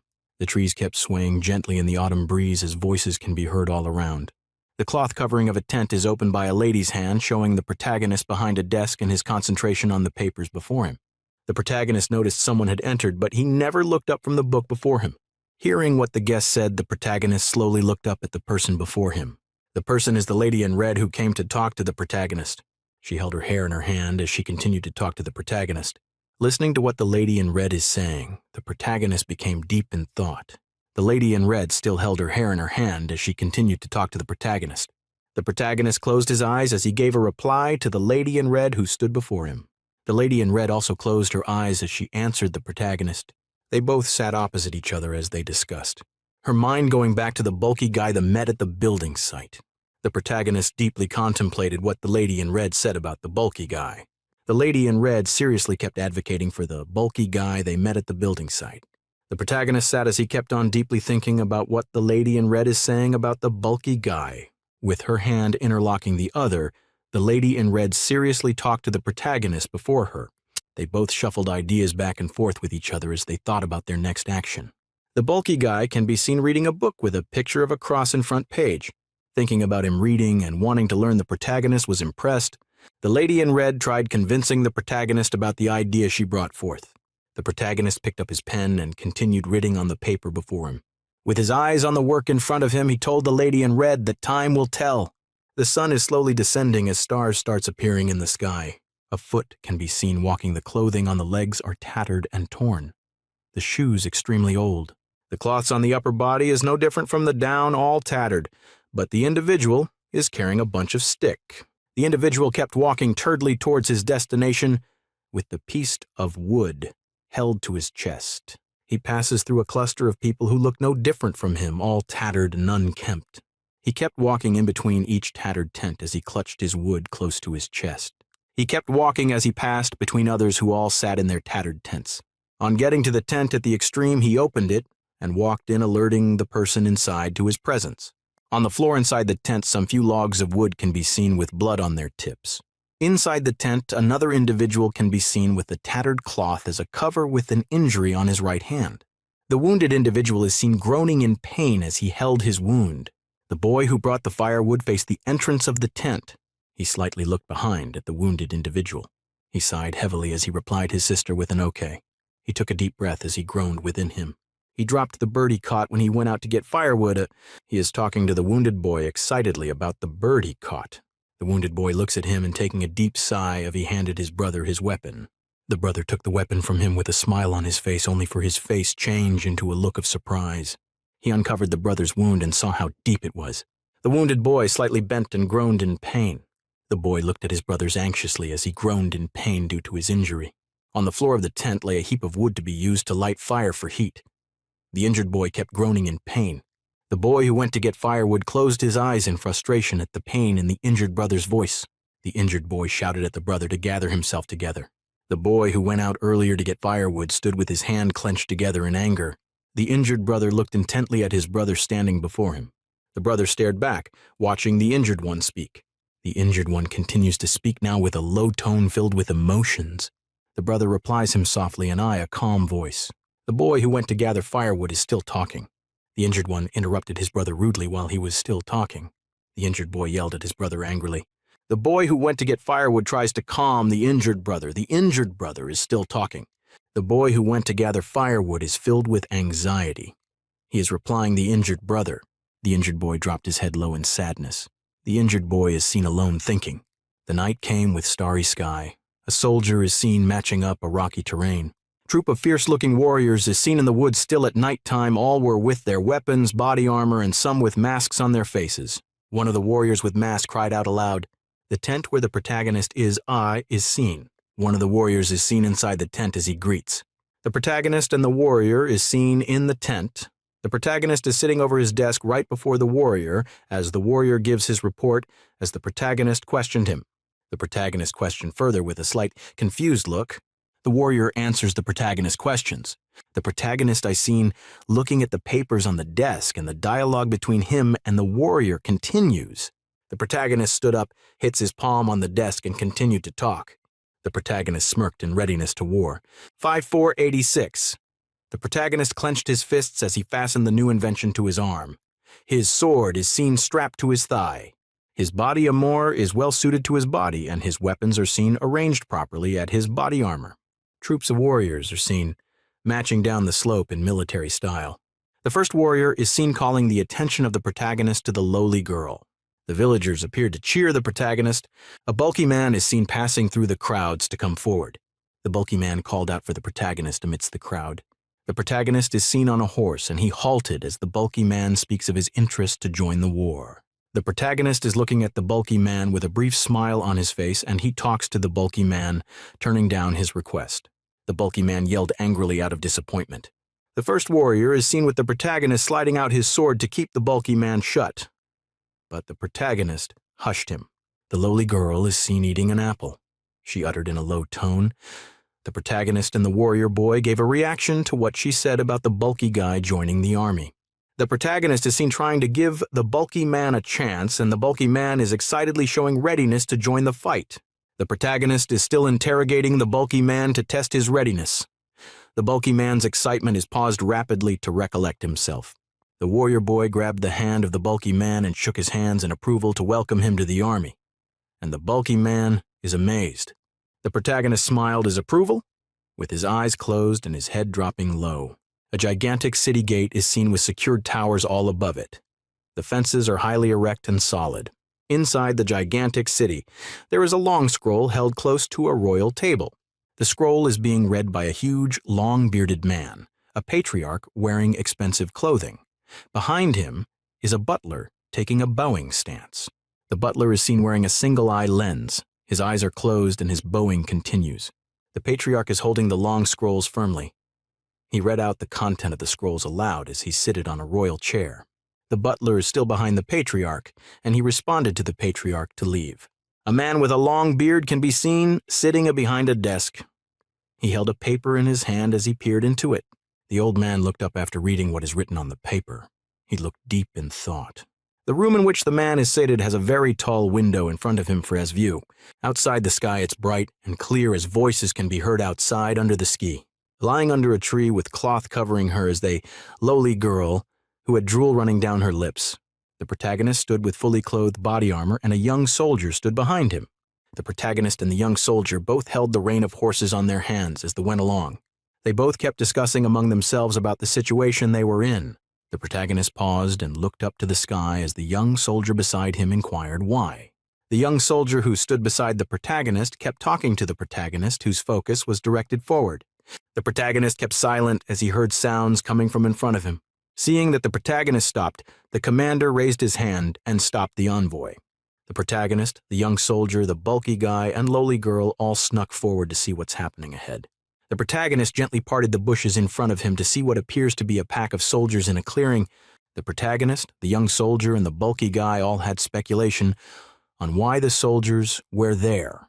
In the clearing, the soldiers have heaps of dead body on their feet from the people they killed, blood still dripping from their swords. The lowly girl came behind the protagonist, telling him that those people in front might be dangerous. In the clearing, one of those soldiers stood his sword placed with his leg on the head of a man crunching to the floor as he made fun of the man. The lowly girl told the protagonist about the experience she's had with people like this. The protagonist listened to what lowly girl said. He got extremely angry, which reflected his face. But the lowly girl jokingly mentioned that they should look on the bright side that can save this people. The protagonist placed his hand in his pocket and removed a device within it that he held up. 5530. A boy stood as is blind in his left eye. In his hand he held the strap of a bag. The injured boy sat down in his position and just looked up at the boy with the bad left eye who stood before him and insulted him. Using the bag strap in his hand, the boy with the bad eye hit the boy who was injured with the bag strap in anger. The boy with the bad left eye stood above the injured boy, telling him to watch what he says when he heard the sound of a falling object. The man with bad left eye turned, forgetting the boy crouched on the floor, to get a better view of what the noise is. Looking up, he saw a falling object not much bigger than the size of a brick. The man with the bad eye kept looking until the object fell on top of his head. As the object made contact with the face of the man with the bad eye, an explosion occurred with the injured boy shielding himself. The boy who was injured, who was still on the ground, looked in front of him with horror written all over his face. The other soldier who were with the guy with the bad eye shouted out in confusion at why the explosion happened. The smoke from the explosion cleared to reveal 5 fully bodied armored soldiers, leaving the other soldiers scared. One of the soldiers who is in the army of the protagonist stretched out his arm where the new invention is strapped to his arm, ready to shoot. The man who had a bad left eye stood up from the ground he was thrown on due to the explosion, with anger all over his face. The soldiers standing with the guy with a bad eye let out a loud shout of war from their lips.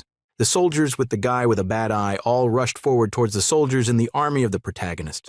Shoot the soldiers from the army of the protagonist shot out fire from the new invention strapped to their arm at the enemy. The enemy that was hit immediately died as a hole was made on his face, leaving the other soldier beside him afraid. The mouth of the new invention let out smoke as that has been shot out from him. As the soldiers of the man with the bad eye rushed forward, so did the soldiers of the protagonist keep shooting out fire from their guns. As the soldiers kept rushing forward, so did the soldiers from the protagonist kept shooting at them.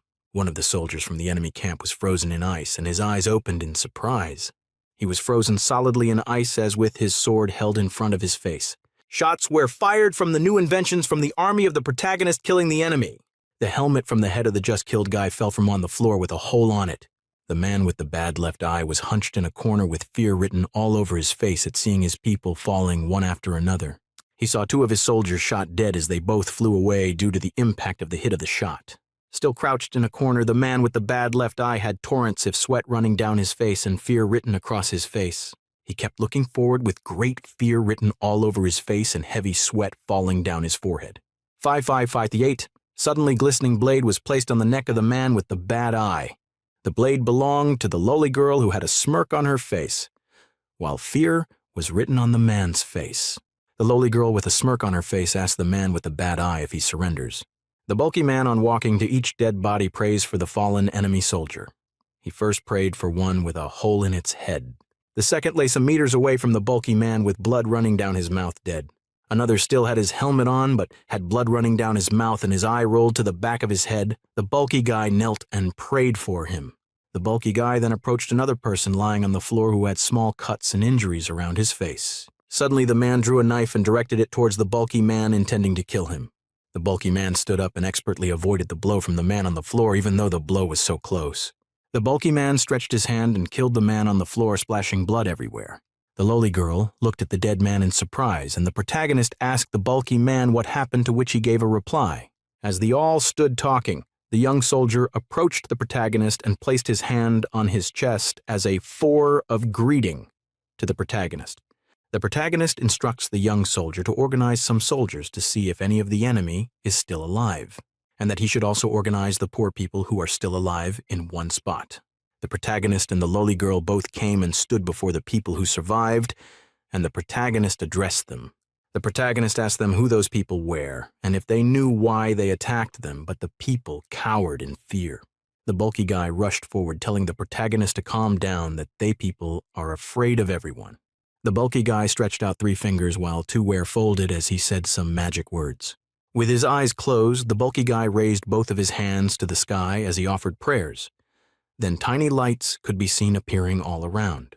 Those tiny lights flew and fell on the villager sighted on the ground as all of them looked at it. The bulky guy turned to the protagonist and asked for permission to treat the injured villagers, to which the protagonist agreed to. The night was coming and it was very cloudy, as if the rain will fall any time soon. The bulky guy approached one of the villagers with an injury using his powers. He healed the villager while the protagonist watched. The protagonist stood watching, and the bulky man told the villager the wound was festering. The villager looked on in awe as the bulky man healed the villager. The bulky man removed his hand, and the wound on the villager was healed. The bulky man asked the villager what caused his injury, which he replied, "An animal." The villager then mentioned that the injury on his face was from the mercenaries. The protagonist and the bulky man comforted the villager, telling him the mercenaries won't hurt him again. The villager looked doubtful, but the protagonist further restated his words.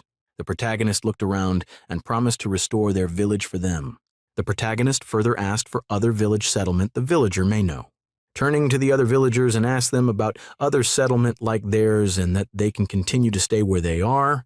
One villager raised his hand and explained to the protagonist how they got to the land and from where. The villager then asked the protagonist if he will really allow him to stay on his ground. The protagonist then again restated his earlier words that they can stay on his land. The man was surprised that the protagonist made that promise.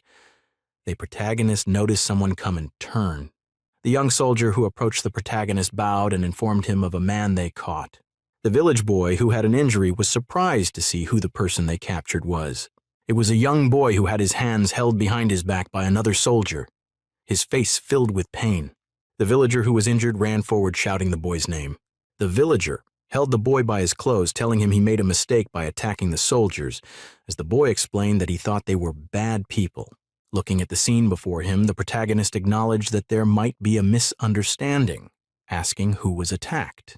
The soldier standing behind the young soldier indicated he was the one attacked, while the young soldier pleaded on the boy's behalf. The protagonist, looking at the boy who attacked his soldier, acknowledged it might be a mistake, but the boy had to own to his offense. 6603. The boy and the other villager who was beside the boy both had a fearful expression on their faces as they heard what the protagonist said. Looking at them both, huddled together, the protagonist asked them if they can look for other village like theirs to make up as their punishment. They were surprised because this was not the punishment they expected. The protagonist, looking at they two villagers before him, told them his plans and why he wants them to find other villages like theirs. The protagonist looked intently at them, asking them if they will do what he asks. They two villagers held each other as they accepted the task the protagonist gave as the boy's punishment. The protagonist turned and addressed the villagers and the issues they are facing and how he knows others doesn't care for them. The protagonist continued to talk to the villagers, telling them that he knows of the struggles and hardship that they face. The protagonist then told them that they are now under his care and can stay on his land. The protagonist stood tall and told all the villagers that they are safe as long as they are under his care.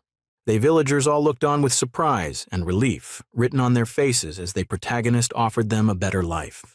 Looking at the young soldier behind him, the protagonist gave him instructions on what to do for the villagers. On the other side of the protagonist, he noticed the villager who was injured looking at him. He turned slightly, asking the villager why she looking at him, to which opened mouth to reply. The formerly injured villager asked the protagonist permission to follow the other villager in his quest to seek other villages, to which the protagonist agreed with a small smile on his face. The sky is beautiful, but seems the eyes-reaching dusk with orange-colored clouds in the sky as the day was coming to an end. The next day, the tip of a tent can be seen under a beautiful blue sky with clear clouds. The lady in red walks into the tent with a book in hand as she asks the protagonist about his plans for the villages scattered around. The protagonist, with a smile on his face, asks the lady in red what was her real issues with his plans, if it was food. The lady in red looked at the book in her hand as she analyzed their food supply. The lady in red went further to tell the protagonist about why she was worried, to which the protagonist, with a smile on his face, tried to allay her fears. The lady in red was not calming down as she went further to list why her fears needs to be considered. The protagonist raised up a book with a green cover, asking the lady in red why she thought nothing could be done. Stretching the green book towards the lady in red, the protagonist told her he had more work pilled up for everyone. The lady in red stretched out her hand and collected the green book from the protagonist. The lady in red opened the book as the protagonist continued to explain the plans he has for the winter period. The lady in red continued to peer into the green book as the protagonist further explained other plans he has to the lady in red. The protagonist also explained his plans for when the dry weather comes. The lady in red started sweating profusely as the words the protagonist is saying keeps ringing in her ear. The lady in red became dizzy from all the talking done by the protagonist. The protagonist continued to talk to convince the lady in red with a smile on his face. The lady in red closes the green book given to her by the protagonist and drops it on the table. The lady in red started to fume in anger as the protagonist told her not to worry about anything having to do with work. But the protagonist, without worry, told her that he will find someone to help her with arrangements. The expressions of the lady in red suddenly returned to being calm after the protagonist promised to find a helper. The lady red confidently told the protagonist that the ancestor she prayed to always listens to her. With his eyes closed, the protagonist instructs the lady in red to leave that. Once the food supplies arrive, she can choose those to assist her. Outside, with the sun high up in the sky, the protagonist sits with papers laid out in front of him as a portal door appears beside him. The lowly girl steps out and sits on the table in front of the protagonist as she complains about the mercenaries they captured. Throwing her head back to look at the protagonist, the lowly girl called Amber continued to talk about the mercenaries. The protagonist, with his hands folded across his chest, explained to Amber the details about the mercenaries. Amber placed her finger at the side of her head as if in deep thoughts with her eyes closed. Suddenly, the lowly girl opened her eyes as she asked the protagonist if he needed ideas from her. The lowly girl, with a proud smile on her face, boosted to the protagonist that she's a good shadow master and good at digging graves. The protagonist shaked his head as to dissuade the lowly girl. The protagonist went further to explain to the lowly girl why torturing the mercenaries or killing them was not a good idea. The lowly girl leaned closer to the protagonist, asking him on the method he intends to use to make the mercenaries talk. The face of the lowly girl changed as the protagonist tells her that she shouldn't take anything from the mercenaries because she usually drinks his ink. The lowly girl angrily points at the protagonist, asking when she drank his in, to which the protagonist said that it was a metaphor. The lowly girl then brings out a big pouch, asking if anything will be given to her, to which the protagonist says yes. The protagonist is shocked at the amount of possessions in the bag that the lowly girl brought out. As the protagonist searches through the pouch, he sees something in the pouch and is interested. Looking at the article in the pouch, the eyes of the protagonist squints in interest. The article was a dagger with a special emblem inscribed on it. The emblem was that of a brown bear head and a garland. The protagonist picks up the dagger and looks closely at the emblem, noting it might belong to a noble family. The protagonist notes that it's only the king gives out weapons of different type out, and only to noble. And even if noble were to hand a sword out, it must be to a knight. The protagonist went further to say that the only thing that could hand out to commoners such as their beloved servant is a dagger or bow or something small. Holding the dagger in his hand, the protagonist further analyzed if the mercenaries worked for one family or many families. The lowly girl leaned over the table as she asked the protagonist if he had any idea which family owned the dagger, to which the protagonist answered in the negative. The protagonist then asked the lowly girl to go call the lady in red, who was outside in the clear blue sky. The protagonist became deep in thought as the lady in red told him which family the emblem on the dagger belonged to, the Kant family. The lady in red further explained that the last village they visited that north of it belonged to the Kant family. The lowly girl sat and listened. The lady in red then recounted the history of the Kant family to the protagonist, who asked their relationship with his family. The lady in red told the protagonist that the family is a family that loves to stay on their own. The protagonist then asks the lady in red what was the main source of income of the Kant family, as lowly girl looked up in surprise. Then the lady in red answers the protagonist, telling him that they are only into foods and herbs. The protagonist became deep in thought as he thought why the Kant family will send mercenaries to gather slaves for them. The lady in red thought about what the protagonist said and then also told the protagonist about the Kant, that the production of magic potion by them has increased recently. The protagonist listened attentively to the information that the lady in red is giving. The lady in red went further to explain why their increased production and increase in product quality is suspicious. With squinted eyes, the lady in red mentioned that rate at which they sell their products has increased by a large scale. The lowly girl's expression became extremely as thought of what the Kant family is using the slaves maybe for cultivation. With a raised hand, the protagonist dismisses the thoughts of the lowly girl that the slaves are not used as fertilizer. The protagonist turns as he hears his name being called by a feminine voice. The girl with the blue bow shoves her head into the tent as she informs the protagonist about someone coming to see him. The mercenaries with a bad eye sits on the floor with spit dropping at the side of his lips. There is another mercenary sighted beside him. Both had their head bent, and a lamp with smoke coming out of it stood in their middle. The old man with a pointed hat proudly told the protagonist about the portions he used on the mercenaries. But the protagonist and lowly girl were not impressed. With his hand on his waist, the protagonist tells the man with the pointed hat what he used to make the mercenaries as they are, to which the man affirmed.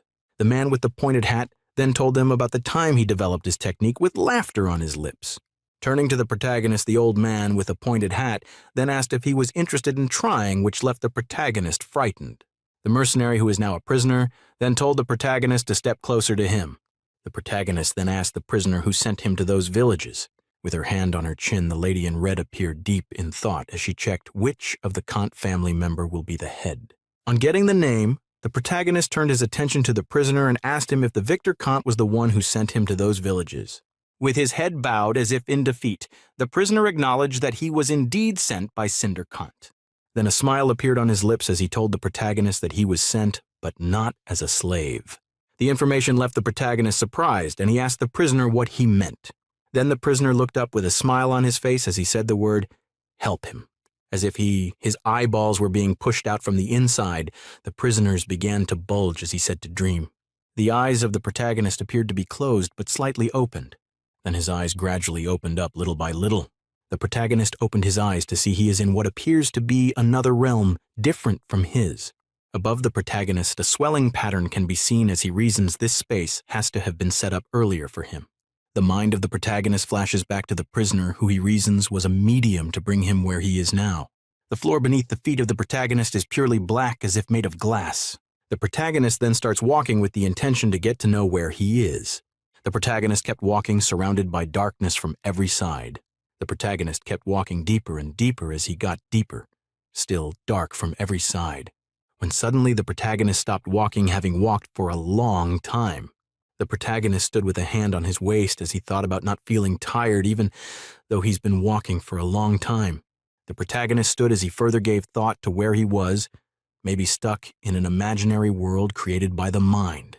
The protagonist dropped his head slightly low and closed his eyes. The protagonist standing with his hands crossed and his head still bent downward slightly. The protagonist is lost deep in thoughts in the spirit realm. Meanwhile, in the physical world, children and people are behind the protagonist while he is deep in trance. The protagonist is heavily sweating in the physical world, still in trance. The protagonist is seen active in his trance. He is paying attention to a voice in the spirit world. The protagonist beamed a smile and nodded to the voice he is hearing in his trance.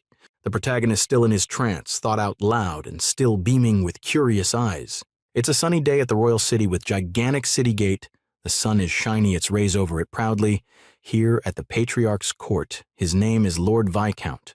A green-haired man named Mr. Perks, with brown coats, is seen in the chamber of the patriarch in a bowing stance. With him is another man, all standing before the patriarch, who is seated on a throne and listening as the green-haired man spoke about the herbs and magic portions harvest of the year. The patriarch raised his hand upward and addressed them. His eyes drops low due to old age. He assured Mr. Perks that the caravan from the Holy Spirit Plain will address the poor sales of their herbs and magic portion. The scholar, with the Mr. Perks, placed his hand on his chest, and he speaks to the patriarch. He is dressed in his ministerial attire. He told Lord Viscount to take care of his health. Lord Viscount is seen talking with his eyes closed and one of his hands raised upwards, assuring the scholar that he is fine. Suddenly, Lord Viscount's eyes bewildered and flashed. Lord Viscount next drops his eyes to think. Lord Viscount then dismissed the gentleman in his presence. As the meeting came to abrupt end, the gentleman left the scene. A hole is seen in the next scene with flash of light from the outer space permeating onto its hollow circle. Forward, the hole leads deep into the ground. It's a dungeon. Deep down, dungeon is a body of water surrounding a rock. The rock is tangled by some seaweeds and it is lying desperately lonely. The serenity of the rock is suddenly disturbed by some squeaky sounds coming forth from the weeds. The seaweeds burst open, and a mystery lady emerged from between the weeds. She had a scary-looking face, green-eyed, and face-green hair as well. She is the bishop-level Eternal Sleeper. The caravan from the bishop-level Eternal Sleeper cult is seen in the next scene. She appeared in a spirit world where the protagonist is in his trance. She spread her hands wide and spoke to the protagonist. She appreciated the protagonist's patience and virtues. The caravan then called out to the protagonist his name, and the two are seen in the scene. In a collage view, both are seen in a dialogue. The protagonist, by name Gawain, looks frustrated as their meeting will soon be dismissed. The caravan calmed him down and relates that they have had a good talk. The caravan is still talking to Gawain. She stretched her hand out and is about to do some magic. She swirled about the environment and turned it into a beautiful castle to the surprise of Duke Gawain. Duke Gawain looked around to take a vicarious view of the castle, and it was indeed a dreamland. But he puts out an unsatisfied look at the view, because he still wanted their conversation to hold on longer. He asked the caravan the meaning of the view. The caravan replied him she wanted Duke Gawain, the protagonist, to be satisfied with the view. She asked rhetorically if she did not create a castle that's beautiful enough. The caravan went on to explain how she created the view of the castle. She made 2 ancient servants appear in Ai Castle. Placing one of her fingers to her head, she demonstrated how magical castles are created from memories and dreams. Duke Gawain interrupted with a frown on his face and slight curiosity. He wanted to know more about the environment. The caravan swirled the view again to a huge city with an excellent view. They were standing at the center of a gold-plated stand, which enhanced the view of the city. Duke Gawain looked down the gold-plated stand and saw the ancient Gangfeng imperial capital. He was astonished by the view of the deep blue well that ran through maximum heights. The caravan approached Gawain from behind and asked, "Is he loved the view?" The caravan reminded Gawain of the Gondor Empire in its heyday and its splendor. Gawain smirked and shrugged. He did not acknowledge knowing what the prosperous city looked like during the Gondor heyday. The caravan moved farther a bit, faced Gawain directly, and told him about the Eternal Sleeper's respect for him. The caravan then reminded Duke Gawain that he should pay his own respect to the Sleeper by cooperating with her. At the mention of the Eternal Sleeper, Duke Gawain is seen in deep thought about the Eternal Sleeper. Gawain remembered the Eternal Sleeper's unpredictable and adept psychic magical powers. Next, Gawain said to the caravan the things he had heard about the Sleeper and what he thinks about her skills. The caravan looked away slightly and told him how easy they find it to create an illusion. Next, the caravan looked to the deep blue well and asked Gawain what he thinks about Perfect Dream. Gawain folded his hands, sat down, and threw his face upwards, and asked the caravan to reveal herself to him. The caravan sat down too, her hands in the air. She replied, "She is just a seeker and does not need a name." The caravan bent her head slowly and thought briefly, then said to herself that she expected the request to reveal herself. Here, the caravan is seen switching looks as she unmasked herself to Gawain. The caravan switched to a pretty young lady look and asked Gawain which look he liked. Gawain is seen looking slightly confused at which look he would go for or what to respond. Gawain closed his eyes softly, inhaled deeply, and thought for a while, and replied, the caravan, that she could just keep refreshing her looks. Gawain came close to the caravan, stared deeply into its eyes with deep interest and curiosity. But the caravan is becoming impatient. In order to round up the conversation, the caravan told Gawain the reason she brought him to the location. Gawain is now unsatisfied. He closed his eyes slightly and asked the caravan what the reason was. The caravan drifted behind, leaned forward on golden table, and asked Gawain what he saw on the lost sea. Duke Gawain is seen with a confused look. He did not know what the caravan was talking about. The caravan drew back. She doubted Gawain and insisted that he knew what she referred to as the lost sea. Duke Gawain is totally confused, he thought deeply, and asked himself what the caravan was talking about. They pointed out further events that took place in the Lost Sea and that Duke Gawain was present. They spoke about a revelation the Duke had in the Lost Sea, but Duke Gawain is still unable to recollect the memory. Duke Gawain went back to his memory track before he possessed his present body. He is seen with a big crystal, but he is still confused on how the events are connected. The Duke thought to himself to use opportunity and get more information from the caravan. Duke Gawain and the caravan are seen in collage. The Duke questioned the caravan on who wants to know about the Lost Sea. The caravan gave a smirk and replied, Duke Gawain, that she is just being curious. The caravan is seen standing tall as she explains to Duke Gawain the sleeper cult and how they operate. The caravan said to Duke Gawain that is what he saw at the Sea of Eternal Darkness was the truth about this world. The Duke should understand how the Eternal Sleeper works. Duke Gawain then folded his hands together again and asked the caravan how she knew about him, and who else knew, and the caravan explained. After telling the caravan that he brought something from the Lost Sea, Duke Gawain then asked the caravan how they'd know if he will cooperate with the Eternal Sleeper. The caravan sits up and started masking his face in preparation to attack. The caravan veiled herself with some dark clouds, and she looked scary as she was evolving her looks. The shadows of the caravan is seen reflecting on the face of Duke Gawain, and his eyes popped through his head as he looked slightly frightened. Duke Gawain noticed that the caravan is prying into his consciousness to steal his memory. The caravan is seen in a broken glass shield trying to invade the Duke's consciousness. She now revealed her dark sides and the snare she set for the Duke. The caravan moved a little farther from the glass shield and is speaking with so much authority and pride, she told Duke Gawain that even dragons do sink in dreams. 5785. The caravan is suddenly invisible, but his voice is still heard in the background as she flatters herself. Duke Gawain is seen head bent, he is tensed and sweating as the caravan is still trying to peek into his memory, and the Duke knows it. 5787. The spirit appeared visible again and is unmasked. As the Duke beheld her present, he palmed his face with one hand. She spoke aggressively and as if in control of the protagonist's mind. The spirit again vanished into darkness. Only her eyes can be seen, but in an emboldened form up above the Duke, the protagonist. The caravan's hand is seen trying to crack the barriers to access the protagonist's memory. The caravan touched an object which she believed to be the Duke's memory.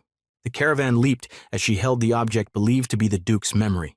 She was excited that she was about to possess the Duke's consciousness. Suddenly an eye, very huge, appeared in the deep darkness over the spirit, and a voice came through it asking the spirit, is she sure that the object she was holding was really the Duke's memory? The eyes of the Duke lowered down a little bit. The voice of the Duke came through from the eyes again, asking the spirit if she wants to see the Duke's memory. The protagonist continued to speak about the barrier in his memory. Suddenly, a bright doorway appeared in the darkness before the caravan, who was still shocked. The caravan entered the bright doorway and saw auras. She can still hear the voice of the protagonist behind her, but she is still in shock. The caravan is seen very frightened, eyes bulging as fear gripped her so badly the Duke told her he set up a barrier to prevent her from snooping into his memory. Fluid started gushing out rapidly from every hole the caravan got. Eyes, nose, mouth, and all parts of her body. The caravan's eyes burst open as she melted away into a puddle. The Duke's voice is heard from the background. The protagonist, Duke Gawain, is seen watching the caravan as she wastes away. She smiled, briefing at himself. The protagonist is seen with the puddle of the caravan. He stood still looking at it. The sun shone bright at the royal city, the Kant Castle, and its towers stood tall and firm. Inside the city, a dark, long corridor is seen with several lamps spreading light down the hallway. A shadow that seemed to be a man's shadow appeared to be approaching at a wooden door. Lord Viscount's face is seen at the scene. He looked slightly tensed. Lord Viscount's hand is seen on knocking at the door. He seems to be agitated. 5806. A lady opened the door with nervous eyes. She asked Lord Viscount what was wrong with him. Lord Viscount was drawing his words. He immediately switched what he wanted to say and pretended he only came to check up on the lady. Lord Viscount asked the lady to go back to bed, even though it was not sunset yet, and then have dinner with her later that evening, but the softly declined, saying she's not feeling sleepy. Lord Viscount insisted that she goes and sleep, and their voices fades. The dungeon of the Eternal Sleeper is seen on the scene. The Bishop of Eternal Sleeper is seen in thoughts. The Bishop of Eternal Sleeper is seen peering into the psychic reaction, wondering what the fate of the caravan was, as the Eternal Sleeper could no longer see her. The Bishop of Eternal Sleeper is still deep in thought. This time, she thinks about the content of Duke Gawain's consciousness and its capabilities. The Bishop of Eternal Sleeper saw a vision of the caravan devoured.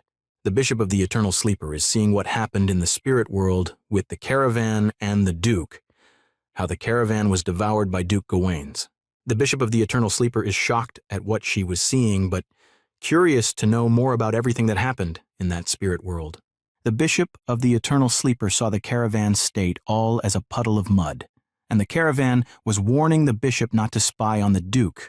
The protagonist, Duke Gawain, is seen back in the physical world, his state before he went into a trance, along with his companions.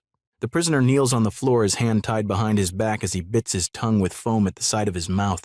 The prisoner struggled and started to fall with foam coming out of his mouth. The prisoner fell to the floor dead and unmoving with him foaming from the mouth. The companions of the protagonist looked on with faces full of surprise at the now dead prisoner. The lady in red then turned her attention to the protagonist, who has been silent for a while. The protagonist shuts his eyes tightly for some seconds, and then slowly opens it with a fierce look in his eyes as he looks forward.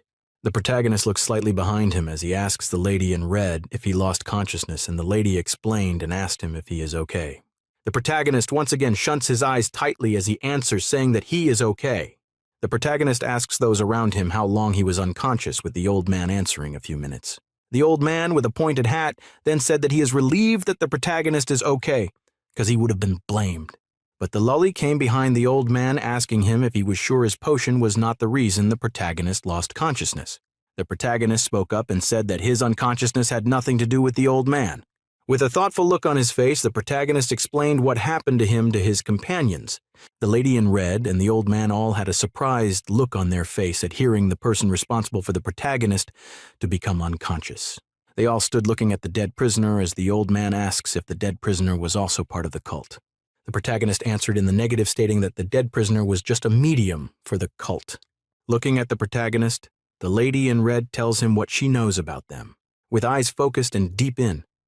Thought the lady in red mentions that she suspects the cult to have evil motives. Suddenly Loli shouted, saying that all they have said is making her scared. The lowly girl turned to the protagonist and asks him what transpired in the realm while he was unconscious, to which the protagonist tells her that he fought a battle with the cult member, but he won. The protagonist jokingly said that his opponent was not a strong character, but the old man looked at the protagonist with a frown on his face, telling him that the character he met was not small. With a smile on his face, the protagonist told the old man that maybe the character was not enough for him.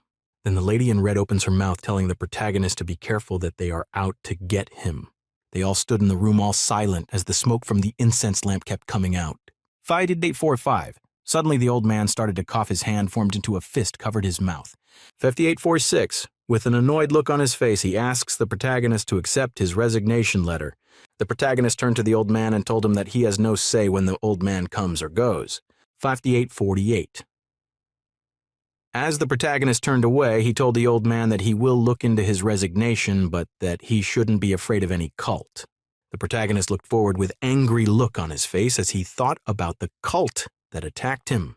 The protagonist then looked at the other prisoner before him, whose head is bent as if unconscious. The lady in red then approached the protagonist, asking him if he wants to interrogate the prisoner by himself. The protagonist looks behind slightly at the lady in red, telling her to have the prisoner locked up, that he won't interrogate him. The protagonist then looks at the prisoner in front of him, thinking about the time prisoners of war were made into slaves.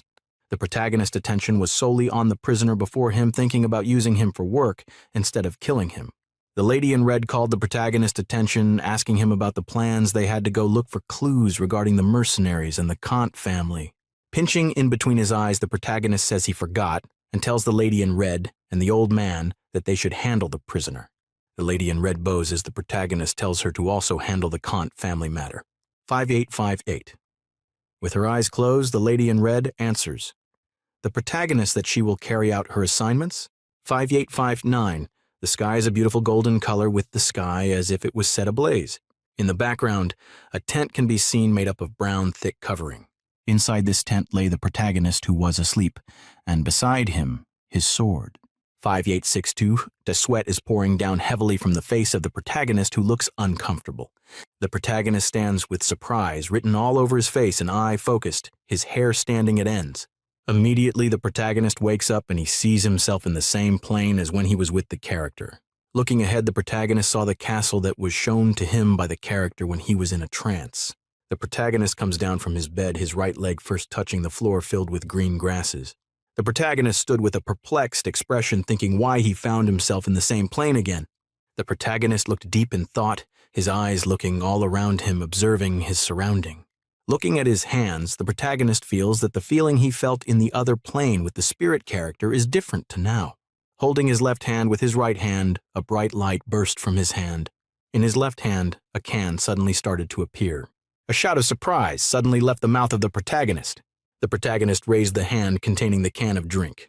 The protagonist inspected the can of drink in his hand with surprise, telling himself he can create whatever he wants. The mind of the protagonist flashed that his encounter with the cult might be the result of this. With his face full of thoughts, his mind flashed to when he killed that spiritual being. Maybe he took its power. The protagonist looked down at his bare foot and told himself he now possessed the power of the spiritual being. The protagonist, with a small smile on his face, thought about what he would want to create next. Splashing his fingers together, the protagonist made a sound with it as to create something. Suddenly, his jacket started appearing on his body and shoes on his leg. The jacket continued to form to its full length on his body. With his hand folded across his chest, acknowledging that the thing he got from the spiritual being is power in itself, the protagonist decided to take a stroll on the soft, clear grasses under. In his right hand, the protagonist held a phone, and in his left, a can of drink. The protagonist thought about the things he created, saying, "They can't be used because the phone he created can't be turned on." While the drink he just had has no taste to it, it was tasteless. The protagonist then proceeded to throw away the can of drink in his hand. The protagonist continued walking forward after he threw away the can of drink. The can started to roll away from the point it was thrown to until it made contact with a wooden door. hearing the sound made by the can as it made contact with the wooden door. The attention of the protagonist was attracted, and he started walking towards the door. The protagonist walked until he got the bush of shrubs. He parted it and continued forward. On seeing the door, the protagonist exclaimed in surprise, saying, "Here it is!" In front of the wooden door. The can of drink lay, and beside the wall, the emblem of the Kant family was inscribed. The protagonist walked closer and touched the emblem on the wall with the question if the castle belonged to the Kant family. The protagonist questioned in his mind if the spiritual character he killed had any association with the Kant family. He must go in and see. The protagonist then pushed the door of the castle with all his strength for it to open. The door to the castle gradually started to open after it was pushed. It opened wide and big as the protagonist stood at the door and looked inside the opened door. The protagonist started to walk in slowly inside the castle, when suddenly the protagonist felt something as if an alarm went off in his head.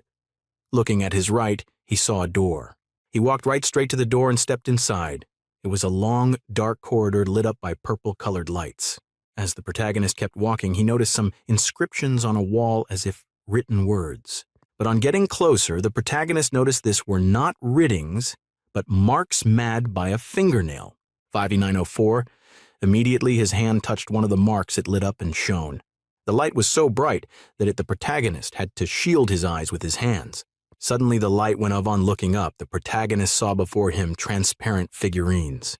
Thinking about it, the protagonist came to conclude that these figurines once walked through this hall together at the same time. 5908. Thinking about it, the protagonist believed that there must be something within these walls that attracted them. He stood watching the figures as they headed towards a direction. Then he said that they were going deeper, so what you had to do was to follow them first and then take a look at where they were heading to. As they worked there, they kept on making sounds in the purple-lit area. They stood surrounding a coffin that was centered in their middle while he watched from a corner. They kept on saying different words, saying the wish, it was a dream, and didn't know what the differences were. Then they said that the Eversleep was going to help them just like 700 years ago. Then the voice also told them that everything was going to get better, and whatever thing they had lost will eventually return. The protagonist woke up immediately. Everything felt like a dream. Then he concluded that there must be something terrible that is hidden in the Kant's collar. After that, he told one of his subordinates to call Hetty and Pittman over. Hetty told the protagonist that they had finished questioning the mercenary mage. Hearing what she said, the protagonist then asked her what they said. She confirmed by telling him that they were indeed working for the Kant family, but they had no idea what their employer was doing. She also confirmed that the captured refugees had disappeared from the land, which the protagonist also agreed to his suspicions. Then she asked him if he knew something that they didn't know. He grabbed his sword, saying that he was going to the Kant immediately to find out something, and the sooner they better. Then she asked him why he was going there and if you wanted to go and meet the Viscount and then ask him personally.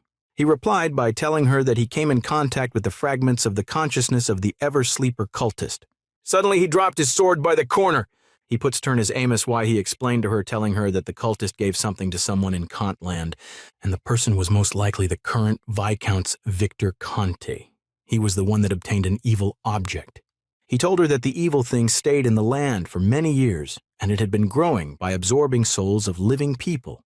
When the druid heard what the protagonist said, he wondered if it could be those of the refugees who were taken to the Kant's territory.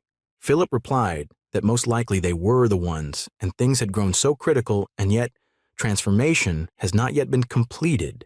Then the footage then say that he was worried that once the transformation complete, all areas will be enveloped by its power. So as long as he finds it on time, then it poses no threat to him, and he will have ways to control it. Hetty then asked him that if Victor Kant felt that he was controlled by cultists, would he be against him? He told that was not a problem, that no one has the ability to threaten him, because the last person that did is in the conscious space. He told her to send a message over first and then tell the Viscount that he wants to visit. Then he asked her if she has heard of Eternal Dark Sea, and she wondered what the Eternal Dark Sea was.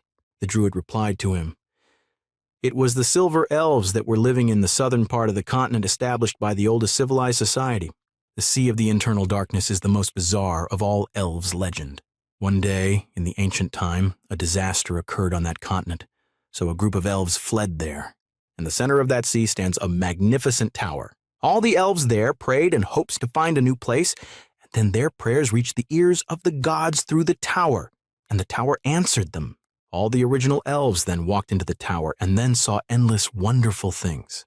There was incredible knowledge about evolution of animals, minerals, plants, and projection of the starry sky. But those elves became greedy and wanted to enter the inner and upper floor of the tower. Then the giant tower punished to them. He made some of them dark elves and gray elves, then sea elves who can't leave the water, and silver elves who have the least flaws. And that was the legend of the internal dark sea. Hearing what the druid said, he knew that there was a lot to study in the legend, and the tower was more likely a man-made thing that retained large amount of animal and so on. Seeing his expression, Hetty asked him if he was okay, and then he told her that she shouldn't worry. Druid asked the protagonist if he was interested in the Sea of Internal Darkness, and also reminded him that even with the technology power of Else, it was impossible to navigate in the water far away. The person speechless when he had what he said. Then he told them that they shouldn't talk about that for now, let them focus on dealing with the eternal sleeper. Then he now told Hetty that he wants her to help him collect a biography of his life. Then she asked him what biography, if it was the official biography of the hero released by the kingdom. He told her that he wants all kinds of form and folk version, anything that describes his life. She looks at him in contemplation and asked what he wanted with all of those information. Amber then told Hetty that he was so narrow-minded and he's not too busy, so she wants to see which unscrupulous person that hacked him in the past. Hetty was angry and then lifted a rod to heat Amber. Amber jokingly told her that she don't believe that Hetty would be able to face her own ancestor. The protagonist grabbed Amber by her ear and she screamed out. He cautioned her by telling her that after angering other people, then she hides behind the person and then asked her if she thinks he wouldn't hit her. She admitted her offense, saying that she was wrong and her ears are going cramp. In a secluded area, an old man opens a letter that was placed on his table and read it. The sound of a galloping horse under the rain could be heard. That was a carriage. Inside a carriage seats the protagonist. Suddenly, Amber called out a name. Then she sleep-talks, telling Gao when to close the window when he heard that he smiled. The rain continued to drizzle nonstop. In the drizzling rain, a mansion could be seen standing in a secluded area. Because of the guests that were arriving, all the house helps ran around to see where they could help and also clean up the areas. The door of the building was tightly shut. They stood there awaiting the arrival of the guests. Suddenly sounds could be heard behind the doors. When the sound got closer, then the man has screamed out at the guards, telling them to open the door. Then the gate squicked and slowly opened. 3 people slowly emerged from the carriage and stood in front of the gates. It was the protagonist. He stood there with a cold expression on his face. Then the man welcomed them as he stood in front of them, and also the house helps also stood there to welcome the protagonist. He apologized to the protagonist, telling him that he wished he had a spell to control the sky, since visited him in a bad weather. The protagonist told him that it was okay because he likes rainy weather very much, and before it's rained, he had seen the fertilized land in Kantland. Then he's also said that after the rain fell, he saw a nice rain scene again, which was worth it. Then the old man smiled, telling him that it was best if he was satisfied while laughing. He told the protagonist that he had prepared a banquet for him, which is in the restaurant behind the hall at the Silver Castle after it had rained. Different opened envelopes could be seen on a table. An old man was reading the letter in the envelope intensely, was thankful that the support of the Duke Cecil the cultist threshed in the land was eradicated. Then he said that those cultists actually extended their hands to the aristocratic system while he dropped the letter of the table. He relaxed on the chair he was sitting on and closed his eye. Suddenly a light shone and he opened his eye immediately when he had the sound. A lady walked in and then told him that she asked Lord Aiden, and he said that he was still in the study. He asked his daughter while she was there. She asked her dad if he had forgotten because that day was the day that she leaves the cathedral and comes to see him in the castle. She reminded him what they had said, that when they serve the Lord, they must not forget to serve their parents because this is the teaching of the Holy Light. Then she told him that he shouldn't worry because he had the responsibility of taking care of the kingdom, and then asked him what happened. He told her that the winter days everyone was starting to look for trouble while she stared at the scattered letters on the table. Her eye dropped to one of the letter that was clearly visible on the table. Then she prayed for them, saying that she hoped the Holy Light will save those poor people who have been violated by thugs. Then he told her that she shouldn't worry because those people dare not cause trouble in the royal city. She bowed and then said that the Holy Light was going to protect Anzu. The fire slowly burnt to warm them up as the sounds of the fire burning the woods could be heard.